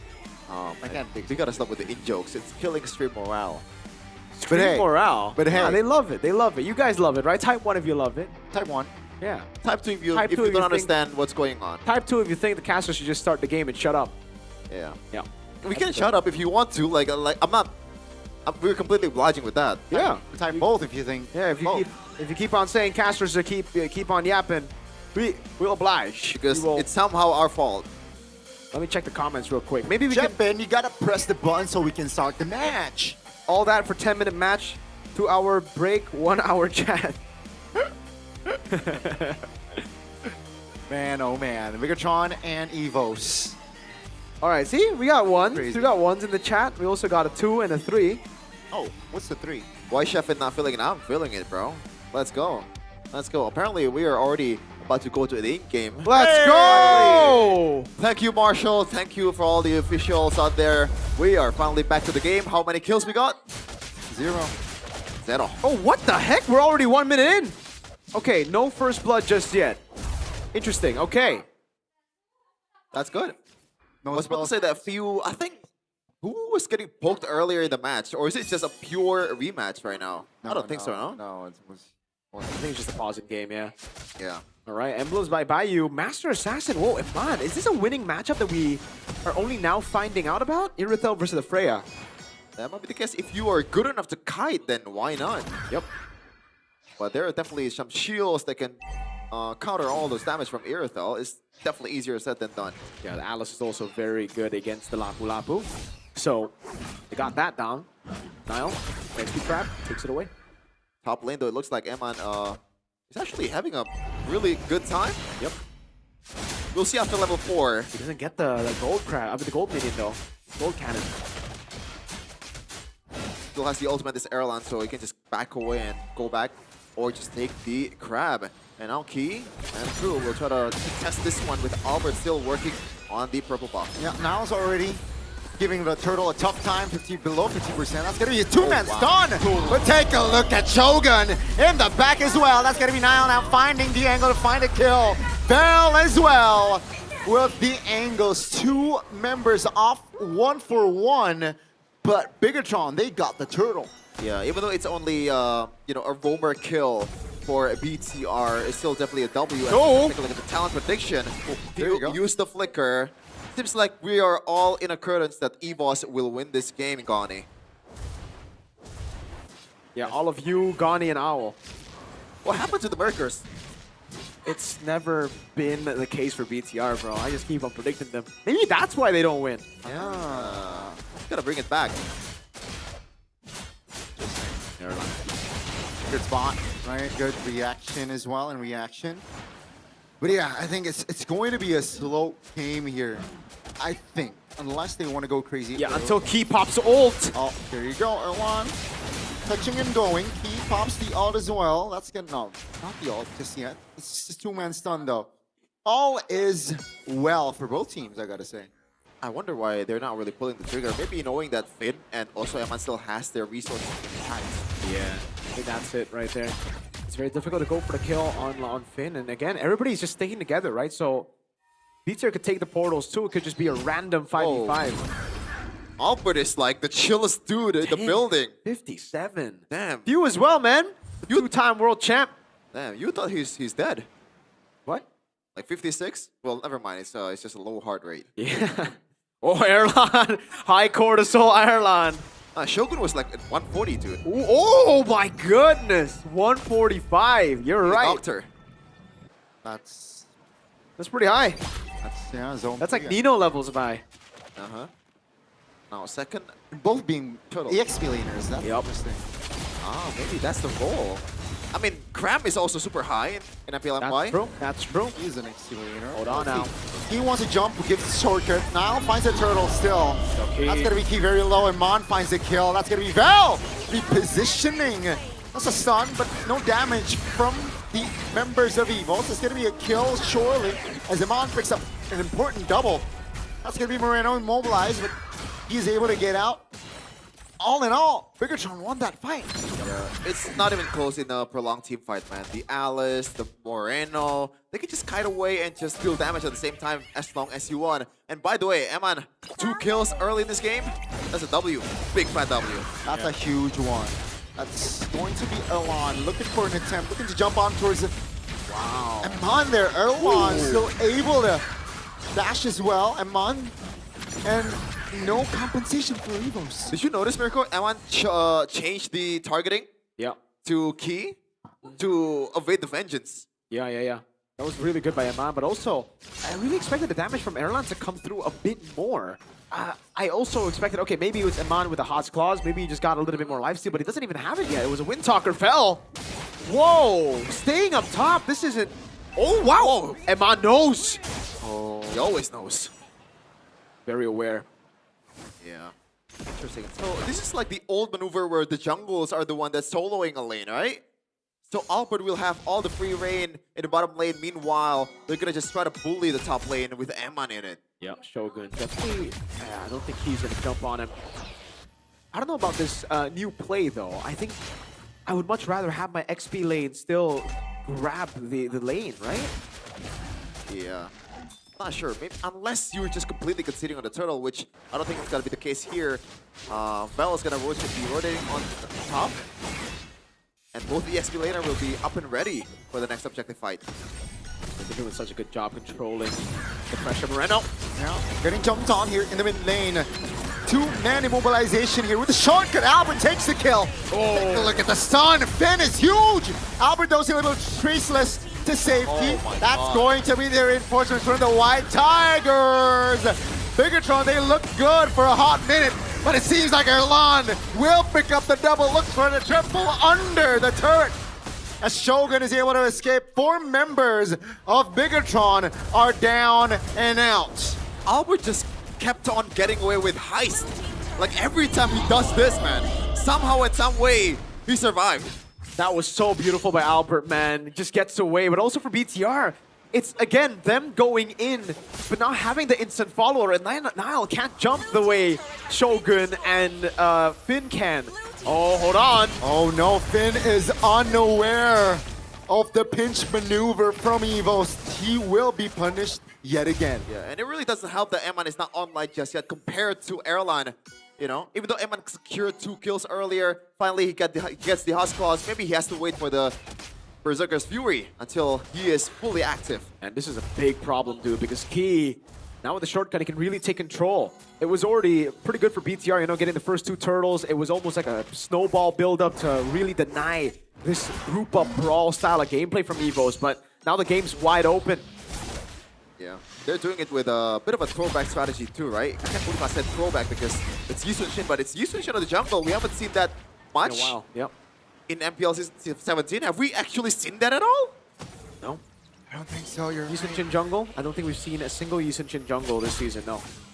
And I honestly, I was not convinced with the Yi Sun-shin jungle pickup.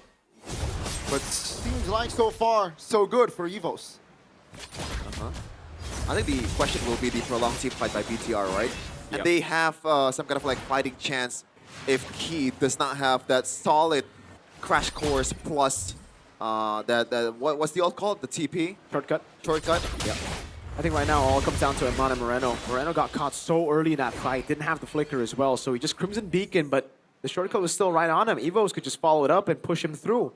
Again, if BTR want to play that game, that sustained game, the long team fights, you need Moreno and Eman to stay safe in the back, right? Sure, you have that Crimson Beacon, but you can't be too aggressive. This is something that we've seen a lot from the Jusin players nowadays. When they get ahead, they just walk up. Yesterday was Hijume, if you guys remember, just walking into a bush. Yeah. By the way, folks, you know, we've mentioned about Albert being the best jungler in the league currently. Mirko and I were in agreement. Right now, Albert is 2k gold lead up against his counterpart, Nile. Kind of makes sense though, he's the farming jungler here in Yi Sun-shin. Nile is more of a team fighting kind of jungler, but right now EVOS is trying to bite towards the Lord Shogun. trying to get that position. Yeah. Albert level 14. Is this not a free lord? No, they reset it. Eman's in the mid lane still. They're taking it slow here. I think he wants to fight. Let's see, Kate with the initiation. Shogun now immobilized. Oh, no. Take a look at the Lord's HP as well. Key deleted. Shogun finds an immobilization. Take a look at the back. Erlon doing God's work, but he will fall. That's going to be the Lord taken by Albert still. The flicker from Bell to safety. Albert finds the angle to take Nile down. I'm telling you, man. We know it. That's beautiful. Again, Albert, man. It really is. You know, at this point, he played the Fredgen in the early games. He played the utility junglers. Now he's like, guys, just play for me, man. Let me be the carry. Can never go wrong. In the last playoffs, I think that was like the go-to. Really, yeah. Yeah. The That's Lancelot the pickup. strategy. It didn't really work until the end, but he was there doing his best. His team gotta let him down. This guy's so ridiculous. Albert! That's shortcut popped. Oh, that's the Lord again. EVOS, 2-man stun. And so far, so good here. Great defense from Bigatron. Man, I just want to say I hate you, Connie. Hold on. BTR holding on now. In the mid lane, EVOS have great siege with the Yisun Shin and the Eve. They can even dive, man. Oh, there we go. That's the dive they wanted. Amon stunned up. Take a look at Bell. Almost solo killing him on practically, but that's going to be Shogun and Bell taken out. No EX laners. That's key. Displaced. Still able to flicker out of danger. EVOS, though, they got a very healthy structure top. Hell yeah, and 5k gold lead, that's more than enough. Look at the long lane though. 3's turret is still intact for the White Tigers. This is their game to lose. He wants to go for more, dude. If he sees Iman walk up just a bit, no, Iman won't make that mistake. Real-time victory rate, I think, yeah, I gotta agree, man. I think, no? Yeah, I think a bit higher for EVOS would also make sense. They have control everywhere on the map. It's a 5,000 gold lead, but it's the carry, Albert, who has most of the lead. So it's amazing. Albert, at this point, is very hard to catch. Even when Shogun just jumps in with Finn, Nile, Moreno, and Aman, they got to deal with the rest of the team, right? So Albert's just free to kite, free to traceless away, free to shoot out mountain shockers, and now he has a big bad bod. Yeah, it's not like Albert is playing it super safely either, right? He's playing super aggressive, and also this is a jungler Yisun Shin, so no flicker at all. He's been dropping bombs left and right like Gani. Yeah. Oh, Nile, Shogun, who's gonna check this bush? He? I think they kind of know. Nile is No. telling their team. I think they pretend not to know. Yeah, they don't want to just go in there because then they'll be 5. But he doesn't have the flicker, okay. Even if he does he want to just jump on Nile? Because they're just going to clump up into Shogun. Shogun's waiting in that bush. Take a look at the items here again. It's the BOD already built up. Now the endless battle. Nile's working on it. And a win of nature for Eman. But if you look at Erlan, man, that lead that he's gotten, it's only 300, but he's gotten those items. The big items that he needs to deal damage. I gotta say, though, he has not moved for a good minute. Yeah, he's just in that bush, man. Commando. Like he's wearing camo. He's invisible. Yep. Yep. He's wearing the Rashi drip. Oh, Nile. Oh no, this just a control. mistake. That's a steed. Popped. Take a look at the key. Position. Hey! Shogun eluded there. Now with the 4v5, that's the real word manipulation pop. That's now finds the Lord. Their reinforcements actually Erlon looking to close that gap. Will they be able to do it? That's a knock-up. Vengeance popped. Bigatron. Wow, they got away with murder. What a heist, Nile. Oh no. All alone. Hot-headed. Questionable. Is this a bait? Wow, this is a bait. Key now out of position, and he will be taken out, but Val trying to hold on. Erlando jumps back in as Amon is not in a prime position as he will fall. Can't believe I'm saying this, but is that Eman's mistake? I think so. He just walked up. I think he expected EVOS to already use a lot of their resources. Wait, Moreno can just jump in. He has Crimson Beacon. The Lord, 25% HP, even below maybe. There will be a non-factor here in this push. But EVOS, wow, what a recovery. Yeah, I think the initial mistake was definitely just not fully letting go of the aggro and resetting it. Albert was trying to play the Lord Dance. He was trying to reset it and also play the long lane. But unfortunately, BTR, they spot that minuscule opportunity and just bounce on it. Yeah, that's the composition though, right? Once they see the play, they gotta pull the trigger. Because it's initially just that ult from Alice, that ult from the Leomord as well, Nile and Shogun, they gotta work together. If the Throne of Ruin or even the Phantom Steed is late, you see how it can be very troublesome for them. Technically, even in that position, I think Iman got baited by Nile in the mid lane there. Bit of a mistake as well from Iman to walk up. Now he's building towards the Melting Gun. Now certainly be very helpful against this dive comp of EVOS.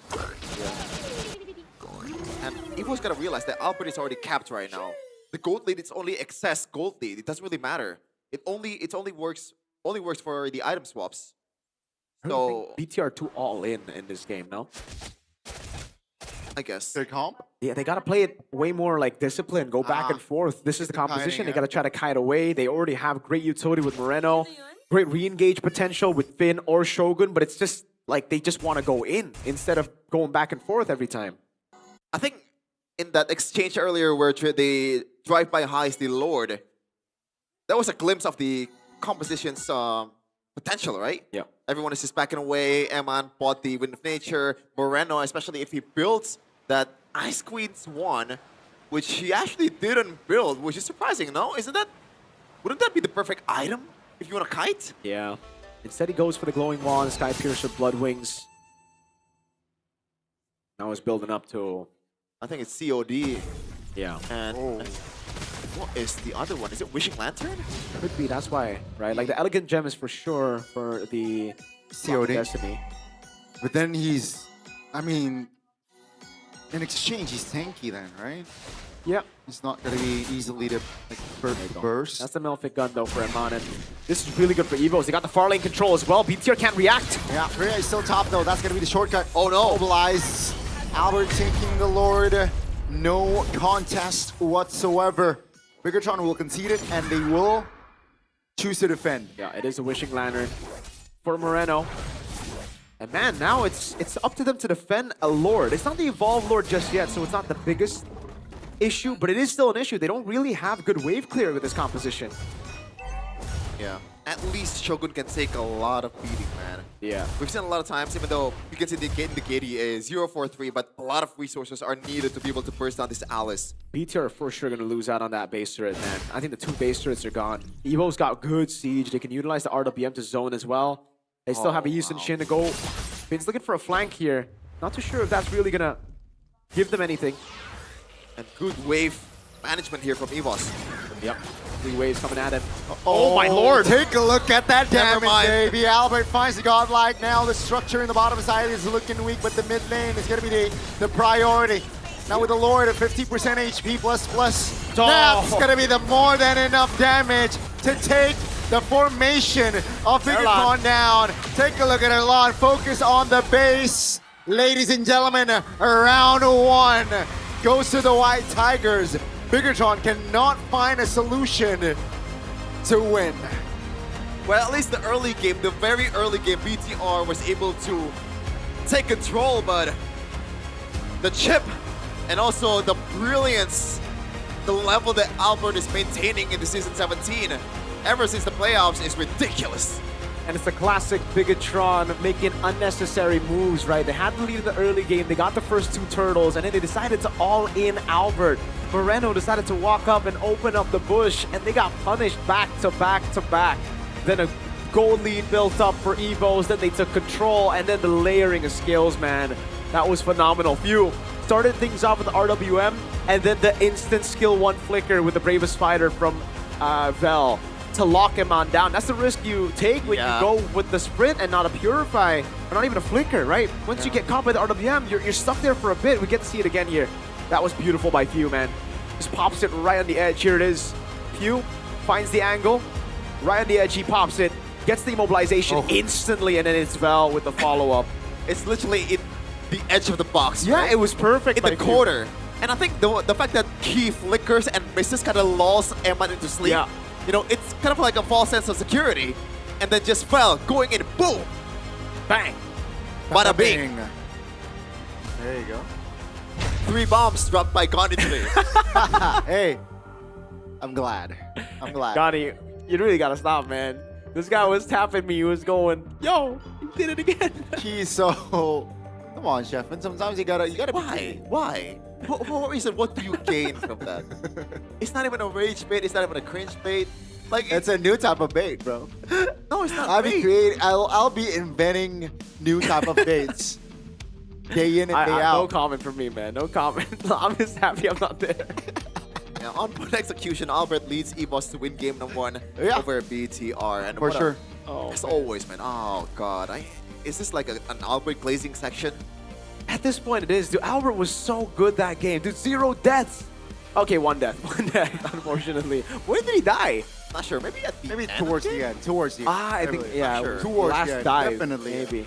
Well, it pretty much technically a perfect game from Albert. Yep. He got the team fighting nailed down to the wire. Yep. The objective game is really good. Even when the objective was stolen, Gandhi, he was able to recover quite well. That's the thing, man. Albert's just popping off in this game, and week in and week out as well. It's just so consistent, this guy.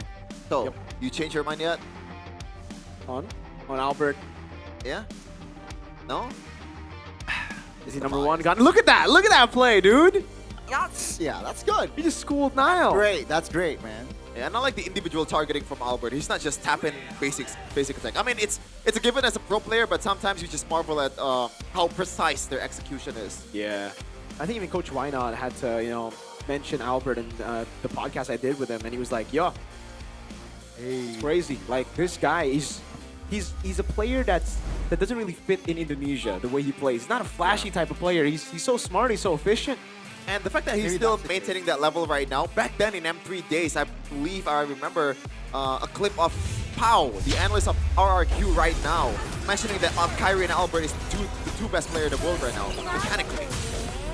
And he's still right here, and arguably even better from back then. Yep. Here, this is the big fight. Moreno, he checked the bush again. It's something with these mid laners, man. And then the all-in from BTR. After losing Moreno, they still decide to just corral over, playing inside of the RWM, having no follow-up. Shogun and Finn, you guys are great at setting, but that's about it. You guys have no damage here to actually kill people, right? You gotta wait for Nile, you gotta wait for Iman even, you gotta wait for Moreno to deploy even more. And they just keep on losing track of their win condition, BTR. Keeps on happening. Shogun did a good job every single time holding Albert down, but it's just unfortunate when the rest of the team can't really follow up. And here, great move by Albert. Waits in the bush, goes in, picks up the kill, and gets the reset on the Traceless to get out.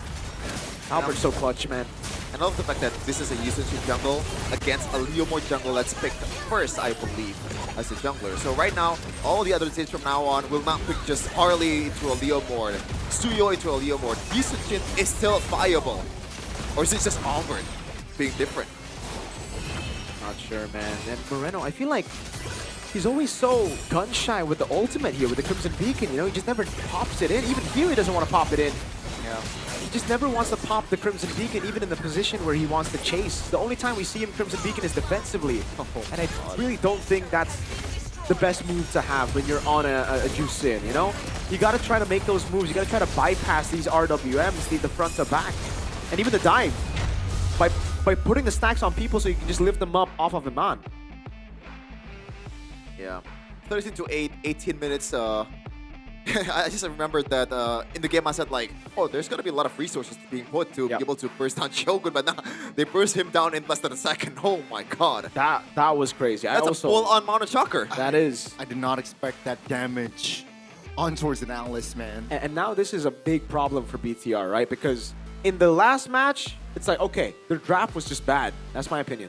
Now their draft was pretty good. They did a good job in the first 2 turtles as well. It's just the bigot choke. I think that's the DNA. The big play, the big fight in the mid lane. That chain reaction was too much for Rigatron. The Erlan double kill. Yeah. And this is why I just rate the chip so high, man. The fact that you have this instant, let's go fight. But in that, I forgot the ultimate again. The shortcut. The shortcut, The shortcut. I think it's just way too OP, even though there's been a lot of nerfs, there's been a lot of adjustments that's been made to the hero. Conceptually, it's still broken. Conceptually, it is broken, bro. You can teleport everybody everywhere. It's like a 5-man arrival without having to take a spell. So yeah, so why don't the teams pick it more often? I think it's because it's very reliant on you snowballing and having control, right? And for the most part, that's not going to happen. Even in this game, I feel like... Is it? Yeah, EVOS were losing out, bro. It was just because of a throw, I would say, from Bigatron that the chip regained composure. Does it even if, you know, the chip composition is, you know, they were trailing by 3k gold. I've seen Beloyski against Onyx, you know? Yeah, when was that, bro? He lost, yes. But this season. This season? This season. Oh. I don't think you casted that. I didn't cast that. I watched that from home. It just made me realize how much potential the chip has. So maybe with this concept, people or maybe teams are starting to realize that we have seen chip today more. I think if you have a comp that like really likes to brawl, it can work. But if your comp falls flat in the early game, it doesn't matter. There's been a lot of realization today, you know? The Eastern Jungle still works. Glue is pretty much the single best pick in the whole entire game. Overall, the mid lane controls. I mean, Glue is the mid lane control. But look at Albert. He looks very happy, but he doesn't look like Albert at all. Yeah.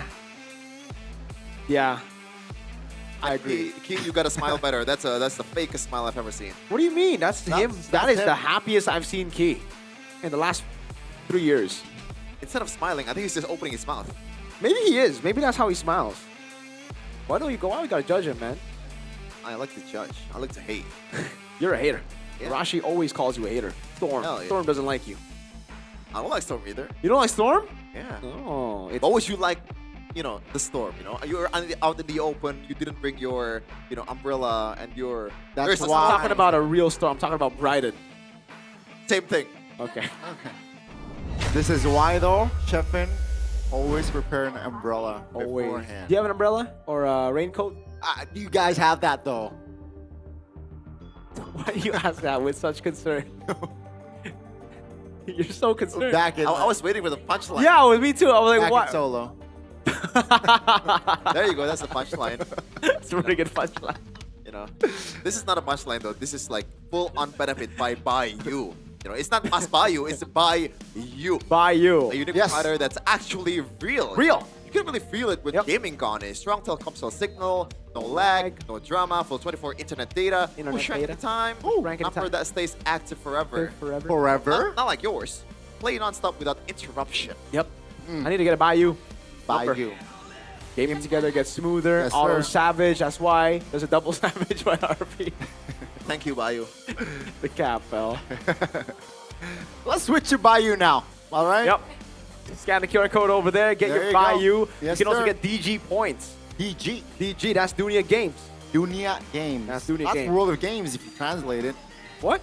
World of Games. World Game. World of Game. Wog. Yeah. You can get special merchandise.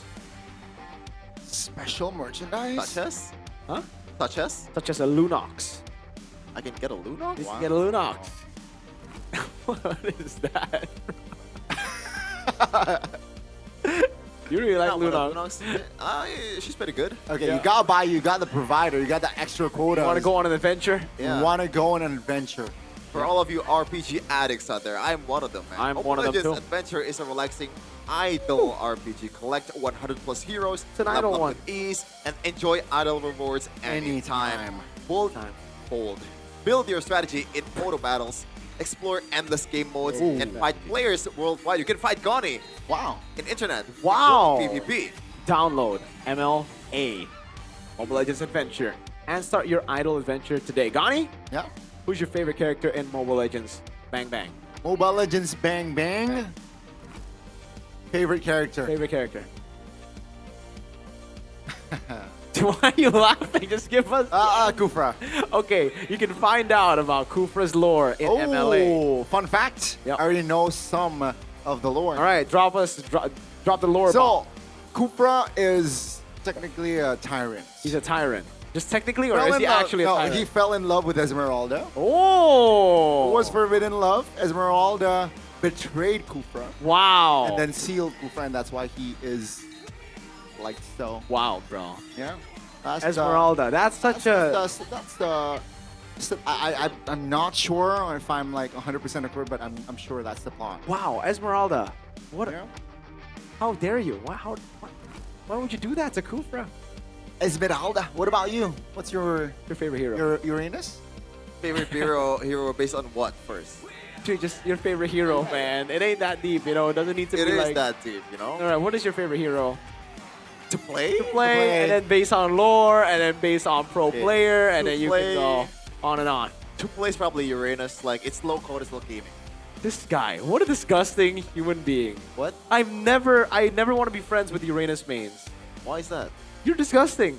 Well, you play the game to not play the game. You're just there. You're not playing MLBB. You're playing ML. That's an idle game. You're playing MLA before MLA. I'm more disgusting than the guy who dropped 3 bombs today. Okay. No, I'm talking about just mains. You know. Okay. Okay. Type 1 in the chat if you're disgusted by Uranus mains.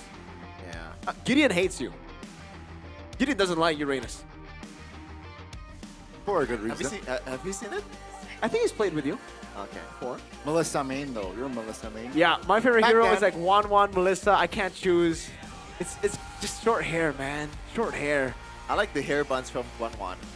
Yeah, that too. Yeah. And I also like the outfit too. The basic outfit. I agree. Mainly, I like Melissa because of the Mara skin, though. The Mara. What I like more is MPL tickets. For those of you who consider yourself super fans of MPL, and you haven't come to MPL Indonesia, what are you doing? Then you're not a super fan. What are you doing? You're just a poser. fan. You're just a poser. A poser. How do you buy the tickets though? Just head over to ID strip mpl.com/ticket.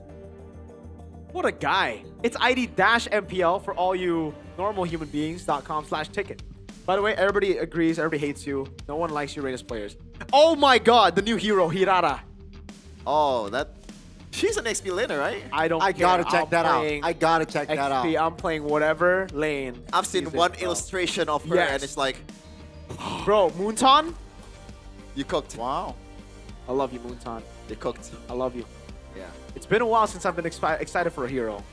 I've never... When was the last time I was excited? I think it was just Melissa. Melissa? How about Suyo though? Huh? Suyo. Oh, Suyo. Jushin. Yeah, Suyo. But Jushin is like... not because I want to play Jushin. It's because, you know, Jushin is short hair as well, you know? Kind of my type. What's your type, Sheffin? Clearly Uranus. He plays Uranus. By the way, chat also dislikes Uranus. Thank you. And apparently Eterna is also disgusted by Uranus.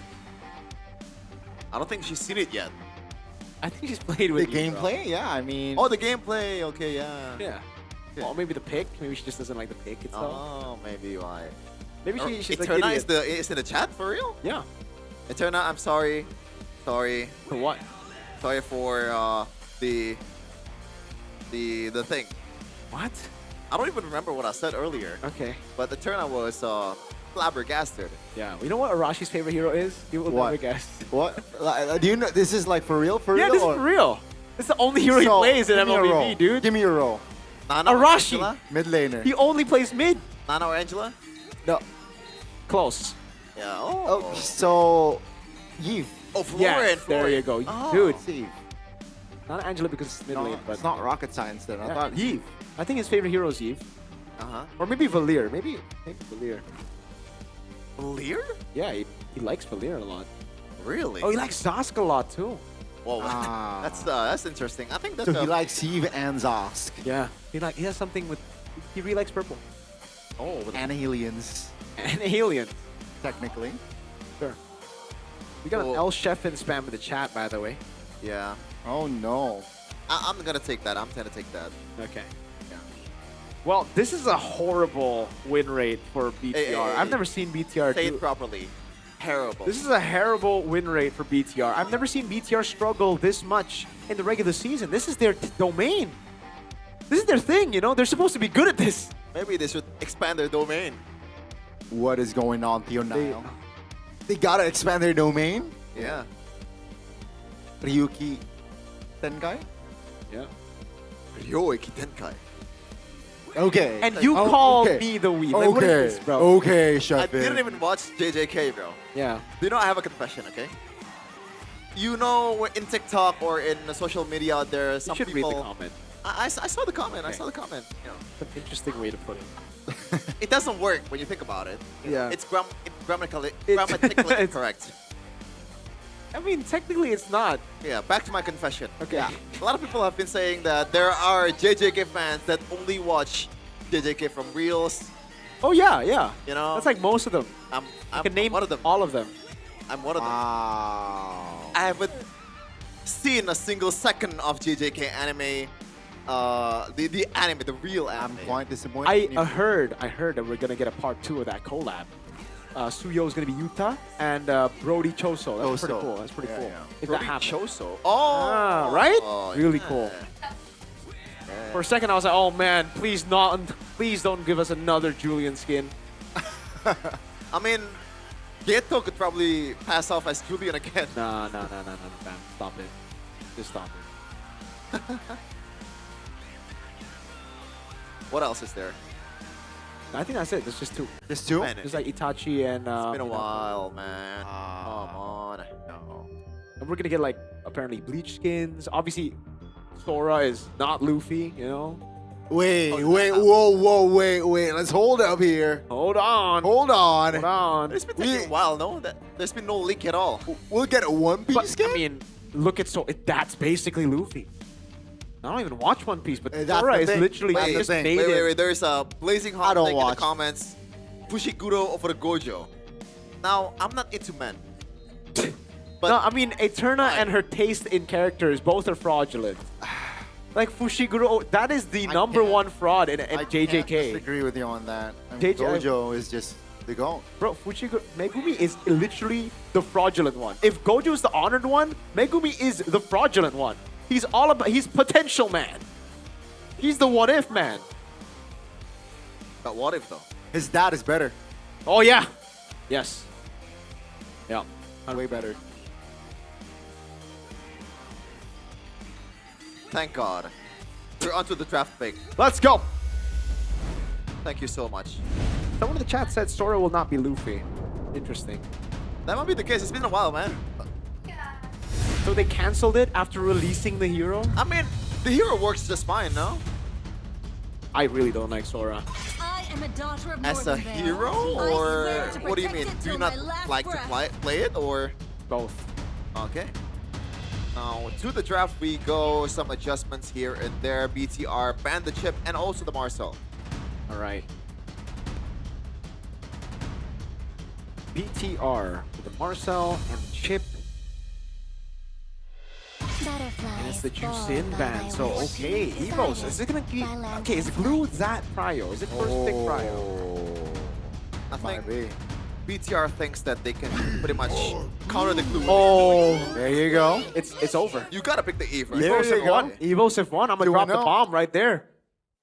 They literally picked the hydrogen bomb. Brother, have some faith in your team. I would if they got the glue. All right. How about you, Connie? What do you think? What's gonna be the pick here? I think it's something like an Eve, maybe like a Leo mode again. Yeah, I think Sora. Okay, Sora's banned. Yeah, there's literally nothing to trade it for. My goodness. Chip. Okay, Chip is banned too. Oh my lord. So Fred. No, against the glue. Against the glue. So Harley. Okay, they go Guinevere and the Farsa. I think the idea is the fact that Glue, sorry, Glue is one of the heroes that's super annoying, always in front.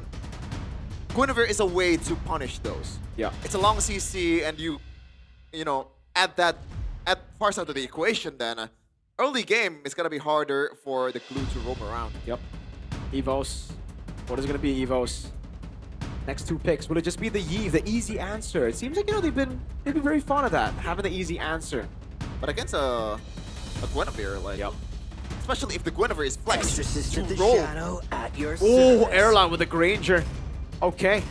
And then EVOS. Crowned by heaven's They go mandate, for the my Zetiet. legacy shall endure. Interesting. Okay. So I guess now That's probably one of the safest meta mage that you could pick against the Guinevere, right? And you combine it with the glue. I think BTR gotta pick up Claude. Ooh. I think they gotta pick it up.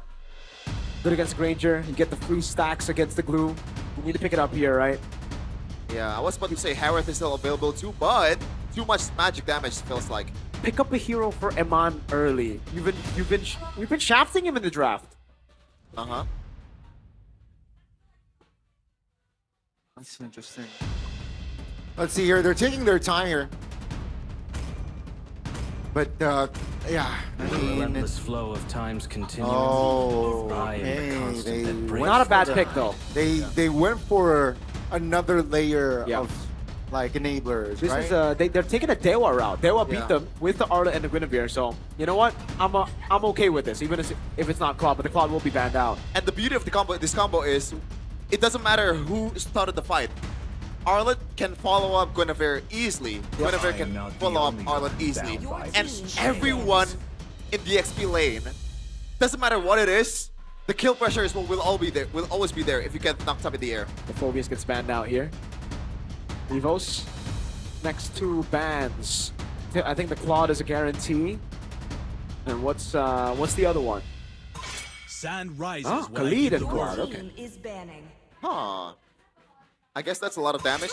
in early game too. Real team is banning. It's a pretty good ban too, the Kalea. I thought the answer could be a Gatot Kacha in Rome, but never mind, they don't want that.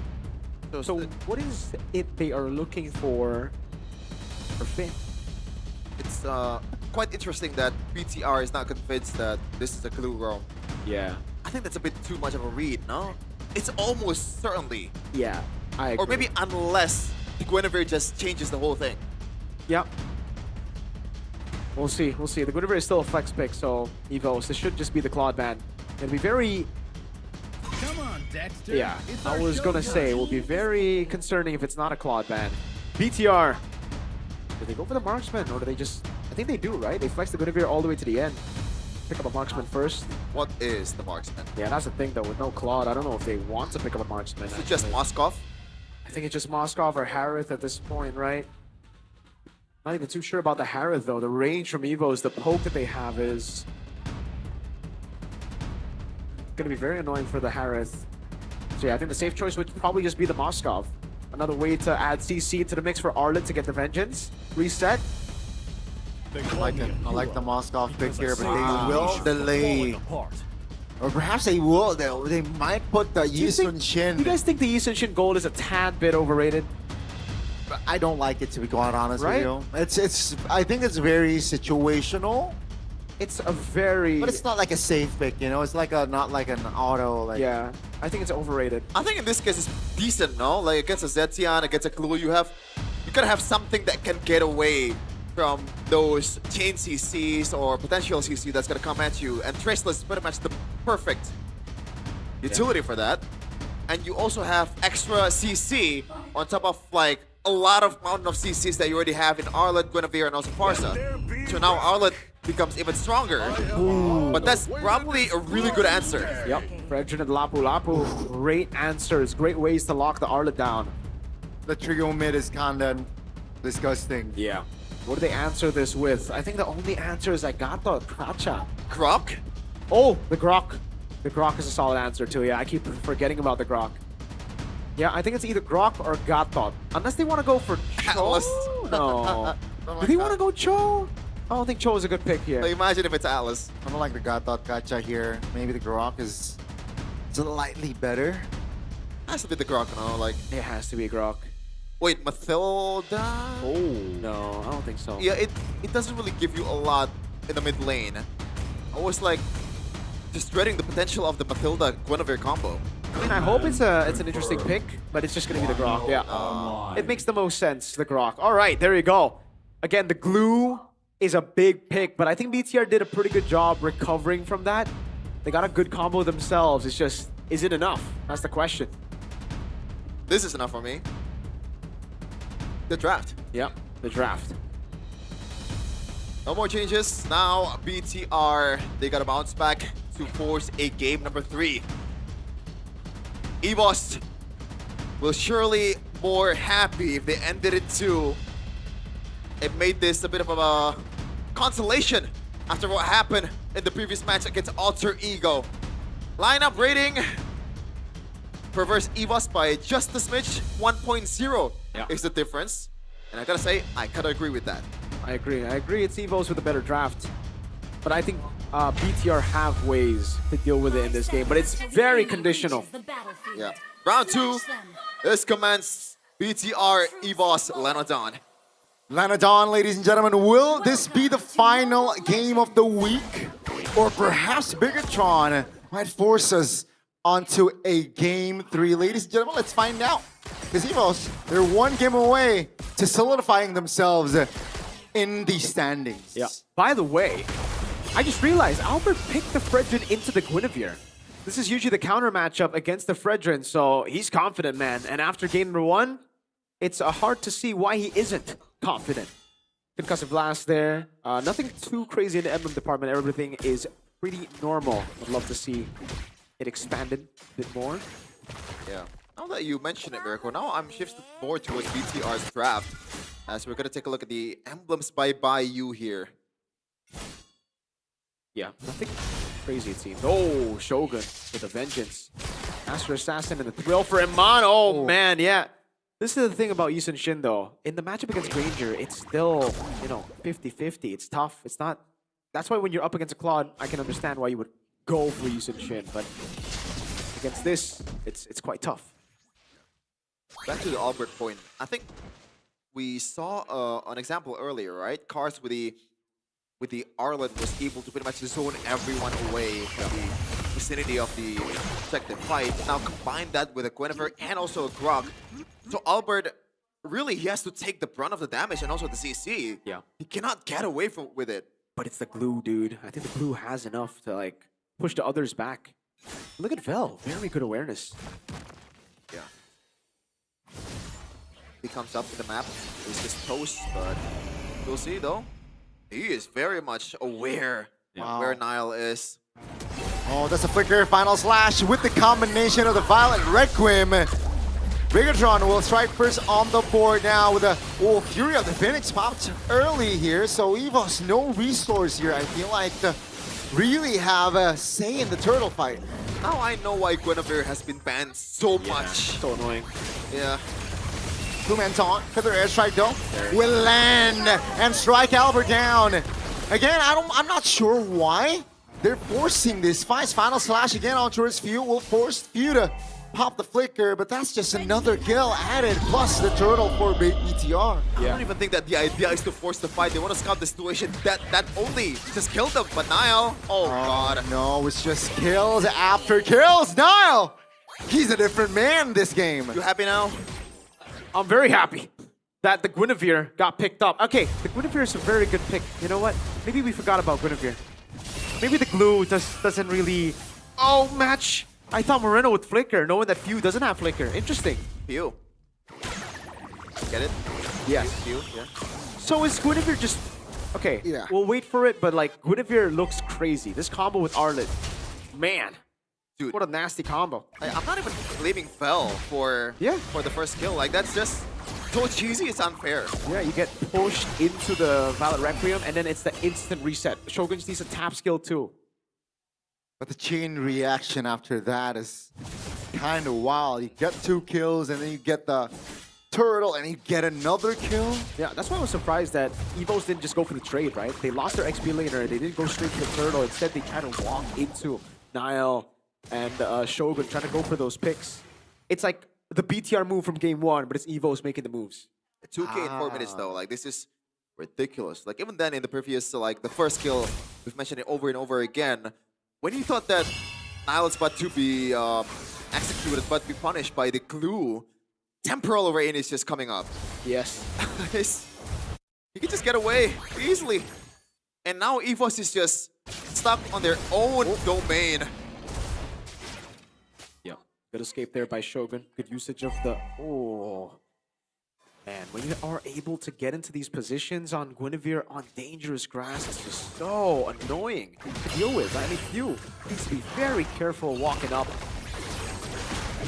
Gonna be clear from the flanks, 2-man immobilization, but the purple buff will still be taken by Nile.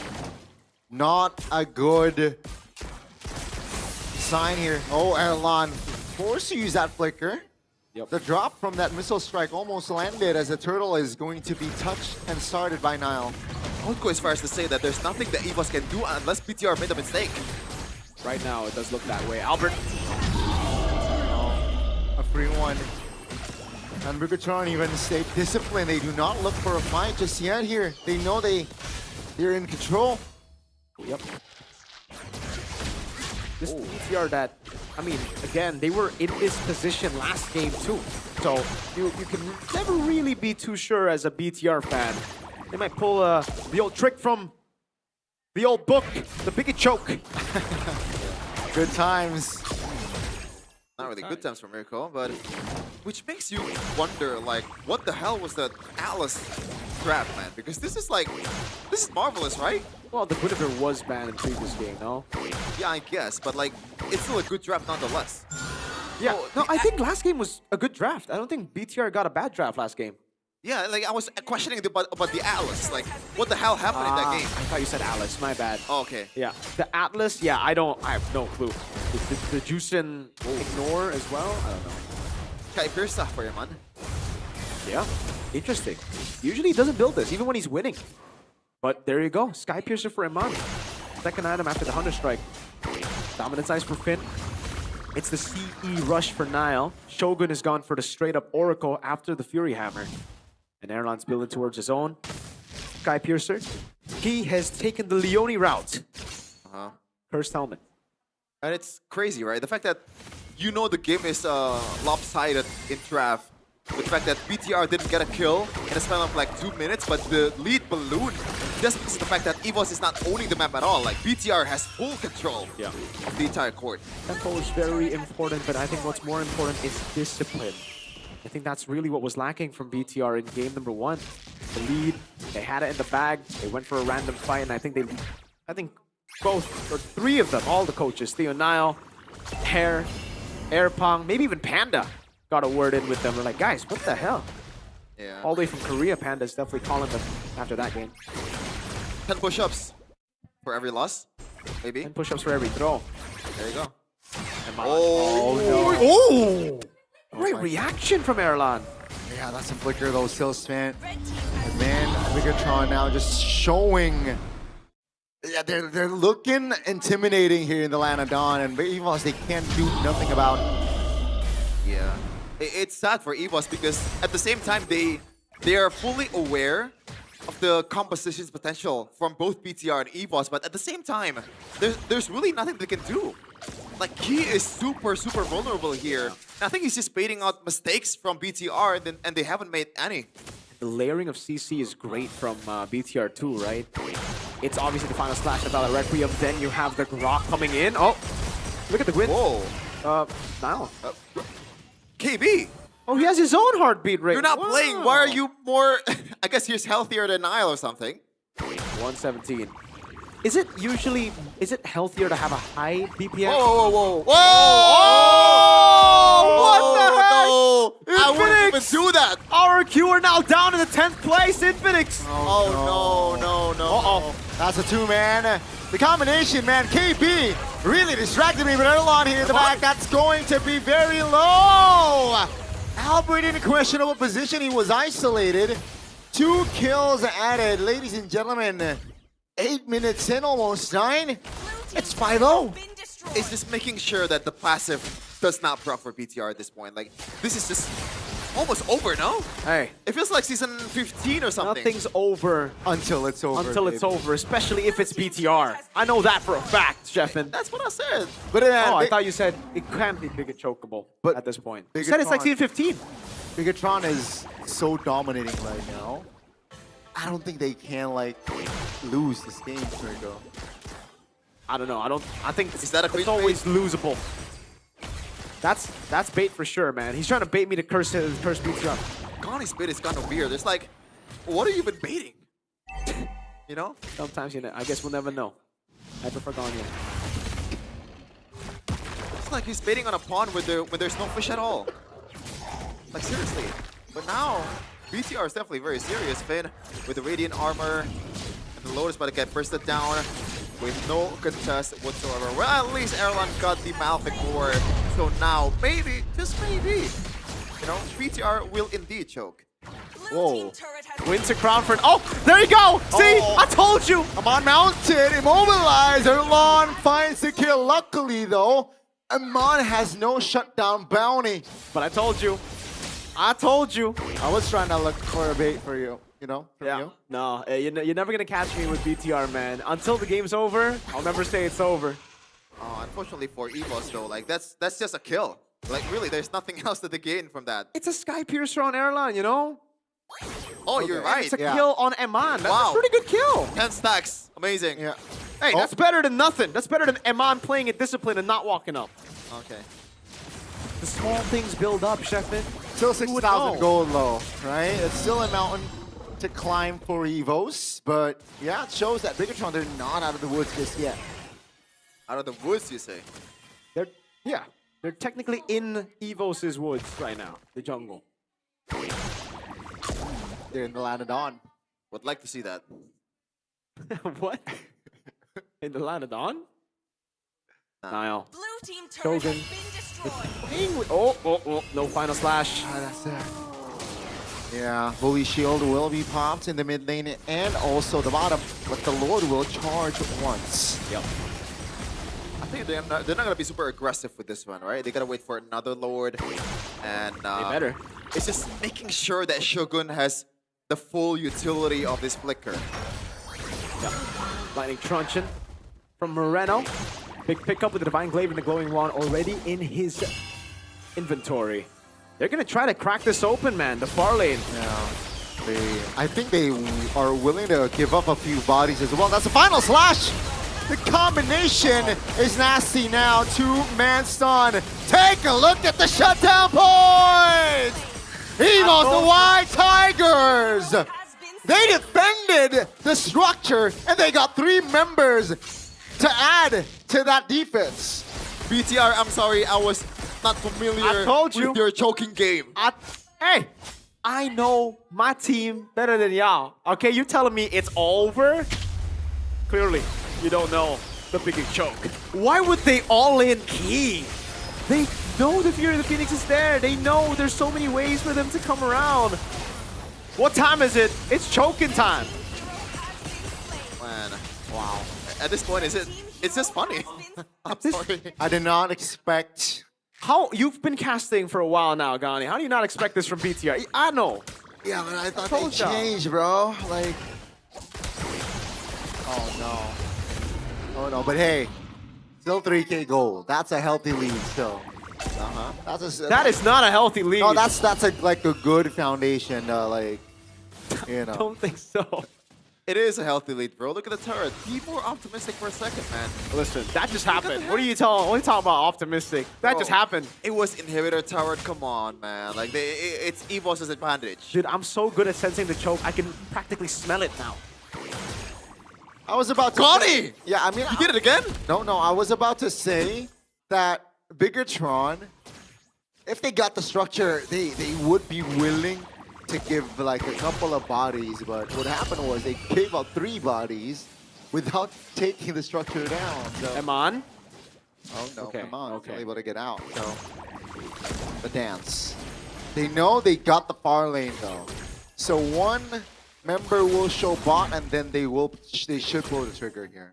It's not gonna happen, right? It's not gonna happen twice. Oh, It only happens once. This position is actually Why really are good. they overthinking it though? Bottom side still pushing. They can play with the Lord. Just gotta wait for the wave to crash because that's a big fat wave and the HP bar Bell shows. in the turret is Pull the very trigger. low. Bell shows. Good for a fight. I agree. Moreno? Okay, that's going to be the trigger pulled. The damage will come through towards Key. Take a look at Orlando. He's free hitting Finn! Fights attack charge blade. And that's a Bigatron that Mirko will not be able to admit that, yeah, the precision, the timing. They are programmed to win right now. Dude, I'm telling you, man. Be more optimistic for a second. Dude, How when that just happened, but hey, they are back to where they wanted to be. They're where they should be. Oh, Shogun. Okay, whiffs the final slash, but it's all over for EVOS. And ladies and gentlemen, for the final series of week 2, we will go to a game number 3. As Bigatron says, we will not go down without a fight. As expected. There was some choke, but they didn't choke enough. It's equal now, 1-1. It's a best of 1 from now on. Don't say anything. Don't say anything. And it feels like the draft really decides all of it, man. Zace was right. There's been too much lopsided draft in this league. Yeah, we completely forgot about the Guinevere, that's for sure, man. We overrated the glue as well, for sure. The Guinevere, there's a reason it's been prioritized that much, and they picked the Fredrin into the Guinevere, something we only realized in-game. I'm like, wait, that just happened. Okay, yeah.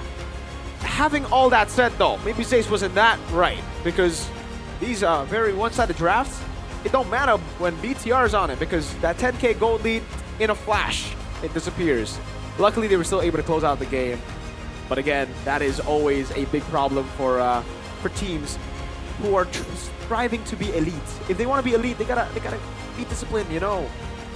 Again, even I think the coaching staff, they're definitely not happy with that, right? Like in the end, they got the win, but how could you have thrown that lead? How could you have made it this close? It's the heritage, man. Ooh. It's in their blood. Yeah, it's the history of the Bigatron. They got the job done, though. You know, got the job done. Yep. They surely will not choke game 3, though, right? Is that choke bait? Yeah. It looks like they're ready to go, and also Airpunk just pulled up the draft there. Yep. Analyzing a bit more on Tablet. what can actually be improved from that game. There's a the lot. Answer, There's a lot to improve. The answer is not the draft. I think the execution is like, yeah. I mean, the draft was a problem in their previous match. A big one. Yeah, but we're talking specifically for game number 2. Just celebrate the little wins, man. Yeah, game 1 was a good draft too, I'm just saying. But I knew that my boys would, you know, pull a sneaky one. Wait, is this whole thing just a mirror curse? No. Or are you just being serious?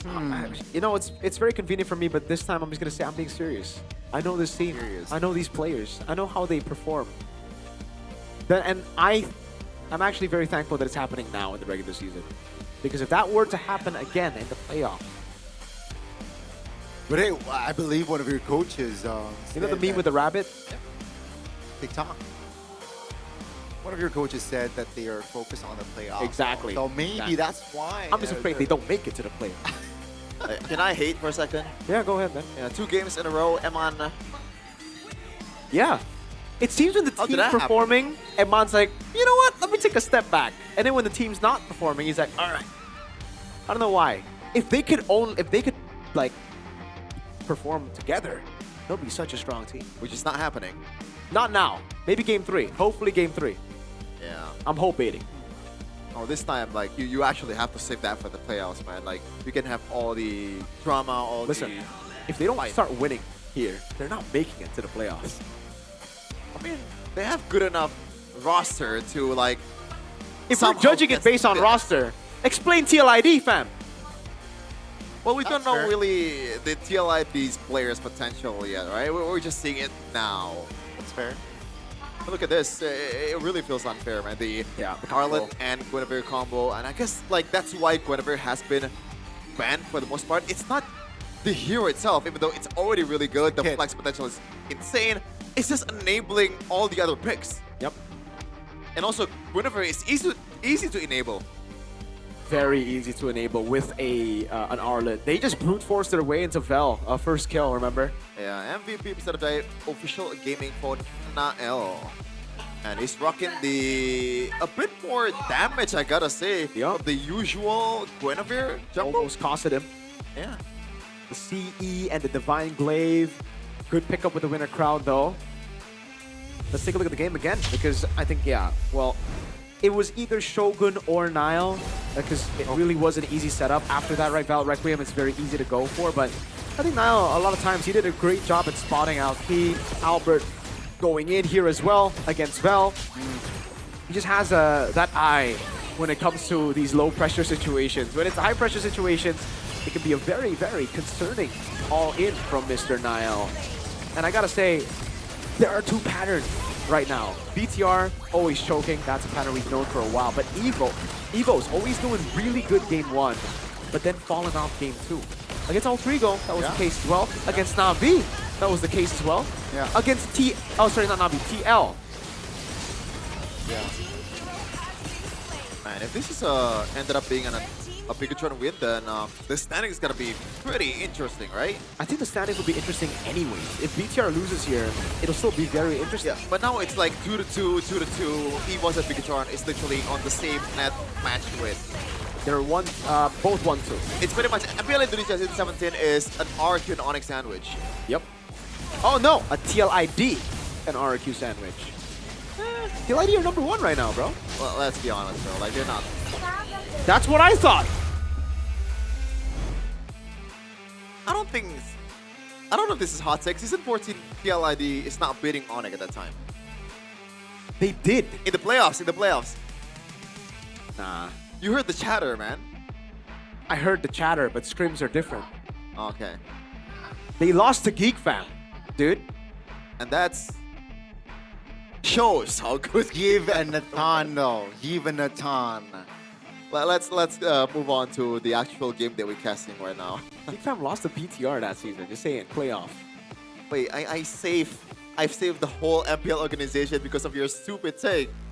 No, you did. What? How did you save? No, Geek saved the whole MPL Indonesia because of your stupid take. No, that was not a stupid take. It ended up being true. How's that stupid? Yeah, but it would be stupid if Geek Fam didn't win. This potential man?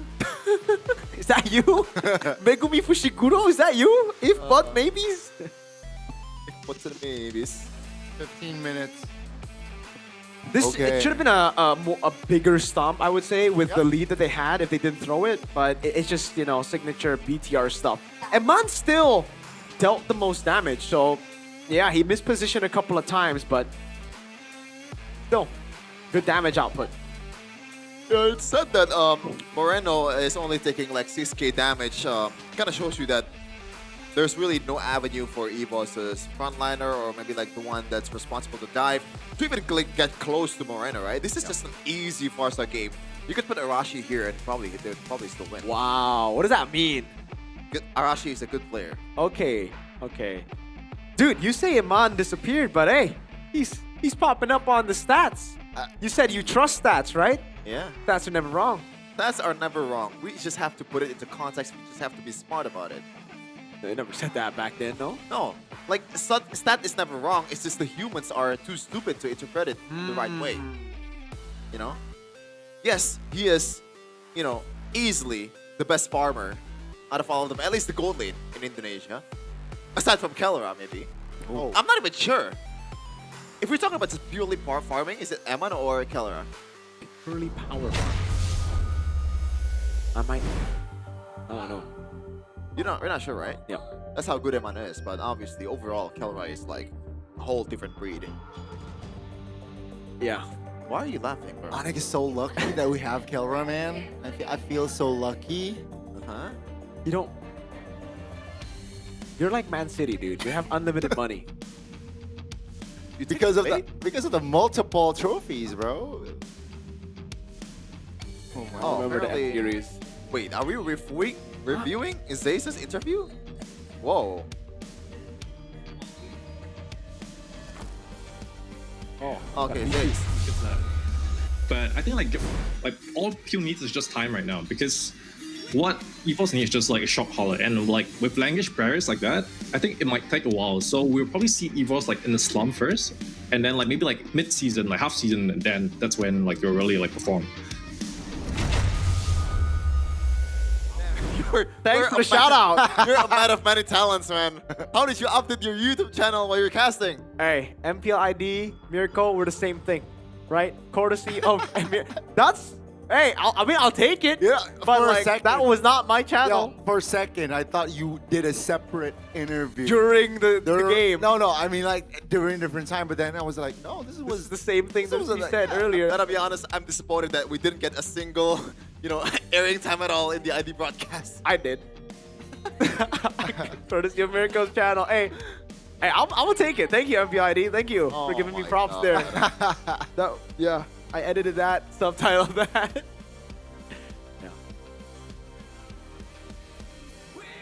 Anyways, game 3. That's gonna be used as banter for sure. Like Wolf and Midnight are gonna have a lot to say about that. Which one? They're gonna be like, oh my god, Mirko, MPL ID, Rich Caster, that joke. Ah, because you own MPL ID. Oh, Right. because you own the channel of. Dude, if I did. Oh, wait, are you John MPL? Yes. When I came to Season 7, I walked up to Moonton and I was like, hello, my name's Mobile Legends Professional League. John MPL. John MPL. Thank you, John MPL. John MPL. My God. You didn't get it. You know the meme, right? I think so. Which one is it? I'm gonna call you out on your... I don't know. I don't know. Like the main character always has like the name of like, the show. Like in Jujutsu Kaisen, it's John Kaisen. That's the main character. Not really. It's like back then when you search AI with the AI, like AI search, if you look up some of the who's the founder of so-and-so, who's the founder of ABC, it's just a placeholder name. Yeah, it's like John ABC or something. Ah, interesting. Back then, but right now maybe it's different because I think that's the John Kaisen stuff. Yeah. Okay. That's pretty. Anyways, EVOS BTR, right? It's 1-1. Yeah. Don't make it a new catchphrase, chat. No. What is it? You said new catchphrase. Are we just reading chat right now? I think we're running out of... There's nothing to talk about. That was a good draft. There was a choke by BTR, and then like they just recovered. No. Yeah. There's a lot of break between these games nowadays. This guy talking about Keller and Kyrie too much into boys. What? Oh my God. Did you see the comment? I see it. So you're in. Should I not? Nah. You probably don't want to read that out, man. Yeah, that's my bad. I mean, Zays did. Yeah, he said a few words. Yeah. What do you think, Gani? About what? I was like just scrolling. He's just in his own world. If what now? You say you're a millennial, but you act like a Gen Z. What do you mean? you're on your Infinix phone. I know the Note 60 is cool no, and all. I'm like scrolling through chat. Yeah. Gen Z. What were we talking about? What were we talking about? Mirko trying to look like Trex, but he in one. No. I'm not Trex. No, I don't want to be Trex. Why is that? I want to be Mirko, dude. You don't like Trex? Jeff, myself. Stop the choke I baiting. don't want to be anyone. Choke baiting. Yeah. Does choke baiting means like I'm baiting someone to choke me? I mean, if you take it that way, I sure. mean, you do you. BTR choke bait is very different. You do you. Yeah. You know? Man, it turned out we missed you. I wish there's like someone to take over. Usually she's here, by the way. So if you the side reporter. I mean, we have side reporter right now, but oh, so you think she's the better side Alyssa, reporter? no, You think Alyssa's a bad side reporter? Alyssa, it's time for you to do your job. Come on now. Oh. Whoa. What do you mean she's not doing her job? Right now, she's not. Factually, objectively. What do you mean? Yeah. This been a while. It's been a while. I wonder what. Every time I find myself in this situation, I always think, what would my idol Wolf do in this situation? Oh, right? What would Wolf do? What would Kaisam Yves No Poeto, aka the HG podcast guy, do in this situation? He would invest in stocks. No. He would invest in his own setup before he does that. Oh, we got an asset. Finn's tectonic charge on point initiation forces EVOS into game. Wolf would not read that. Yeah. So you gotta fix your game. Every Player time of the week 1, Oni Kelra. Rookie of the week 1, Leone. You see, there's a reason why they put it there, so people can read. And we're trying to help them read. Maybe someone cannot read. What would my idol Wolf do in this situation? Picture it in your head. I didn't even talk about the story, you know? Back in M5, he mentioned how CW really wanted to win M5 so that he could go to Japan with his family. With his family. Yeah. That was a good, big fun That, fact. I remember that moment, and One I of the best laughed. coloring moments of all I time. laughed while watching. Oh, we noticed! Did you know that since their first meeting in MPL ID Season 3 until now, EVOS have recorded 15 match wins and 46 game wins, while BTR have recorded 17 match wins and 44 game wins. Yep. EVOS always... And somehow they got way more trophies than BTR. Wow. Oh, that happened. Oh. You know why. Wow. You saw why. BTR chokers. Tell me why. Okay. There's a reason why you're not a singer, Sheffin. Dang, God, you're just There's a gonna... reason. Ain't nothing but a heartache. Tell me why. Ain't nothing but a mistake. Wolf, Now, I know what number Wolf. 5. I know what Wolf would be doing. He'd be jamming on his guitar while you're singing. He loves. You can bring guitar to the desk. This has turned to a podcast. I remember Arashi, you know, slept over his room at M7. He's like, "Yo, I'm gonna sleep." Yeah, Wolf starts playing the guitar. And then what? Was he able to sleep? I don't think so. But like, W Wolf, man, that's something I would do. He was like, "Yeah, go ahead. Get out of my room, dude." There's You know? sometimes high IQ is straight off. There's straight up. That's why it's like, I don't know if that's high IQ or rage No, bait. high IQ, low EQ. That's the trade-off. Wolf, high IQ or rage bait. Call it, chat. Is that? I think that's high IQ. That's a great way of saying like, get out of my room. Or just get your head into the game. You're the analyst, Rash. Come on now. Come on. Yeah. Getcha. That's a very funny story. Got a story, Connie? What story? Anything. Oh, you know, Wolf gave me a BTR choker. Legit, like a choker. Wow. Yeah. And he got me BTR socks. Wait. It's a wordplay because BTR socks, BTR socks. You should wear it, the choker. No. Why not? I already have their jersey. That's basically it. Why don't you wear the jersey here? Didn't you wear it? If I could, I today? would. Yeah, I did. Okay. It's a nice jersey. I like it. Dude, I like the TLID's Oh, jacket. TLID jacket is Outer nice. is fire, Daniel bro. Staniel, we're all into your jacket, Thank man. you. Yeah. Would love to get some free ones. Yeah. Too subtle. By the way, quick info dump. Codelwin, the CEO of Alter Ego, told me and Gani to never vote for Alter Ego ever again. And I requested a jersey, and he obliged. So, Codelwin, it's done. And fun facts, I also sent him a message. Did he respond? Yeah, I want the jersey. He said like, okay. Yo, W Codelwin, man. Guys. We will oblige. Yeah. We could Man. bribe our votes. This is the biggest wage bait of them all. What? Dude, look at me. I voted for the... You didn't vote for your Alter Ego. Yeah. I voted. We voted. I didn't know it was a strategically- thing. We strategically voted for Alter Ego because we we voted. knew. Dude, we I knew missed about the out meme. on We a knew free about the jersey. lucky meme. And thank God we're going...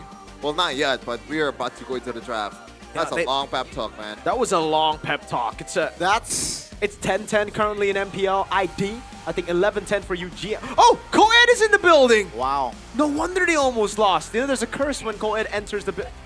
I think he had enough. Like you can see this in his Yeah, eyes. he's like, he's gonna kiss Finn. Is that a blessing or is that a blessing? Oh, Erlan. Erlan's locked Everybody's laughing on BTR side. EVOS though. They're locked in. They're locked in. Oh, Finn's doing the pep talk. I think it's because they lost game 2, bro. You think so? You think so? Yeah. Maybe it's because I if think they that's lose here, why, they'll be that's why. 8th place, Gani. Oh no. Hey, Lucas here. Yeah. I wonder what the substitutes feel when there's a pep talk and the coach is like, guys, what are you doing? That was a bad game. You guys are garbage. And then the substitute player, what does he do? Is he just like, oh, I'm here for the vibes, or does he actually listen? Does he give input? I'll just play. If I were the substitute, I'll just play like a mini background music. If I'm the sub, I'm averaging 100 claps a game. What? 100 claps a game. And 3, let's go. But Finn is actually a very strict coach, though. Have you heard the backstage pep talks? Last season? No, what's the Yeah, he's just very strict, you know. He, Rendy, I remember it was Rendy that he was talking to. He's like, you're gonna stop doing what you're doing. You're gonna stop throwing games. You're gonna start performing. Yeah, stuff like that. You know, he's very strict, very brutal. And it's not just EVOS too, right? I think a lot of other teams, like I've heard there are some incidents where the player actually cried because of the pep talk. Oh yeah. And the scoldings. Yeah. There's and it's also not players who are like, it's not you play. rare, you know? Like Age. Also, Mr. Age, he once said, Maunga, do you want to go? Do you want to go or no? So Hijume said, what the hell? Just play. You play. And now he's a runner-up of M7. And Age screamed. So who won that? I think Age is in a pretty good place. Right? Yeah, no, legit. I'm invested both with him. financially and mentally, to be honest. Yeah, he's in a great place, man. He's. Why are we talking like he's dead or something? No? No, he's in a great place. Oh, yeah. I can see why. No, but yeah, I respect him, man. He's my scapegoat, you know? Yeah. I've never blamed him, by the way. That's my boy. The scout. The scapegoat. All right, so Okay. Bin is done with the pep talk. Yeah. By the way, I just want to say again, every team they've leveled up their drip game, dude. Their third game? Their drip. Oh, drip. Okay, yeah. Alter Ego are always really good with their drip. Yeah. BTR have leveled up their drip, I'd say. TL, it's hard to level up over that varsity, but they did. Dewa United. What? That's the biggest upgrade of all. I think there was an upgrade. Yeah, I know. That's Okay. that's the thing. Okay. Also an upgrade. Yeah, I think every team, Big Navi- Fam upgraded, Navi upgraded. Yeah. Big Fam barely upgraded. Yeah, but it's still an upgrade. It's still. Yeah. They all Onyx leveled up has their always drip. been top tier. Okay, you know what? I think Onyx went down. I think last season's jersey is too clean. Yeah, I But the think it's- standard is like insane. The last season's jersey is so Last nice. season, my opinion, it gets old quick. Last season? Yeah. I thought it was timeless, dude. It's clean. Really? Yeah. Okay. But I think it's just, I like this, with the collar, right? We have the collar this season. Yeah, I'm not a fan of the collar. Oh. I'm not really I'm not a fan of the fit. I'm more a fan of the oversized Okay. fit. Yeah. Okay. Oh no, what you're talking about? We're talking about Onyx drip, jersey, bro. Yeah. You know, like jersey? I like jersey. Oh, maybe EVOS went down though. Their jersey, their jackets are good. It's alright. But like last season's jersey, I really like. It's serviceable, I guess. I mean, comparing to like other jerseys, I get what you mean. Man. Compared to their their jersey last I mean, season, it was clean. Sometimes you miss, man. It never God. hits all the time. They tried. Are you sure? Alter Ego jerseys always hit. Always Especially their black and white jersey, you know? Like season 7, season 6, that was clean. Yeah. That was their best jersey. Really? Yeah. How about RQ? We haven't mentioned it at all. Arashi really likes it, you know? They collab with an anime. Oh. Yeah, his favorite anime. Yep, of all time. Really? Of all time. I think so. Yeah. Oh. He really likes it. It's decent. Ow. I think that's one of the reasons. I agree with you. Yeah, but what? Was the collab or the reason why he watched that anime? This guy's rage made us immaculate, man. I agree. It's been like 10 minutes since I said, thank God we're going to the draft. Stop yapping and start the game, Mirko. Hey, I'm so sorry, Mr. Oh, I almost read your name. That would have been very bad. But please be patient with us. We are trying to start the game ASAP right now. Not even a mister. That's not a mister, sir. Yeah. Yeah. It seems like we're getting ready to jump into the drafts, and I'm very happy that we are. In this position. Second big selection. Come on to you, Niall. Ooh, that first pick is pretty bar. By the way, fun fact, I got confirmation it's Airpong doing the drafts. He has the final say in the draft, so it's not Theo Niall. Oh. Airpong's the drafter for the team, for BTR. So he's been catching strays, man. Because the camera, bro. He's just been soaking it in. It's because of Nevin, man. It's all because of Nevin. He touched grass too much. You know, he should have kept, locked up in the room, thinking about the draft. We got expanding rivers, though. Expanding rivers. This is usually good for the tempo-based teams. And do we categorize BTR as a tempo-based team this season? Yes and no. They are tempo-based, but they just choke a lot, right? So they are tempo-based, yeah. So it's tempo-based when it's good for them. But EVOS are very, well, back in season 16, they were also very tempo-based. All right. Let's see it. First pick, is it going to be the Juicin, the Glue, BTR? They banned out the Juicin last time on second pick. They go for the same route here. And do EVOS go for the Glue again? With the Guinevere open. Oh, wait, Guinevere's banned. Hold on. My bad. Okay. Guinevere's banned. Yeah, that's why they're thinking about it. That's why they're really thinking about it. Juicin trade for Glue or let it go. My tail's been itching for Yeah, a trade. real They want to trade. Oh, there's a lot of things wide open right now. So, Juicin or Glue? Win rate wise, Glue. Glue, no? Glue, right? I mean, Jushin can still be, countered with the Eve. They won. Oh! Whoa. We go Juicin, so the Glue should come through for BTR, right? Wow. I wonder if there's any chance of EVOS recreating what they were United did yesterday. Could be, yeah. The Juicin roam. I'm not too sure how good Key is at, utilizing that, but Glue certainly will be picked up. There's no way they give it over. I mean, Key is pretty much a mid-lane player back then. Yep. That's true. That is true. Back with Vin as his roam. Vin and Key. Now, after the Glue, do you want to go for the jungler first? I think the jungler is a good option to go for. Like a Leo Mord here would be solid, no? Man, it is solid, but it's a bit boring by now. I think you're looking for wins, not really looking for fun, though, when you're playing in esports. Well, I'm looking for fun right now. I don't care what the players are saying. Okay. Let's see, BTR, what is it going to be? Is it going to be the Leo Mord, or do they pick up a Yi? Sorry? Like the crimson It is a Leo Mord. There you go. EVOS now. Sora, Valentina, both open. What do you EVOS bite on right now? I mean, they have an option of picking something like a Harley that just completely ignores Sora Valentina trade and ban it out in the second phase. But then BTR just get a Sora or Sora red. Will they though? Will they EVOS ignore the Valentina and they ignore the Sora, this is a red 3 Sora, no? I would go as far to say that the Eve is more important than the Sora for BTR. Okay, I agree with the Eve. But it really depends on what EVOS have in their lineup, right? If it's... I think the Eve, I'd actually also go for the Eve. We'll see though, like EVOS, we've seen a lot of curveballs in the third game.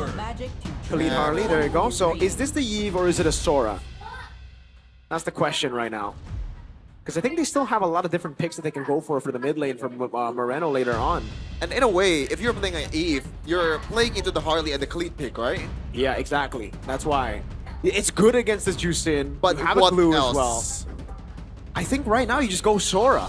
I don't think you think about the mid lane right but now. I mean, it's like, oh, really? So just let few be few and try to just somehow survive the early game mid-prio? Just pick up what's available, right? Like, if the Eve is banned out, because I think EVOS right now, they're thinking, we want the Eve.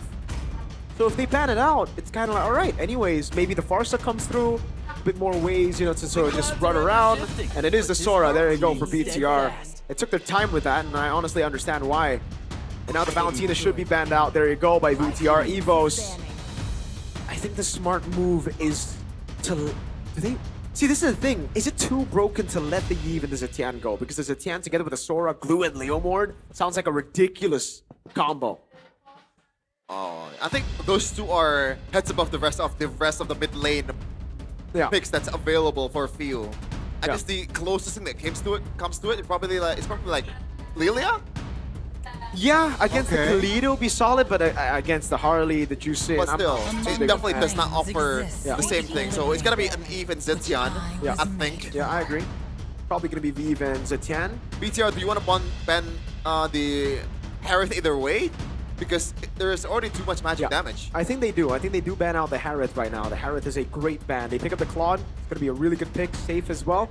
Or maybe even a Moskov. That's been at least the choice for Arfi when he's up against a Harley. I think, like, for the first 3 picks, both from EVOS and Bigatron, I feel like it's very 50-50 for the first time. Is it? I feel like first 3 picks? I think I'm leaning towards BTR, yeah. BTR. But then you got the Zushin and the Khalid, though. That's true. But it's a Glue. But it's a Glue. Okay. Against the 3 They fighters. want the Harith. Okay. Right? Might be the case. They want Harith's a good matchup into the Harith. It's a great matchup into the tanks as well. The front line heavy lineup that they have right now. EVOS is forced to choose. Like, I think it still has to be the Zetian, no? I think so. I think that combo is a bit too ridiculous to deal with right now. Call me a hero. But they banned the Yi Sun Shin. Is that a misread on the situation right now? I think right now I'll pick the Zetian and hide the gold lane. That would be the perfect Sora is a very good flex still. You deny the matchup as well. Like the instant matchup for EVOS to get a winning matchup for Vel. I agree with you. I think the Zetian is the choice for BTR to go for. It's pretty scary against the Harley, but it's a risk you're willing to take. You know, just pop in the Fear of the Phoenix, play it safe, play with the global ults, let Glue do his thing, let Sora do his thing. Got 3 fighters practically in front of you. You can definitely play a little more safe. Oh, if they want to go double fighters, they go Kimmy. Oh, Farsa. More survivability compared to the burst, yeah. Zetian. If you're up against a Harley, I would much rather have a Farsa than a Zetian. And also more aggressiveness as well. And with the mobility, wings by wings, right? Yeah, exactly. Yeah.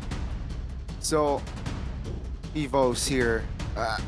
They already Good have pick by BTR. very fast composition though as well, right? Yeah, they need a snowball right now, but I don't really think the Turtle one's guaranteed for them. I think it's actually more so leaning towards BTR. Do you want CC here? If you're looking for the matchup against Sora, yes, you want the CC, even Phoveus maybe. But in the big picture though, like I think that's not too much body for the Harley and also and the... Blue can just mount you, you know? You have Vengeance, you're bringing Vengeance, it's very easy to bring back to the rest of the team.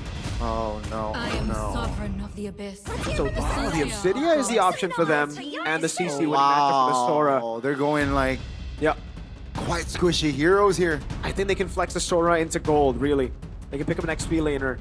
And now Harith becomes kind of unavailable, no? Isn't this the Arlet choice? No? Like Sora gold, go for the Arlet and XP? Whoa, I'm not sure about that. I think the Arlet was so ridiculously good just because of the Guinevere. But, I mean, look at the comp. They have so much CC. They have so much die potential as well against just Obsidian. Claude, no? Or... You want to go Claude? I mean, the Claude is a safe option. Moskov as well. That's the boring option. I gotta agree, but...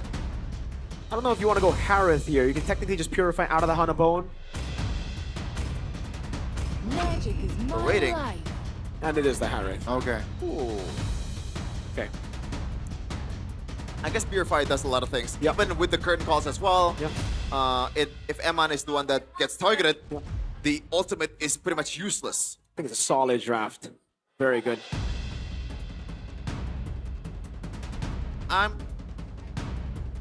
It's Bigotrons, no? I'm leaning towards BTR. Okay, now, Bigatron, they're looking scary. Yeah. Hopefully the stat does not... Their execution's looking scary too, though. I think there is still a lot of room for error. This composition, though? There's always a way when their name is BTR. I know, trust me. That is a good point, and it looks like the lineup rating is not that far off either. Not as much of a difference compared to what was previously shown in the previous matches. But this is going to be the last match, or the last game of week number 2 of MPL ID Season 17 between the Red Robots Bigatron by Vitality versus the White Tigers in EVOS. Let's see which team will solidify or perhaps propel themselves in the standings. They need it. Both teams are currently inconsistent in this season, so let's see who will have the final laugh in the series. Right. Emblem check real quick. Moreno already popping the wings by wings early. It looks pretty... I like this. I really like this. Something that we were talking about, I think 2 days ago, or was it yesterday? When you're in a losing matchup on a Sora, just go Brave Smite, you know? Don't try to force in the Concussive Blast. And Shogun, already even with the Brave Smite, you can see how much he's struggling. But I like the choice over the Concussive Blast when you're in this losing matchup. Yeah. Oh no, EVOS probably too... Never mind. No clicker just yet. Okay. That's the calculation here. Both mid laners and roamers here just semi-committing here. Parading blows in the mid lane. Yep. Okay, Emblem by Bayou. Bargain Hunter for both Eman and Moreno. And here, this is the matchup against the Obsidia. You win out very early on the Harith. And even with the Purify, I think you just win out straight up. Yeah. So far from the laning phase, it feels like EVOS has a lot of advantage, especially in the EXP lane. So that is a good thing to build on towards the first objective. But we're gonna see if somehow Albert can turn the game around with his Harley, even though it's not really that relevant in the objective game. This is the only time I've seen Eman with a skin. Whoa. Killua bias? Character development? To be fair, I think this is the only one that, you know, you kind of have to put the skin on. The Killua skin's great. Uh-oh. Few though. 50% HP. Mobilized again. That's going to be Nile. Forcing Few to pop the flicker before the turtle take. Yep. Oh my god. I think that's a bad trade for Albert. And it's kind of unfair, no? The fact that he was full HP and they got the perfect target, and now they're forced to concede this one. Yeah. It's free. It's free, no Harley in sight. Now takes it. Not even a retry. Yeah, and Iman as well with the rotation, getting the double lane. Oh, Feather Airstrike committed in the mid lane. Erlon takes a couple of drops of that Feather Airstrike. FAP, baby. FAS. With the far side. Oh, okay. I don't get it, but yeah. So the EXP gap now becomes a bit more irrelevant after what happened in the first team fight. And now, as long as the game goes, when they're going up, Amon is super aggressive against 2, by the way. Yeah, he already has. He's winning out in the damage trade. Azure Blade in the book. That's when you get your first power spike, and Iman knows it, man. Erlan can't really go for it. Again, if he goes on a bone, he's stuck. Oh no, the far side again. Trying to create pressure on towards Fio in the mid lane. And I guess this is more comfort, right? The fact that Farsa was the choice, I think it's Moreno's call. Yeah. I think it's a good call. The Zetian is better for the combo if you're just safe, but if you're Moreno, I would never want to see him on a pick like Zetian. It's just so... Well, okay, they try to go on Finn. Not necessarily the best choice there, but on a player like Moreno, you want him to be flashy. You don't want him to just stick around. Yeah, it's like putting sounds on Angela back then. Yeah, very similar. Uh-oh, now off the steed. And Albert, oh, magic trick. Albert will be taken down, surely. Oh, he survived. That's gonna be Vel actually taken down Key now. Wait, what? Solo kill, yeah. Well, oh no, it's Albert. a gang. Wow. HP. I thought it was Albert. Yeah. It's Vel, man. Because the notification is pretty much the same time. Yeah. Oh, man. Great save by Key in that case. Some magic by Albert. And really good move by Shogun and Moreno. Moreno really, again, subverting the expectations. You'd expect him to be top with the rest of the team, but he instead goes down below to gank.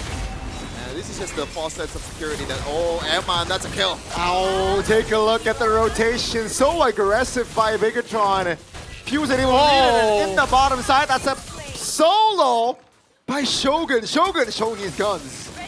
Winning lane? Winning lane? That's supposed to be a winning lane for Val.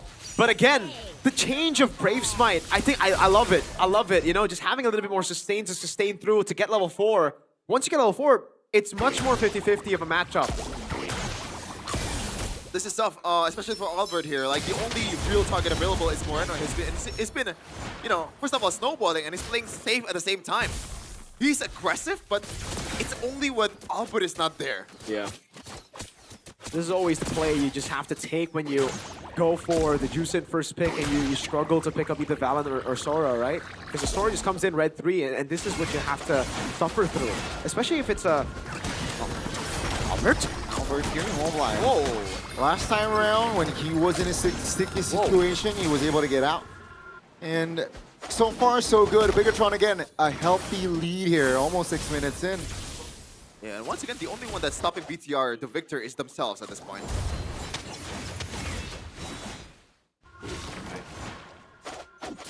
Yeah, it's so easy to take that as well against the Obsidian, man. The gold crab. Oh, God. Yeah, Starlium scythe already. The lead. Oh, 1,000 in the gold in the XP lane. And Truncheon, first item.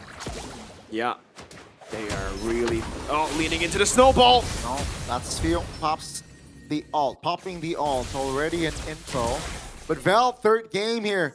Needs to step up. Oh, Feather Airstrike on towards Erlan. Forced to use that flicker. He will see his turret go down though. Now in the bottom side of the map, it seems like EVOS will have time to respond.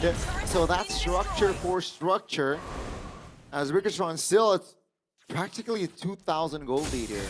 I kind of feel bad for Erlan so far. He's been playing actually decently, but there's really not much you can do when you're in this kind of position. Yeah. I gotta say, man, that Forrester pick was a genius move, because I think EVOS had Harith in their minds, but the Farsa came through and they were like, oh man, it's a bit too difficult to pull it off against a Farsa and a comp like this, so then BTR just snatch it away. Now the only thing that Albert can do is just a drive-by retribution. Oh, Moreno. Oh, the Maestro applying pressure with the flicker as well.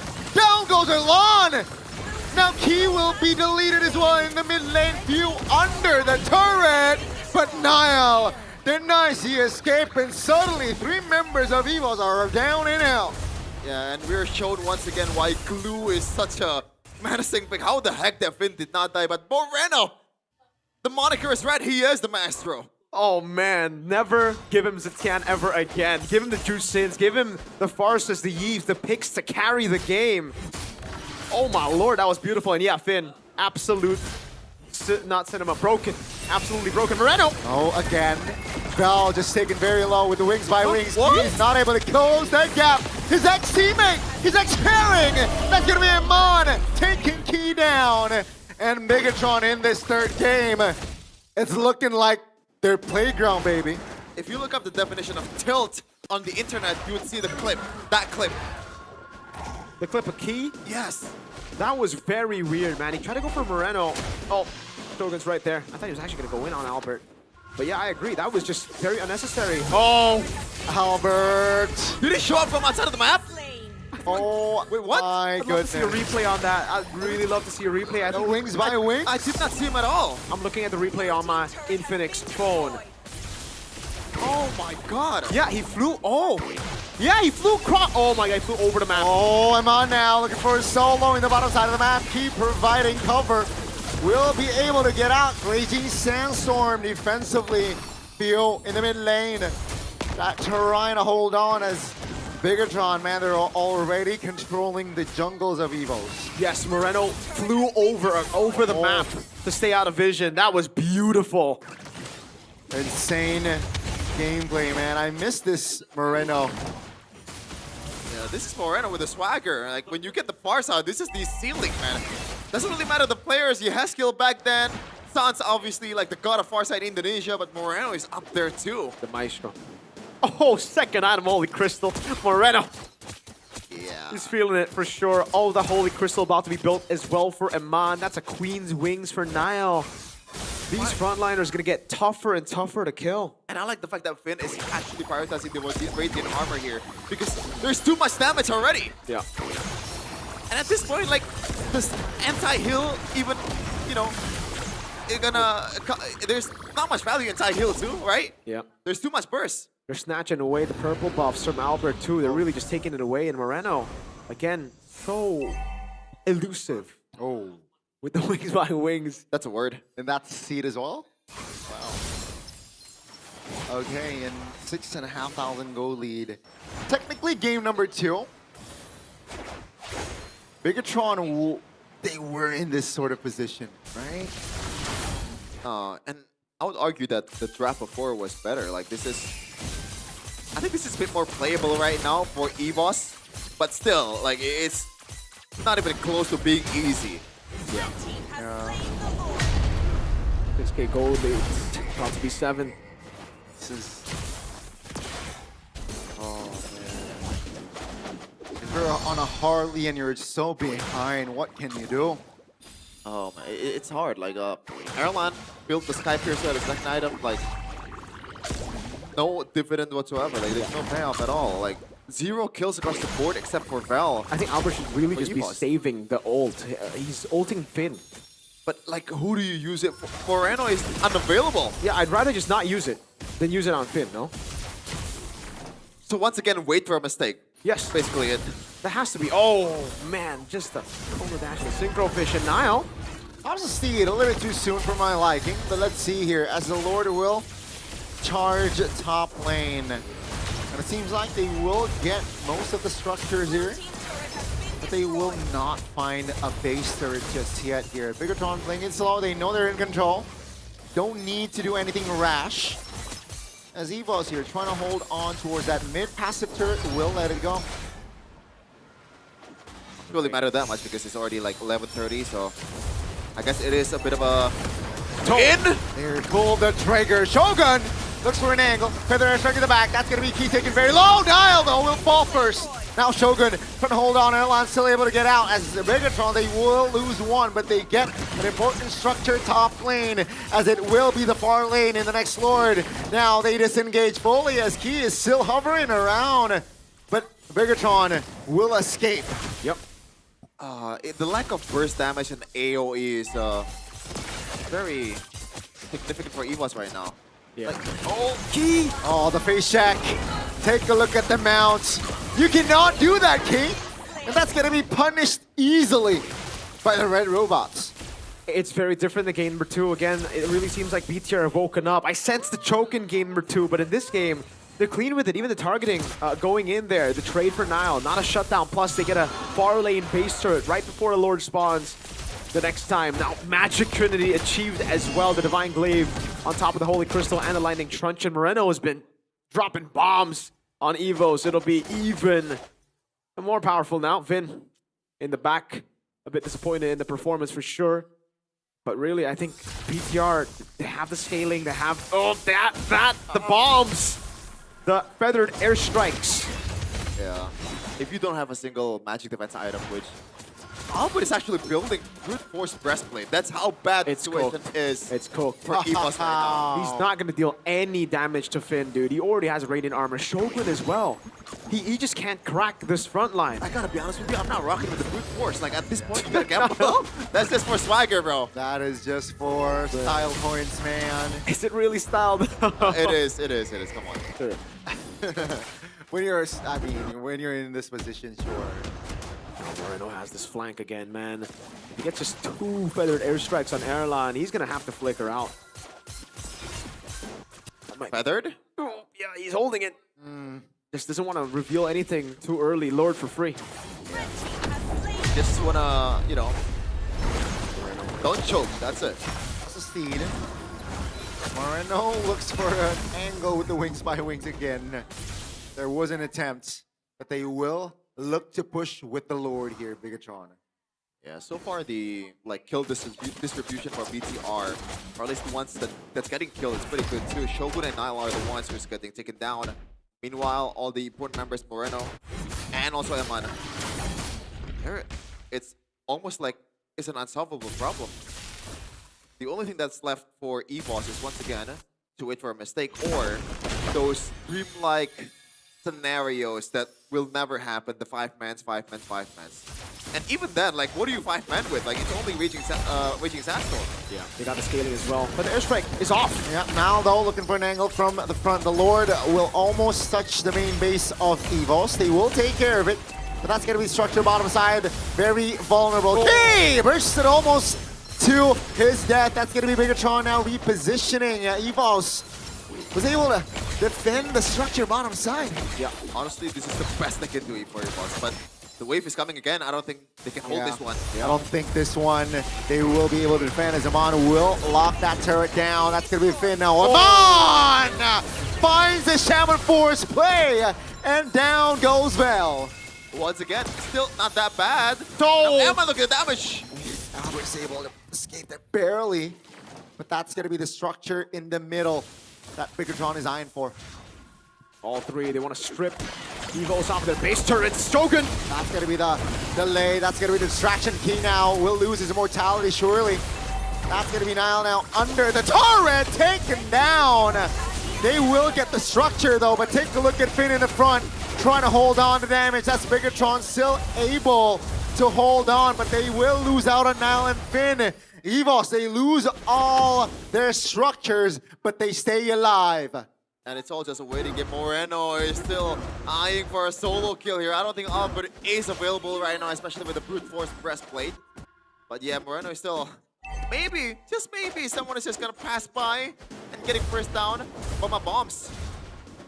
30 seconds for the Lord as well. Finn and Nile will be back up, and yeah, it's a value trade. They did give 2 stacks over, 20 stacks to Erlan. That is a bit concerning, but for BTR, I think they got what they wanted. 3 base turrets, I think it's much more worth it compared to 20 Sky Piercer stacks, especially outside of the base. Like EVOS, they've been able to position really well with Erlan, mainly because he can play with the fountain, he can play under the base, but once they walk out, it's going to be really tough to evade from Moreno, to evade from Iman, and to even crack through that front line again. This is probably the highest gold lead, like gold differential from a Sora that I've ever seen ever. Yeah, it's in an MPL. Massive. 3,100. And it's a losing matchup, mind you. Yeah. How the heck did that happen? Well, yeah, Kino Immortality. Raising Sandstorm defensively with the flicker as well. That's going to be Finn bought by the Immortality in time and lose it, surely. Take a look at... Oh, Eman! Finds the right timing. And down goes Key and Fuel. They dismantle EVOS with just 3 members up. What's the call here, Bigatron? Are they go lording or will they end? I think they have 3 waves crashing in. It's time to end. Look at Chogan. Oh no! Oh, Nile though will go down. Oh, that's style points, baby. Bought the winner crown in time. And that's Bigatron focusing down on the main base here. EVOS looking to defend, but Eman says no. Ladies and gentlemen, they're not escaping the accusations, EVOS. After winning the first game, they lose out on the second and third. And this time, it's the Red Robots who punishes them. Damn. That was a new BTR. Completely. Like 180 difference from what we've seen in the previous match. From the draft, from the execution. It's not even close. That was phenomenal. An amazing reverse sweep by BTR to end the night, and the curse continues for EVOS. Winning game 1, always in such a good way, but then falling flat in game 2, and then even worse in game 3. BTR will stay out of the red zone for now. Despite being the red team, they'll put EVOS down in the depths of the red zone. And man, they got a lot to do. Fuse debut week has gone very sour, 0-2. Man, I kind of feel bad for Fuel, like it's not even his fault. I mean, he played, there were some mistakes, but he was pretty good. But obviously, on the other side of the court, like, these guys are really, really good, especially in game number 3. Game number 2, the draft was amazing. Execution is pretty good too until the choke moments. But this time around, not much of a choke. Maybe Nile style points should be less of a priority than resources, but they still win either way. Yeah, I mean, they banned out Deadly Magic as well in the final fight, so at the end of the day, it was a calculated throwaway, technically, right? Like Nile, Winter Crown, Bates and Albert, Finn was right there to cover, and it gave Eman Moreno all the space necessary. Shogun. Yeah, and the robots are on the stage to get interviewed with our host. Dan Biget Troopers bisa tersenyum manis Biget Troopers karena can akhirnya smile now with a mendapatkan win kemenangannya with kembali. BTR, by BTR. Luar My biasa goats. sekali, itu dia match yang benar-benar keren banget dan pastinya panas banget di match penutup di Very fired up match in minggu this kedua kita pada hari ini. Bude. match. Iya, dan langsung aja kita tanya, ini akhirnya bounce back dari tim Bigetron setelah up and down, bongkar pasang. Been up and down, this is a bounce back for you Pada guys. akhirnya ngedapetin kemenangan ini, You guys finally sulit got a apa win? akhirnya bisa ngedapetin kemenangan How does lagi? it feel getting a win here today? Sulit banget sih. It's very Kenapa, difficult. Nael? Karena di week 1 kita struggle kan, terus ya banyak struggle. We struggled in week 1, we struggled in this Cuman week as well. gara-gara di pressure Koed. But jadi Koed kita pressured bounce us. Oke, jadi So we faktor had to kemenangan step terbesar up. hari ini adalah Bang Ed. Okay, Oke, so the big factor, the big hadir. winning factor is Ngomong apa Bang tadi? Ed, Mr. Koed right here. Pokok Abang CEO. Ed ini Ya. ngomong apa? Oh, dia ngomong, Nail, kalau main jangan recall. Now, when you play, don't recall. Langsung dikasih warning gitu ya? Iya. That's the warning Jangan apparently. recall Nael But he kalau still main. recalled. Dia bilang boleh recall kalau udah mau end. Cuman He said you yaudah can kan, recall kan, if mau you're end tadi. close to Sesuai ending, request if you ya? want to Iya, end. Oke, But before that, please don't Nurut recall. ternyata Nael di sini. Udah takut duluan soalnya ya. Oke, nah mungkin kalau misalnya dari aku pengen nanya ke Shogun sih. Dimana Shogun tadi kan sebelum match dimulai kamu sempat Before the match ditanya started, sama you salah satu were host kita gitu kan. asked Gimana by our side reporter, Alyssa. berhadapan dengan Fel? Kamu bilang does it kayak feel belum tahu going up karena against belum Fel? lawan. You don't know because you've Sekarang never sudah met Fel. lawan, gimana Shogun? Now you face Fel, what do you think? Jago sih dia, jago. He's good. Jago. Ada kesulitan nggak kalau dari Shogun Was sendiri? there difficulties on your side? Kesulitan masih bisa dihandle lah, tapi jago. There were difficulties, but I could handle him. But he's still Kira-kira ada a yang good player. berbeda nggak sih setelah dia melalang buana ke berbagai Do you region? think there's a difference between Vel now and Vel before because you know he Record played dia different seasons, di different luar regions? yang bagus sih, cuma Yeah, he played really good in other regions. nggak ada apa-apa sih. Jago aja deh. For me, there's no Jadi nggak ada comment. perbedaan He's just apa-apa good. kalau misalnya dari He's good. Shogun? Semuanya sama, semuanya jago. Everyone's Semuanya good. sama, Everyone's the semuanya same. jago. Everyone's Walaupun tadi equal. sempat ada kesulitan ya Shogun ya? Get a bit of trouble. Enggak sih. Shogun? Aman No, aja, not jadi really. nggak ada kesulitan nih. So you didn't have any trouble. Ay. Solo kill. Oh, and Niles dropping the bomb. He said, no, Shogun solo killed him. Ouch, sakit. Jadi benar-benar semua aman, nyaman, gak ada kesulitan sama sekali dari game yang pertama sampai dengan game yang ketiga? Karena Was it ada smooth? teman-teman saya jadi Game one nggak to game aman three? aja. Yeah, Jadi because of my semua aman teammates, ya? it became Oh, very baik. good, smooth. Tapi kalau hari ini mungkin yang paling spesial adalah di mana Today? Vin The most special thing is, Finn, menghadapi tim EVOS hari going up against ini. EVOS today. Untuk Vin sendiri, biar For you, bisa Vin. bounce back setelah beberapa match To bounce kelam banget back untuk after, Bigatron. you know, a couple of Gimana bad sih untuk matches. bounce back-nya? How did you do it? Kita banyakin bonding lagi sih. We just focused on bonding. Banyakin bonding. Jadi problemnya hanya So, menyatu aja nih. the problem is, you know, Chemistry. so the chemistry Wow. is the main problem Jadi for them. the dengan past two adanya matches. libur yang cukup panjang itu kalian benar-benar manfaatkan untuk lebih ke chemistry aja. To use the holidays to Dan build sekarang the bond kira-kira again. Yes. chemistry udah berapa persen nih? Masih 75. Oh, it's only 75% of BTR right now. 75 loh, tapi udah bermain segalak itu. It's only 75%, but galak. they're playing Tapi menang so good. 2-1 melawan EVOS. Pada akhirnya kalian bisa ngedapetin kemenangan. Tadi sempat You guys gotta win back against and forth, EVOS. tapi gimana cara back Vin and forth this untuk bisa time. make sure bahwa match ini How did you make sure that saatnya this match, Bigatron. that you would secure this match? Ban chipnya Henki. We just have to ban Oke, Henki's kalian chip. sudah tahu kekuatannya dari Ki But ya. you know their Kalian strength langsung this time. pakai Yes. dan setelah berhadapan dengan Henki hari ini 3 game. Yep. Gimana? Going up against Henki Setelah di in 3 season games. 17 akhirnya ketemu lagi sama Henki nih. You Kamu met ngeliat Henki Henki gimana again. sih? How do you think? What do you think about? Ya banyak He? improve lah dari dia. Dari He segi improved hero a lot. juga. Dan pada akhirnya improve-nya Henki ternyata And belum at the end of the day, cukup his untuk improvements mengalahkan tim unfortunately Bigatron. wasn't Mau enough to nyampe beat sesuatu you ke guys Henki? today. Semangat terus buat Henki. Give a message to Key. Key, Baik, keep terima your kasih. keep the spirits up. Vin. Langsung ya benar-benar semangat terus buat Henki. Tapi Moreno. Bagaimana pendapat kamu tentang kedatangannya opinion View on di View's tim EVOS? debut in EVOS? Menarik. Interesting. Karena dia lawan aku dulu juga zaman 2023. We faced them back in the day, 2023 as well, when it was part of AP Emang udah Brand. ditakdirinnya berarti dia kesini. Oh. Mau I think aku, it's- ketemu saya. I think it's destined for Few to Jadi come here takdirnya to untuk meet me. bertemu lagi dan melawan lagi. Iya. Tapi gimana kalau misalnya ngelihat dari match yang tadi? So, what do you think about the match earlier? Gitulah. Jago. He's good. Jago. He's good. Si Piu jago, dia He's good. juga makronya jago banget. Macro's good. Lalu? Pengalaman dia juga banyak banget. Mental dia juga His jago mental's banget. great. He's a great player. Tapi But ada tapinya kah? Tapi Is there a mungkin but?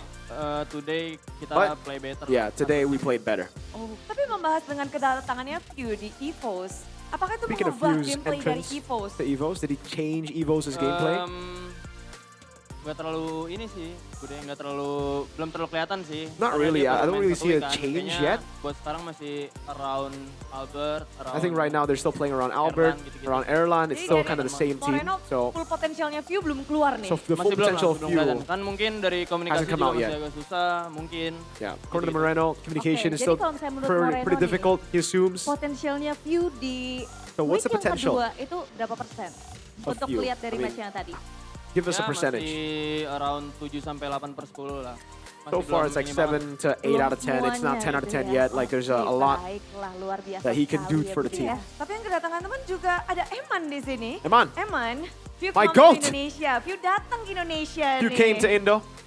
Iya, View datang ke Indonesia. Dan bagaimana dulu pernah melawan faced juga him in di MPL Philippines. dan hadir ke sini. And now he's Gimana here. melihat So- View datang ke Indonesia? What's your opinion on that? Low. Bagus sih, soalnya udah It's lama good. juga kan. Nggak Been a ketemu while dia. since I've met you. Terakhirnya kayaknya season 12.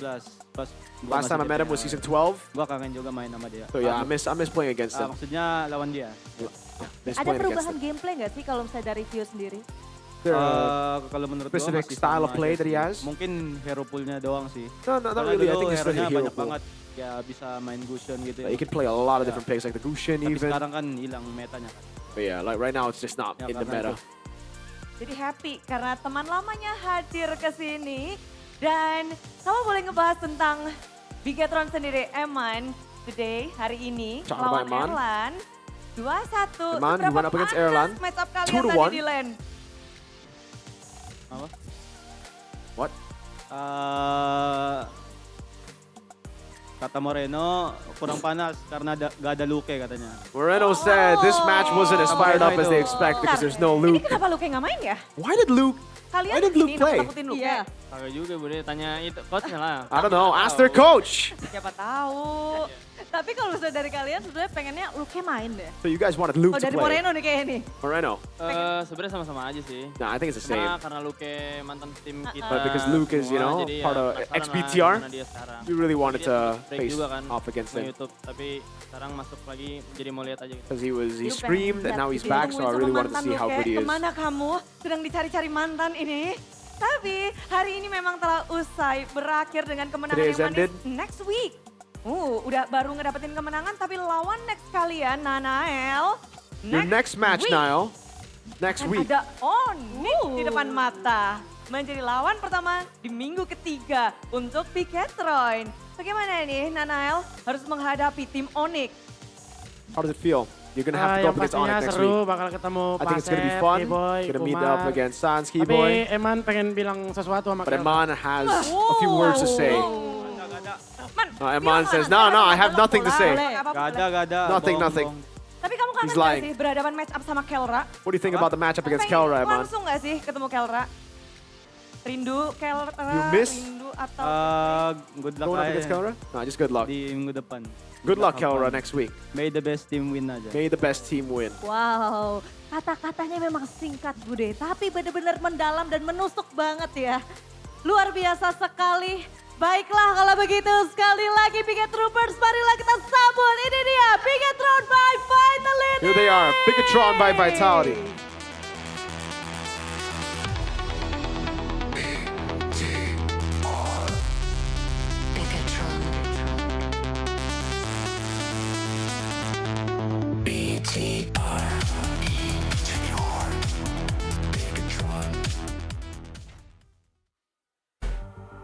Man, good to see BTR winning, you know, as an individual, but as a hater, sometimes like, come on, man. Come on, Chefin. We knew this was gonna happen. All you have to do is close out the game, or like close out the series in 2-0. Like, come on, it's not that hard. It's BTR. Geekfam did it before, 2-0. Now they're trolling. Oh. It really is a question, like whether or not they're trolling against Geekfam. Like, Did you see their draft today? I think Yeah. 100%. We might have to ask Erpang. Oh, he's not gonna answer. He's too safe. Oh, okay. Oh, media train. He's you know very what? media trained. I think, you know, there might be some. Is the Atlas pick Navin lobbying Erpang Gani? Ooh. I dislike the Atlas pick in this current meta, man. Yeah, but obviously you don't dislike the player of the match here. The performance that's shown by the Maestro Moreno with the Farsa. And it was amazing. MVP presented by official gaming phone Infinix, because pretty much right from the get-go he was a main difference maker. In the laning phase he was not really losing out against the Fusion.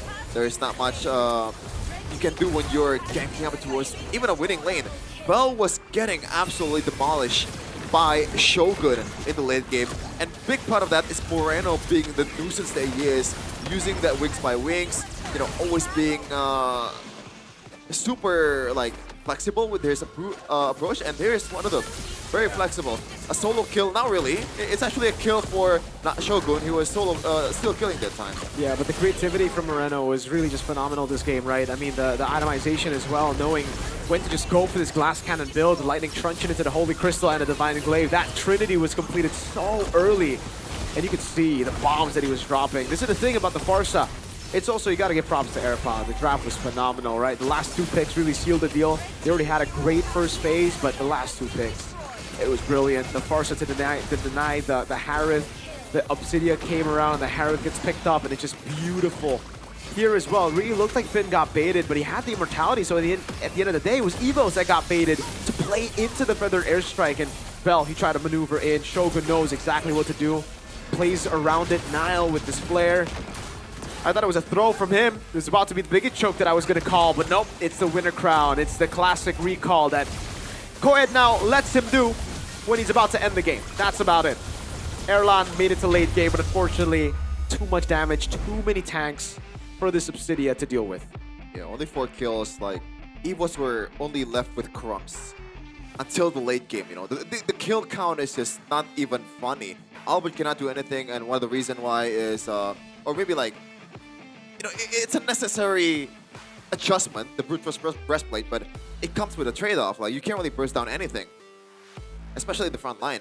Even though you build this Genius One, this Divine Glaive, and all that, and also the fact that Moreno has been playing super safe while also being aggressive at the same time, makes him unavailable for the Harley most of the part. Yeah. And gotta give some props towards Albert nonetheless. The fact that he only died once as a Harley is definitely something to be praised. I don't know though. I don't know if it's a draft. I don't know if it's just the dip in performance for the rest of the team, but this was just not it. The EVOs that we saw in game 1, what a stark difference. What a completely different team. It's their theme though, this season. It is, but it's just so uncanny that it keeps on happening. You know, you would expect the first 2 times they would learn from it. It just keeps on happening, and they really dropped the ball. Right, like it comes down to the coaching staff as well. You go in with the pep talks, you go in trying to improve the players, but if you don't keep that level of consistency, this is what we're gonna see. This last game especially, first phase we call it, it was already Bigatron winning. That red 3 Sora pick, the Leomord and the Glue, right? We expected the Glue to be first picked over to Jusin, then the second phase, man.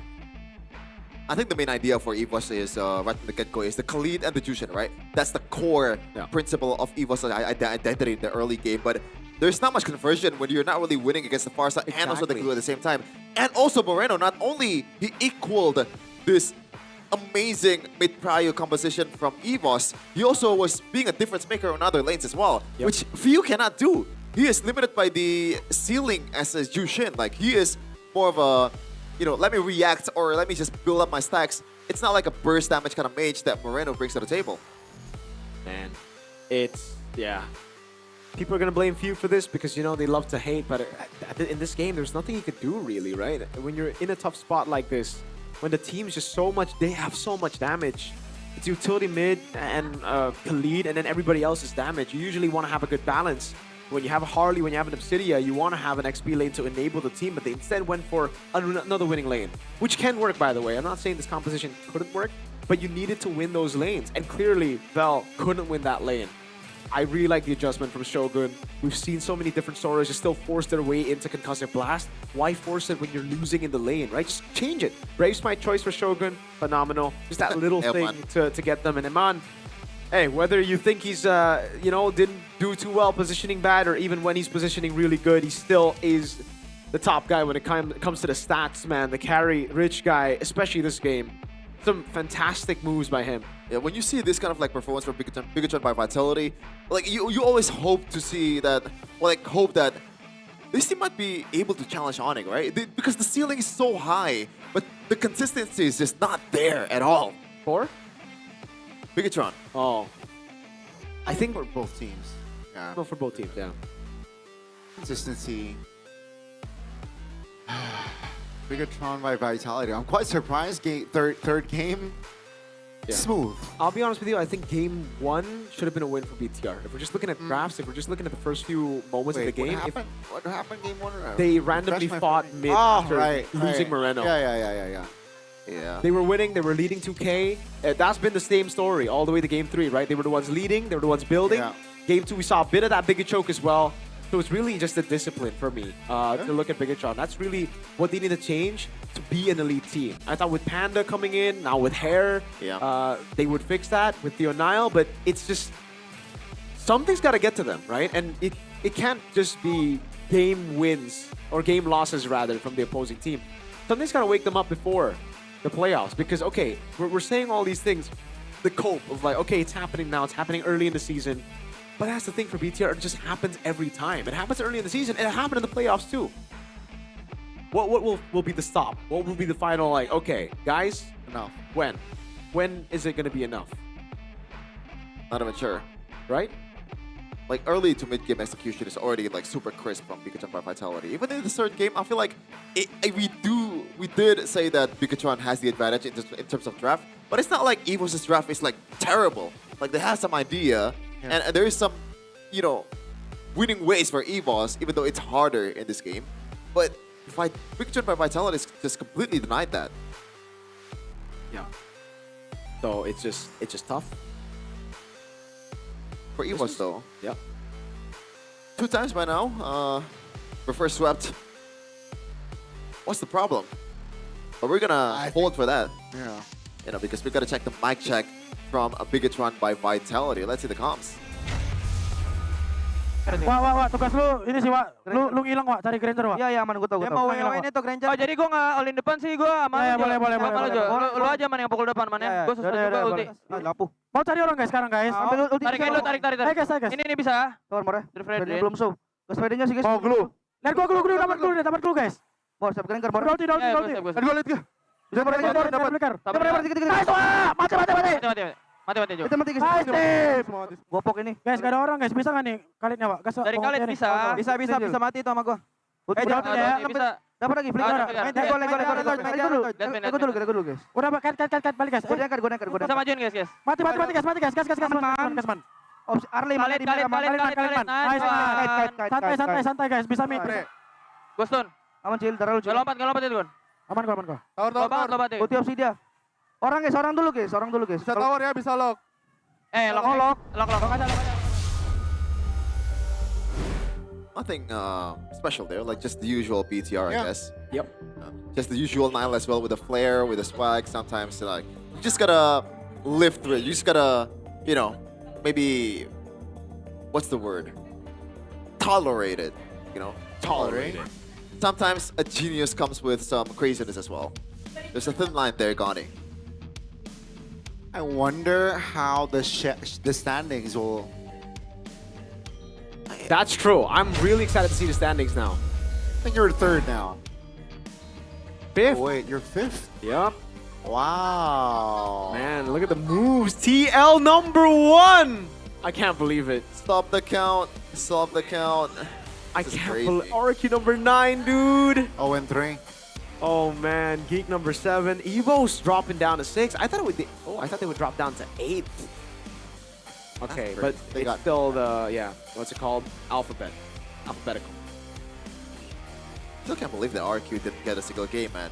Yeah. Like, I know there's gotta be some struggle, you know, After especially seeing the way they draft and their play, I don't think it's that surprising. But before like that, coming into the season, for you sure. know, the acquisition of Super Dan, obviously, he's an RQ Kaito member. Like, here's the thing, right? They played only one match this week, I believe. Yeah. Yes. Lucky for them, because if they played That's true. That's true. I agree. With I agree this, with you. like, sort of like, I agree. They could have easily gone 0-4. Yeah, and Rookie of the Week, it's pretty obvious, right? It's not even close. Yeah. Because probably the closest one is Marcel from Geek Fam, but not even close. I'm saying the closest one though. Like Marcel was the MVP of the match. Not even close though. Not even close. Thank you for. I think it'll be average assist 9.2. Leone, Dritchel, and then like. No, Leone, and Dritchel only. And then Leone. Oh yeah, you're right, Dritchel. Yeah. Give him the glue, an LS2. Sorry. Hey. Player of the Week. Yep. Freya Merchant, Granger Merchant, Obsidian Merchant, and he's a Moscow Merchant too now. I wonder what other merchants he's gonna be next week. It's always a fun little mini game, you know, when we watch RP, because for some reason people still think he's just a Freya Merchant. No, folks, he's just inconsistent. That's the right word. He's not a merchant of any hero. Like, yes, his Freya was really good, but his Granger's really good too. His Obsidian's really good too. His Moscow's really good too. But sometimes his Granger can be bad. Sometimes his Obsidian can be bad. Bring out the Argus. The Argus should never see the light of day. Let's see next week's schedule though. Oh God. Well, this is gonna be really, really fun. Oh, RQAE. Onyx Dewa, that's a test for Dewa to see if they are... BTR Onyx. Oh, get ready, Don. BTR Get ready to drop Onyx. down. TL versus Geek. Oh. Oh. Geek RRQ on Sunday. Oh. That's a big one. That's a big I think RQ might go 0-5. That might be the case. Or 1-4. Alyssa already mentioned it earlier. They might go 0-10 in games. That's... okay, I think they'll get a game. Out of Geek Fam. Oh, but I don't know. Out of Alter Ego? No, not Alter Ego. Definitely not Alter Ego. The way they're playing, unless they make some drastic changes. NMM said it's only week 2. Week 3 they'll bounce back. Hey, your favorite part, Miracle, Superfans Cup. Let's see how the bigger troopers are doing. Watch, Donnie, watch.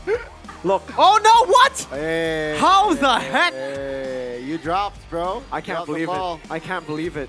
But technically, RQ haven't played. Yeah, they'll yeah, that's true. They haven't played. Yeah, that's the same. What about the Sonic Republic, man? You're 4th, bro. I'm 4th. Yep. I'll take it. You know, I'm it's kinda- better than the communities down at 6. I mean, we're still in the playoffs, bro. Yeah.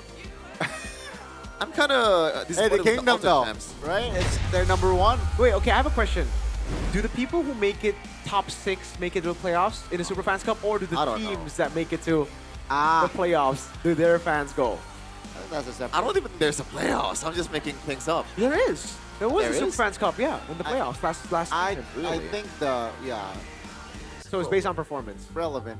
So, Relevancy. let's say RQ don't make it, but the Kingdom can make it. Right? I don't know if that's a fun time for the Kingdom. Exactly, that's what I'm saying. Like, Bro, like, do they imagine, even like- want to go? Dude, I want to go here to watch RQ, not to play, bro. Are you sure? They Well, got rewards. They're locked in though. Yeah. And it's a fun little way to, you know, keep the community alive. They're having fun. They're having a blast. They're enjoying it. There's a crowd out there. Look at that. Oh, the Kingdoms, wow. the I would Sonics. watch like- this, honestly. In a way to simulate how it is to be a real pro player, right? Even Yep. though it's not really close, but you get the feel playing in MPL Arena, getting watched by a lot of people live, you know? And not just from internet. And I believe there's a caster sometimes. Connie, you cast? English caster, I would love that. Yep. I would love to cast. You know, that's a pitch. Call us. That's a pitch. One time. Yeah. Why not? Why not? Ask not Coach not? Navi. Yeah. Exonic.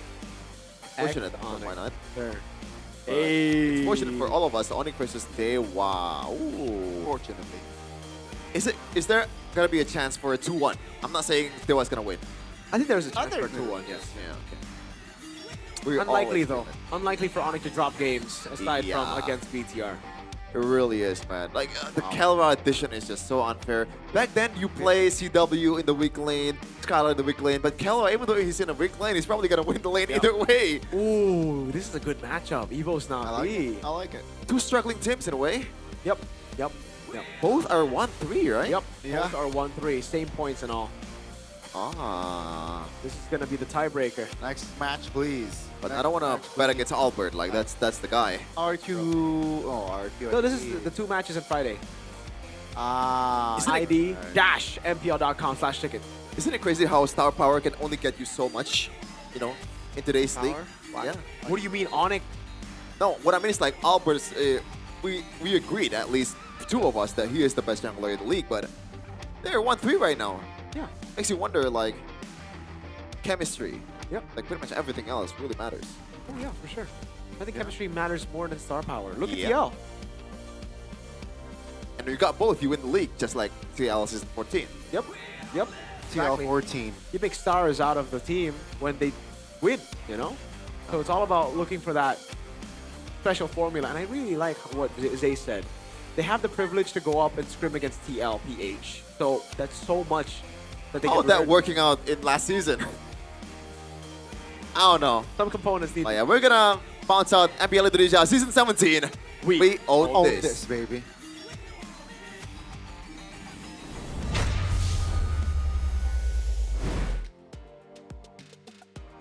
Tak terasa, minggu yang kedua harus kita tutup karena semua tim sudah berjuang dengan lebih ekstra di minggu yang kedua ini. Yes, betul sekali. Tapi tidak lupa di minggu depan pastinya akan masih banyak match-match yang luar biasa, match-match yang tidak kalah panas dari minggu yang kedua. Benar, kalau semen terus bergerak Sabila dan kita juga nggak sabar banget bagaimana tim-tim akan berkembang. Namun kita juga ingin berterima kasih kepada kalian semua para super fans dan juga para sponsor dan partner karena MPL Indonesia Season 17 powered by Moontown, supported by PBSI, presented by official gaming phone Infinix. Serta tidak lupa untuk official wallet kita ada GoPay, official gaming chair Todak, serta untuk partner ini sports ada Garnier, Bayu, Dunia Games, Games Max, dan OnePlay. Ditambah supplier IndiHome, Indomaret, Yummy Choice, dan juga Aqua.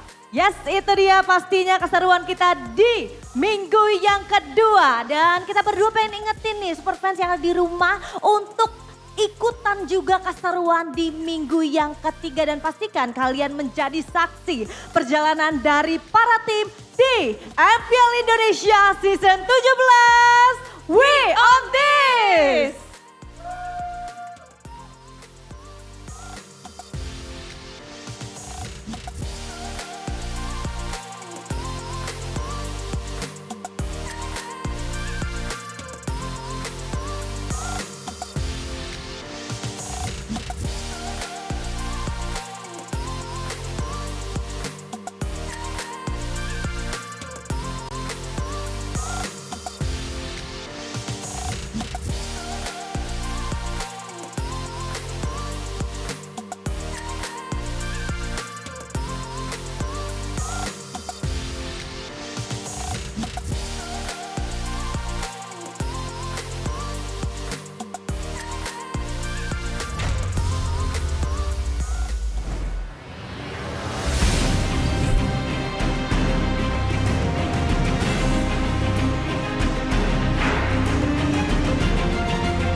Dan terus berlari, terus ke arah puncak tertinggi.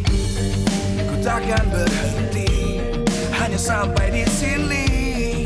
Kemenangan abadi menanti. You know we won't miss if we unite our focus. And if you haven't noticed, we all live. Nyalakan apimu, hadapi semua tantangan. Hadang semua serangan, jatuh bukan halangan. Bakar semangatmu, janganlah engkau menyerah. Kita akan buat sejarah. We all this, we won't miss. We all this, we won't miss. Saatnya beraksi, jalani ambisi. Aku kan menyawakan